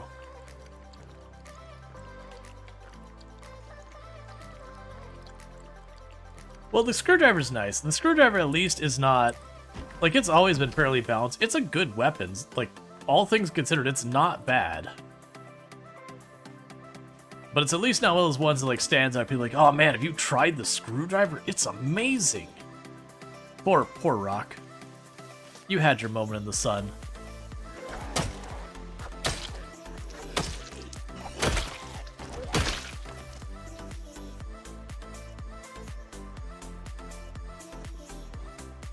Yeah, my favorite weapon is the hunting knives. But if I didn't have a hunting knife handy, I would certainly put a screwdriver to use.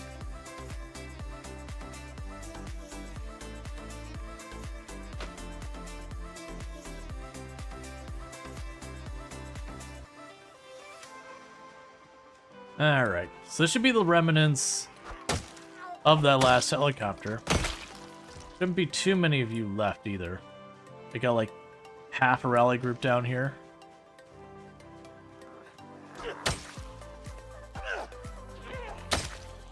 The wooden spade is just as endurance efficient as a hunting knife. Oh yeah, no, my assumption is what happened is they introduced the wooden spade and like some of the mass wrong on it or whatever.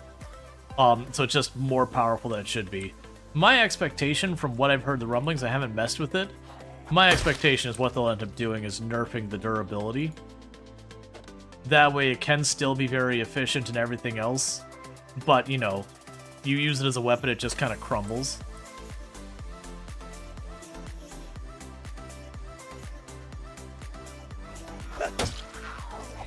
We'll see. The devs do watch the streams and all that, so...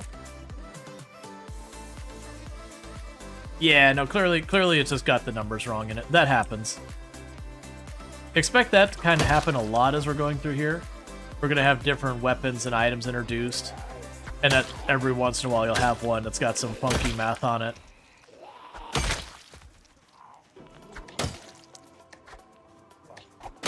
You know, and you'll get to have like a patch or two where it's strong. And then it'll get killed from orbit. Not that they'll like nerf it into the dirt, but it'll go where it's actually probably supposed to be. I.e. the rock.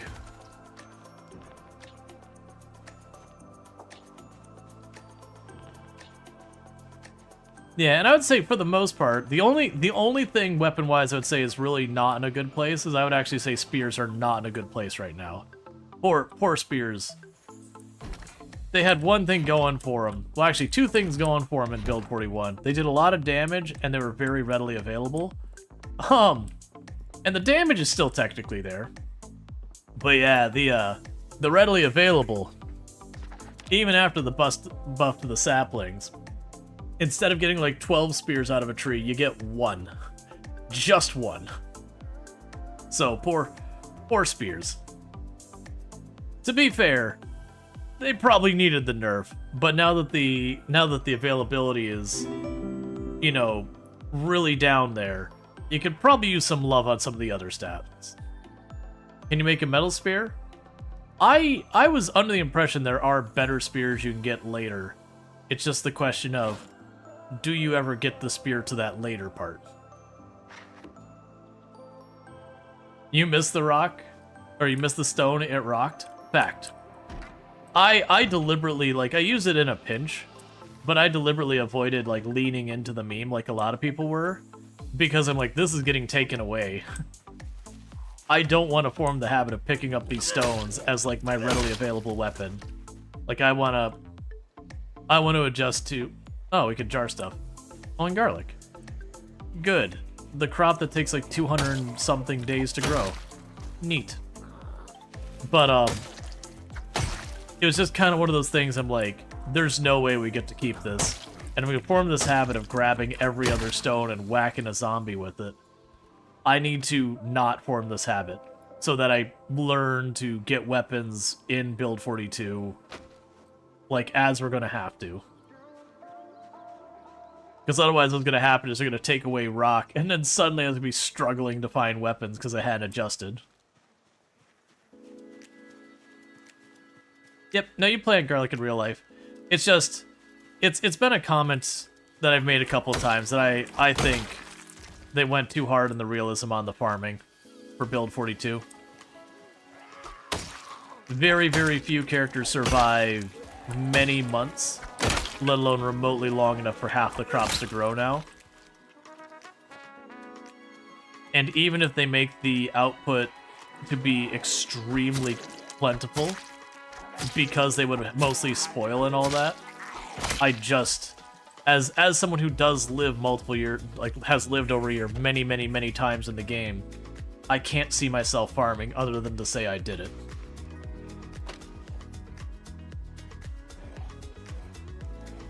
Like, the grow times are just too long.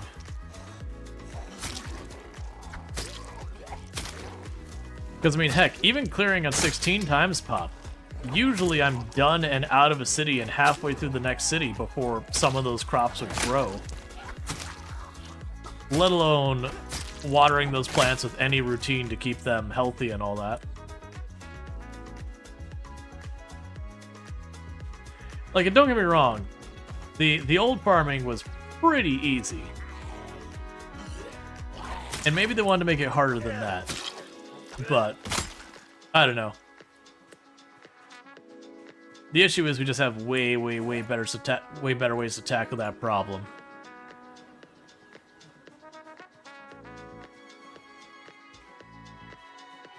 Yeah, now we have butter.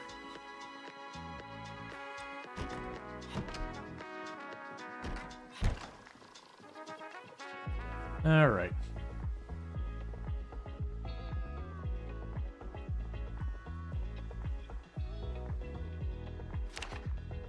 Yeah, it's just I think they have to, like, give up a little on the realism for the farming. Mostly just the time, like the watering that and all that part's fine. I never liked watering the crops in the game. Like, it was fine, it wasn't that bad. Like, I enjoyed it in multiplayer. Like, it's funny.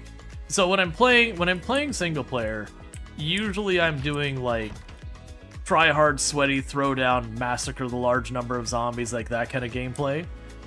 And because I know how ridiculous I get in multiplayer, or sorry, in single player with this kind of stuff, I don't want to ruin it in multiplayer for other people. So a lot of times when I'm playing multiplayer, I end up being kind of, not quite base mom, like that mentality of the person who just, like, stays at home and, like, tidies up the base, because I don't enjoy organizing the loot. But usually I will do stuff like I'll just kind of handle the farming and that kind of stuff and just, you know, chill at home, just clear around the block. Because I know if I go hard on fighting, I'm just going to clear out half the town and then everyone's going to get bored because the zombies are all gone.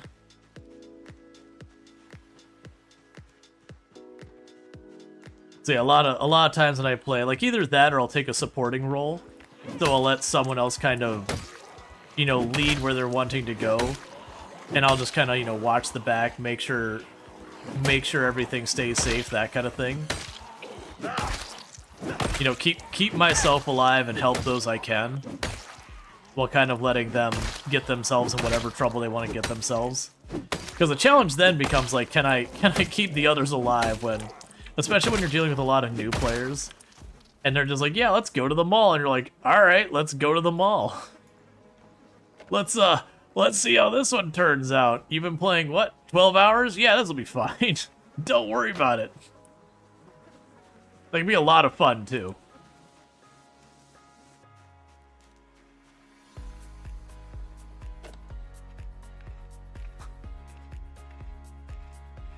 And don't get me wrong, sometimes I instigate. Like when we've got people and they're doing extremely well, it's like, all right, maybe we should go somewhere. Does anyone have any ideas? And you'll always have people bring up, you know, the mall, the military base, one of the like really, really dangerous places on the map. So you just kind of be like, yeah, let's go somewhere. We can come up with some place. And just let them cut loose on themselves, and they'll get themselves in danger. With more knowledgeable players, you know, you can actually go those places and find success.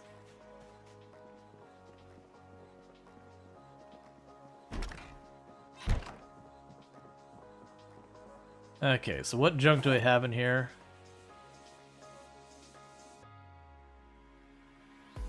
We could jar a lot of crops. We got all these. Oh, we could drop off you. Drop off you. Drop off you.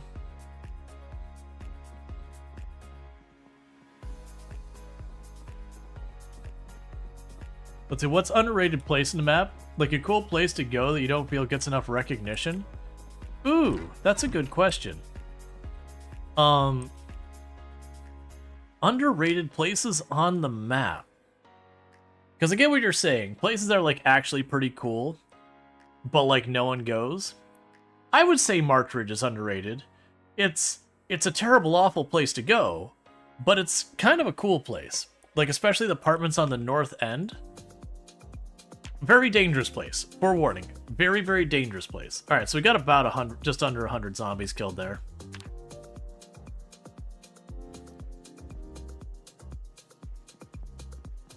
Yeah, I would agree. March Ridge is more infamous.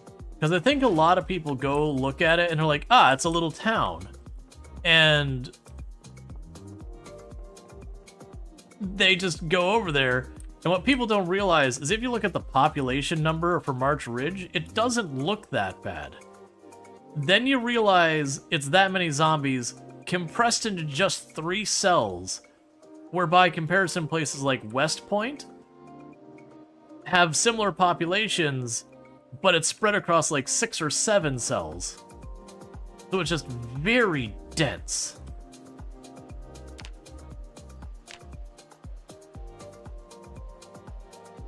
Alright, speed up time just a little bit.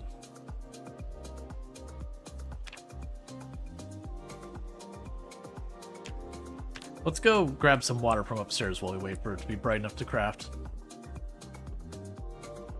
But yeah, no, it's I enjoy clearing March Ridge, even if it is a really rough ride.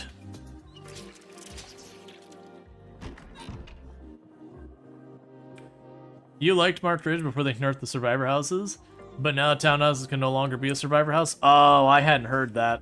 Yeah.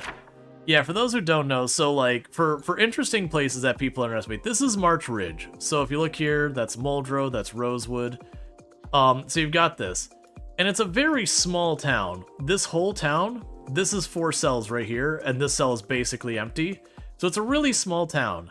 But this town has a similar population to, it wasn't, I think it was just a hair below West Point. And West Point, it ends up being split down the middle, and it's something like 6 cells. So literally twice the area. And then March Ridge is just all mashed into it. And then the big thing was this apartment building right here on the north end is like a military apartment building, because the March Ridge is basically a military, like it's a military base town kind of thing. And so this building, like every other room has a gun in it. Like it was a whole big thing. But this place is really, really dense with zombies. And it does have like a little bookstore, it's got a school, it's got a bunch of like little business, there's a gas station there. So it's actually a relatively good town for a variety of stuff. It's a really, really dangerous place. But it's deceptively dangerous, because you look at this like little town, you're like, it's just a little town. But it is a very dangerous place. For other places that people underestimate, I mean, people know about Lake Fallis. Lake Fallis is pretty good. Oh, here's one. This area up here, you don't see many people go to the golf course, the resort down here. There's a lot of cool stuff here. There's like a horse track over there. I don't remember what... I think this is like a horse track and this is like a showroom. Then you got like your main building is... I think that one? No. That's probably the main building and that's the horse track. You have all these houses. These are some pretty slick houses here that most of them are like fenced in and all that. And this whole area, I want to say, has a lot of you can actually see there's a lot of fences around here. You got lots of pools of water. So the golf resort is actually pretty nice. There is not as a place to actually go, but just for a neat place. You've got the radio tower out here, just in the middle of nowhere. Should you live there? No, you shouldn't. But it is kind of a cool place. Where's the airstrip? There's an airstrip around here. Is this the airstrip I'm thinking of? The little teeny tiny airport? And then like no, this is the oh, here's one. This set of houses here. This is a shut down factory and all of this is just dilapidated and junk. But there's like the one hunter's house here in the corner. And you used to be able to find some really good stuff. I don't know if that's still the case, but you could very regularly find like a bunch of hunting stuff there. But, like all these houses here are mostly abandoned and garbage. So that's a place a lot of people don't know, because you see the junk houses, but that house there is actually pretty nice. Oh, that's the industrial thing. Where is... Yeah. I've gone back here one time to the campgrounds. It's just all these dirt roads are a huge pain. Let's see, other interesting places you can go that people don't know about. So you've got here, you go north and there's the barracks area. One of my favorite places to start my 16-time pops run back in the day, there's that, yeah, right here. That's where I used to start almost all of my 16-time pop run. Didn't matter where I spawned the map, I went here. Because I'd push for Lake Fallis, because it was probably like the easiest town to make a move on. Because this is another really good town. It's got like a, it's got a farming supplier, it's got the farming supplier, the hardware store, it's got a bookstore, it's got like a city hall that's got a ton of books in it. There's a gas station right up here. It's got a random number of houses. I almost always find the Generator magazine in the past in there. But down here, it's a farmer's market and an ice cream store.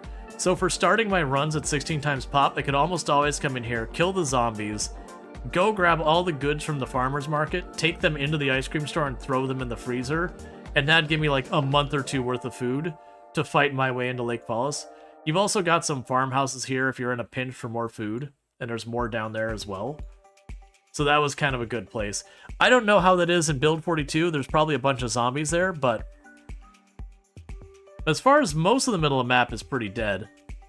One thing I did find that's fun is if you go over here to Irvington, where's the railroad track? There's a railroad track. There's a well right around here.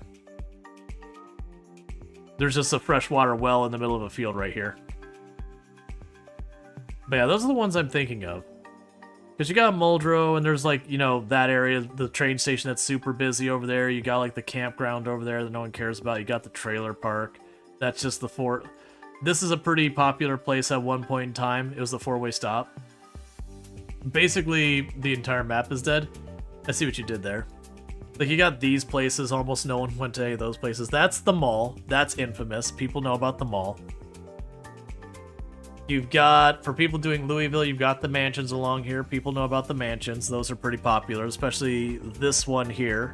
with a separate garage that's 2 floors. You've got over here, where's the neighborhood? Is it this one? Yeah, I think that's the neighborhood that's all fenced in, has one way in, one way out, two tall fences. That's a pretty popular spot. If you're doing Louisville shenanigans.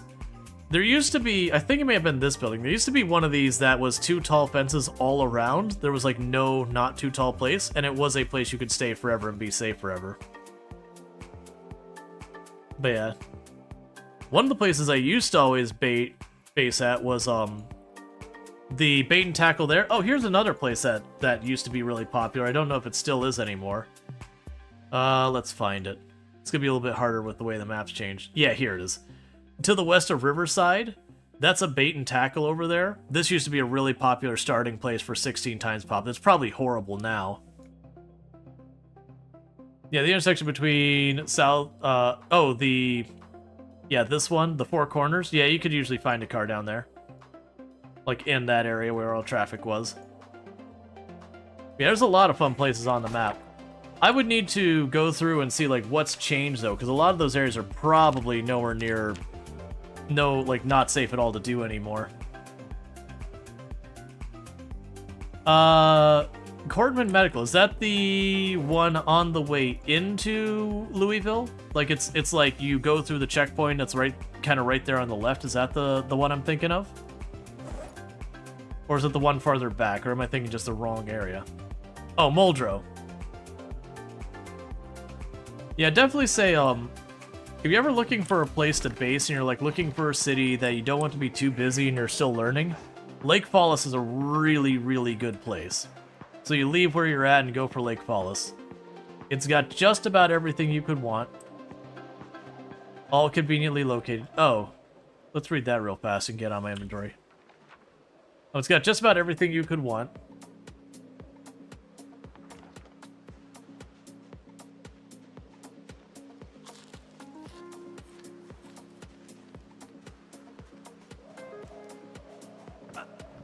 The Riverside bait shop's overrun? Yeah, that's the thing I'm behind on, is where they rebalanced all the zombies.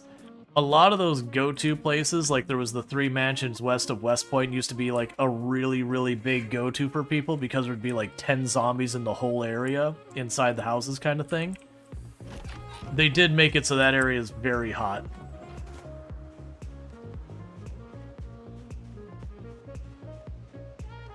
So, if you want to get into a place that's quiet nowadays, it's going for like the random farmhouse in the middle of nowhere.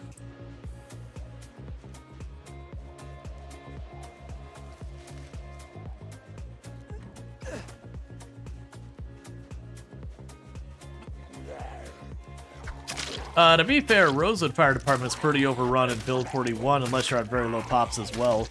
The fire department was usually pretty busy that you'd have to fight your way in. Not super awful.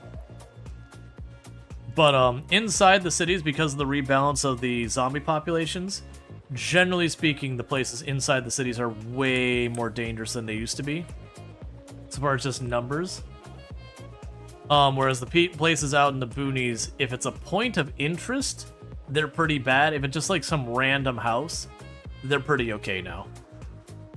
So like early run, if you're trying to get off the ground, going to like a quiet neighborhood kind of thing, like just way off on its own, is probably the start.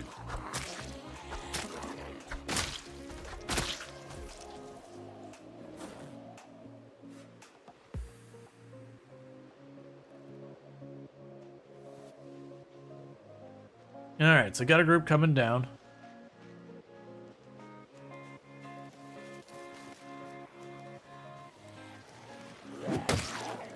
But yeah, no, it used to be I would go to the bait, like when I was brand new to the game, like, you know, when I would be happy with like a 50 to 80 kill run kind of thing, like really, really new. Back when multi-hit was the default for Build 41.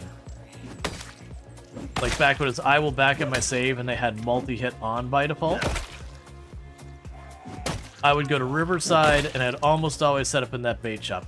I think one of my favorite bases I did at one point, when I was back in those days, is I did do one, there's a bar restaurant thing. If you go to Riverside, So let's see here. It was... There's the bait shop. There's the police department. That was like the little strip area. I think it was this building. Yeah, I think it was this building where they had like a bar on the second floor and all that. I had a really fun time in there. It was a terrible base because the entire top floor was glass, so any zombie nearby would see you from a mile away. But I mean, that was part of the fun.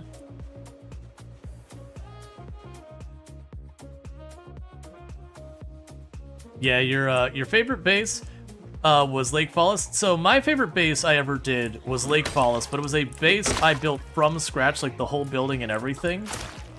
And what I did was there's the gas station on the north end with the lake to the right of it. And so what I did is I put a generator between the gas pumps and the lake. And then I built like this entire giant like L-shaped building that fully like enclosed part of the lake. So that way, you know, that was back in the days where you just walk up the edge of the water, you'd say fish, and your person would stab the water a bunch and the fish would pop up. And, you know, foraging was the same way at the time. And so I had that whole area to just work with. And what I had done is I had taken it where I had, like, the front room that was, like, you know, just storage or whatever. No, the front room had, like, the infamous katana bed. Because I had a bed that every single katana in that run, I put it on the bed after it broke. And so at the end of the run, I had something like 57 katanas laying on the bed. If you ever see the clip where there's the fire department bull driver on its side and you see the thing saying I had 75,000 kills, it was that character. But the thing that was neat about it was when I actually plastered up a bunch of the rooms and painted them. But I also went in the back area and I had built a whole bunch of cabinets and all that to store my loot in, because that was back when I still looted heavily. And what I would do is I'd have like a cabinet and I'd keep all of my short blades in one cabinet. And I'd toss all the short blades in the cabinet, but I would put a broken knife on top of the cabinet. It's like, okay, that is the knife cabinet. And then you had like all the ones for the short blunts, and it would have a broken hammer on it. And it'd have all the ones for the for like the guns, and I'd have a gun sitting on top of it. You get the idea.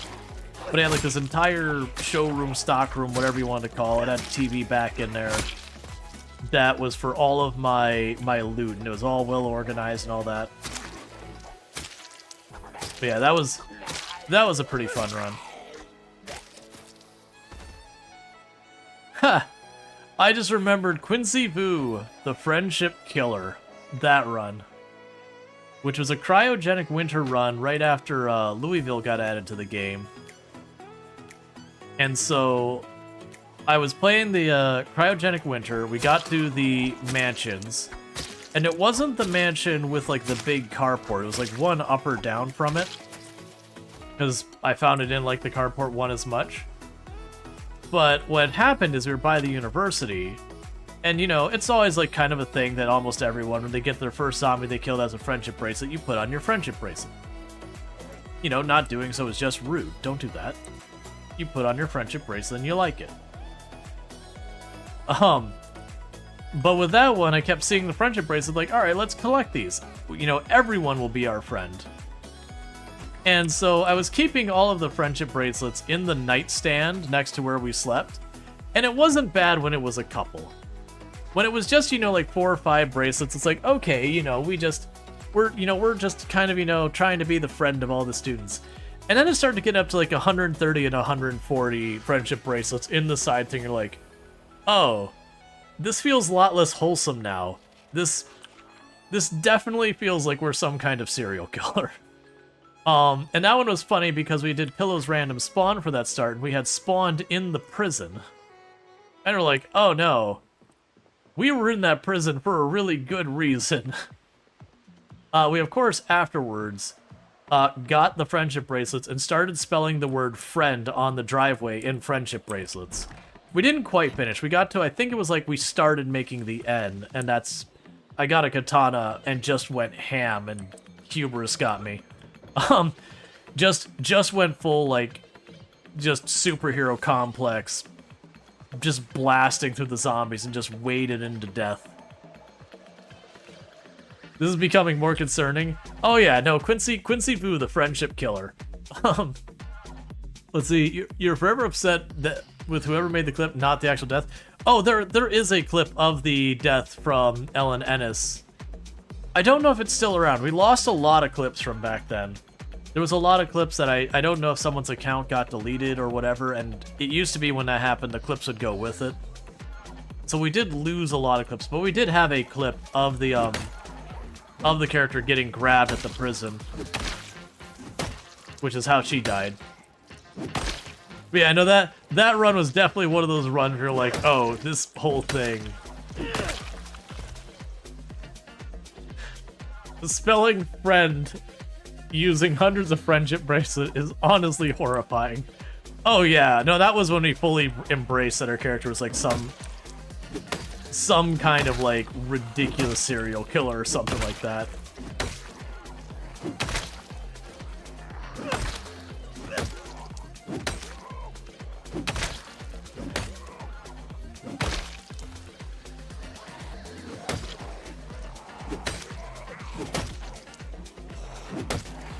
Oh man, I forgot when... So, after the character got bitten, we were like, okay, well, how does this character die? Because, you know, we're infected. And because it was the first time doing cryogenic winter, like, when it was getting down to that home stretch where, you know, you're not going to be doing more fighting, your character is exerted, they're tired, but you're not quite dead. And we had made, like, a little fishing spot in the back, where it's like a little room with the middle of the floor missing on the water. And just had the character, middle of the winter in cryogenic winter, just strip off all their clothes and just succumb to hypothermia. Which, for the record, hypothermia in Project Zomboid doesn't actually kill you. But, you know. We were dying of zombie plague. It just sped up the process. We're getting way too exerted. Now you can collect the ID cards of your victims, like serial killers. Yeah. I for a moment was like, oh, I'll collect all the ID cards, and I did that for like 5 or 6 ID cards and went, never mind, I don't want to do this. Not from like the cringe factor, I think it's like, I physically do not want to take the time to pick these up. There are too many, some of them are in wallets. It is a whole thing, I don't want to deal with this. Like, when we're talking way back when it's still early in the game, lower pops, sure.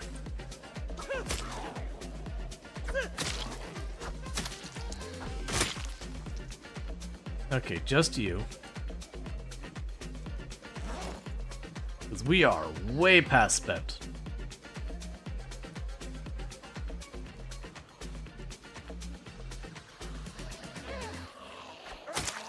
You have... No, the way it would play out, because the person, Dragon's saying, you know, imagine a random helicopter looking down and going, oh, heck no. The way it would go is like, oh, there's a survivor, let's save them, and you start flying over, you start going down, it's like, what is that made out of? And you get a little bit lower, and you get a bit lower, and then you see, like, all the blood splatter and friendship bracelets, and you go up, go up, go up. No, no, no. We saw nothing, man. You tell no one of this. This did not happen. There was no survivors. You take photos now? Yeah, that's probably not as bad. They also take too much encumbrance for the 0.1? Yeah. You do collect the ideas, but not all the zombies have them. And hi, by the way. But you don't kill this many zombies, yeah. You should get the ID of a loot pinata next time. I could see that. I could see that one not being as bad, so you just get like the loot pinata, the survivor zombies. Yeah, we never speak of this to anybody. Oh yeah, no, it's for those who haven't played Project Zomboid for a long time, it is one of those things that as you get to later and later a game, and you get better and better at the game, and you get higher and higher kill counts and all that, you do start getting to the point in Project Zomboid where you kind of got to come up with new things to give yourself as goals. Because early on, it's like, hey, don't die in the first week. Cool, man. And we're just gonna slam a half a bottle of hot sauce. As it was meant to be.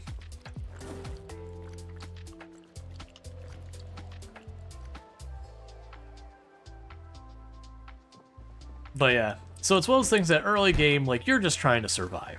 You know, you want to make it a week, you want to make it a month. You want to do like a little bit of base building. You know, you're learning the game, you're doing those early things, and nothing wrong with that. Those are great objectives early on. Maybe kill your first 1,000 zombies or first 100 zombies, whatever. But as you get along, you're still enjoying the game. And it's just kind of one of those things like, alright, well, I got all my basics. I got the generator, I got the magazine, I got a good car. You know, I got myself a nice little base set up. What do I do now? And one of the things that tends to come up with almost everyone is to collect something. So the lawn gnomes are a popular one, the flamingos are a popular one. Friendship bracelets and the IDs, I imagine, will be kind of popular. They're a little bit more work because you gotta loot all the bodies, and at higher pops it tends to be a pain.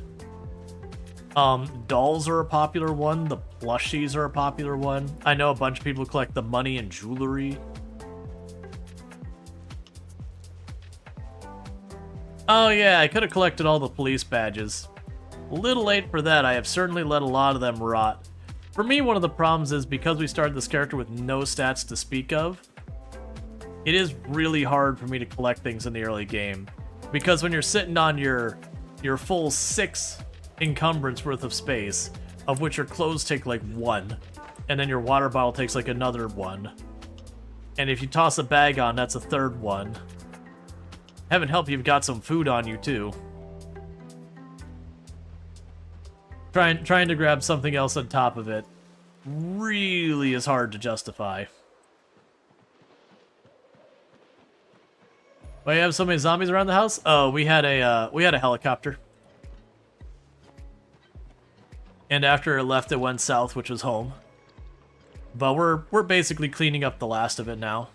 Unfortunately, a lot of them are probably in these trees.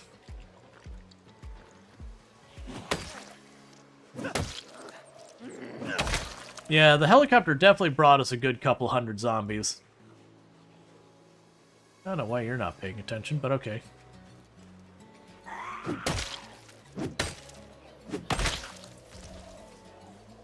Can you show the stats? Sure. So we're looking at our stats right now. We are sitting at about, not quite, 4.5 axes. Getting really close to 4 long blunt, really close to 4 short blunt, 3 short blade. We actually surprisingly got 2/3 of a level of spear out of that 1 garden fork we found. Maintenance, we're getting pretty close to 5. Carving is getting pretty close to hitting 1. Cooking, no one cares about. Electrical, we're about 2 1/3, so we're getting really close to being able to hook up the generator. Napping, we're basically at 1. I need 2 for the knives. Animal care, 4. Fitness, we're about 3 1/3. Strength, we're about 4 1/3. Light-footed, no one cares about. Nimble, we're getting pretty close to Nimble 3. No one cares about running or sneaking. And then foraging, we're at about 5 1/3.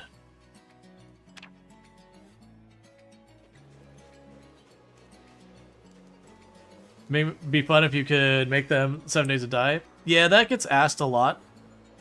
Very explicitly in the past, the Product Zomboid devs have kind of been like, that's not really what we want our game to be. They do want you, the player, to be directly involved with the killing of the zombie, not, you know, set it and forget it kind of things. There are mods to accommodate that if that's what you want, but they are looking at you having to fight for every inch of yourself, that kind of thing.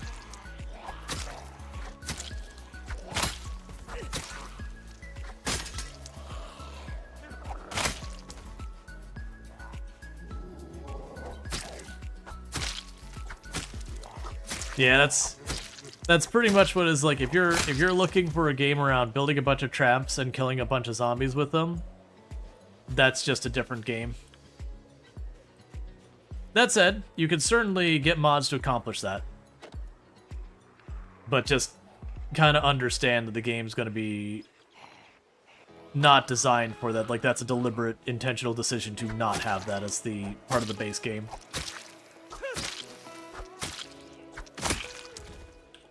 Let's see. Hey, so watching your VOD, you directly turn on light switches, whereas you have to right-click. Yeah, if you left-click on the light switch, it will turn it on.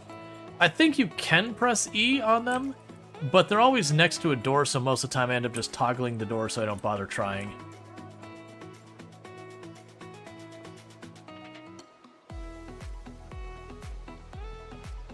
You can also left-click on doors and all that to open them too.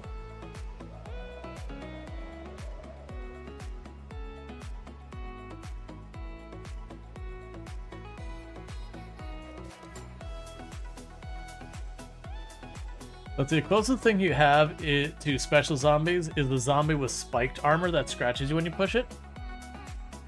Are you sure that's not a mod? I've never experienced a spiked zombie before.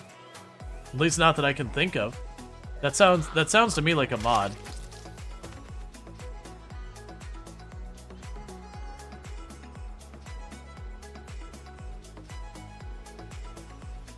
Could also be a build 42 thing.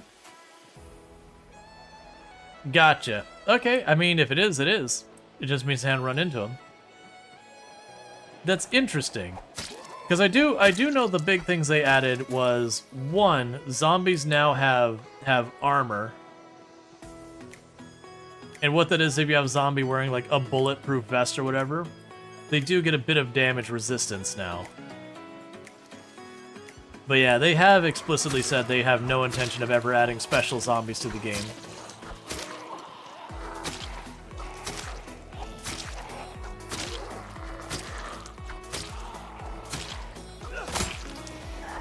Yeah, I haven't heard anything about them till right now either. So either one, they're very rare, two, they might have a very specific place on the map that they come from or something like that. Like it's like a special location that they spawn, which would be interesting. Or three, the people who actually did run into them were running mods that, you know, introduce them, like maybe like an Authentic Z kind of thing. Because that sounds like the kind of thing you might find in a mod like Authentic Z. Well, I know I'm using rubbish weapons, but I would appreciate if they were slightly less rubbish.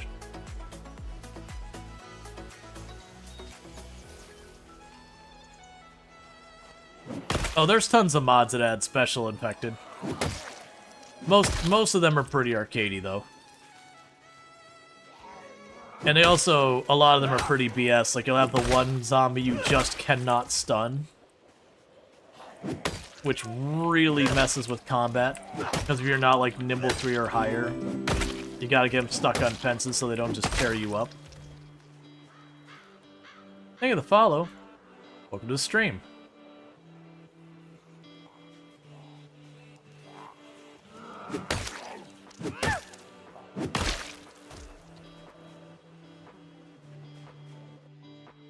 Let's see. You notice spiked armor and character construction? Yeah, but a lot of the stuff you'll have in debug. Yeah, survivor zombies can have those armors, but they don't scratch you. Gotcha. That I was gonna say is like I would be genuinely confused if I was fighting like a zombie and suddenly got scratched. It would take me a while to be like, what happened here? This isn't how the game works.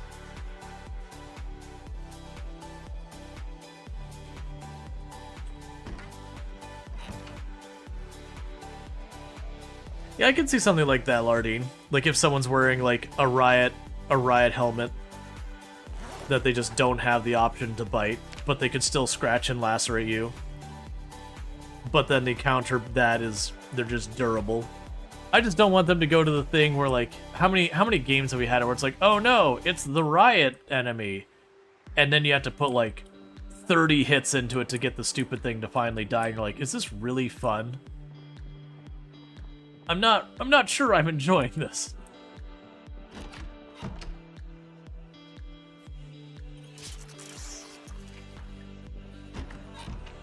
True, but you do like the idea of maybe putting on wearing gloves to protect yourself from being scratched? Maybe. But I guess the counterplay is, does that mean if you don't have stuff handy, you just stay away from it? Well, I mean, people said pushing is what gets you hurt. I don't know. They'd have to stand out really well. Like you need those spikes to be like bright yellow or red or something that really, really stands out, so you don't accidentally just walk up and you'll be like, ah, crap, I just hurt my character on the stupid zombie. They'd also need to be pretty rare. Probably be just the survivor zombies, though. Because otherwise that can just get obnoxious.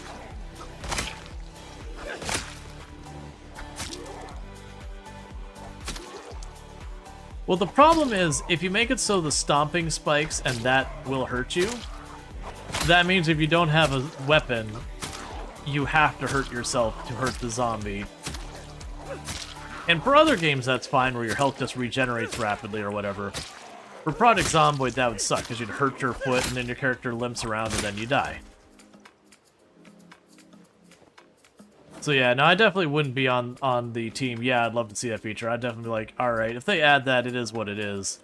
It definitely wouldn't be my favorite addition, though. Just pushing, it's like, alright, that's fine, whatever. And like I said, it could also be one of those things that, like we have the, all the people dressed up in the cultist wear at the cultist compound, which are kind of, they're not unique to that area, but they're pretty rare.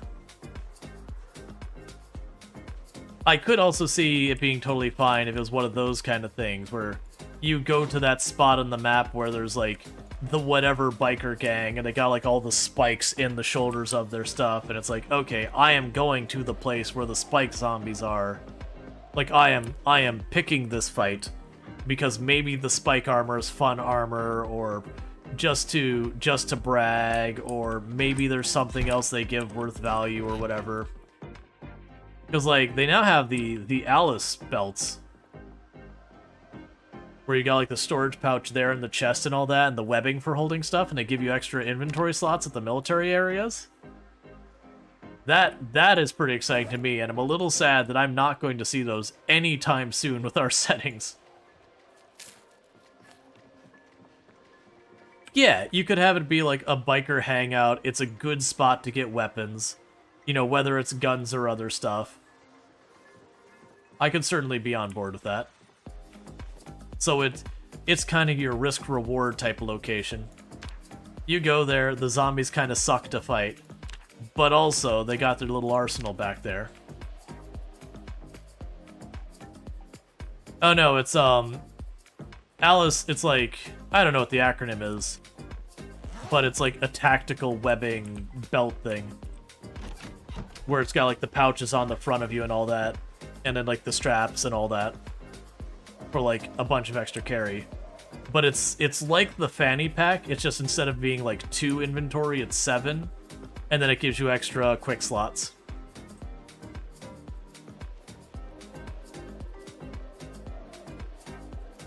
Yeah, you call it a molly there? Gotcha.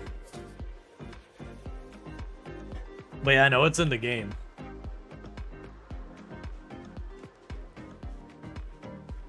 And so for me, I'm like, heck yeah, a really big fanny pack that I don't have to, like, give up other slots. And, like, I don't know if it works with the fanny pack, too, because that'd be even more ridiculous. But you get the idea. You get another 7 inventory space with 85% weight reduction. Now you're like, alright, I'm down.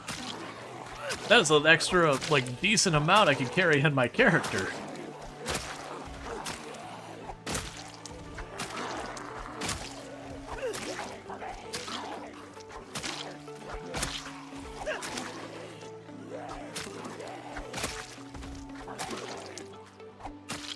I know very soon I need to go down to where I found all that flint and take the time to mine a bunch of flint so I can make more axes, and I really don't want to.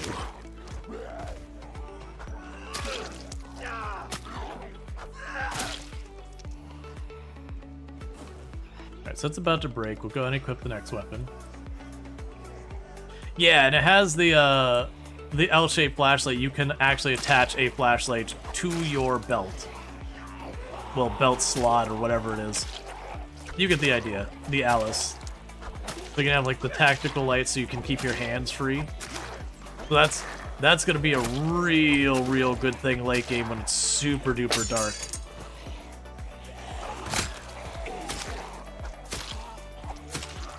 Yeah, it's a specific flashlight. There's a little L-shaped flashlight that, if you have the Alice belt, you can attach it to it. So it's all military equipment. So The thing I don't know is I know you can get it from the secret military base. I don't know if you can get it from the military checkpoint or if there's other places to get it. Because that military checkpoint on my settings is going to be a straight up nightmare.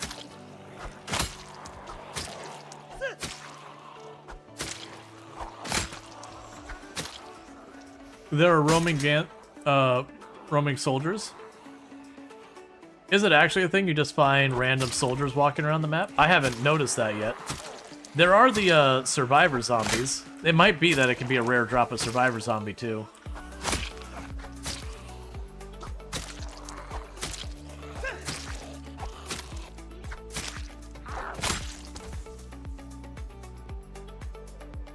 Oh man. I'm not sure how I feel about the idea of having those zombies where they can just like, you can scratch or deep wound yourself on them. It kind of feels like dancing around where people are like, you should do special infected, and they're like, we're not gonna do that. It feels like making special infected, but you know, they're not special infected, wink.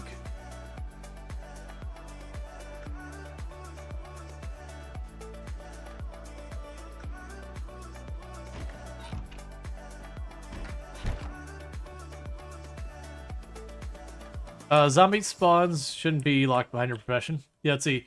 Yeah, you had one of those set pieces. It was a shed farm with 3 or 4 bandits and soldiers something coming out. Got 2 military backfists and out thing.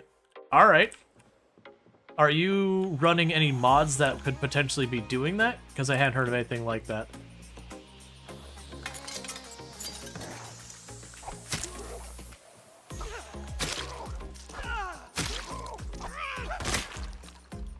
Well,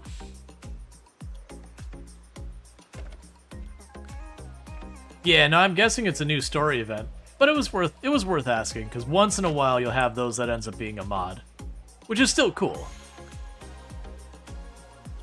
Well, that's also going to be hard for me because jump scare.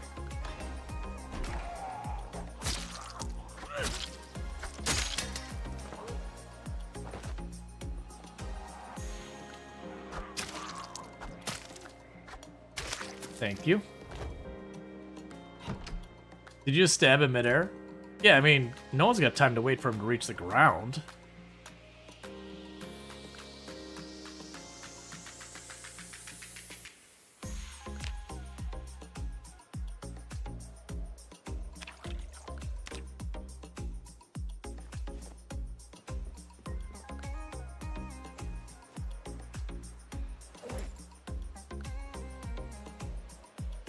Okay. So rest for a minute since we're all exhausted. Get back to our good old fishing reading. Book's not gonna finish itself. Let's see. When you got really steamed like that, the shed was looted with stuff on the ground, and it let these bandit soldier with loot. It was neat. Let's see, thought you could, you got sick from having dead zombies around? Yeah. But it takes a certain number of them and all that stuff. This transfer UI is kind of ridiculous. Yeah, no, I'm not a big fan. I know what they're trying to accomplish with it. They're trying to make it so we'll have the ability to, like, chemistry kind of crafting and all that, where we can, you know, mix certain things and all that. And they have some of that. But yeah, I'm kind of in, like, alright, you're doing this thing, you're trying to enable this functionality. Fair enough. But at the same time, I'm really not a fan of it. Mostly because it's simple stuff like, I want to fill up my water container with water. And it's like, alright, do this 3 steps in the UI before you can do that. I'm like, look man, it used to be right-click then left-click, and that was it. Get these clicks out of here. Thank you for the follow. Welcome to the stream. They'll get there, though. I suspect what will happen is they will probably keep that UI for a lot of stuff that they wanted to be there, but they'll probably give us some type of shortcut to be able to go directly from, I want to move all of X from here to there. Way easier. At least I hope so. Because that's the thing I think it's missing, is just, I want to fill container.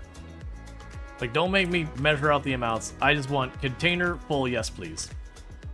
Let's see, the way I see it, it's sort of like the muscle strain reanimate settings. At the start you hated them, but eventually they grew on you, and then you started to learn how to deal with those new mechanics, and eventually learn how to deal with those special effective. Yeah, no, I don't think the spike things would be a bad thing. I definitely have mixed feelings on it, but I don't think it'd be like the deal breaker thing. My big things is they would need to stand out. Because with like the amount of zombies I kill, I would need them to stand out in a big way. And also, if it's only when you push and stomp on them, I think that's totally reasonable as well. Because that's mostly only like an early game, maybe early mid game thing you're gonna do a lot of the time. If you're shoving and stomping in your mid to late game, that something has gone wrong.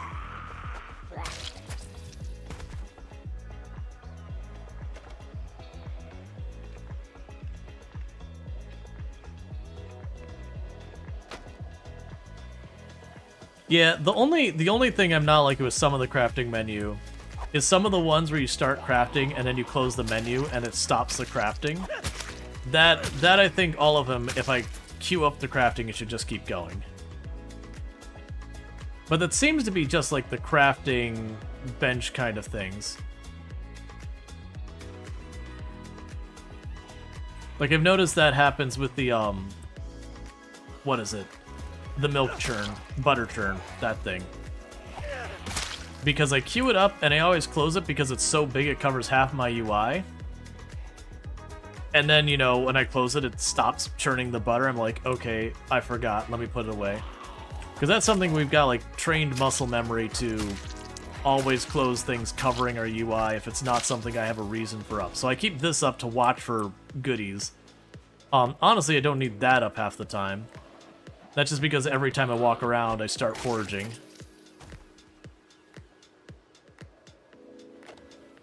You wish guns are more viable? Guns are good. You can absolutely kill with guns. Like, they work well, it's just you don't usually have enough ammo to really throw down.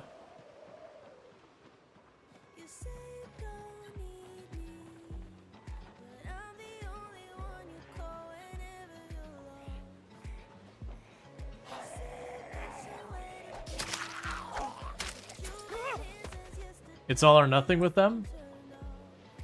As in you need to run with all of them? I'm sorry, I don't know what you mean by all or nothing in this context. Because generally it's mostly just having enough ammo and having yourself in a situation that they're decent to use. Versus like running in the middle of town popping off, usually will just get you killed.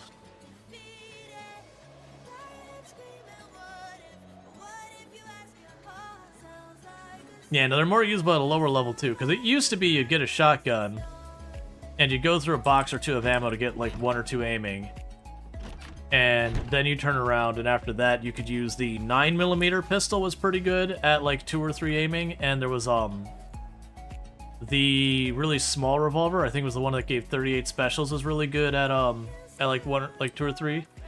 I didn't feel there's ever a point that the Desert Eagle or like the really big 45 Magnum revolver were ever good. Because once you start getting some decent levels in them, most of the guns will one-tap decently enough as is. So getting something that one-taps slightly harder doesn't really do a whole lot for you. And then they suck real bad at, they suck really bad. The jamming is outrageous? I mean, it was outrageous. I haven't run into too much. You gotta keep in mind the gun's wear and tear is faster than in real life. Because otherwise you'd get your one gun and you'd use it forever. So they do break down much faster. But that's to balance them out with melee as well. Yeah, and I was gonna say, I don't even think the guns, like when 42 first dropped, they were jamming left and right. But I do believe they made it so that I can't remember if they completely not jam anymore, or it's extremely rare. I can't remember which way they ultimately went with it. In build 42. But yeah, so your weapon has a condition, and your gun's condition as it gets lower, they will jam constantly.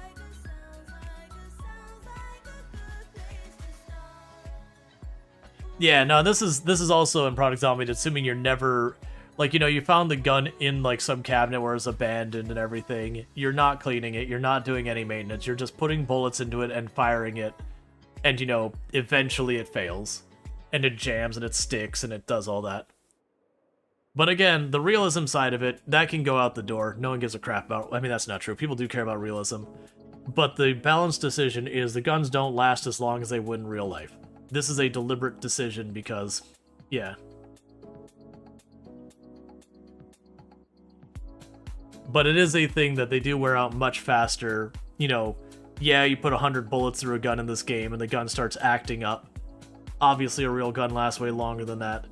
But again, if they did make it to last thousands and thousands of bullets, you get your one gun, and then you'd never need to loot a gun. You just need the ammo, which is something. But then if we make the guns that are, like, super available and super good, then why melee? And I do think the intention is that you will spend most of your time doing melee fighting, and the guns are a nice boost. Alright, so another good day where we got a bunch of fitness XP and strength XP. Just to give you an idea on the speed of which you do get strength and fitness, so we killed 100 zombies, and this is a little mod that gives us information. And you look at almost all of these days, and you sit there and go, just fighting and killing around 100 zombies a day, that's about 500 fitness and about 500 strength.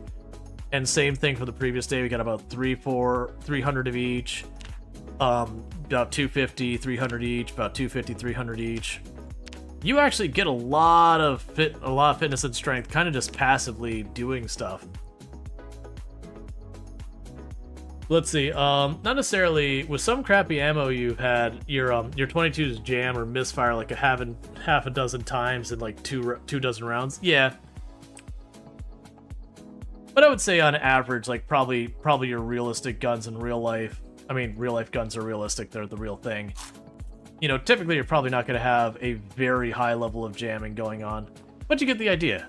It's a video game. Part of the balance is they do make the weapons not necessarily as good as they are in real life. Because as we mentioned earlier in stream, if they did make them realistic, you'd get your crowbar, and you would never again need another weapon. Because you got a crowbar. And so, if they did go that route, they'd have to make the crowbar absolutely absurdly rare, at which people then would complain it's not realistic that every third house would have a crowbar and every hardware store would have like 5.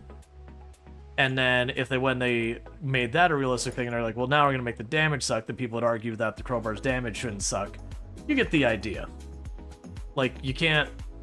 It's a video game. A lot of decisions go counter to realism for the purpose of keeping the game fun and engaging. Because in Project Zomboid, forcing you to go out to get the food, to get the guns, to get the weapons, to get the, you know, books and magazines and all that stuff is the pressure to put your character in danger, to give you a challenge in the game. If they made it all easy breezy, you would very quickly exhaust stuff. And if you don't like the settings, you can actually go into settings and make it whatever you want it to be. You can disable jamming, you can make the durability or the condition not go down hardly at all. You have those choices. That is in the sandbox settings.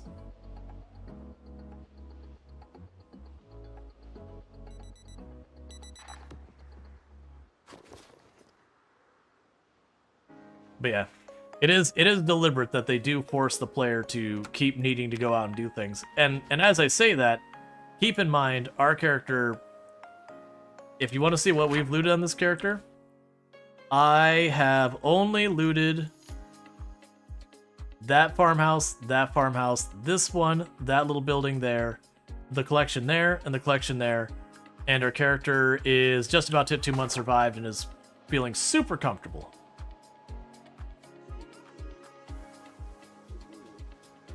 Yeah, you got killed trying to find the magazine to make small blades to blacksmithing 5 months in.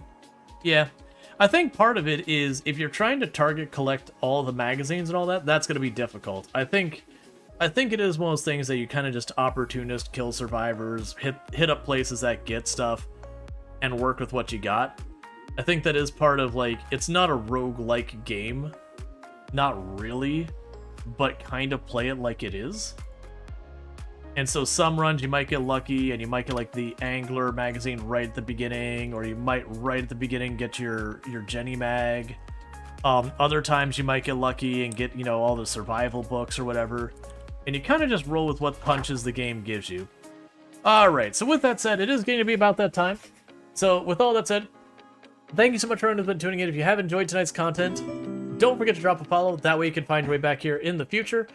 If you are over on YouTube, the stream will be ending abruptly for you because I don't have enough subscribers to host out. So, you know, that's the way it works over there. For those over here on Twitch, don't go anywhere though. We are going to raid out, and we are going to go find someone to raid out who's also probably going to be playing Product Zomboid and all that good stuff. I do hope you have enjoyed tonight's content.